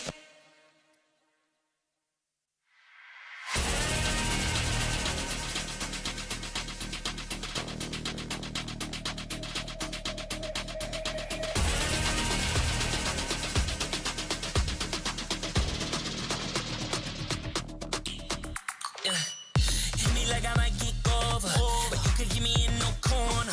I know I can make a comeback, ace this round and finish this game now. Got the power on my shoulders. Yeah, you know that I'm a soldier.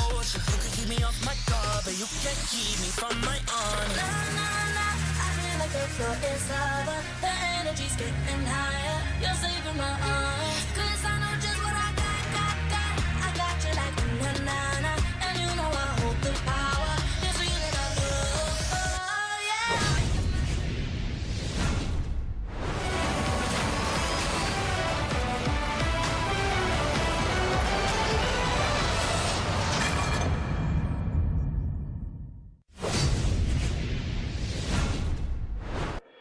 Time for the MPL regions to collide here in the M5 World Championship Wild Card stage. Our audience is alive here because we have our 5th best of 3 series of the day between none other than Malaysia's Team SMG and Saudi Arabia's Team Falcons. My name is Stafa, along with me is none other than Lafel as well as Naisu.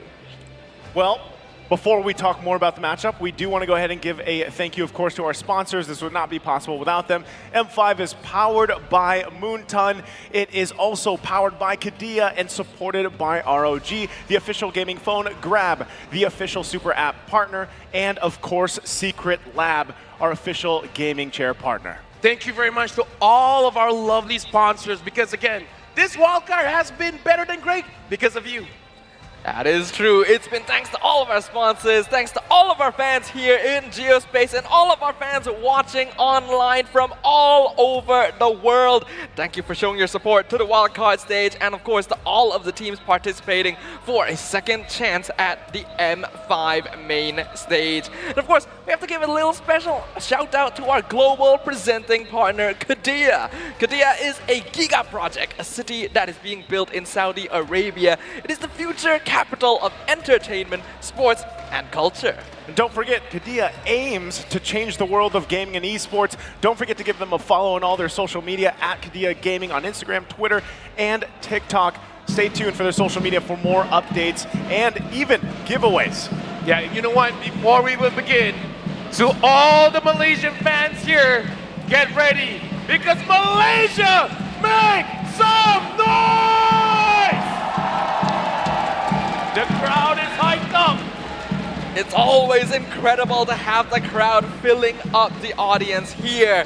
Of course, there's going to be a lot of support for Team SMG, but as we've seen in the past, Team Falcons has a good number of fans here as well. So I get the feeling this is going to be a very loud match.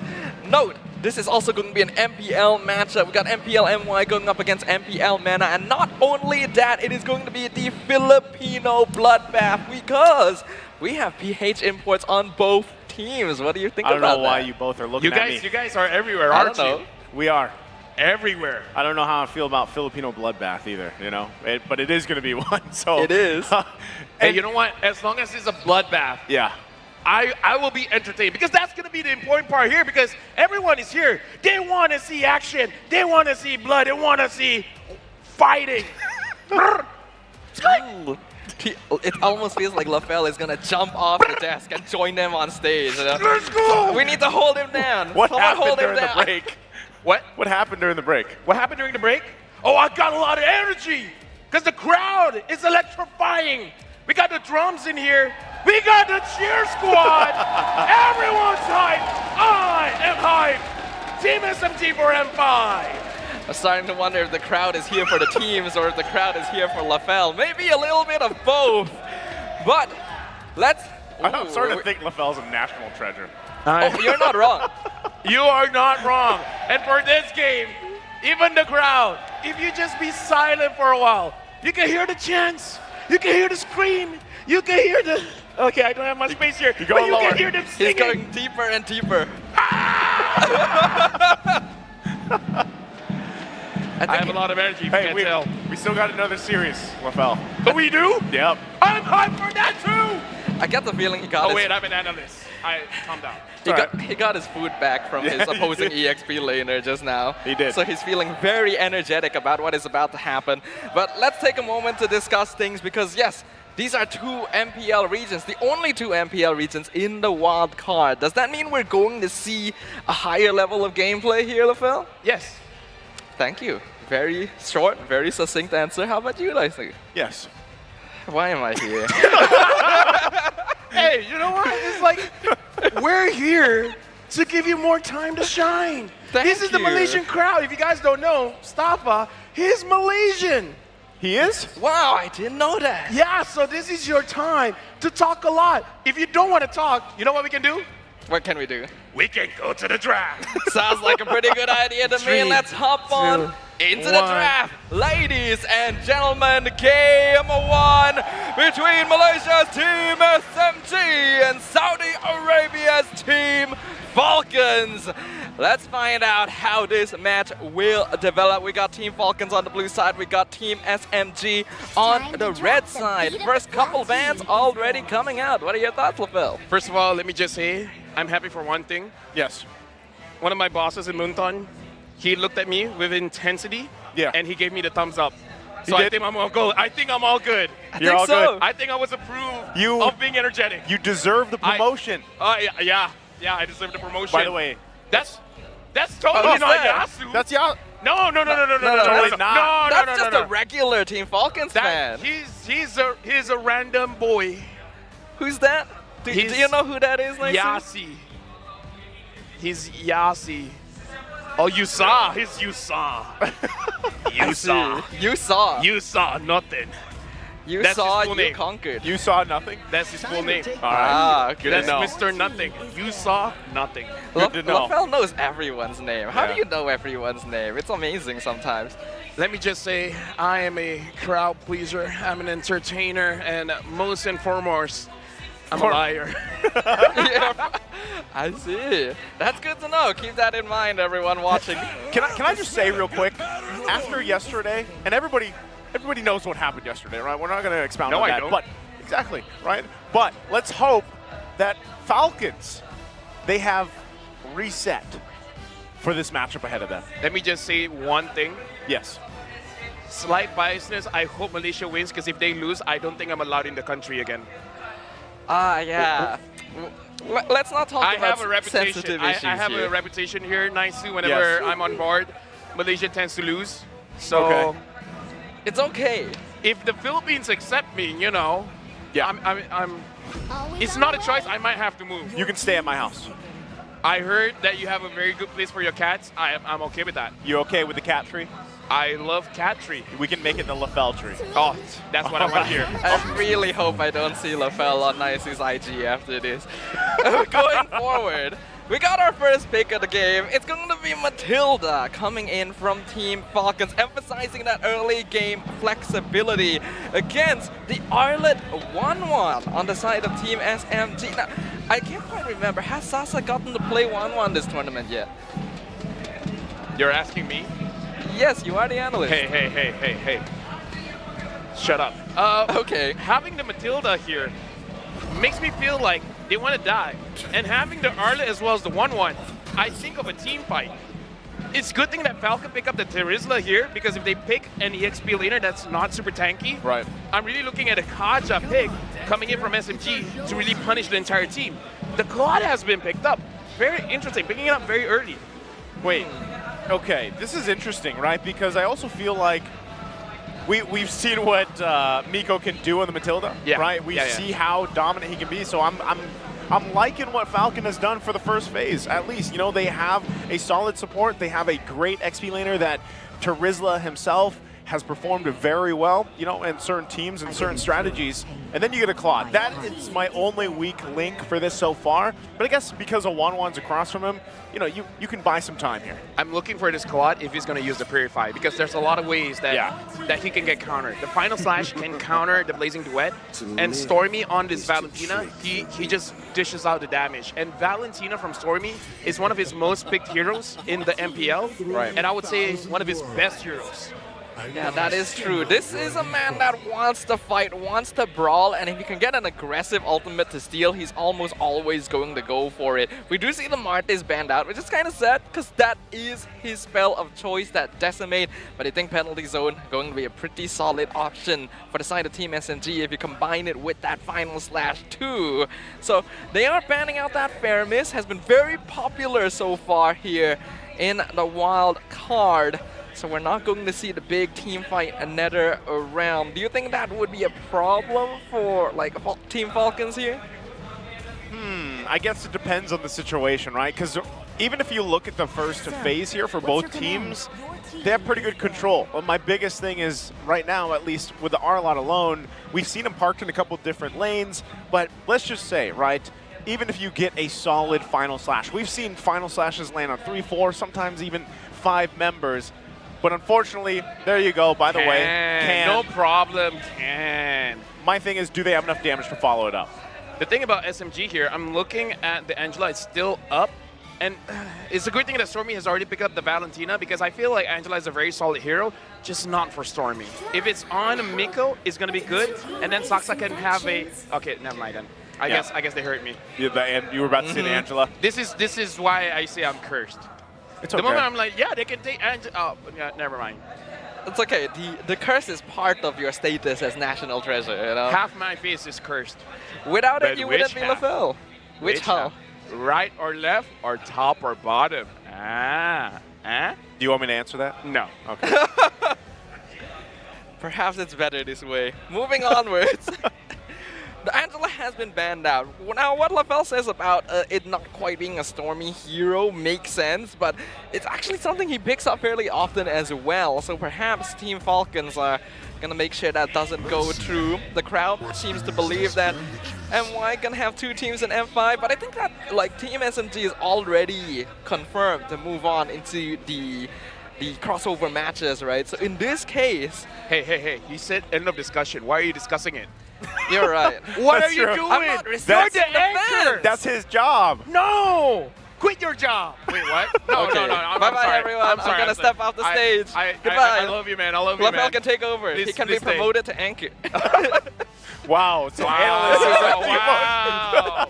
Putting writing up statements, huh? All the analysts in the world are hurt. Yo, Wolf, you hearing this? All right, now looking at the draft here for Falcon, all that left, because I'm assuming this Matilda is going to be roam, so they're going to pick up an Akai and a Phobius. Called it. Called it? Called it. Called it. Man, how does he do it? I did not buy time. Time just slowed down for me. He actually predicted before the pick came out. It was just so fast that we couldn't handle it. You know? Wait, what? 1-1 does not really carry a crossbow. What does she carry? A Tang.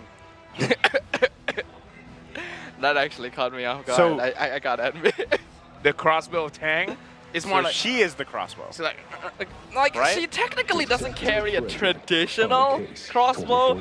She's got like wrist-mounted mini crossbows. It's called a Tang. Okay, it's All right, now now we know. officially called a Tang. Oh, it's not? Oh, it is? I actually have no idea. I Listen, probably should know. My dad did say, don't overcomplicate the simple things. Yeah. And what's the simple thing? The fact that we're going into game. Wait, no, I should not say it. What if there's a pause? No, ah! Shut up, LaFell, shut up! Let's. We're going to wipe the past couple seconds of footage from history here as we prepare to enter the game. We got completed drafts on both sides, a good amount of CC on both teams here to try and deal with the brawling that I imagine is definitely going to happen upon the land of Dawn. No pause here. You're safe for now, LaFell. I hope I haven't spoken too soon. Ladies and gentlemen, we're jumping into the land of Dawn for Game 1 between Team SMG and Team Falcons. Oh my god! Well, you I did guess it we again. did speak too soon. Oh my god. Can I just get one oops, I did it again? Just one, LaFell. I did it again. He's I play with your heart. You don't have to keep going. Oh, sorry. Just that, that's fine. You didn't have to stop him though. It's like the moment I caught myself, I knew what was gonna happen. Yeah. Why did I have to open my mouth? Oh wait, no, it's my job. It is your job. Want to talk about how the Phobius is a good counter to the 1-1? But yeah, let's do that. It's a good counter to the 1-1. Let's move to the next topic. What do we have? It's also a good counter to the Arlet. Here's one. All right. Just got word. All right. That if Falcon gets to 2-1, all right, 2-1, there will be a three-way tiebreaker for Group A. What? Oh. Yep. Really? What? Yep. Oh my god, I did not see that coming. It's a good thing you can't see my face now. That is quite notable, right? Considering that when we went into this, we thought Group B would be the group of death. Yeah, little did we know. And now it's actually but this will depend on whether like Falcons can get that 2-1, right? If they get the 2-0, they actually have very good chances of making it into the crossover matches. And if they lose 2-0, then this team, unfortunately, will not be able to move on. So there's a lot of stakes here. The fact that I'm here is definitely possible that the Malaysia team can lose. Yeah. It's possible. It's possible. Now that you bring it up, that is a good because point. Malaysia teams can throw. We've seen it happen. They can throw. Oh, someone's pulling. Oh, can they get anything? Good luck, good luck. Good luck. Okay. Good luck. 3, 2, wait, go back. What? No. Go back. No. Oh.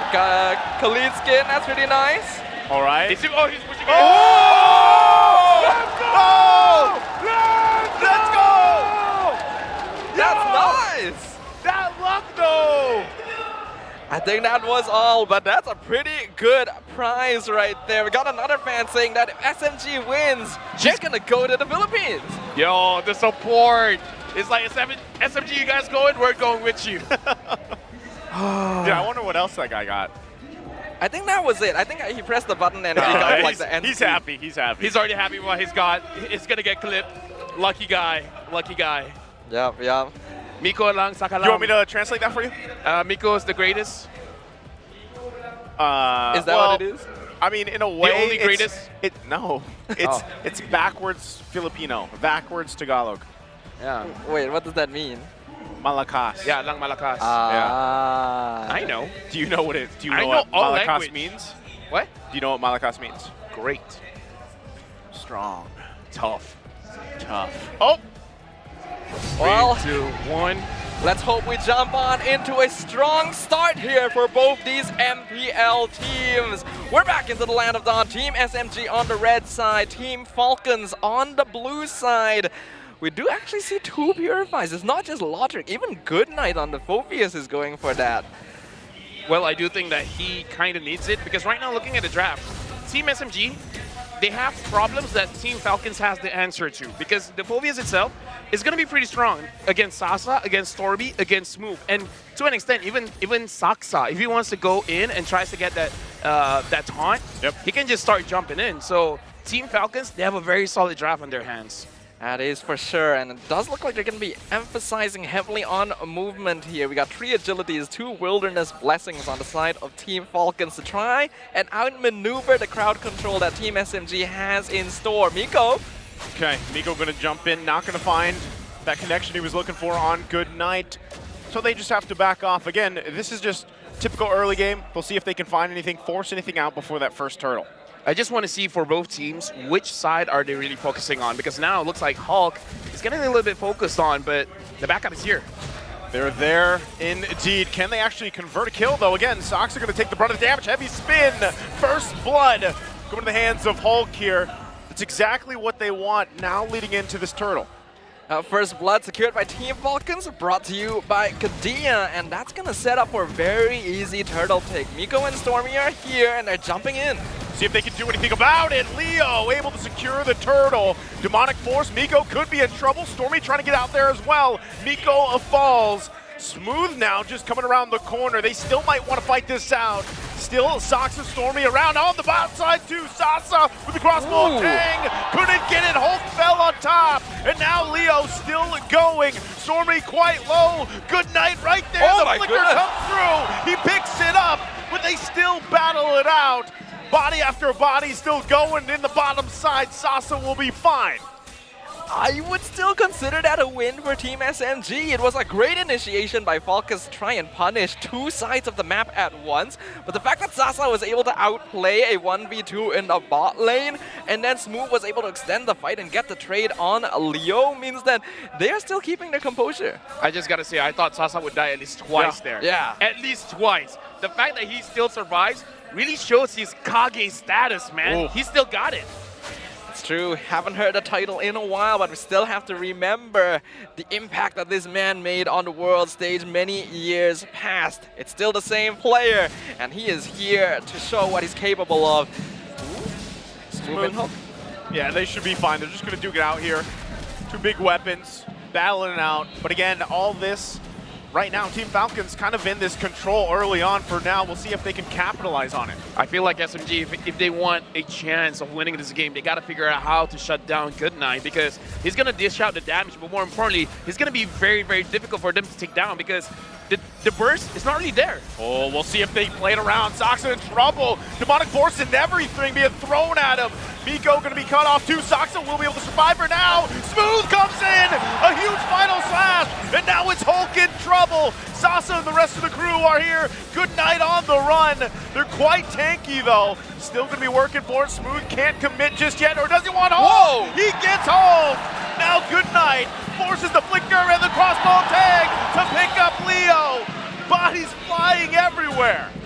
That was beautiful management of the Demonic Force by Team SMG, literally planning their dashes to make sure that Saksa is able to walk out safely. Yeah, and it was all Miko, man. Miko did a dash just to make sure that the Demonic Force, because you can't really say bad about Goodnight because usually you just auto-tap it, and then what happens, happens, right? He doesn't aim it for a particular player because he's just assuming one player is dashing, but whoever is closest, that's going to be the priority. And unfortunately for him, it was Miko. Miko was the one closest. I don't know how you would even coordinate that. Does Miko just tell Saksa, dash right now, and then I'll dash afterwards so that it goes on me instead? Like, literally one more Demonic Force would have killed him there. And right now, Team SMG really showing their experience on the Land of Dawn, but Team Falcons, their farm is still even at this stage, so anything is still on the table. Hey, I'm scared of the potential of a Claude. Because the Claude is not only good micro-wise when it comes to his skills as a hero, but the macro as well. The moment Team SMG starts to tunnel vision for any kind of objective, all of a sudden the Claude can do work.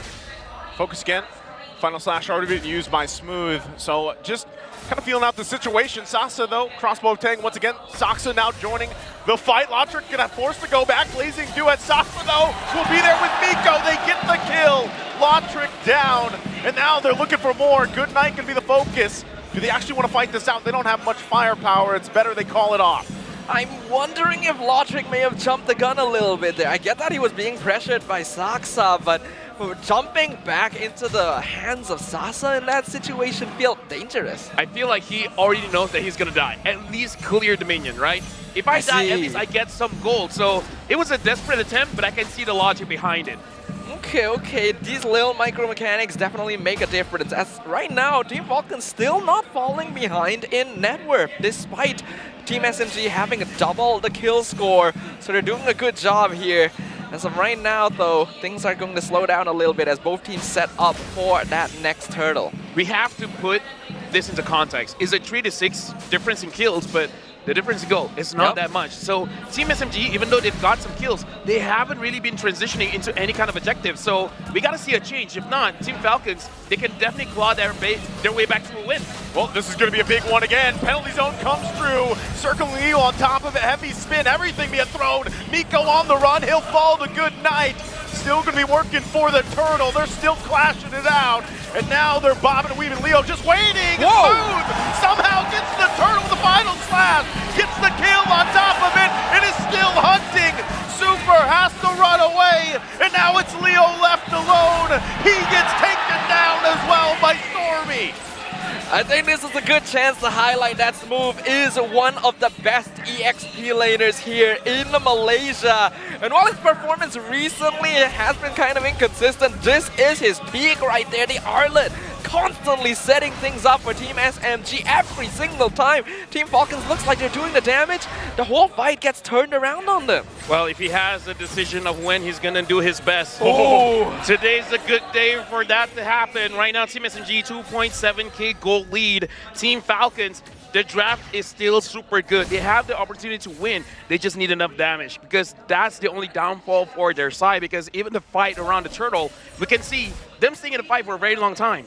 It should not happen. You should be able to kill one of Team SMG as fast as possible. Saksa was able to absorb as much damage as he can to make sure that his ult is gonna hurt. So I kind of feel like Team Falcons, they need just a little bit more damage, and then they can really fight back. Yeah, I think given a little bit more time, let Lotric hold on. Still going to be going it once again. Leo there gets the lockdown with a heavy spin. Saksa could be in trouble here. He's going to be split off. The rest of the team has to help him out. Penalty zone comes through. Saksa the fall. Now they're fighting back. Smooth still going at it. Use the final slash. Gets taken down, whittled down. Bobs and weaves. Vengeance after vengeance. How is he still alive? He's finally going to get taken down. But he bought enough time, and now the fight goes on. Stormy falls as well, but Sasa's hungry, looking for the crossbow of tag. He finds it, and he says good night to Good Night. A couple hits away. Wow! A very long extended engagement from both these teams. Team Falcons, that again was a really good start. And it seemed like they were going to be able to trade out Saksa without too much problem. The Team SMG buying time. Smooth, surviving against all the odds until Sasa could make it into the battle and do the cleanup. I can already imagine the comms. Sasa is like, you guys just wait. Just don't die. I'm there soon. The moment he was there, the entire team is just like, you got this. Finish up. This is very nice communication from Team SMG, and I'm loving this evolution. In the past, it was kind of known that Sasa would generally play safe and farm in his lane for extended periods, but he's getting involved in these fights. 303 on the 1-1 is an amazing start. He's even invading the enemy purple buff at this point. Right now, Saksa gonna be balancing this Lord, waiting for the rest of Team SMG to get there. Going to be fighting it out, coming down to the junglers. Heavy spin going to be used, head penalty zone as well. It's Miko that secures the Lord, and now they have to win the fight. Super goes down, 2 down for Falcons. Polk and Good Night keeping them at bay, but Sasa and Miko will keep running it down mid. The top lane turret taken down by Lotric. But this is what I'm saying. If Team SMG, they tunnel vision on a certain neutral objective, Lotric can have the opportunity to go in, and now Team SMG goes in! Oh, the final blast to find hold. Lotric use the blazing duet to clear that lane, but Lord will make its way quickly down mid. Seems like Team SMG were willing to accept the loss of the top tier 2 here because they're able to clear up the entire mid lane of towers, potentially even threaten the inhibitor here. Once again, they are winning out these fights amazingly. There they go, Leo trying to keep them at bay. Demonic Force going to be used as well from Goodnight. Leo's in trouble! Sasa gets the airtime, gets the kill, and now he's working on Goodnight. He goes down. Lotric's the next target. Has to run back. Penalty zone goes through, and they're still fighting it out. Another final flash. Lotric in trouble. Blazing Duet comes through. They got to clear the Lord, and that they do. And now still Super initiates with the circling eagle, but he's the next target that falls. Dude. Can anyone kill the move? At this point, I have no idea who you're giving the MVP to. And they're still going. Lotric falls, trying to keep the base together. What? This is insane. Why did Southside move on? Who do you select for an MVP if they win? Because both of them are insane.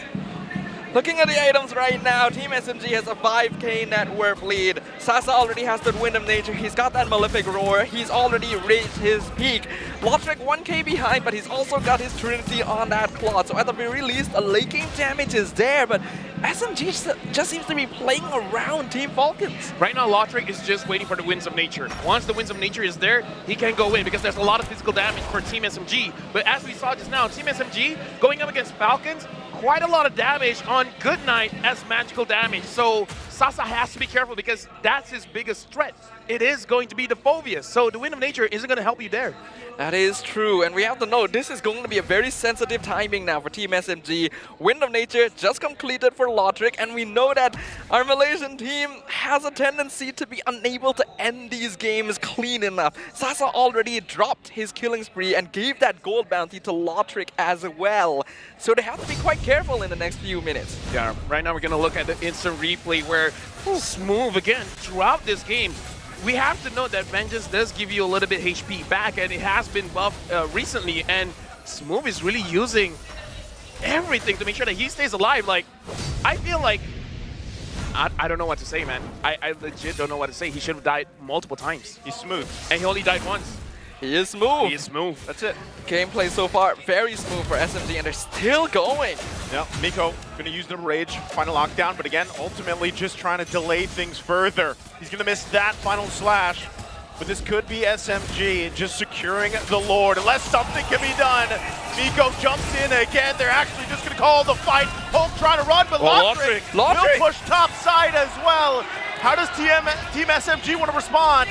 They have to get back to base. Lotric still pushing it in with one minion. Can they get back in time? Smooth tries to save the game. Lotric, he's got a trick of his own as they take game number 1. This is one of those moments where, as an analyst, I'm proud and upset at the same time that I called it. Team SMG, they're gonna tunnel vision. And that Claude is not just strong micro-wise, but macro-wise as well.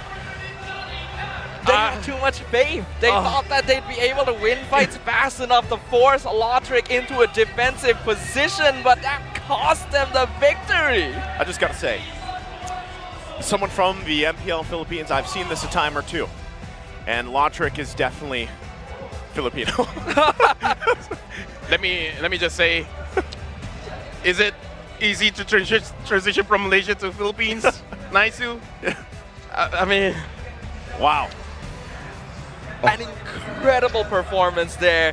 Team Falcons, Lotric especially, keeping his eye on the prize all the way until the very end. It seemed so one-sided. Team SMG were taking such clean fights. Smooth and Sasa seemed to be popping off like never before.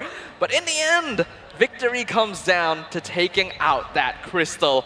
And that's exactly what Team Falcons did. LaFell, the disappointment on your face is it's evident. not disappointment. Oh, what is it? It's fear. Oh! My citizenship is at stake. Why do I have to cut this game? Hey, it's all right. You know, I'm not going to say it either, but you did mention, you know, Team SMG, they have a tendency to... During the draft, I already said it. There's a strength for Quad. Tunnel vision. Tunnel vision, truly the greatest enemy here. Let's announce our MVP, brought to you by Republic of Gamers. And I think it's pretty obvious who was the one who clinched it for our representatives from MENA. Lotric will be MVP of the game for game number 1 on that Claude. Although his numbers may not look the best, he knew what the end goal was. If that kill participation was lower, it would have been more the reason why they won. That's true. This is one of those weird situations. The lower your kill participation is, the better. He didn't join. He even just chose one lane. That's what I'm saying. Like, even at one point in the game, you pointed out, you know, you gotta look out for the Claude. I know. I hate to be right. I know. Let me just be the fool. You know, the definition... I feel like a fool. The definition of insanity is trying the same thing over and over again and hoping that it works. In this case... He was insane. It did work. He was insane. Why did I And I gotta say, man... DJY, you can clip it. I already said how Falcons was gonna win, and that's how they did it to win. Before the game start. You're just creating content for the man now. Yeah, DJY, you're welcome. Your thoughts, nicely right now, considering the performance I don't want to think there. anymore. I don't want to think. I'm just kind of in shock because it was at that point, you know, it was Team SMG's game. They were so far ahead. We were talking about how great even Smooth was doing on the Arlot. Well, the ending just didn't happen to be smooth anymore. Like, they forgot to keep an eye on the top side. I don't want to look at the highlights. It's all right. Oh no, they're going to show the highlights. Literally the moment you say it, it gets announced. Ladies and gentlemen, let us move on to the highlights brought to you by Grab Unlimited. The worst fear for LaFell right now. As we relive the early moments, Team SMG was playing basically perfectly. I have one other strategy that I can do. Yes. Okay. Be a fan of the Falcons. If I shout them out, if I shout their victory, there's a chance for a 2-1. But which way, though? I'm not going to say it, man. I can see your trap, Naisu. I know what you're trying to do. This ain't my first rodeo. It sure isn't, but it isn't the first rodeo for Team SMG either. You think they'd be watching their base at least a little bit, right? You don't see Lotric in the fight. It's pretty clear that something's happening. Did they just feel that confident that they'd be able to, like, threaten the Team Falcons base quickly enough? Yeah, here's the thing. If Lotric did not have that Purify, he wouldn't have ended the game. True. That Purify really changed it all. Because look at the final moments later on when Smooth used the final slash to push him away. But like, this should have been a note already, what he's doing here at the 10.5 minute mark. Okay, we kind of got to keep an eye on Lotric. Like, there was already a preview of what the game was how it was going to end. Right? And even here, you think that there's a moment for Team SMG to end it, but unfortunately, it didn't happen. Yeah, and again, just saying, the tunnel vision, because that's what this comp is, I would say, weak towards, because you're tunnel visioning into getting those kills, into getting those engages, into getting those fights. And again, this is the final moments where, look at this. The Purify was the reason that he continued attacking. If not, they might have been able to survive that onslaught. Yeah, great reaction timing from Lotric as well. Literally, the moment you see the pre-animation for the final slash, the Purify was popped. So he didn't even move a milliliter. I forgot the measurements. Milliliter? Yeah. Centimeters. Centimeter, yes, thank you so much. But yeah, that's basically Quantimeters? You know? That's a measurement too. If you didn't move, it's as small as you need. Quantum meters. Looking at the build here, does it even matter? Look at the score. It's more of the macro. Yeah. It's more. Okay, Falcons understand. Fighting a team fight is not their win condition. That's why they won. Granted, how far behind they were, that was the right call. That was the right call. And we've seen throughout the wild card, the team that fully understands the situation and makes a decision based on that is rightfully the winner. Sounds like life lessons. Life lessons. If life gives you lemonade, buy an apple juice. All right.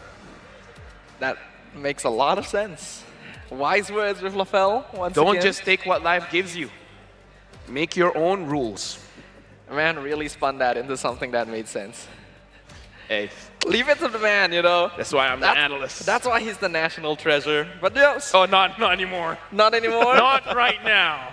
You know, not after game number one. I think it's happened enough times that your status is pretty solidified, right? I blame the production team for asking me to cast this game. I guess that's fair. We're going to have a big talk after this. We will have a big talk after this. I mean, SMG is still, if I'm not mistaken, confirmed. They're already top two, confirmed. So, yeah, but as long as I'm not casting for tomorrow, we're all good. Remember, though. Remember what? We talked about before the game started, what if it was a 2-1 in favor of Falcons? What if? Let's not talk about what if. Season 2 is coming soon. We'll talk about it when it's up, all right? But okay. For now, I think I need a break. I hope Rose can back me up here. Yeah, no worries. We'll give you the time you need. We already got Rose prepared up on stage. And of course, we're going to take a short break before going into game number 2. So let's just let our host, Rose, take it away.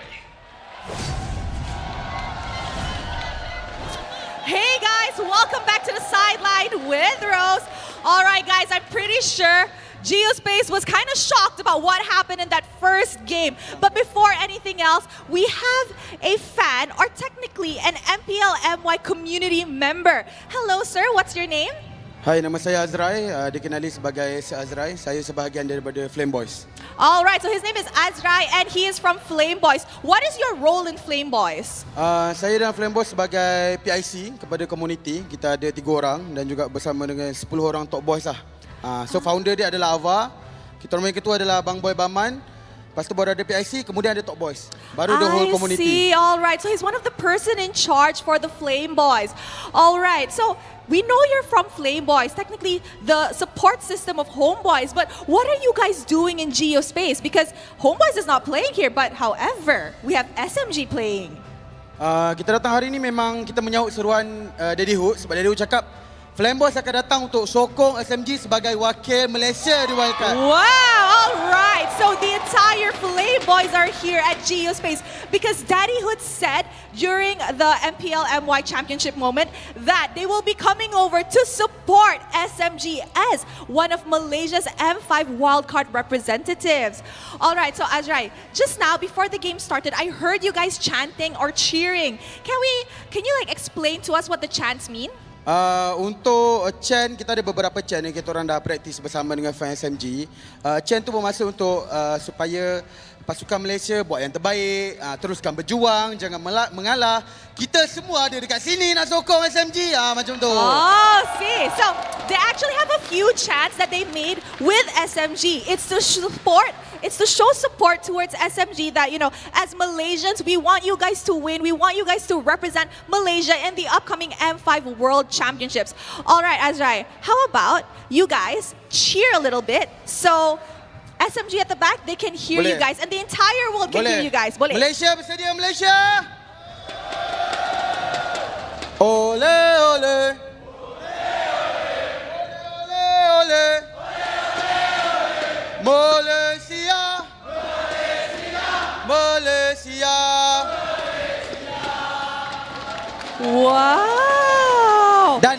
Oh, there's one more. Kita orang baru berlatih tadi sebelum game mula. Oh, okay. Chant tu tadi. Bersama dengan semua audien. Menunjukkan betapa bersatunya rakyat Malaysia menyokong SMG untuk hantar terus ke M5. Wow! All right, guys. Fun fact: they actually just learned this chant just now before the SMG players got up on stage, and that is their way of showing SMG that the Malaysians will be sending you guys to the Philippines for the upcoming M5 World Championships. Betul. I love it. All right, guys. Now that you see SMG here, you're the representative of Homeboys, right? Do you think Flame Boys? Do you think that Homeboys will be doing good or they will actually perform well in the upcoming M5? Saya sentiasa positif dengan Homeboys daripada mula season 12 sampai ke MPLI sehingga ke M5. Kita insya-Allah akan ada manis-manis buat Malaysia daripada Homeboys. All right, so he said he has always had faith in Homeboys.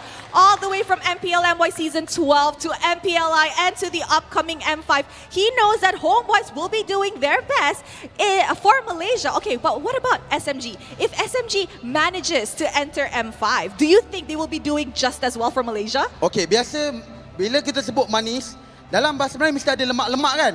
So SMG adalah lemak-lemak dia untuk melengkapkan makanan kita di M5. Alright, we need the sweetness and the fats to technically make Malaysia's delicacy in M5. So, Azrai, last words for SMG. They're all here right now. Come on. SMG, selagi kristal tak pecah, selagi itu kita berjuang. All right, as long as the crystal has not been taken yet, we still have hope. And with that, it's time to throw it over to the casters to be better than great. Thank you very much to Rose, and of course to all of our fans here in the audience at Geospace for your support. It is thanks to all of you that we're able to give the support these teams need to take their tickets to M5.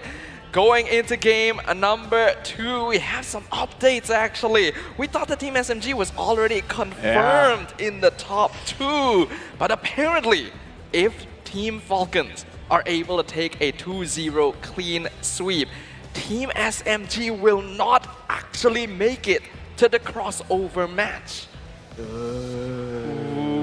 That's scary. If it's a 2-1, there'll be 3-way tiebreaker, additional 2 best-of-1s. So the only way for SMG to confirm to play tomorrow, they gotta win this. They gotta win the next 2 games. They gotta reverse sweep. I think Falcon is gonna take it. Thank you. You're welcome. Greatly appreciate the sacrifice that you have made today. Falcon is great. Falcon is amazing. Falcon is gonna take SMG down. It makes me cry every single time. Same. No, but what about you, Naisu? What are your thoughts going into this? What are the chances for both these teams? No, just agree with me. Hold on, let's go. No, I can't. I can't agree with the well-known curse. Oh, all right. I can't. Fine. It's not. It's fine. So it's like that now. I can't. Here's what I'll say. All right. What will you say? Staffan and Lafell, I'll say that there is a chance, there's a high chance that I see this going to a game 3. You know why? Because, again, that game 1 should have been Team SMG's. So I think if you... Let's not dwell on the past. Let's no. Oh, let's dwell on the past? Just a little bit. All right. We're going to build up from Biggest the past. thing yeah. I know, it's okay. I'll walk you through it, right? They just need to be able to learn to not tunnel vision. It's that. That's it. But learning's difficult, no? You've done great learning in your life. Oh, thank you. You've already learned from Naisu after all. If Lafell can do it, then Team SMG can do it.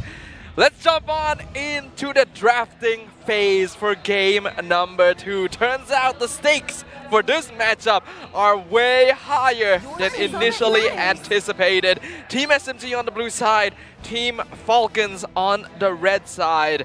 The Franco ban, very unusual here from SMG. What do they want to use that is very susceptible? Is it a Joy? Should be, right? Or the Nolan. Nolan, They could be trying to make Falcons choose. Wait, I have... Probably not Fanny. I've never seen Saksa on a Fanny. But I wouldn't put it past him, I'm going to be honest. All right, but I feel like when you're down a game, I think Fanny is too much of a risk. So yeah, I'm thinking of either Nolan or Joy. Nolan is even a risk. So That's true. Joy there, because we've seen Saksa use the Joy quite a few times. Yeah. They could also be like mind games. Maybe they actually want... not Nolan then. Yeah, maybe they're trying to make Team Falcons ban the Joy and they grab something else. Like, we know that Saksa quite likes the Baxia, for example. It could give Team SMG a pretty good opening. I don't know. What is the plan here from these teams? I mean, if Falcon is already smelling it, they should, they ban the Joy. Now, here's a very SMG thing to do. First picking the Valentina. I'm not so sure whether that's the right thing to do right now, but it is a very SMG thing. What else? Because I'm really thinking of Stormy's heroes. The Valentina as well as the Fireman's, both are great. Yeah. Other than that, I'm not so sure. Yeah, then like there's the Angela as well. Maybe like set up for I'm like not liking the Angela. Angela Baxia combo could be pretty strong.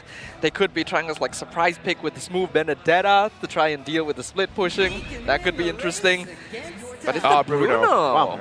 That's a good Okay. choice. Yeah, good choice. Very good choice. Completely forgot about Bruno, but now for Falcon, Do they take the Arlot? Olive Firemis, Valentina. Yeah. A lot of good mid lane options, and Angela is still open, and for them might be a little bit better. Oh, Charizla. A solid option here. Hulk was able to set up some pretty good penalty zones throughout the wild card so far. The Faramis is a pretty safe choice. It is, of course, one of Good Knight's signatures, but since the Valentina is still open, it's pretty risky. They go for the Novaria instead. That Astral Echo penalty zone combo could be quite devastating, and Team SMG is not prepared for it. Yeah, and I think at this point, again, given the stakes now, right? The stakes have clearly changed just with that one game. And, you know, the fact that you're most likely, I don't see them picking up a Claude again. You know that Bruno's across from you. You can kind of play around that. You have to be able to match up the spike, though, the spike that he's going to have. You know, we talked about this even in the previous series, where once those, let's say the 2 items are locked in for the Bruno, you know that he's going to have quite a bit of threat, right, in terms of that. So it does make me wonder if they still possibly mess with the idea of a little more sustain. Now that they have the Novaria, right, do they want to go with the Angela or something like that? Because on the response, you have an Akai and you have a Lilia. Right now, honestly, since the stakes is so high, I'm thinking about being a vegetarian. Yeah. Because this pressure, even I can't take it. I can't imagine how the players are feeling right now. But the Lilia, the Akai pick, it's very defensive. It's very defensive. I don't know how to feel about it. I guess Team Falcons have the freedom to play around a little bit now that they're 1 game up. And you know what this is? What is this? Dude, this is a statement. Like, they are after that condition for the sweep. Ooh. Then we got to look at... Like, they want to cutthroat. I see what you did there. Yeah. They got to ban something like a Hilda. They have to, because they need to trespass into the jungle of this Fanny. They need to make sure that this Fanny is feeling good, getting those buffs. Yeah. Oh, we go. He's pulling again. Is this someone else? I need a break. Is this the same? I think it should be someone different. Someone else. But let's see what our fans gonna get. Oh, that's nice. That's nice, but I don't think that's what he wants. That's not what he wants. Spin Anything one more else? time. Anything else? One more. Oh! Is that Masha? It is Masha. Masha, yeah. Much better. No, that was a nice skin. I already have it. Much better than the Cyclops. I evolve Saber. The Sabers. I evolve the Dragon Tamers. Same. Is it Dragon Tamers? Yes, it is Dragon Tamers. It is Dragon Tamer. The Dragon Tamers, I mean, the Saber skins are pretty cool. And as you know, I should stop talking. The Saber skins were probably like the first group, one of the first group of really cool skins. No, I'm just saying they did ban Hilda. Okay. I said Angela ban, Hilda ban. Oh, what if they actually go with the Masha? That could work. I just don't know if Miko got it in him, you know? I think it's kind of risky. It's very risky because the changes to the Masha, you can't build defense anymore. I mean, you can build HP, but it's more of a damage-oriented Masha now. I think what Miko would lean more towards is things like the Edith or the Cho in this position. You know, the lockdown, the Fanny, could even threaten the Brody in the back line, depending on what Team SMG is feeling. Works pretty well with what they've got as well, and I'm especially curious on what Smooth is going to be playing. I feel like it's not a bad setup for like the Benedetta or the Yu Zong if they want to really win out these team fights.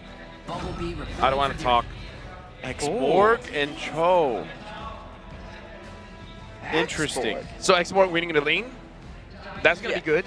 And then the Exborg technically can position himself in between him and the Bruno to try to catch a mistake coming in from Leo using the control on the Exborg instead of the Bruno. Yeah. It's a very minute detail, but it could work. That works because we saw just now, even Good Night, right? Demonic Force onto a different target. It could happen. We'll see if that's going to work out, though. Leo definitely hasn't gotten the chance to play something as high mechanic as the Fanny so far. Wait, Lapu Lapu and Terizla? Terizla roam! Super is roaming on the Terizla. That is exciting. That is fun. Can I just say, shout out to our dear friend Yasu, because he mentioned this, I think, earlier today. He's like, Terizla roam. Here's the thing. It's good to make sure no one gets in your jungle. Right? You can clear the lane, and if someone tries to go in, hit him with the hammer. I've been hit with the hammer before. And it's not good. Yeah. It hurts. It's a pretty good deterrent. Like, you want to walk in, you got to deal with the body of the Smith himself. So that should secure the jungle for Team Falcons. And Lapu Lapu definitely matches up better into the export in comparison. So Team Falcons, they've definitely switched things up. Will they be able to upset the home ground team with a clean sweep? Or will Team SMG show us that game one was a simple exception? We return to the land of Dawn with Team SMG on the blue side and Team Falcons on the red. Unfortunately, looking at the draft, I do feel like SMG is still a tunnel vision draft. It's all to create space for Sasa. You got the Akai. Goodnight is still... He's looking for... He's just gonna force him. But either ways, it's a lot of space-making tools. So in a way, it is kind of tunnel vision-y. So only this time, it's Leo that has the opportunity to split and not Lautrec. I mean, Lautrec can too as well. It's just that he doesn't have a lot of mobility. We have 4 penetration on the side of Team Falcons here. The rupture. Yep. They are really going for the full-out dive here. Lautrec actually stealing that gold crab as well. So Team Falcons are feeling it right now. Man, and I know that, you know, for the home ground team and everything, it would be very sad to see them get swept here. But also, talk about a story from what Team Falcons went through yesterday. And if they come out and cap this out in a sweep with a fanny pick. Dude, that is intense. That would make me speechless. I would have nothing to say. It does feel like you're somewhat speechless already. Attempted catch onto Leo, but no way of the dragon just yet, so the fanny is still fine. The most important timing going to be that first turtle coming up in another 10 seconds. This will really dictate the pace of how the game goes for that early to mid-game phase. Yo, Team Falcons is taking all the gold crabs. They're getting too good at this. It does seem that way. I worry if I hope Team SMG isn't going to be affected too much by this. Some pressure down bottom. Leo gonna go in, forcing what he can before that turtle take. Gets Stormy and Smooth quite low. Both junglers gonna be able to contest this unless they just give it away. Saxo waiting there, Hulk gonna jump in. Super goes in with the penalty zone. They find the stun on multiple targets. Turtle's gonna be taken by Saxa. Can they find the kill they're looking for? They already got Smooth. Team Falcons will get the first blood, but they give up the objective. The trade of the EXP lane for the turtle. Definitely still a little bit more in benefit of Team SMG, but it's not ideal for Smooth to fall at this stage. This is going to give Hulk a little bit of that gold shield, and we know how important the EXP lane can be in these team fights. I would say I would argue that it might be Team Falcons that got the victory there, because I kind of do feel like the turtle is great for a global gold and experience gain, but winning out that 1v1 in the lane, it affects more than just levels. It affects with your head. It affects your mental as well. And it's unfortunate, but as an export, he will not do well until he gets his first item. After the first item, you're going to be very useful to your team. But before that, you kind of just want to farm. You don't want to interact too much. It's not the best in terms of like aggressive pressure, but I think Team SMG have the mentality necessary to not be affected too much by losing that first blood. It's just a question of whether they can avoid losing out the tunnel vision once we get into the late stages. For now though, it does look like an attempted invade. Miko looking for Leo. You're gonna have to force him off here of the buff. Super and Goodnight around the corner, but can't get there in time. Leo will just lose the buff. Better if they don't find it out here, but they still have multiple members on the top side. A good defense there by Team Falcons. Team SMG trying to see if they can steal a little bit more from their opponents, but no die. Ooh, Stormy! Gets the black shoe, so will inevitably be able to survive with that. Miko gonna get the way of the dragon. Goodnight flickers out. The balls of damage come through from Sasa. And that's what they first picked the Bruno for. I think Miko, he was cancelled out of the way of the Dragon, at least the second part of the kill, because he was stunned by Lotric. So that was a very good move. Still, the kill goes over, and now Team SMG, they're continuing their pressure around the turtle, but Leo has his retribution up. There is a possibility for him to steal this away. See if they can actually do it. It looks like he just wants to go ahead and get that purple buff instead. Gives up this turtle to the hands of Saksa here. They've got 2 now for Team SMG. Okay, probably the better choice here for Team Falcons. Not having that purple buff means it's going to be difficult to engage, even if they know that Way of the Dragon is on cooldown. They recognize that as long as they play it safe, play it slow, there's always going to be an opportunity here. Let's see whether or not they can keep up the momentum as of right now. Well, we did say about understanding the whole map, and I feel like Team Falcons, they understand with the draft, it's not about contesting those turtles. If you get it, that's good, but it really doesn't matter that much. What you're trying to do is get a very good early game, which I would say is still kind of good, except Leo probably would want a little bit more kills, and then get Lotric and Goodnight on board to come to the fight and deal a lot of damage. Sox are going to go here, contest this once again. Leo takes quite a few shots, and it looked like it was taken from him as well. So they are continuing to just go ahead and put pressure on Leo as much as they can. A very similar performance from Team SMG. So, Stormy forcing the flicker from Super as well. And now Hulk being chased out. Another flicker going to be expended. Team Falcons losing some precious resources. Whoa. Sasa, look at the damage! They have to respect it. He's got 2 now in his hands. Leo waiting patiently there. He knows where Sasa is, but he can't get the kill. Somehow Sasa doing those basic attacks onto Goodnight felt a little bit personal. Yeah. Felt like he was pretty upset. So. Oh, top side, Lotric though, gonna have to flicker out as well. And now he will be able to survive, but still, the battle for these buffs continues for Leo. Penalty zone gonna be used, heavy spin as well. They'll take it from him again. He's left with nothing, and Lotric, here comes Miko, looking to make a play.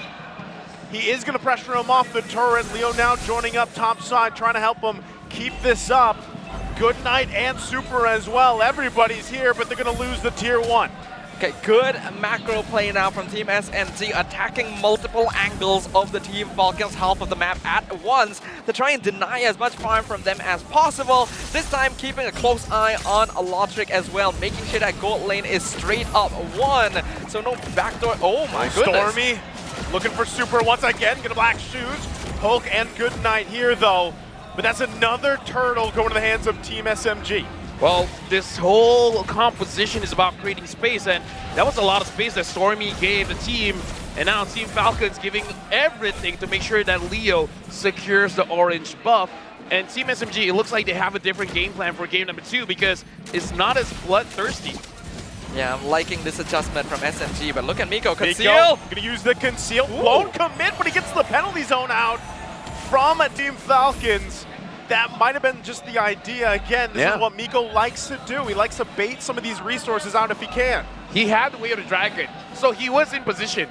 But it looks like he was like, I was never going to do it anyways, man, but thanks for your ult. Yep. Yeah, that's very cheeky from Miko and very well played. That penalty zone could have cost him his life and perhaps for nothing as well.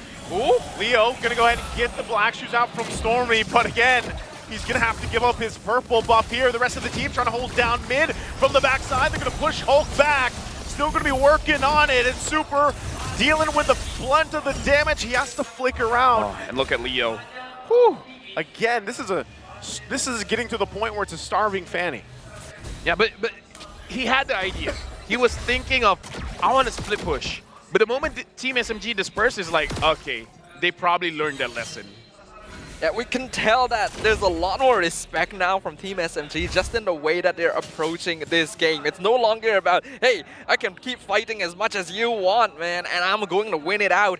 It's about making sure that they have the conditions for victory and that they're denying as much as possible from their opponents. This is a different Team SMG. Right now, looking into the situation, Team SMG, they just want the turrets, and Team Falcon, they're trying to adjust as well. They're trying to follow the speed of Team SMG, and Team SMG really wants this mid. Well, they get the penalty zone out again. Super is going to be in trouble here. The body of Smith won't be enough as he falls under the tier 2. And Lord spawns now. Does Team SMG decide to take it? We'll see if they do. Again, Leo might be going back to base here. He's got the information he needs. Lotric gonna be in trouble. Nico cleans up the kill. Looks like Leo's just gonna wait here. Sockside is very low, and Leo sees it. Ooh, they Will found get him. spotted out. That's it. He's got to get out of there. Right now, this could just be a free Lord for Team SMG. Most likely will be. I do like that Leo's going for that bot lane to try and at least get some structural damage. He should get that tier 1, but he'll also lose the purple buff in exchange. Team SMG doing a good job of trading objectives on the map right now. As long as they don't lose too many structures after this, it'll be very difficult for Falcons to find the space they need. Trading is a very risky mechanic that Team SMG has to balance out very well, because we saw their idea for trading in game number 1 did not go in their favor. It's like, okay, 1 turret, but we win the team fight, we win the Lord, it's 2 for 1, it's gonna be good. But my goodness! Look at the damage! Sasa again waited patiently. He picked up the Malefic Roar and he said hello to Leo. And that just takes that idea completely out of the picture. Sasa's upset. Yep, he literally just shot the Falcon out of the sky with a football of all things. Lord gonna be pushing up top, tier 2 mid, falling to Team SMG. They're pushing in with 2 waves of minions. Can Falcons defend? Gonna have to. Lord now making his way top side. Turret's a couple hits away. Leo now back up. Do they just take the discipline route? Clear things out the best they can. Team SMG with a massive lead. I believe in the Falcons, man. They can defend.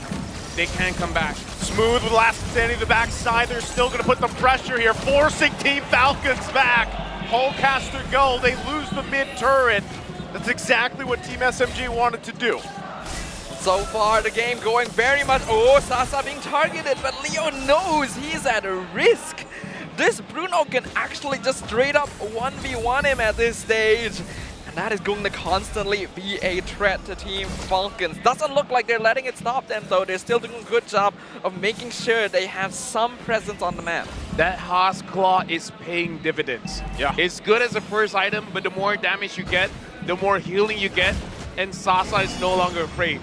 You can do a lot of damage, but I can have a lot of lifesteal. That Haas Claw, man, is something. And he just got the wind of nature. Literally was just about to say it. If he gets that wind of nature, he has even less to fear. And the moment I'm thinking it, Sasa grabs it. Leo's job just became 100 times more difficult, but not impossible for Team Falcons. Again, it's a very... Miko. He's panicking. He's panicking a bit. That's the stutter step. The stutter step. Even I was thinking, and Leo is like, no. It's quite.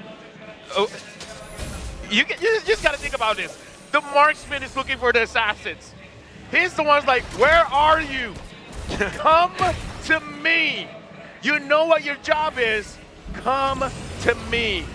I'm waiting for that challenge. Always the scariest moment for any assassin player. With only 1 inhibitor standing, Team Falcons are in a very dangerous spot, but Team SMG has also thrown games from this position before, so we still have to hold our breath. But so far their gameplay is looking a lot cleaner than we saw from them previously.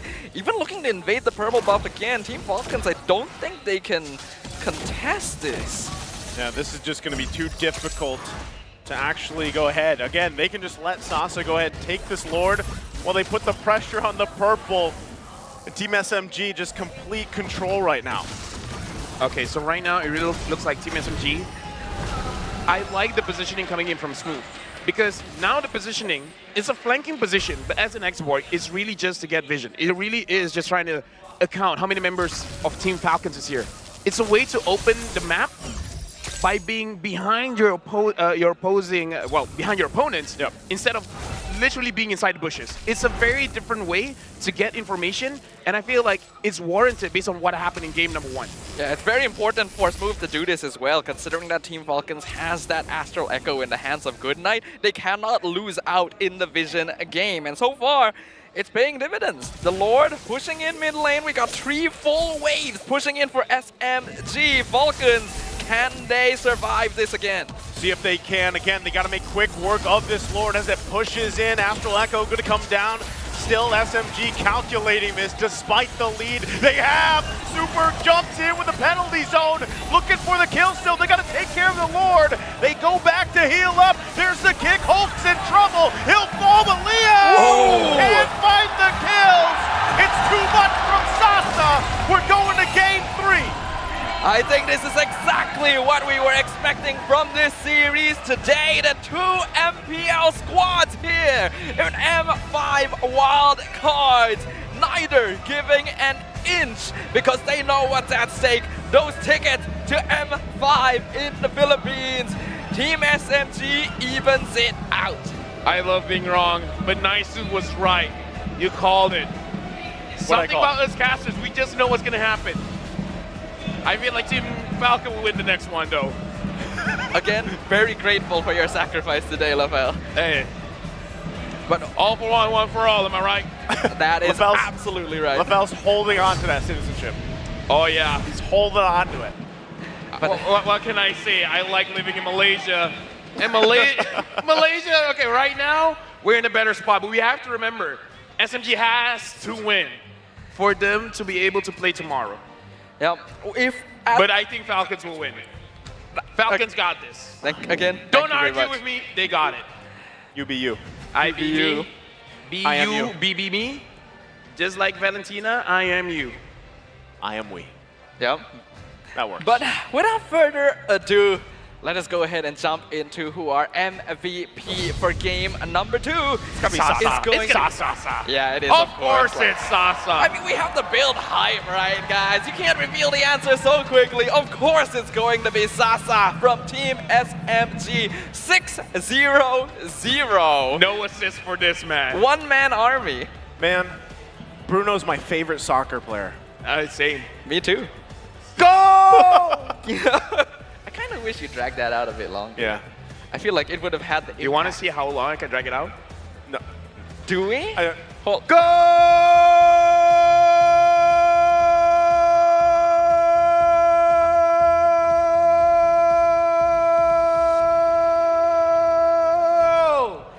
Ladies and gentlemen, let's give a big hand to LaFell. Once again, Team S. A beautiful I'm victory. so sorry. It's okay. I'm amazed that I'm not out of breath. Well, but it was a goal. It was impressive. A huge goal for Team SMG and for Sasa as well. He was actually full items already. I kind of want to check again how long that match actually lasted, because this felt very fast. Yeah, but the anti-caress was definitely one of the reasons why the Fanny was not able to burst him down. Plus the tenacity. Yeah. Yeah, plus it's nasty as well, yeah. I think they just countered the Fanny pick very well. We even talked, the fact that when you play, I don't know, in a way it's like a huge risk picking up a Fanny, number one. Definitely. And then secondly, you have to manage the buffs, and they just weren't able to do that. So it was a mini game in itself. Yeah, Risk is the middle name of a Fanny. Fan Risk A. That's not how I thought that middle was gonna go. But okay. Looking at the highlights here, we can see that Team SMG had much better control of the game this time, being able to punish the risk that Team Falcons took with this Fanny pickup. And he picked this into the Akai as well. So that was already a straight up challenge to Team SMG, and SMG really let him have it. I mean, like, let's be fair. The Akai wasn't the big problem there. Yeah. It was all Bruno. I mean, like, sure, the Akai controlling the jungle, making it so that it's difficult for Leo to actually get his buff, is a big factor. I'm not going to discredit that. Definitely a big factor, but Sasa, it seems like he's the assassin here.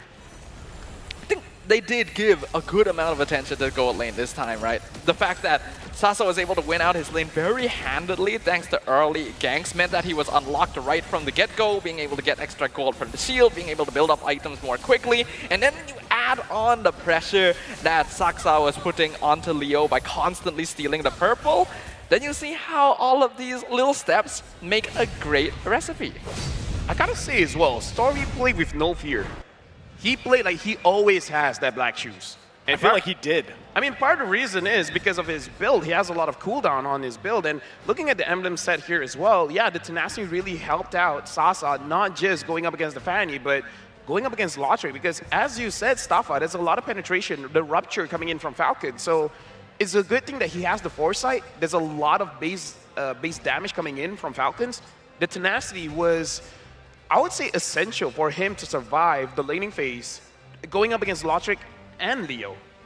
That is true. Like, being able to survive, having that extra bit of defense around the second half of your HP can actually really mess with heroes that want to get that one shot, right? The torn apart memory, the cutthroat coming in, you think, oh, I do this amount of damage, and then suddenly the calculation gets messed up later on in his health bar.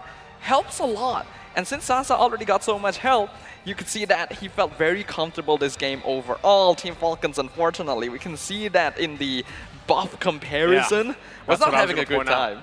That's not what you want, right? If you have a Fanny or one of those buff-dependent heroes for the jungle, that's kind of the risk you have to take, right? When you go that route, and it also makes you wonder. Was the Terizla roam the right choice for this? Was that something that they just kind of had to do, given the draft, how it kind of already unfolded?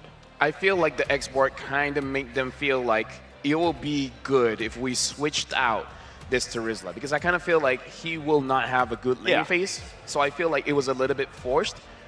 Personally, I think it's a little bit unnecessary. It's just like you just got to bite the bullet. It's not going to be a good lane, but the Terizla is mostly for the fight, right? For the team fight. So I personally would have just stick the Terizla in the EXP, pick something else for the roam.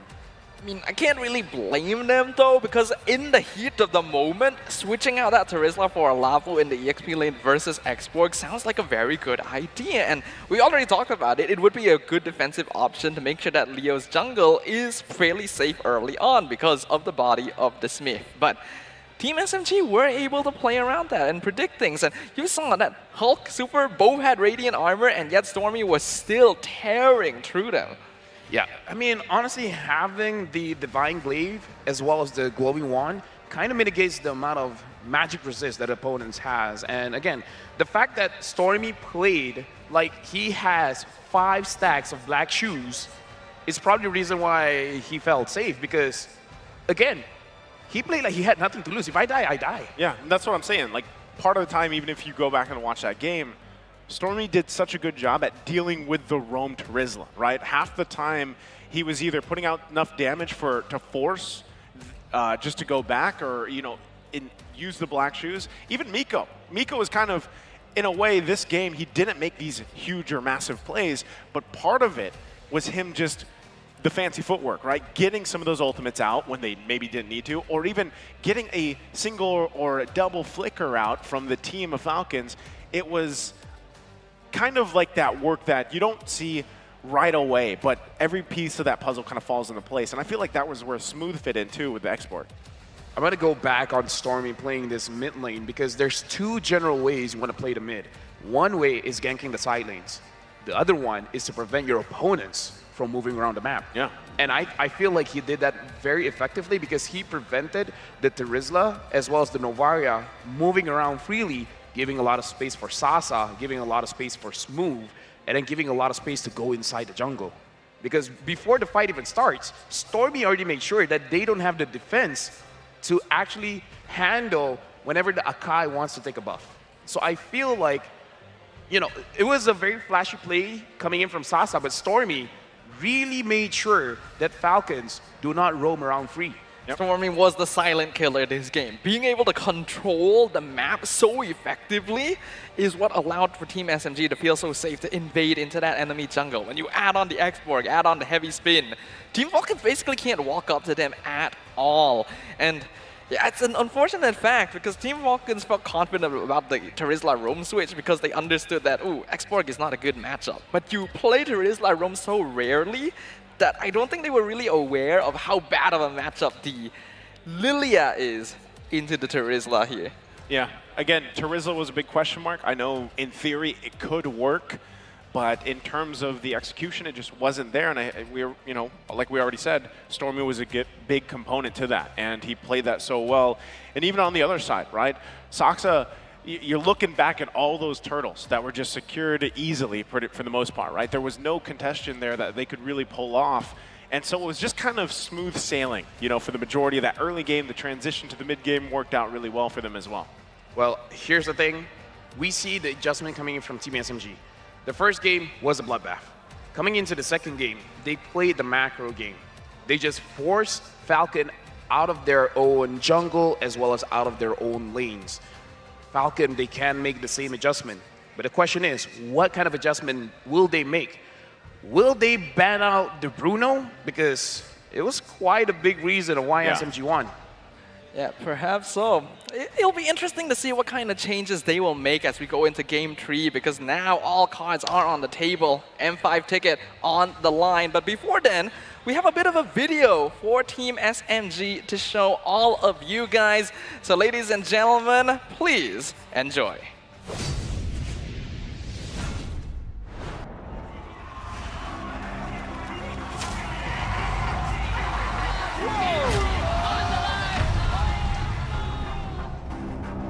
I think we just tired before the championship. We played 10 games and then suddenly 2-0, it become 3-1, right? And then suddenly we go to game 7. Our mind just like, we're here, just play the game like that. We got nothing to lose. 其实 playoff 对我们来讲，这次今年真的很难，压力很大，因为今年很多 Philippine play 进来 ，gameplay improve 了很多。 Ever since M1 up until M3, Malaysia was one of the big 3 regions, including Philippines as well as Indonesia. SMG at M3, I would say, is definitely one of the saddest memory most Malaysians have of their performance. SMG, the first team to be eliminated. M3 tu memang tak boleh buat apa lah. Mungkin time M3 kita punya komunikasi nak bagi pendapat antara satu sama lain tak boleh diterima. Dan dekat situ mungkin macam ada pergaduhan kan. Ada beberapa player yang mental dia agak down sebabkan ni kita orang tak dapat nak buat aksi yang menarik lah dekat M3. 很 sad， 然后expect 很多，就是可以 at least go to top 6。Kita orang agak kecewa lah. M3 hari tu pun dia ibarat peluang untuk macam tim-tim lain nak masuk pun susah, tapi peluang tu kita orang gunakan sia-sia. They were such powerhouses during the MPL season, but all of a sudden, the moment they went to M3, everything dropped. And some insider news that I was able to get was they were basically overwhelmed because that was their first international experience and the team could not handle it. M3 的时候输了，整个人真的很不舒服，因为对自己要求很高的时候，真的可以拿到很好的成绩，但是一下子很现实，就是最后一名出局。 This year, Team SMG came back stronger, finishing second at MPL Season 12. 就是 M3 之后，就每一个season都一直想去 improve 自己，觉得还可以去打过世界赛，就是至少拿个前4这样子赢了一下。 They've come a long way to be back in the M Series, and now SMG is only one step away from the group stage. Their win could possibly bring back Malaysia to becoming a strong region again.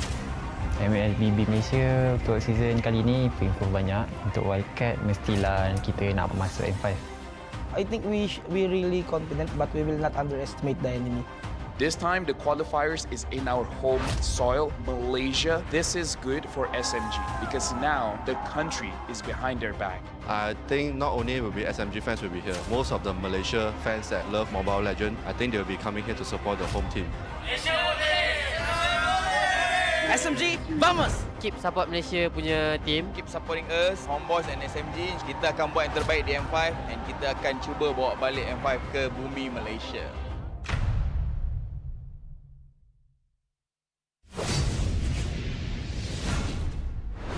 An amazing video that honestly really riles up some emotions here in the home country of Malaysia. I can feel it.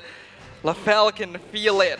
I'm sure everyone in the audience can feel it as well. We want to do good. We want to be better than great. LaFell, how you feeling? This is Arashi's. I got some tears and makeup on here. I'm sure. Shout out to Arashi, man. Is that either that's Arashi's or that's Mirko's? Because Arashi borrowed. Oh yeah, that's true. Hey, shout out to the 2 Indonesians. Thanks, guys. Hey. Well, one thing's for sure. That was an amazing video, and obviously, every time that you have a loss, right, that's always an opportunity to learn from. And I feel like if you've been following Team SMG for a while, you can clearly see how they have risen through that adversity, right? And now we see how they play now. it's amazing to see how that's changed over the course of time. But I do think Falcons will win. Okay. Again, thank you for your sacrifice. I'm very appreciative of what not just Team SMG, but every Malaysian team and every team around the world has done to achieve a greater performance on the international stage, to show the world what they're capable of, to show themselves what they're capable of. And all of that culminates when they play up on stage, when they allow for those skills they've honed, that they've practiced time and time again to clash upon the land of Dawn. That is why we all love MLBB. But for game number 3, only one of these teams can be the victor. Who will be able to adapt to their loss more quickly? Here's the thing. You want to know what's the scariest thing after watching every game here in Wildcard? What's that? The speed of growth coming in from the developing regions, because look, the MENA region, they're scary now. Like, watching this game, SMG looks strong in the MPL Malaysian scene, but now, even though Mikkel here is meditating, I would say it's a very scary situation. Like, every team in this wildcard has been taken very seriously. And I'm saying that as someone that I know, a lot of the community coming in is like, oh, it's probably not going to be that exciting. Well, joke's on you. Every team here stepped up and they brought their all. They're better than great. Again, we'll see how fast the adjustments can be made for Team Falcons specifically, right? You already mentioned it, and honestly, when you look at this series alone, we brought up the headline that this is, yes, it's a bloodbath in a way, the Filipino bloodbath, but this is 2 MPL regions clashing it out, right? And we knew what was at stake, and now that it's going to game 3, anything can happen here still, right? And given whoever wins this, there's still some things left to be said. Now, if Team SMG can actually cap this one out 2-1, then we kind of know where things fall into place. Yeah, but the question is, will things go so smoothly? In both Game 1 and Game 2, Team SMG controlled the entirety of the early to mid game.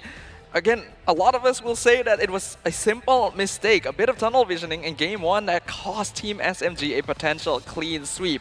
And yet, Team Falcons are really showing their fangs here. Now that they've been pushed into a corner, I think we can expect both these MPL regions to bring it all to bear.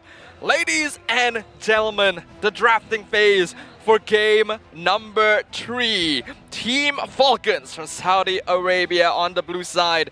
Team SMG from Malaysia on the red. I'm not surprised that Bruno was banned, because the Claude was a big factor why game number 1 went over to Falcons. Game number 2, it was the Bruno. And the Bruno does make it so that it's difficult for you to pick up the Claude. Team SMG has to be careful of that, because now Falcon is able to take the Claude on the 2nd and 3rd pick. The Claude.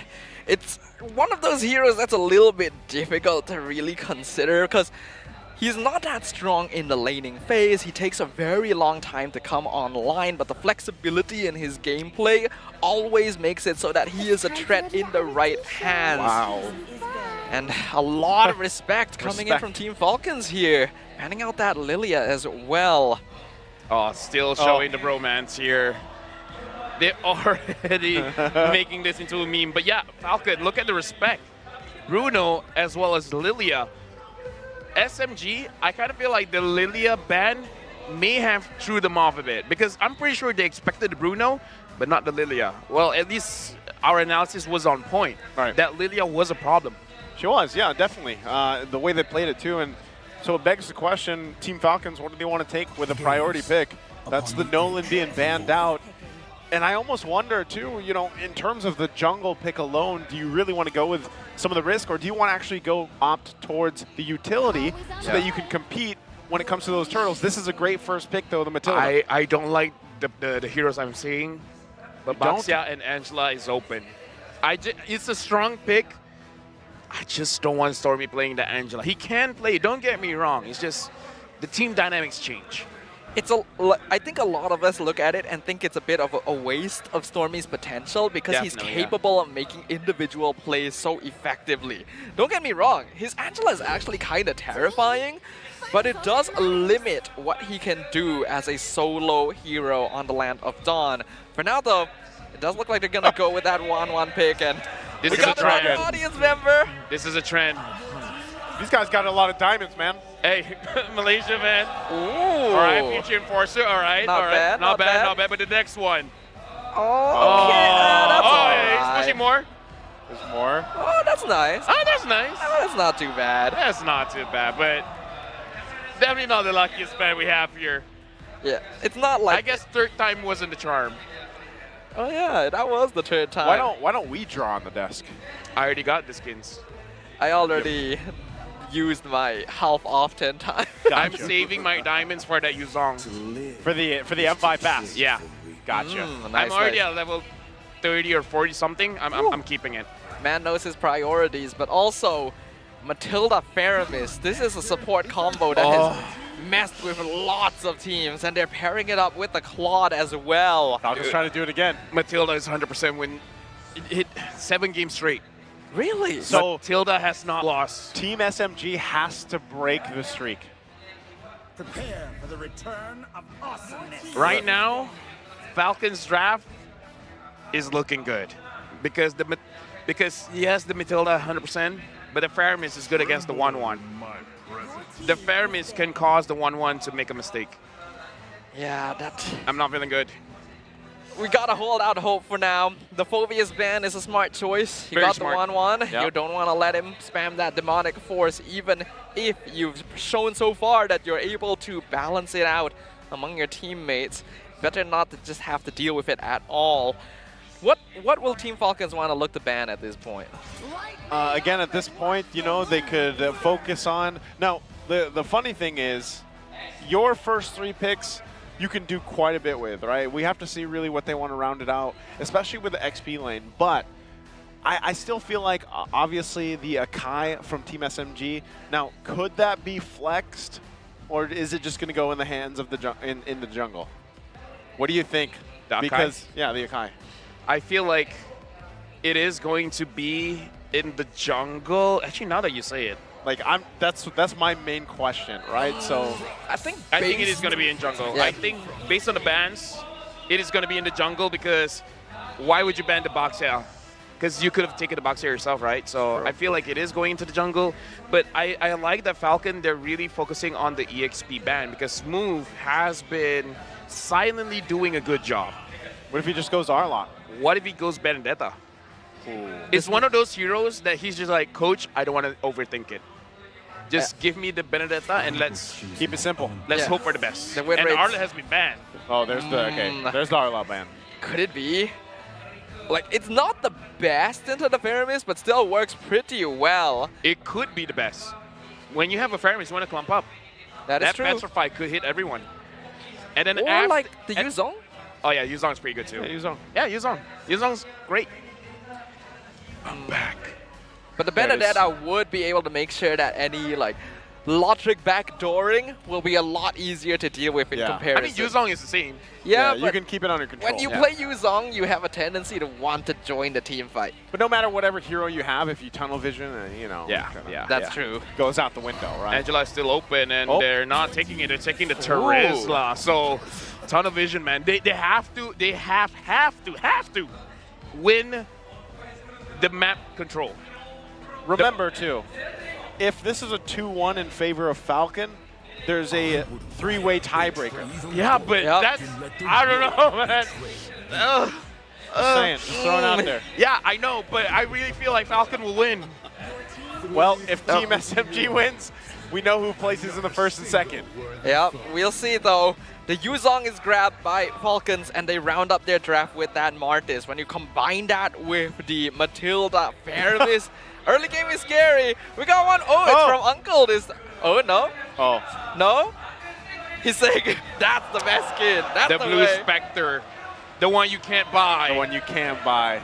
That is true, actually. That's pretty rare. You're pretty rare. Wasn't Thank there you. only a certain way you could get it? Yeah. I forgot how, Because I think it was different per region though, because I know in the Philippines there was a certain way to get it. So I don't even remember if I was around at that time. I'm gonna be honest. you were born last year. Yeah. You were born last year, right? Yeah, I think so. Yeah, that explains it. But with the troll Excuse pick- me, how's your heart doing? Because my heart is beating so fast, you can listen to it. That does not sound like a heart. Yeah, I don't think that quite worked. All right, I'm sorry. It sounded different in my head. I think we gotta check your heart, man. That sounded a bit off. For now, though, still no. We're gonna hope that everyone's heart is beating and that everyone is prepared for what is to come. 2 teams with dreams of making it to M5. 2 teams with second chances granted from their respective MPL regions. 10 players with 1 goal that will clash upon the land of Dawn. Let's go for game 3 between Team SMG and Team Falcons. Ladies and gentlemen, put your hands together and show these teams all the support you can because they are going to need it. If you're wearing headphones, I'm giving you 3 seconds to take them out for now. Let's go game number 3! This is what the wild card is about. That was the fastest 3 seconds that I've ever heard. Hey, I can't count. Understandable. For now, Miko not going to be able to get that purple buff, but does force Leo to use his retribution. For now, the mid lane continues to be pretty bloody. Stormy and Goodnight are both very aggressive players, it seems. I feel like Stormy's probably one of the more aggressive, Valentina players, and sometimes that's what it takes. It's almost like he thinks to himself, is this a bad idea? Oh, good night! And there's Stormy on the board, first blood. Dude, this is why I love this guy. There's a reason we call him the Mage Prodigy here.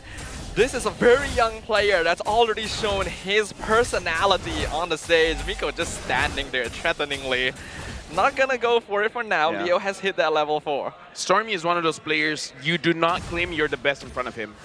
It brings out something that you don't want to see. And honestly, looking at this match right now, Stormy goes in again. Like, he is at a disadvantage when it comes to HP, but Team Falcons right now, Claude is doing very well against this 1-1. And I want to see for Team Falcons and Team SMG, will this be a focus? Yeah, previously Team SMG put a lot of attention towards that gold lane, but that's when Sasa was on the Bruno. You could really abuse that hero's early game damage. On the 1-1, that's not going to be quite the same, so we can see that there is a shift in which parts of the map they are approaching. For now though, first turtle is up, and Leo is going to be the one dragging it over to his side. Yep, Saksa waiting for the rest of the team to get here. Stormy holding on to the Decimate. Might actually just commit this on Leo if he forces him out. Ooh. Smooth gonna jump in, goes for it and gets it. Stormy again. A menace here for the Falcons, and that's the turtle taken as well for Saksa. This is why I don't want Stormy on the Angela, man. Yep. Don't. Yeah, he can't do that. He can't do that. I totally forgot to mention that when out of every spell in the game, I think Stormy loves Decimate the most. No matter how many other good ultimates there are, if there's a Martis, it's go time for this, man. And so, let's hope Team Falcons didn't... Oh! That's going to be the lockdown. Hulk is taken out. It's like clockwork there for Team SMG, able to get it. And they're still going to put the pressure now on the orange buff. They're going to wait there for the rest of the squad. Leo, it could be in trouble. He needs the help of his team. NetherRealm comes through, though. And can they battle it out? Leo's going to fall. Miko from the backside. They get the flicker out from Goodnight, though. Yeah, they saw Miko coming down. Miko goes back. Goes in, gets the way of the dragon. It's him and Smooth. Won't be able to get the kill they were looking for, though. But they're able to force out quite a good number of resources from Team Falcons. Team SMG starting to feel themselves a little bit, which is good. But we want to avoid that tunnel visioning from happening. For now, Stormy already got the entire mid lane gold shield, so that's going to be a pretty farm Valentina. Right now, it's just 3 minutes into the game, going into the 4th minute. Team SMG already has a 3,000 gold lead. Doesn't matter when you have a Claude, because the Claude can do quite a lot. Because especially when you're looking at the team composition coming in from Team Falcons, they have a lot of ways to kite back. Because one of the weakness about... Oh, but before that, Sox, are you committing? think they're still going to battle it out. Leo could be in trouble. Miko was there, but not going to go any further. Again, this lead that they have. Focus here on the top side now. Lautrec going to be forced to use that blazing duet, but they just want to push him out of the lane, and Saksa will just be fine here. But that's the turret gold going over in the hands of Sasa. Turtle now up. Ooh, very scary there for Lautrec, but he's able to get just far enough in time to make sure that the Way of the Dragon doesn't put him in a really bad spot. But Team SMG maintaining full control over this half of the map here. Turtle goes to them. Even the Netherrealm forced on a single hero here by Goodnight. Yeah, I kind of feel like this is a good idea for Team SMG to not put your foot off the gas. This is the moment where you want to keep pushing your advantages, try to make sure that you have full vision of your opponents, and that's what they're doing right now. This is very aggressive, but this is at the same time very, very disciplined. Okay, Leo, he was going to get kicked here again into the jungle. Team SMG is playing around with this lead they have, not fully committing on anything, but just showing presence. I just want to point out, Team SMG's idea of a rotation is not to outpace your opponent, it's to stop your opponents. Yeah, he'll be fine. He's got the shot. That's a lot of damage, though. I'm wondering what Smooth's itemization is here. I wouldn't be surprised if he did go for that Hunter Strike at this stage. 5k lead in 5 minutes. Team SMG keeping up the pace, forcing the momentum. And does look like Stormy is keeping Lautrec in check as well, just to make sure he doesn't get that free win again. Yeah, right now in the bottom lane, Hulk taking quite a lot of damage from Sasa. Sasa wants to go for crossbow Tang. You can't go out of here, he says. Sasa could be in trouble now. He's got the help of Miko. Leo going to be joining the fight as well. Going to find Miko. Sasa left to his own. He will fall. They get the flicker out, and Smooth going to go in with the penalty zone. Just trying to buy some time. Trying to buy some space. Stormy now gets the call off, but again, meanwhile, Saksa working on the mid. And Lautrec is up to his old tricks. Oh, what? Stormy finds Leo in the jungle, gets that kill as well. This Valentina, I get the feeling, is going to be the real threat once we get into that late game stage. The game is not over until the crystal is broken. And even with Team SMG with this lead, game number 1 still haunts me. And Team Falcons, it looks like the way that they've been giving space, Lautrec could do it again. Team SMG right now has a good lead, has good map control, but Lautrec now has the Demon Hunter Sword. He can contribute a little bit more to the fight. We'll see whether or not he will do that for now. We know that Miko! Miko! Gonna go in with Way of the Dragon, but they spotted Stormy out. Circling Eel committed to. Now Miko the one in trouble. Leo wanted to get that Decimate. The flicker goes through. Goodnight can't get the kill though. Decimate comes through from Leo. Gets Stormy. So a little bit of a revenge. And flicker out from Smooth's penalty zone. Not sure if that was the most worth it. Stormy at this point is going to be worth a lot more as compared to Miko, and that's going to be a 4-kill shutdown going into the pockets of Leo on this Martis. Let me just say as well, Team SMG, they're starting to make mistakes. Sasa forcing it to kill Hulk, I don't know if that was worth it or not as well. And Miko trying to get a kick that wasn't going to result in a kill, that's not good. Team SMG, they're putting a lot of pressure, but at the same time, they gotta calm down. They can't make these mistakes because Team Falcon has proven themselves as a team that will take those mistakes and it makes you regret it. But it does look like they're playing it a little safer this time. You see that third item is Wind of Nature for Sasa, so he's trying to make sure that he doesn't get caught out like that again. Smooth gonna jump in there, Sox gonna receive him, Guiding Winds out, but he's probably gonna have to give up his buff as he does, makes his way to the orange. Team SMG just continuing what they did in the previous game, trying to focus on choking out Leo here. It's not a bad idea, as long as they're able to keep an eye on Lautrec as well. And so far, it does seem like they're doing that. If Miko is able to mark the Claude most of the time, then Team SMG will be able to maintain this map control. As of right now, they've only lost a single tower the entire game, so things are on track. And Sasa... Sasa again looking for the airtime if he can get it. Crossbow tag won't happen. He falls a little overconfident. And now Smooth and Miko on the run. They have to disengage. Stormy's here though. Does he actually want to go for this? His damage is there.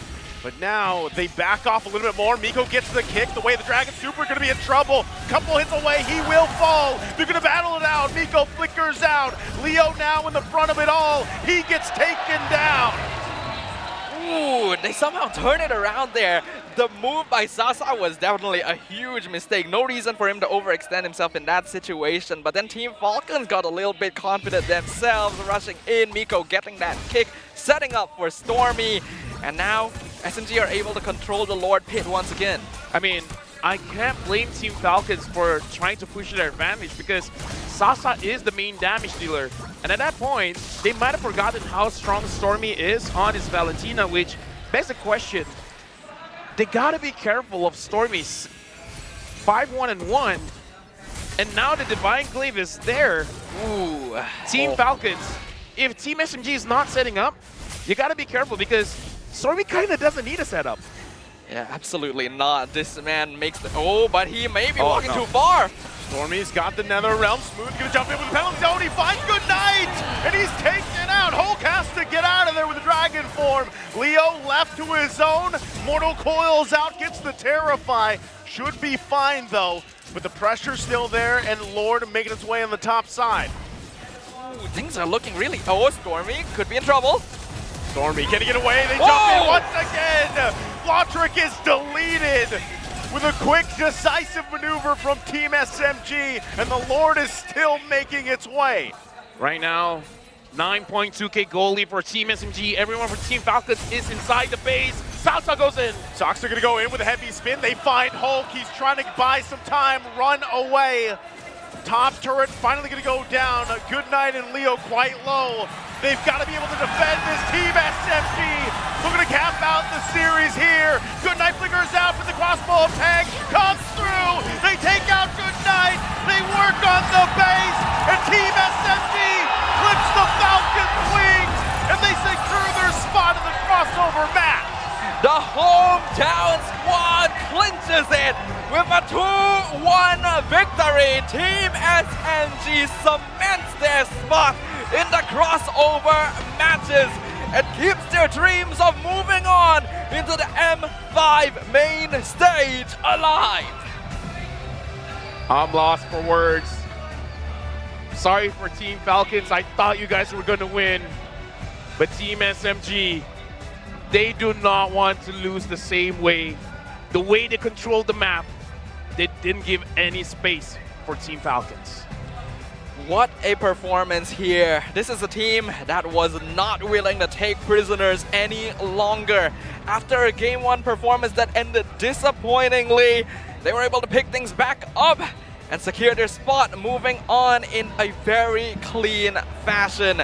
We're of course gonna throw it over to Rose on stage because I think we're all curious about what Team SMG has to say.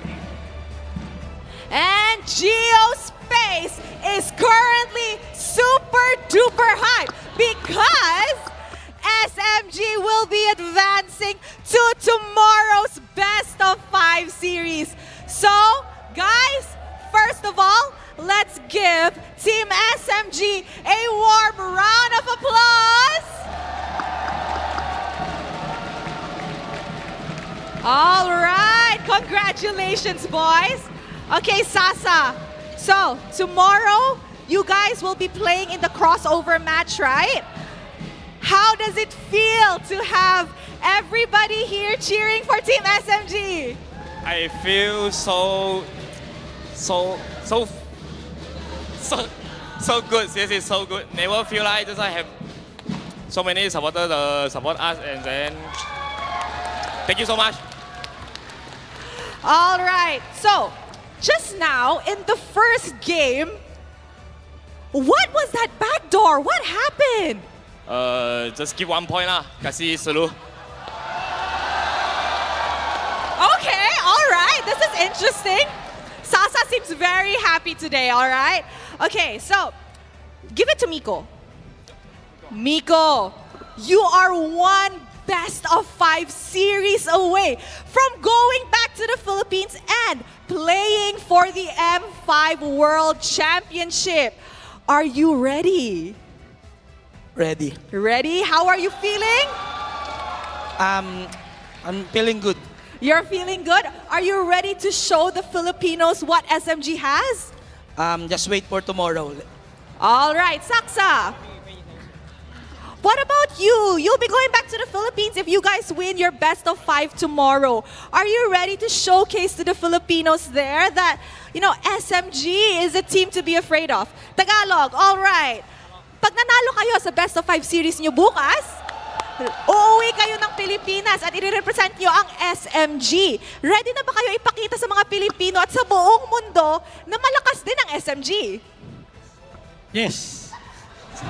Ang haba. I asked a very long question and he answered with just a yes. Wait. So, sobrang saya ko na makakapaglaro sa M5. Mas lalo ko pang gagalingan bukas para makapasok. Wow! He said he's super happy if SMG manages to qualify for M5. And of course, he's gonna do even better tomorrow to ensure that one ticket will be going to Team SMG. All right, before we end it, let's give it to Coach Pao. Coach, these two players are not the only Filipinos here. You're also Filipino. As a coach, you are one game away from going back to the Philippines and representing Team SMG. How are you feeling? How stoked are you? To be honest, job's not finished. We still have tomorrow. So I'm still focused on tomorrow. Let's not celebrate too early. All right. Okay. Can we please give the mic to Stormy? Stormy, any final words or any words you want to tell to the supporters of Team SMG and the entire Malaysia that is backing you in your journey here? To our fans and Flame Boys, thanks so much for supporting us. And yang lain juga, thank you so much untuk datang. I hope to see you guys tomorrow. Thank you. All right, guys. This is an amazing moment for the Malaysian representative because they are one best of 5 series away from getting another slot in the M5 World Championship that will be happening in Manila. So with that, let us show it over to the casters to find out what happened in this full best of 3 series. Casters, take it away.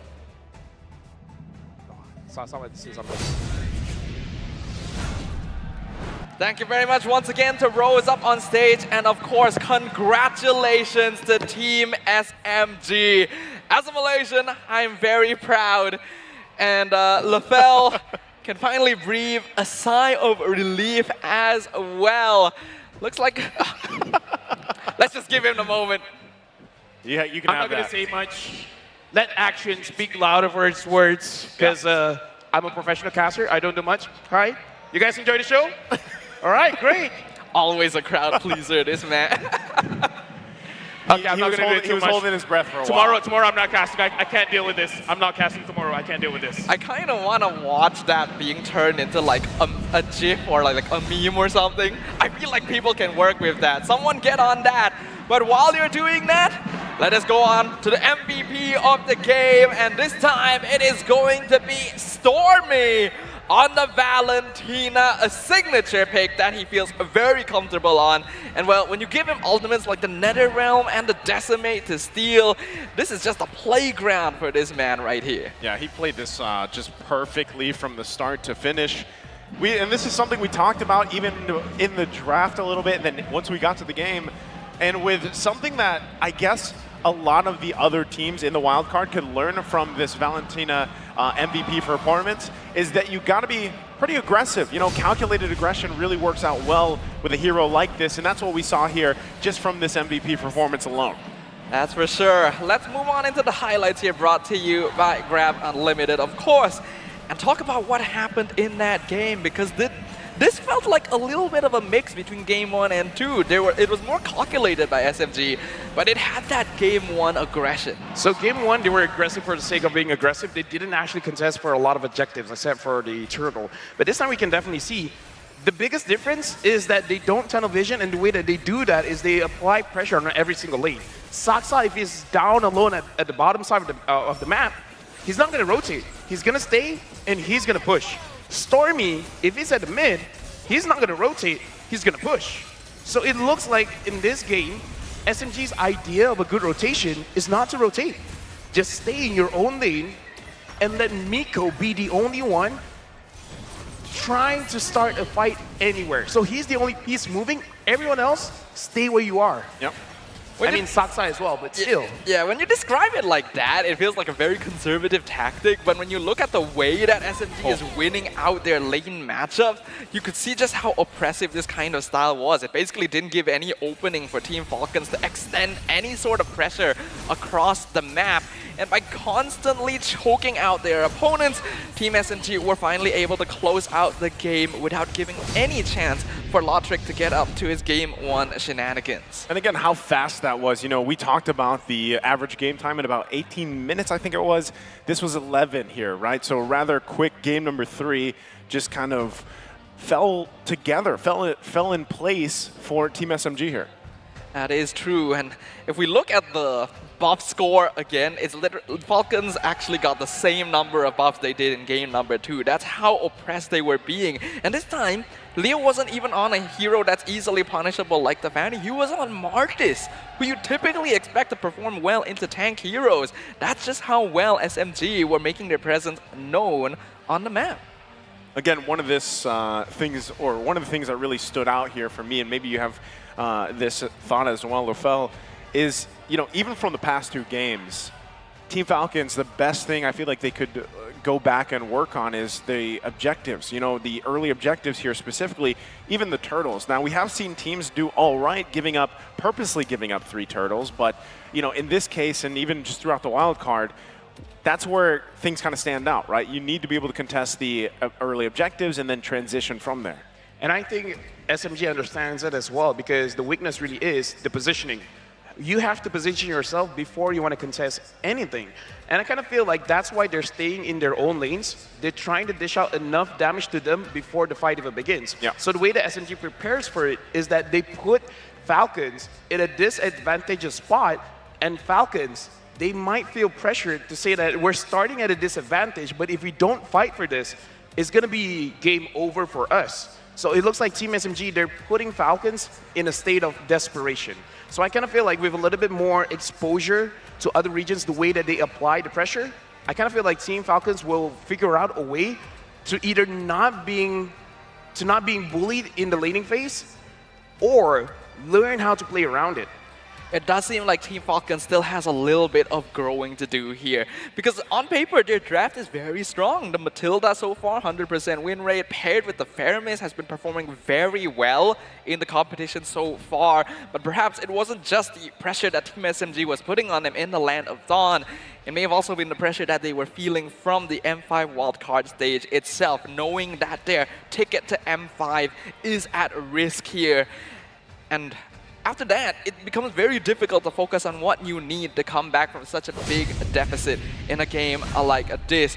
We do have to highlight that after this result, Team Falcons, with a heavy heart, we have to announce, are officially out of the running for M5. They will not be able to move on into the crossover matches tomorrow. But let me just say, because I've been joking around quite a lot, because that's my personality, that's my character, even doing this whole thing. But honestly, looking at how the Falcons play, I really feel like, because nice you have, you know, traveled to do I kind of want to travel there as well to see how the entire region is developing, because I feel like the last time I saw them, they were already pretty strong. But this time, it looks like they've gotten even stronger than that. I just want to see a little bit more opportunities for them to be constantly exposed to what's going on outside of their region. Right. I just really want to go there and see how are they developing really, because we saw Team Falcons. I want to see more of other teams as well. And I believe, you know, for M5, we still have triple esports, I think it is. Triple esports, right? So they are members that I have actually had the pleasure to cast over there, right? And see them kind of develop and even, you know, talk to their coach and everything like that. So if you're looking at this, you know, the region itself, and I feel, again, this is something that's one of the most important parts about the wild card, and you guys have to understand, is that this is a time for you to see other regions that are developing out there, growing, improving. And like Lafel said earlier, the main thing here that's apparent is how quick these other regions are improving over time. Now, some of them might have been, you know, technically in the esport a little longer than others, but one thing can be said is that everybody is improving. Everybody's skill level is getting better each and every year. So who knows where we see, you know, the MENA region next year even, or even later on this year with, of course, M5. And not just the MENA region, right? Every region here in Wild Card. I'm very excited for the future of the MLBB scene as a whole, just seeing the potential that is building up on that stage. But of course, our last match is going to be coming up between Keepes Gaming and Team Lilgun, the last match of the group stage. We're going to go for a short break for now. When we come back, you'll get to see more MLBB action.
We are here at Gamers 8 to show that we are walking the walk. We have had amazing reactions, major idea owners, and a lot of potential partners and stakeholders coming in here and taking a peek. The biggest cube over here has been the nexus of this zone. What I saw from the outside is very mysterious. You want to know what's happening inside. Felt like, you know, this is an MMORPG, but R is not role-playing.